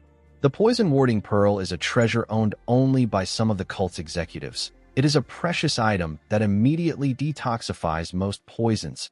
Yinshin believed that this item would be useful when he is using the blood poison given to him by the cult leader.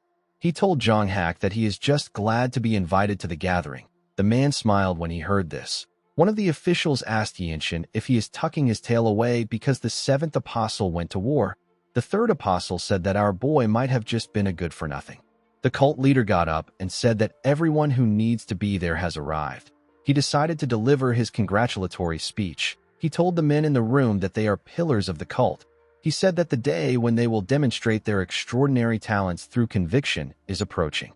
He announced that they have brought in a grand preceptor who will dye the vision of the foolish black. He said that Yinshin shall modify the blood art and wash away the hypocrisy of the world.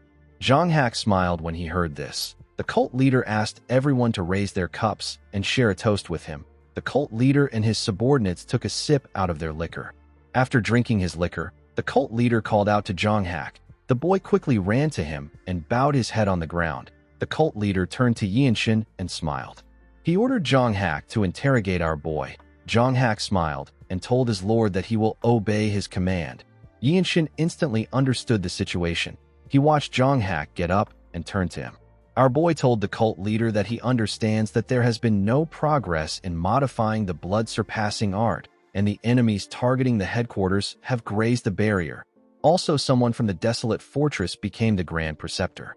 Yinshin told him that he knows that he would have doubted whether he had any intention of cooperating. Zhang Hak smiled and told our boy that he is not wrong. Yinshin told the cult leader that he knows that the gathering was held at the petition of Zhang Hak and his father. The cult leader asked him if there is anything wrong. Yinshin said that he is extremely displeased. He asked the cult leader if he will be allowed to take the precious treasure of the Go family if he proves his worth right now. The third apostle was annoyed to hear this. He called Yinshin an arrogant bastard. Our boy told the cult leader that he is free to take his head if he fails to prove himself. The man began to laugh when he heard this. He told Yinshin that he was going to question him at some point. He said that he is quite curious about his progress. Yinshin called out to a cultist with red hair and asked him to step forward. He asked the man to sit down in front of him and accept his energy. The moment the man sat down on the floor, our boy placed his hand on his hair and began to push his energy into him. He carefully focused his energy on his palm. The man's hair began to release some smoke. Zhang Hak and the officials were shocked to see what was happening. Even the cult leader couldn't believe his eyes. He watched Yinshin return the man's hair back to its natural color. The man was shocked to see his own black hair. He carefully touched it. He called out to the Grand Preceptor and asked him if this is the first time he is performing a miracle.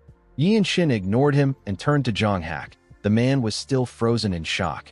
Our boy asked him to give him the poison warding pearl around his neck. He released his energy and ordered Zhang Hak to offer the item to him. The man became nervous. While he was staring at Yinshin, the apostles were focused on the cultist's hair. It seemed unreal to them. The cult leader laughed out loud. Yinshin told Zhang Hak that he is disobeying his command. The man didn't know what to say.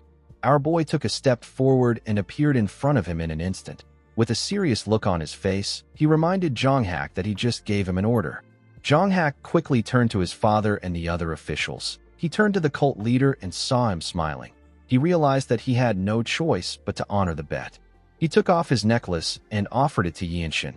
Our boy took the item and carefully looked at it. He told Zhang Hak that it is a very precious offering. The man grit his teeth out of anger when he heard this. The cult leader raised his arms and called out to his Grand Preceptor. He asked Yinshin to come forward. He told him that he will allow him to sit by his side. Everyone turned to the cult leader when they heard this. Our boy walked up to the stage. When the cult leader noticed the look on his face, he smiled. He ordered his subordinates to play festive music. The cultists brought out more food. What was meant to be a purge has now transformed into an incredible grand banquet of praise. The cult leader filled Yinshin's cup up and asked him to have a drink. He told him that he must now learn their cult's doctrines. He said that an ordinary instructor won't be enough to teach the Grand Preceptor, so he will assign an elder to him. However, since it is very important that they instill the cult's ideology in Yinshin's mind, the cult leader offered to teach our boy the first principle by himself. He advised Yinshin to listen well. He told him that a single word is enough to summarize the essence of their doctrine. With a smile on his face, the cult leader said that their cult burns away the turmoil and afflictions of the mortal world. Yinshin asked him if he is referring to torment. The cult leader told him that he is correct. He said that the Buddhist monks combine turmoil and affliction together and refer to it as torment. He said that their cult's teachings are no different from the salvation of the Methriya. Yinshin asked him if death is salvation. The man told him that they won't be able to debate the profound meaning of death over several dawns. He gently moved his finger close to his cup and asked Yinshin if he knows that the nation has been fundamentally flawed since its inception. He said that the world has already fallen into despair. He asked our boy if he isn't also aware of the poor harvest spreading across the Central Plains. The cult leader tapped his cup and made a ripple in the liquor. He explained to Yinshin that times of famine bring about times of chaos. The Murim is not a world of immortals, since martial artists are still humans who must eat to live. What will happen next is obvious. Poor harvest breeds famine. The strong will not endure the hunger. Pillaging will come next. Then the boundary between the government and the Murim will completely collapse. Our boy said that the desolate fortress will be very busy. The cult leader agreed that the desolate fortress is very powerful. However, compared to the boundless Central Plains, it is small. The cult leader explained to Yinshin that a day will come when the strength of martial artists scattered across the world will transform into absolute authority. At this point, martial arts will stand above the law. The man told our boy that the atrocities of the Wangbo clan that he witnessed is a proof of this. He said that he saw something clearly with his own eyes when Emperor Hongwu Zhu Yuanzhang and the bastards of the Ming clan founded the country. He said that the state of the Central Plains was truly a wretched sight at that time. He told Yinshin that the foolish masses of the world may deplore their blood art, but even the extremes of their cult's philosophy pales in comparison to the horrors of the war waged by the Yuan and the Ming. Yinshin remembered hearing that the cult leader of the Blood Flame cult has lived as long as the noble race elders of the 9 great sects. The cult leader assured Yinshin that a calamity matching the past will soon arrive, and in this new era, there will be no chivalrous heroes.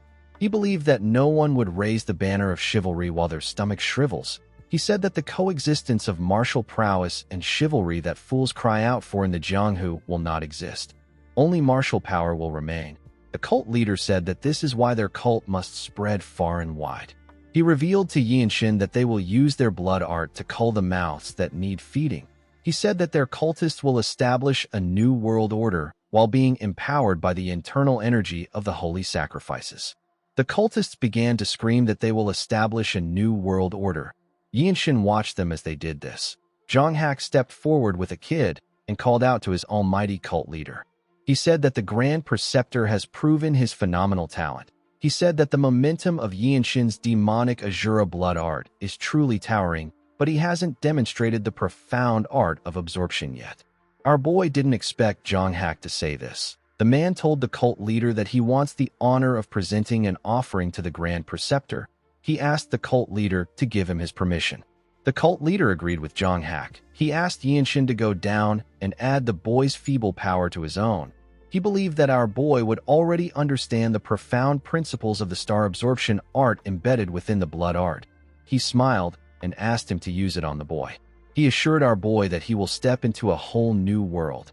Yinshin realized that the man wanted him to extract the boy's core energy. He noticed that the officials of the cult were focused on him.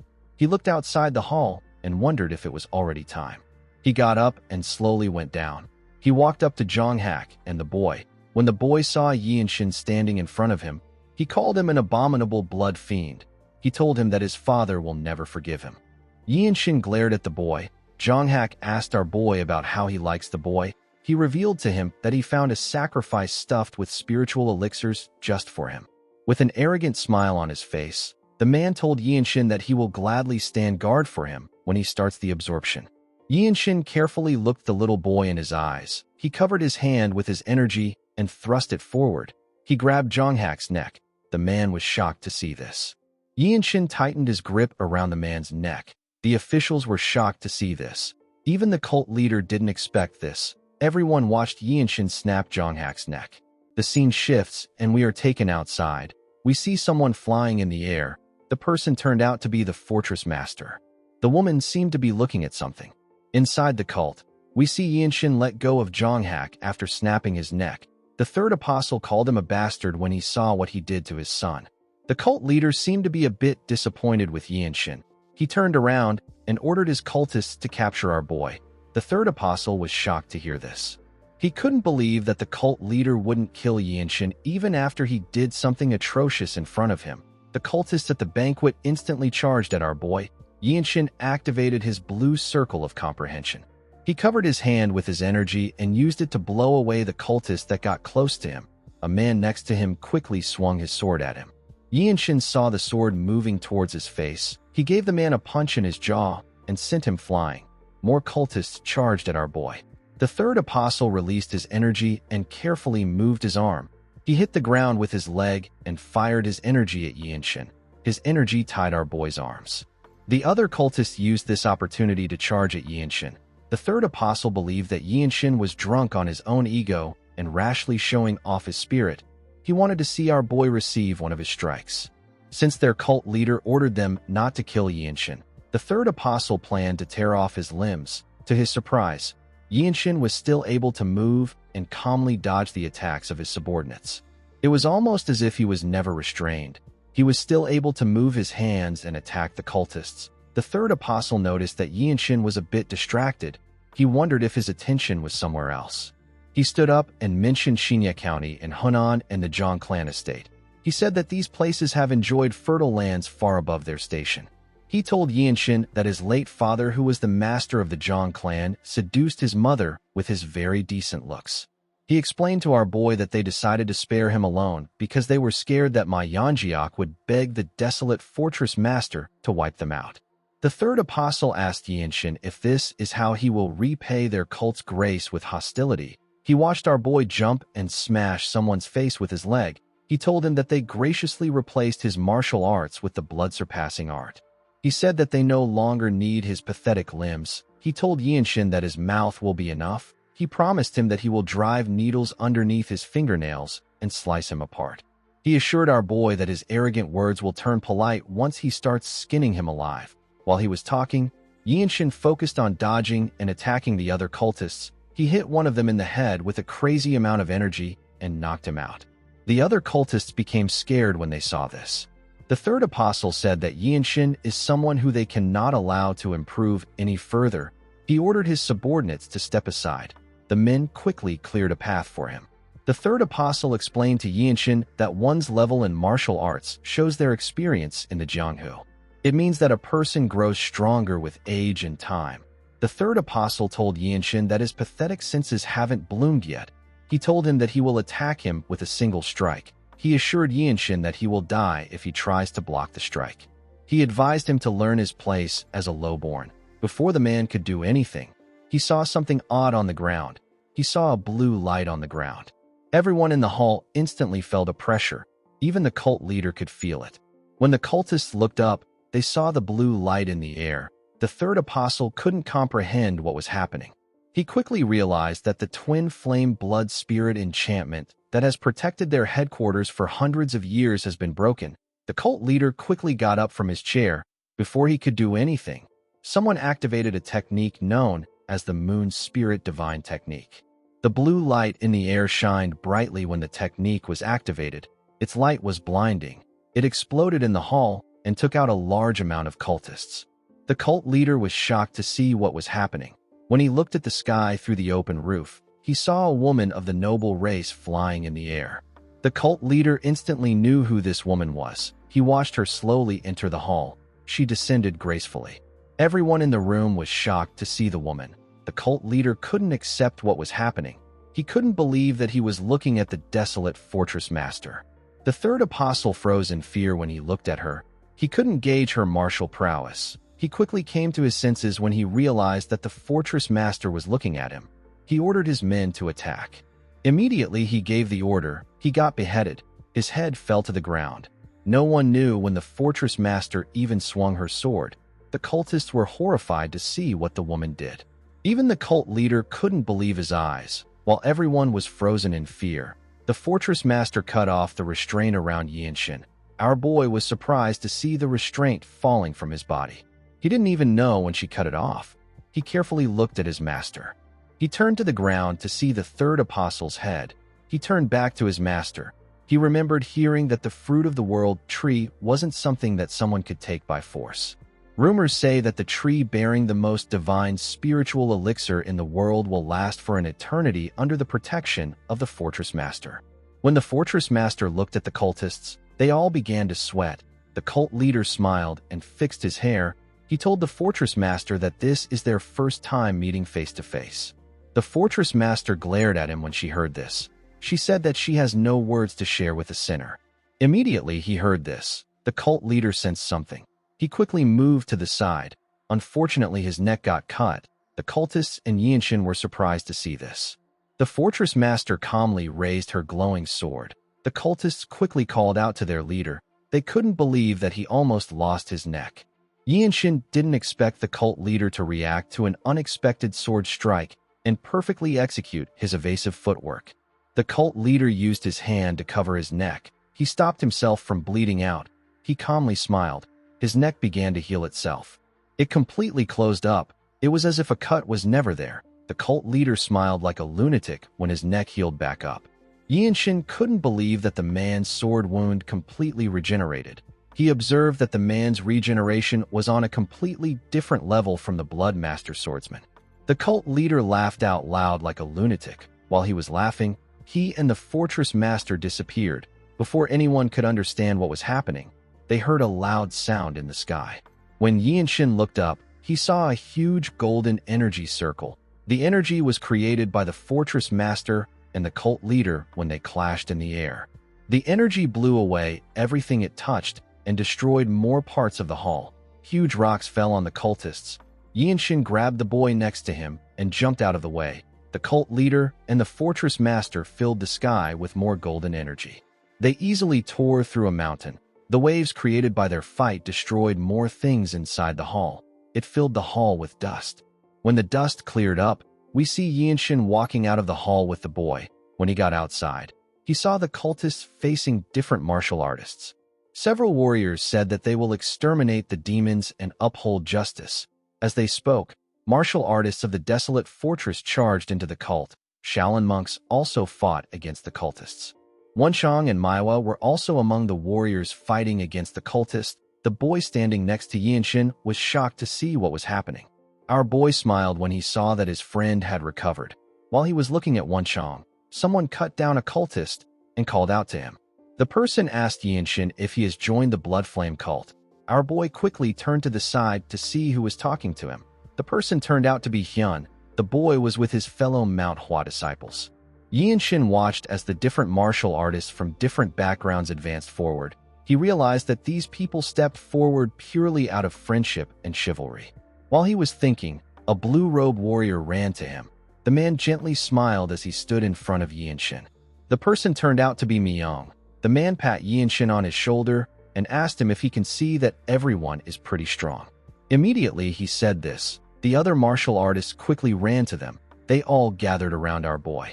One of the disciples of the Manhwa sect looked around and said that the headquarters of the Blood Flame cult truly lives up to its reputation. He never expected the place to be this big. Immediately he thought of this. Someone told Yinshin that he was the disaster of their cult. Our boy turned around to see the person. The man was wearing a blue robe. He had some Blood Master swordsmen with him. Yinshin recalled that the man is the sixth apostle. He is a powerhouse that is comparable to a black robe captain of the desolate fortress. Even Wenshang could tell that the man was an apostle. Myung asked Yinshin not to worry. He said that the captains of the desolate fortress are coming. Our boy instantly knew that this was a bluff. He already used his upper Dantian's energy detection to check the area. There are no captains among their reinforcement heading towards them. This is the chronic problem of the desolate fortress. They lack the manpower to cover the vast central plains. Even if a bunch of captains came, they would probably be busy keeping the absent apostles in check. The sixth apostle smiled and said that the Manhwa sect, the Zhongnan sect, and the Shaolin temple came to fight without a single elder. He said that this force is sloppy. He asked the martial artists if the 9 great sects were afraid of the aftermath. Yinshin knew that the relationship between the giant factions was within the realm of politics. If an elder-level supreme master from a great orthodox sect steps forward in this battle, it would be equivalent to a declaration of war between factions. They would have to fight while risking the extermination of their sects. It would be like the battle between the Zhongnan sect and the Tyrant Sword tribe. This is something that anyone would try to avoid. While Yinshin was thinking, more cultists surrounded him and his comrades. Even if an orthodox sect cries out for valor, the reality of people's lives comes first. While looking around, Yinshin used the frequency whispering technique to ask Mirio if she could stand as his Dharma protector. He released his energy after saying this. Mirio smiled and told Yinshin that he is a blue-robe warrior who carried out a long-term mission. She drew her sword and moved in front of him. She told him that he deserves to be respected. Myung also drew his sword and stood in front of Yinshin. Our boy covered his hand with his energy and activated the demon-slaying gentle flowing strike. He closed his eyes and calmly opened it again. His blue circle of comprehension appeared above his head. By unraveling the mysteries of the sword's song through the demon-slaying gentle flowing strike, his energy will embody the Dharma power. Yinshin activated all the energies he planted in the cult at the same time. The sixth apostle released his energy and called Yinshin a bastard. He and his men charged at our boy. Gak Yung ran past our boy. He released his energy and created a statue of Buddha with it. The sixth apostle stopped moving when he saw the statue. Gak Yung told him that Buddha's will is always above his head. He thrust his fist at the apostle and fired an attack known as Shaolin's Dragon Fist strike at him. The sixth apostle was able to block the attack. The other cultists charged at our boy's comrades. Mirio and Myung easily tore through the men. Even Wenchong and Hyun easily faced their opponents. While his comrades were holding the enemy back, Yinshin calmly focused on his energy. When he opened his eyes this time, the energies he planted in the cult increased drastically. The cultists instantly noticed a change in their bodies. Before one of them could say anything, he was cut down by a martial artist of the Zhongnan sect. He wasn't able to even resist the man. The man looked around after cutting down the Blood Master swordsman. He saw that his fellow disciples were easily overpowering the cultists. He began to wonder if their enemies were growing weaker while everyone was fighting. Yinshin turned to a sword on the ground. He picked up the sword and pushed his energy into it. He raised the sword and increased the energy inside it. The sword shined brightly. Its light could be seen by everyone. The energies grew stronger as the light shined. They reached the ceiling of the barrier and began to tear it apart. The energy slowly crushed the barrier. The cultists began to fall to the ground as the barrier got torn apart. They looked like they were being choked. They were struggling to breathe. The cultists didn't understand what was happening. They quickly noticed that someone's sword was shining brightly. They realized that it was the sword of their Grand Preceptor. The cultists couldn't believe what was happening. They instantly realized that they brought a Grim Reaper to their sect. They couldn't believe that someone like Yinshin would do this to them. A martial artist of the Zhongnan sect asked his comrades about what is happening. He said that the cultists are committing suicide. A monk next to him said that it was not suicide. He told the man that this was caused by an orthodox Buddhist technique. The man said that he has never heard of a technique like this. He wondered about who could even create something like this. The monk turned to Yinshin when he heard the man's question. He knew that the young genius of the desolate fortress who was taken captive has turned the tide of the battle. A while later, we see the sixth apostle breathing heavily. He was surrounded by the bodies of different martial artists. While breathing heavily, he raised his head to see Yinshin. He saw him glowing. He wondered if Varakana has descended. He referred to Yinshin as Lightning Genius and called out to him. Our boy turned to him and said that people known as apostles talk too much. He gathered his energy in his palm and took a stance.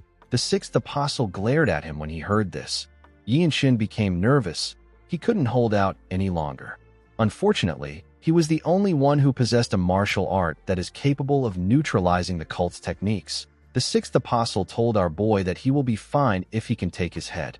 Immediately he said this, several strikes appeared on his body. Before he could do anything, the man exploded. His body got torn apart. The moment this happened, the fortress master landed in front of the warriors. She gently turned to them.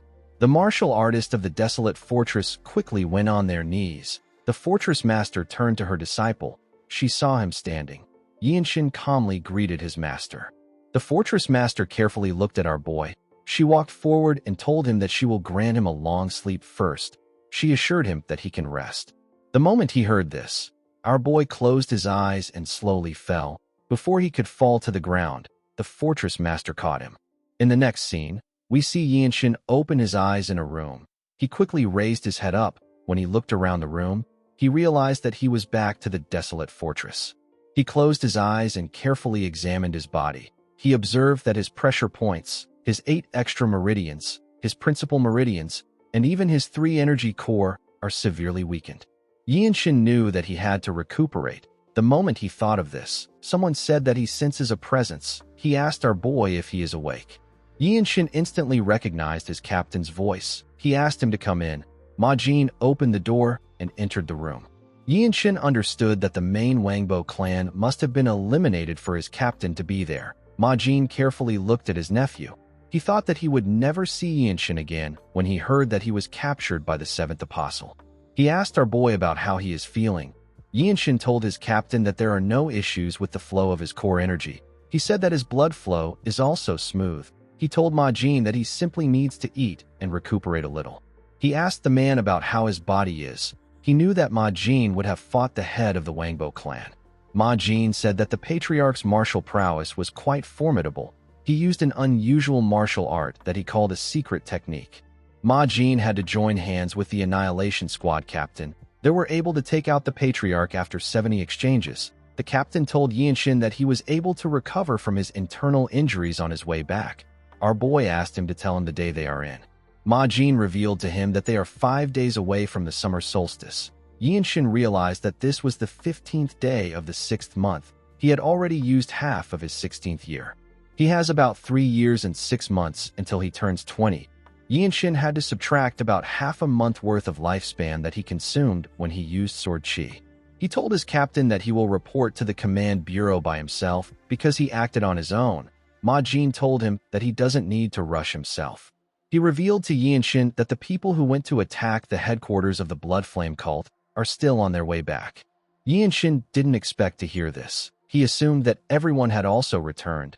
His captain informed him that the fortress master personally carried him back to the desolate fortress.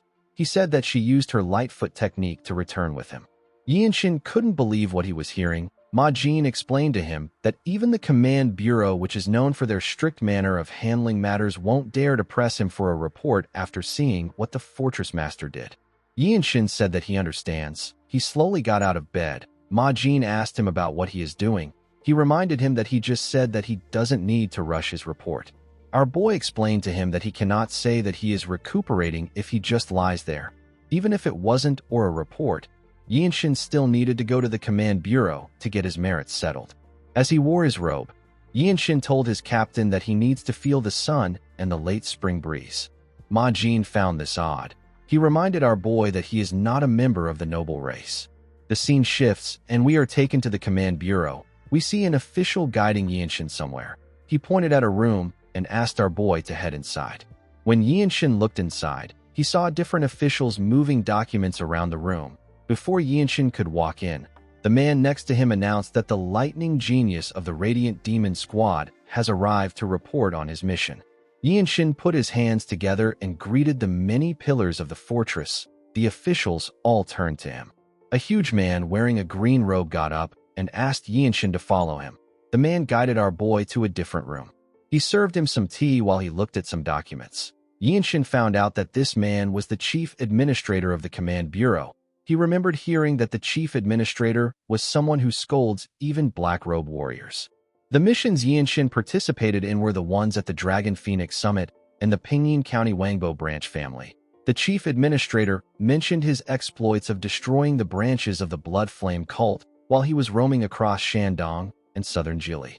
He also talked about how Yianshin wiped out blood fiends in front of the Namgung clan.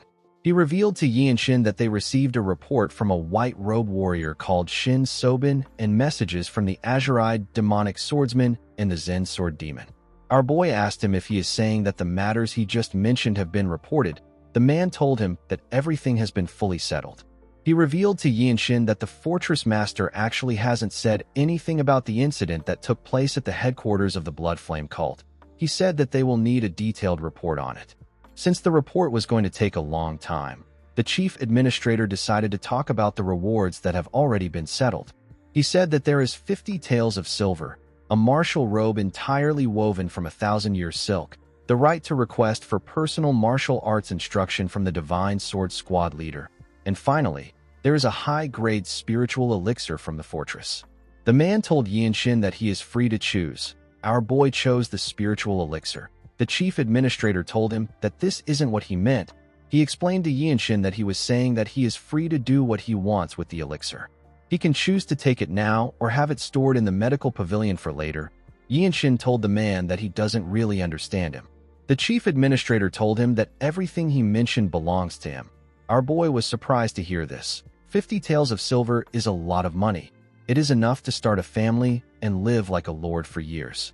However, the other rewards the man mentioned surpass the money. A martial robe made from 1,000-year silk cannot be cut by blades. The martial arts of the Divine Sword Squad leader is the martial arts of someone who is at the very peak of the Jianghu, and the high-grade spiritual elixir is something that cannot be easily found. These rewards are priceless treasures that cannot be measured with money. Yianshin asked the chief administrator if these rewards are not too excessive. The man put down the documents in his hands and told Yianshin that the rewards would have been too much if it was only for the Dragon Phoenix Summit. However, his contribution to the annihilation of the Wangbo branch family with his unique martial arts and 2 blue-robe warriors is quite massive. Every single blue-robe warrior is a precious asset, so minimizing the diversion of forces needed to strike the main family was a tremendous achievement. The chief administrator asked Yianshin if he would like to discuss his second merit. He reminded him that he single-handedly destroyed 6 branches of the Blood Flame cult in Shuzhou and exterminated the local blood fiends. The chief administrator revealed to Yianshin that they even received a letter praising the desolate fortress as the divine sword from the Shuzhou government office. Securing influence over government offices is a major objective of the desolate fortress. It is quite impressive that a single blue-robe warrior managed to draw out commendations from a regional governor. The chief administrator smiled and told Yianshin that he is the perfect role model for the fortress warriors who treat local officials like mere innkeepers. It is a feat worth publicizing with a grand reward. The man reminded Yianshin that he intervened in the war between the Namgung clan and the Blood Flame cult. He pressed the documents as he spoke. He told our boy that the Namgung clan, which is nothing more than a regional noble clan, should have treated him with due respect, since he is a protector of the desolate fortress. Yianshin instantly noticed something odd. He saw that the chief administrator was calmly releasing his energy. He couldn't believe that the man's internal energy cultivation was at the same level as a black-robe captain. With a serious look on his face, the chief administrator said that he never expected the Namgung bastards to try to kill a rising star destined to become a treasured sword of the desolate fortress without dirtying their own hands. The man explained to Yianshin that the fortress has gained a great justification from this incident. He said that they will put the Namgung clan at the vanguard when they strike the 13 skies. Yianshin didn't expect to hear this. In the next scene, we see Yianshin walking out of the command bureau. He thought about the conversation he had with the chief administrator. He didn't expect the man to use the grudge of the fortress master's direct disciple as an excuse to seize control of the Namgung clan.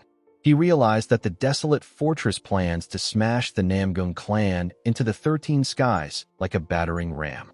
The chief administrator revealed to Yianshin that he actually has something concerning to share with him. He advised our boy to be wary of the desolate fortress's Ma clan. As he walked back to his residence, Yianshin wondered about why he needed to watch out for the Ma clan. He was certain that he had settled things with his grandfather. Immediately, he thought of this. Someone called out to him. When Yianshin turned around, he saw Ma Sayin. The boy ran up to our boy. He struggled to catch his breath. Yinshin asked him about why he is there. Saiyan nervously informed Yinshin that the elders of his clan want to see him. Our boy didn't expect to hear this. Saiyan told him that the elder council and his mother want to see him. Yinshin carefully looked at him when he heard this. He told him that he understands. Saiyan didn't think that he would say this. Yinshin asked him if it is fine for him to visit them now. Saiyan didn't expect to hear this. Yinshin asked the boy if his grandfather knows about the meeting. Saiyan said that he doesn't. He revealed to our boy that his grandfather went to the fortress master's office. Yinshin believed that he needed to settle things once and for all. The scene shifts, and we are taken to the Ma clan. We see Yinshin step into a room with Saiyan. He carefully looked around the room. He could tell that everyone in the room was extraordinary. He carefully turned to a beautiful older woman who sat in front of everyone. The woman referred to Yinshin as Brat and asked him if he is the one carrying the Zhang surname. Yinshin found the woman's intention to be quite obvious. He knew that she deliberately brought up the Zhang surname. He asked Saiyan if the woman is his mother. The boy said that she is. Yinshin observed that the woman didn't hesitate to call him a brat on their first meeting. The fact that someone like him, who is vastly younger than her, ignored her question is quite insulting. Yinshin noticed that the woman was releasing her energy. He knew that there was no way a high-ranking noble woman of a prestigious clan with profound martial arts would tolerate this. To his surprise, the woman simply smirked. She said that she is Saiyan's mother. She introduced herself as Ju Yanjiang. Yinshin found it odd that the woman didn't react to his provocation. He was certain that there was no way she would tolerate his behavior. He didn't expect her expression to suddenly change. The moment he thought of this, he thought about the Ju clan. He asked Yanjiang if she is of imperial blood. The woman smiled and said that she is. Yinshin found this situation difficult to understand. He was certain that Saiyan's father was from a branch family. If he was someone who was outstanding enough to be married into the imperial family, he would already be famous. Yanjiang told our boy that he looks confused. She explained to him that very few people in the fortress know of her origins. Yinshin put his hands together and greeted Lady Ju. The elders carefully looked at him when he did this. Yanjiang smiled and called him a brazen fellow. She revealed to Yinshin that she wanted to see the kind of person he was. She said that it has been 20 years since she left Beijing, and yet she still behaves like this. She told our boy that the authority engraved in her conduct sometimes hurts the feelings of others. She asked him to magnanimously overlook it. Yinshin didn't expect to hear this. This meeting was much different from what he imagined. He thought that Yanjiang would corner him and claim that he was a threat to her son's succession. He asked the woman to tell him what she wants with him. Yanjiang told him that many people have praised him and called him a pillar of the desolate fortress. She said that people say that the lightning genius of the Radiant Demon Squad is fiercely brave. She told our boy that she heard that his martial arts are incredibly profound and that there is no one among his peers who can compare to him. She said that this made her curious about many things. She asked Yinshin to tell her how he was able to gain such martial arts when the martial arts of the Zhang clan are nothing special. She asked him to tell her why he rejected the position of the successor of the main clan during the coming-of-age ceremony. Yinshin wasn't surprised to see that she was curious about his martial arts and his reason for rejecting the successor position. He knew that the second question was her main focus. He said that he already stated the reason he rejected the position on the day of the ceremony. He told Yanjiang that his ambitions lie in the Murim and the desolate fortress. He said that he doesn't want to needlessly tie himself down to his prestigious maternal family. He told Yanjiang that Saiyan will become an excellent clan head. The woman smiled and told him that he is quite bold.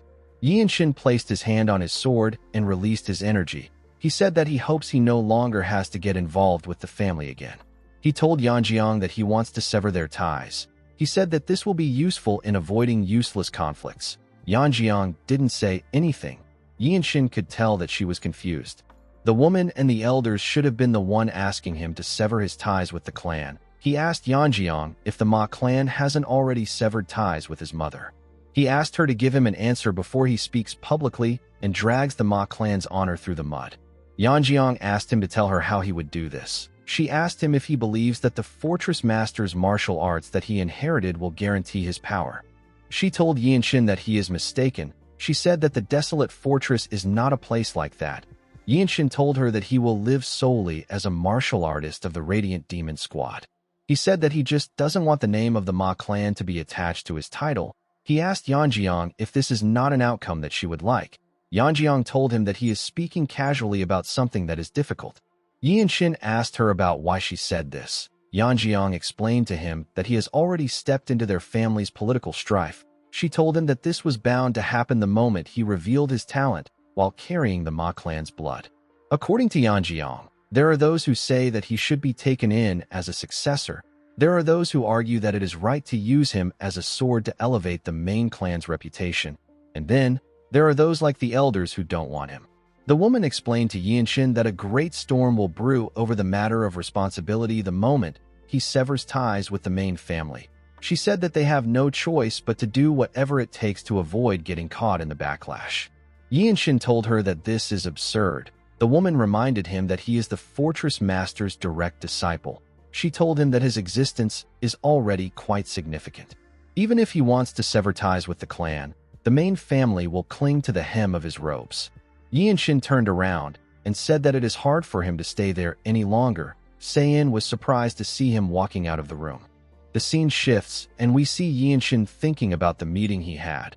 He originally planned to pick a fight and become irreconcilable enemies with the elders, but this didn't work out.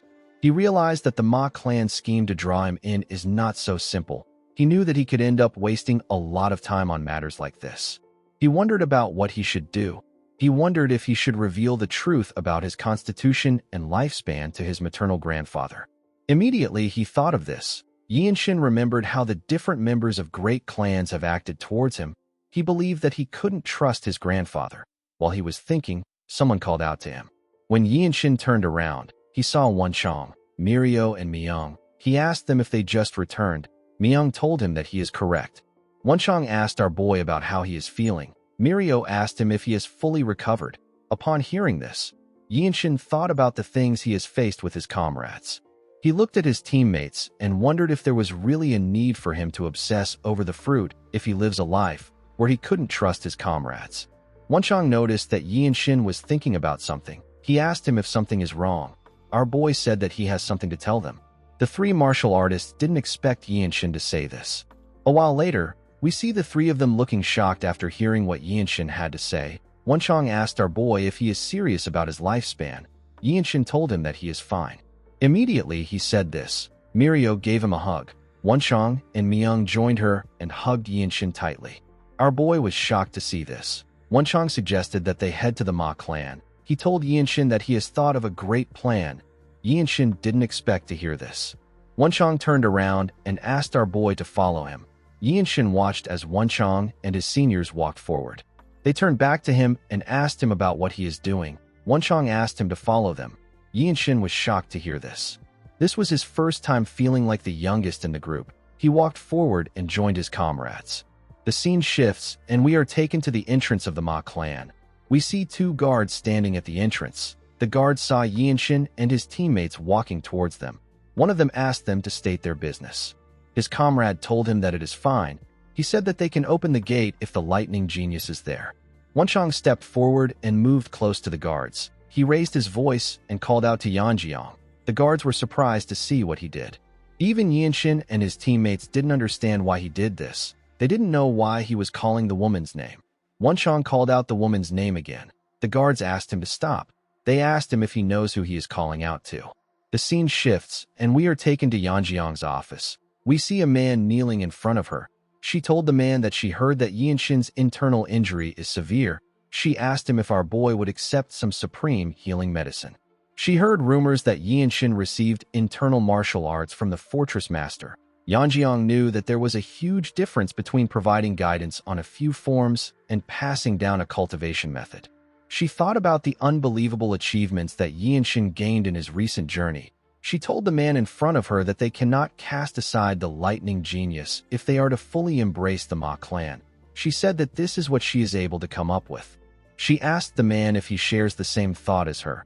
The man told her that they can use an assassin. Yanjiang asked him if he is suggesting that they secretly assassinate the Fortress Master's direct disciple. She told him that she expects him to know how absurd his suggestion is. She smiled. and said that they cannot kill Yinshin or cast him aside. She said that they really have no other choice. She knew that it would be better for them to become our boy's patron. She suggested that they measure Yinshin's caliber in order to see how much sincerity she will need to show him. She decided to personally visit Yinshin in the morning. The moment she decided this, she heard someone screaming her name. She wondered if there was another Yanjiang nearby. She heard the person call out her name multiple times. The woman became angry. She wondered about which crazy bastard was calling her name. Yanjiang rushed outside with her subordinate and several guards. She was shocked to see what was happening. She saw the clan's martial artist charging at a man that was screaming her name. Wenchang asked the guards to tell him where the woman is. One of them tried to catch him from behind. Wenchang was able to sense his presence and moved to the air before he could touch him. Yanjiang carefully looked at the people that surrounded Wenchang. She saw someone that she didn't expect to see. She saw Yinshin. She noticed that he was with his teammates. She didn't expect the azure-eyed demonic swordsman and the Zen sword demon to be with Yinshin. She turned to the side and saw the clan's elders standing outside. She realized that Yinshin and his comrades intend to make their issue a public affair. She ran forward with a technique known as the 8 Methods of the Golden Immortal. She moved at an incredible speed. She decided to subdue Wenchang before the situation escalates. Wenchang turned around when he sensed the woman's presence. He smirked when he saw her getting close. It was as if he was expecting this. Before Yanjiang could reach him, Yinshin appeared in front of him. Yanjiang was shocked to see him. She knew that everything she planned will be ruined if she strikes Yinshin here. Unfortunately, our boy was too close for her to withdraw completely. The woman quickly took out her energy from her palm. She withdrew a lot of core energy out of her palm so that Yinshin will be able to withstand her attack. When her palm hit our boy's shoulder, he flew back. Yanjiang was shocked to see this. She watched our boy fall to the ground. She didn't understand what was happening. She was certain that she pulled out a large amount of force from her attack so that Yinshin would be able to withstand it. She watched our boy cough out some blood. Yanjiang was shocked to see this. She carefully looked at Yinshin's eyes. She realized that this was an act.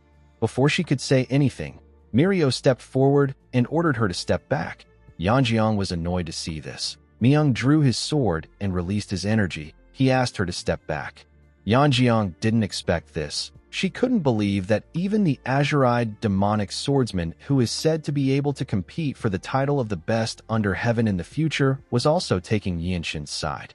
She asked Myung and Mirio if they have lost their minds. She advised them to think of the disciplinary actions that they will face. She said that she will not stand idly by. Wenchang stepped forward and said that the morals of the Jianghu have fallen to the dirt. He asked Yanjiang if she is treating the lightning genius of the Radiant Demon Squad, who is famed for his missions, this way. He announced that the lawless fiends in front of him have no shame. He asked them if they are not ashamed before their parents in heaven. Yanjiang didn't know what to say. Wenchang released his energy and called out to the Ma clan. He asked anyone who can speak of chivalry in the clan alongside Yinshin to step forward. The members of the clan were surprised to hear that Yanjiang wounded the lightning genius. Someone said that he heard that Yinshin already suffered an internal injury. He said that he can't believe that the clan treated Yinshin like this even though they were aware of his condition. Yanjiang became angry. She asked Wenchang about what he meant when he mentioned their parents in heaven. Wenchang moved close to his friend and picked him up. He asked Yanjiang if the imperial blood isn't supposed to look down upon their subjects from the highest heavens. He cried out loud like he was grieving. Yanjiang and the members of the clan were shocked to see him crying. The elders carefully looked at him. The scene shifts, and we are taken to the past. We see Wenchang informing Yinshin that people who see Yanjiang as a comrade will turn their blades on him, and others will demand that favors that are owed to the Ma clan should be paid to him. He told Yinshin that they must separate him from the Ma clan in front of everyone. The scene shifts, and we are taken to the present. We see Wenchang crying and asking everyone to tell him why this is happening. Yinshin believed that his friend was too enthusiastic. Yanjiang let out a sigh and said that she cannot take part in this spectacle. She told Yinshin that she understands that his will is firm. She said that she will accept all his wishes. She told him that she will accept anything as long as it doesn't involve the matter of succession and severing ties. She asked him to consider his choices carefully. She turned around after saying this. Wenchang watched her as she walked away. He gently called out to Yinshin and asked him about what he thinks. Yinshin gently told him that he is fine with the fact that he got struck by her palm technique. He said that many experts saw it with their own eyes. Wenchang smiled when he heard this. In the next scene, we see Yinshin and his comrades walking out of the Ma clan's manor. Different people focused on our boy. They seemed to have heard about what happened. Wenchang helped our boy by placing his hand on his back. As they walked forward, they got stopped by some blue-robe warriors. One of them asked Yinshin if he is all right. He introduced himself as Jin Jurim. He said that he is from the Sunshin Wing. Yinshin quickly recalled that the Sunshin Wing is an armed unit that was founded around the same time as the Radiant Demon Squad. He introduced himself to Jurim as the lightning genius of the Radiant Demon Squad. Jurim smiled and told Yinshin that he has heard a lot about him from Washin even before he got promoted to a blue-robe warrior. Our boy asked him about what he means. The man found this odd. He wondered if Yinshin was more familiar with Washin's epithet. He told our boy that he is referring to the White Qilin, who is also known as Namgung Washin. Yinshin told Jurim that he knows Washin. He asked the man if young Master Namgung has been well. Jurim informed him that the White Qilin became a blue-robe warrior a month ago. He told Yinshin that it might seem a little late when compared to him, but Washin did not take one mission after another. Yinshin knew that he was the unusual one for carrying out years' worth of missions without resting. It had not even been a year since he entered the desolate fortress. Jurim asked our boy if he knows about an interesting rumor that is going around the fortress.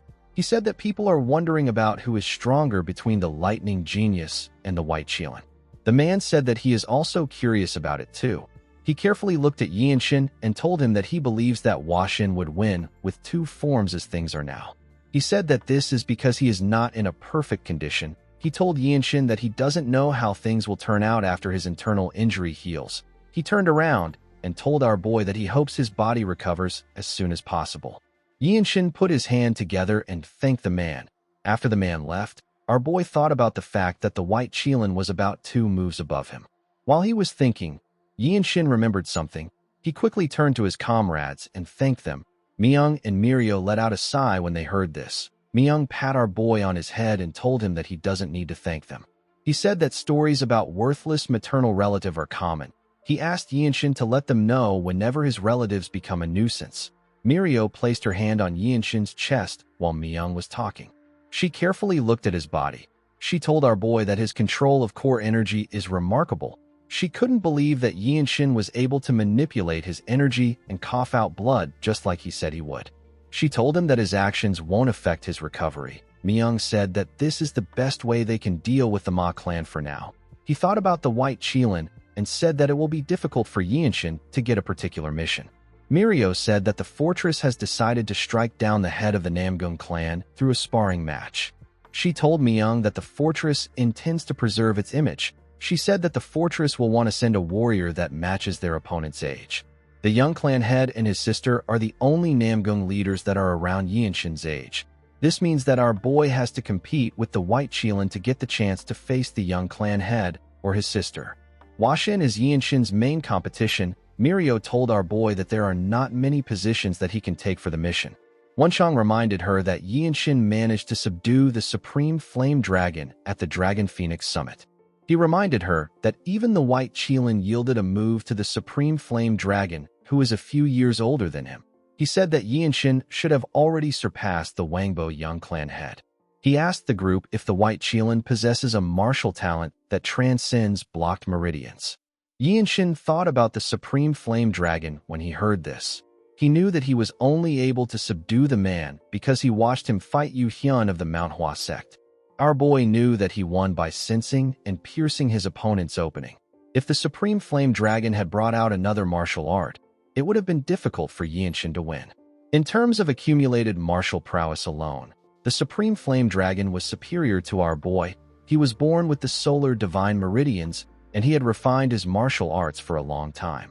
Yinshin couldn't gauge Washin's skills just because he neutralized the Supreme Flame Dragon's fist and palm techniques. He thought about his demon-slaying, gentle flowing strike and his sword song. By creating special martial arts through an anti-demon technique and a wide-area sound art, Yinshin was able to accomplish more things than his martial prowess should have allowed. However, things are different this time. Yinshin needs to face his opponent purely with his own martial arts. He thought about the amount of internal energy that he had and the length of his training. He wondered about how he was going to face his opponent when he starts at a disadvantage. The next day, we see the warriors of the fortress gathered somewhere. One of them said that this is a major matter. He said that it can't be an ordinary event. The warriors were all looking at a board. Wenchang carefully read the document that was placed on the board. The fortress announced that the conduct of the Namgung clan has crossed a line. They decided to correct the behavior of the Namgung regional noble clan of southern Jili. Therefore, on the day of the major heat, the desolate fortress and the Namgung clan shall carry out a life-and-death sparring match. The warriors of the 17 squads under the Divine Sword Squad are to consider things carefully and volunteer for the mission. Miyoung explained to Yinshin and Wenchang that a competition will be held if there are many applicants. The applicants will be divided by age, and they will engage in a one-on-one match. This is done to select the finest candidates that will bring victory to the fortress. He said that the fortress warriors must prepare well. Mirio said that she expected this. She told our boy and Wenchang that missions were originally assigned this way. Of course, the fortress master is also allowed to give out missions. Mirio said that an issue that would normally be settled by a captain-level official has now been passed down to them. This will definitely cause a competition. The Namgung clan's name is quite renowned. They have the boundless heaven sword technique and the king-style sword arts. If a person manages to destroy martial arts that are known throughout the world, they will gain honor. Miyoung said that no warrior will hesitate to spread their epithet. He told his comrades that the rewards for the mission will also be great. Mirio revealed to our boy that she and Miyoung will not compete for the mission. Yinshin was surprised to hear this. Mirio told him that she and Miyoung are not in urgent need of merits. She told our boy that he can win and take the mission. She asked him if he can do this. Yinshin wondered if they were being considerate to him because they learned about his constitution. He felt something that he struggled to put into words. He told Mirio that it is difficult for him to say that he will win. He said that he will know later after the competition begins. He revealed to the group that he found out that the fortress master will bestow a reward on him for the matter relating to the Blood Flame cult. He remembered a letter that he got from the fortress master. The woman told her disciple that she will bestow a small fragment upon him. She asked him to come to her when the full moon rises. There were 15 days left until the full moon. Yinshin wondered about the fragment the fortress master was talking about. He decided to not get his hopes up. 3 days later, we see a large amount of warriors gathered somewhere. A blue-robe warrior told his comrade that a massive number of people applied for the mission. Another blue-robe warrior told his friend that the lightning genius's internal injury wouldn't have completely healed. His friend asked him if they are in a situation where they can afford to show mercy. He asked him to tell him who will behead the Namgung Young clan head if it isn't Yinshin. Another warrior said that the command bureau is quite focused on Yinshin and the White Qilin. While everyone was talking, Yinshin didn't say anything. He turned to the side when he sensed someone. He saw the White Qilin and a young woman walking forward.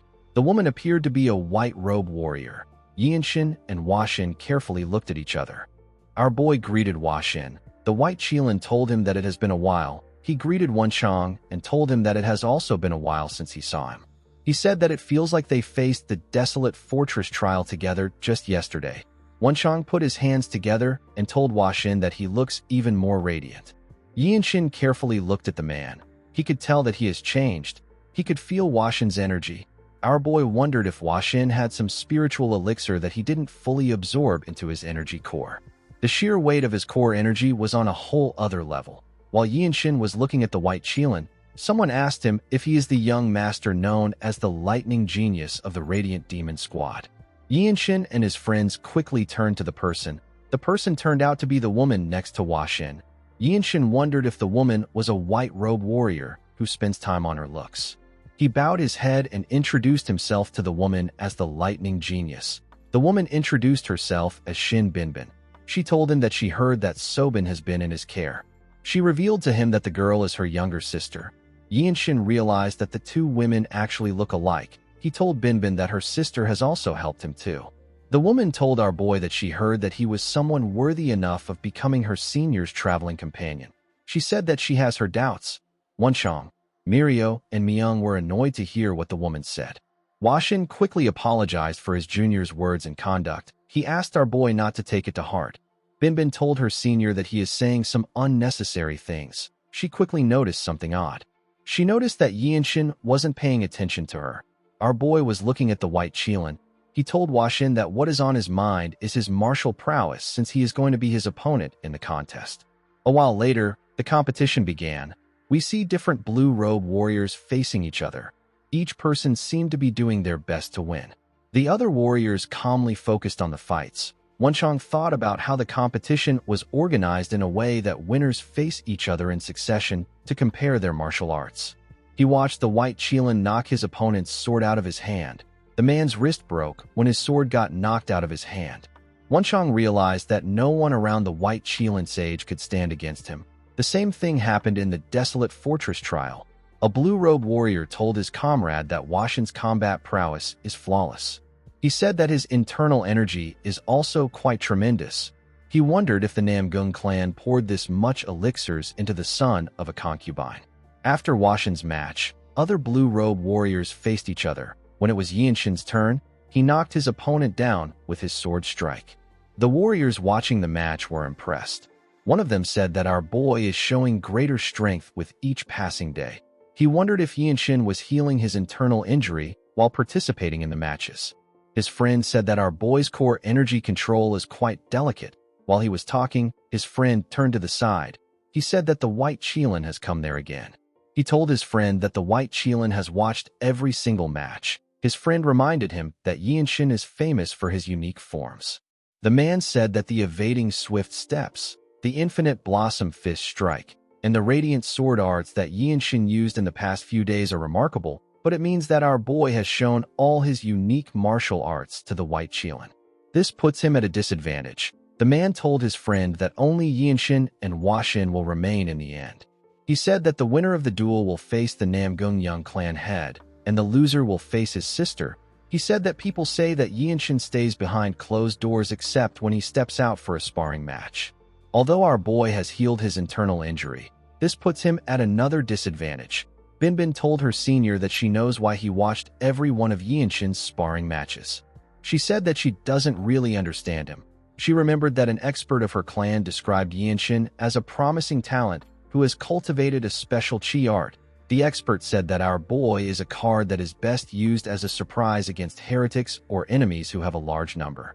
After putting his sword away, Yinshin turned to the side. He saw Washin. He and the white Qilin carefully looked at each other.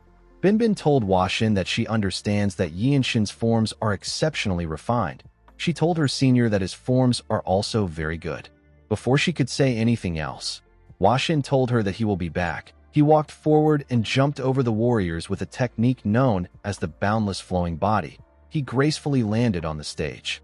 He raised his head and looked at Yinshin. He told our boy that the stage where they met at the Desolate Fortress trial was quite simple. He said that this stage is rather grand. Yinshin told the white Qilin that he understands that there are deep reasons behind his decision to volunteer. He asked him to forgive him for being unable to yield the match. Washin didn't expect to hear this. He laughed and asked Yinshin if he doesn't also have his own circumstances. Our boy suggested that they share their thoughts later. He reminded him that they will be going to Southern Jili together. Washin smiled when he heard this. He said that it feels odd to share their stories on the road to cut down his elder brother. Yinshin recalled that Washin watched him throughout the sparring days. He was certain that the white Qilin would have prepared a way to counter him. Even if his method doesn't fully neutralize our boy, it will still be damaging to him. Yinshin believed that this was fine. He saw a martial artist as someone who prepares. They are people who stake their life, honor, and martial arts just to win. The captain of the Annihilation Squad moved to the stage and looked at the two final contestants. Yinshin placed his hand on his sword and told himself that the martial arts that he can unleash with the greatest burst in a single strike is the demon-slaying gentle flowing strike. However, the demon-slaying gentle flowing strike is a hand technique that cannot be used with a sword. While Yinshin was thinking, the captain asked them to begin. Washin drew his sword and released his energy. Yinshin also drew his sword. Every martial artist there was completely focused on the duel. Two men in pink robes also watched the duel from a separate stage.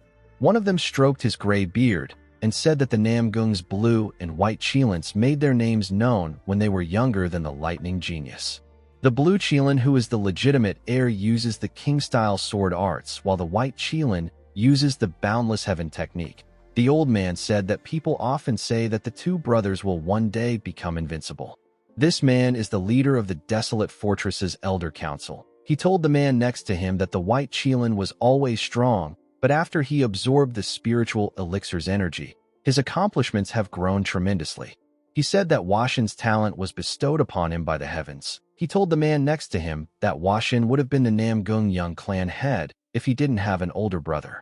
The man sitting next to the elder was Yinshin's grandfather. The elder asked Yanjiak if he believes that the lightning genius who came from humble beginnings can catch up to someone like the white Qilin. He said that Yinshin is actually exceptional.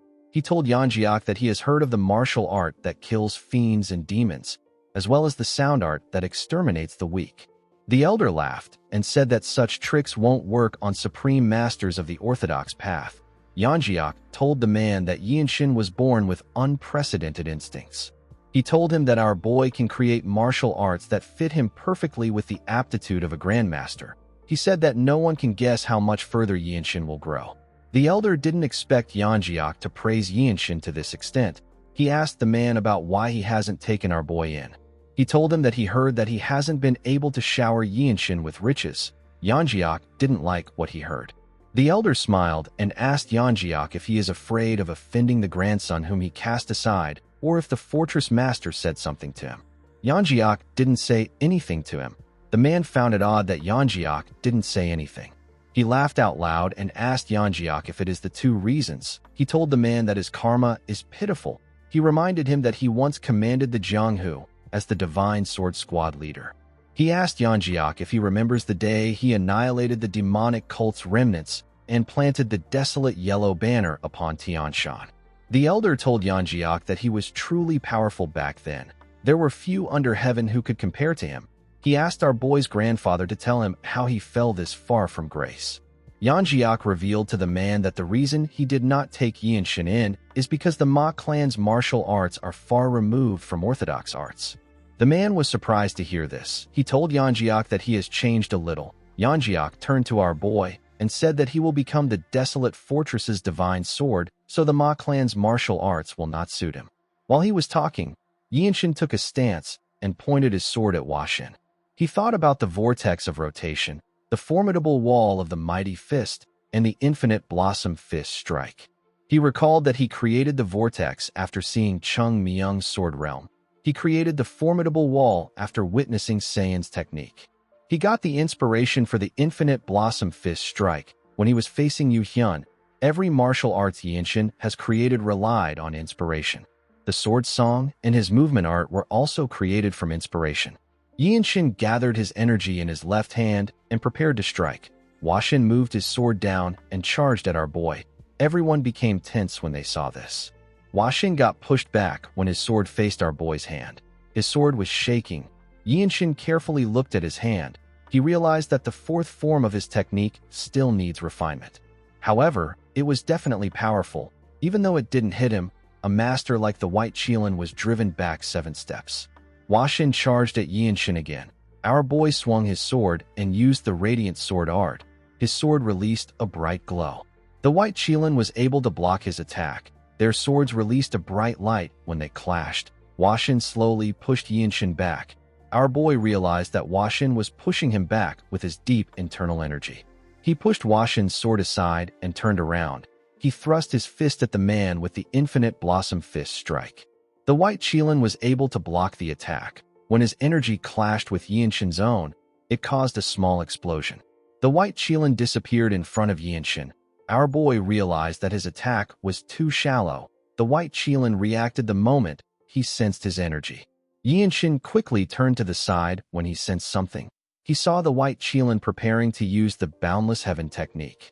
Washin filled the air with several sword strikes. The moment he swung his sword, the sword strikes got unleashed on Yinshin. Our boy calmly looked at the sword strikes. He used the first step of the evading swift steps to dodge some of them. Unfortunately, the sword strikes were still quite much. Yinshin had to use the second step of the evading swift steps. Before he could dodge them completely, the sword strikes covered the stage and destroyed the ground. Yeonjiak and the members of the Radiant Demon Squad were shocked to see this. Dust covered the stage. When the dust cleared up, Washin saw something shocking. Our boy had dodged his Boundless Heaven technique. He glared at Washin and carefully tried to catch his breath. The Elder and the members of Washin's squad were shocked to see what happened. Guys, we have come to the end of our video. If you guys want more of this recap, let me know in the comments section. Don't forget to like and smash that subscribe button for more recaps. See you guys later.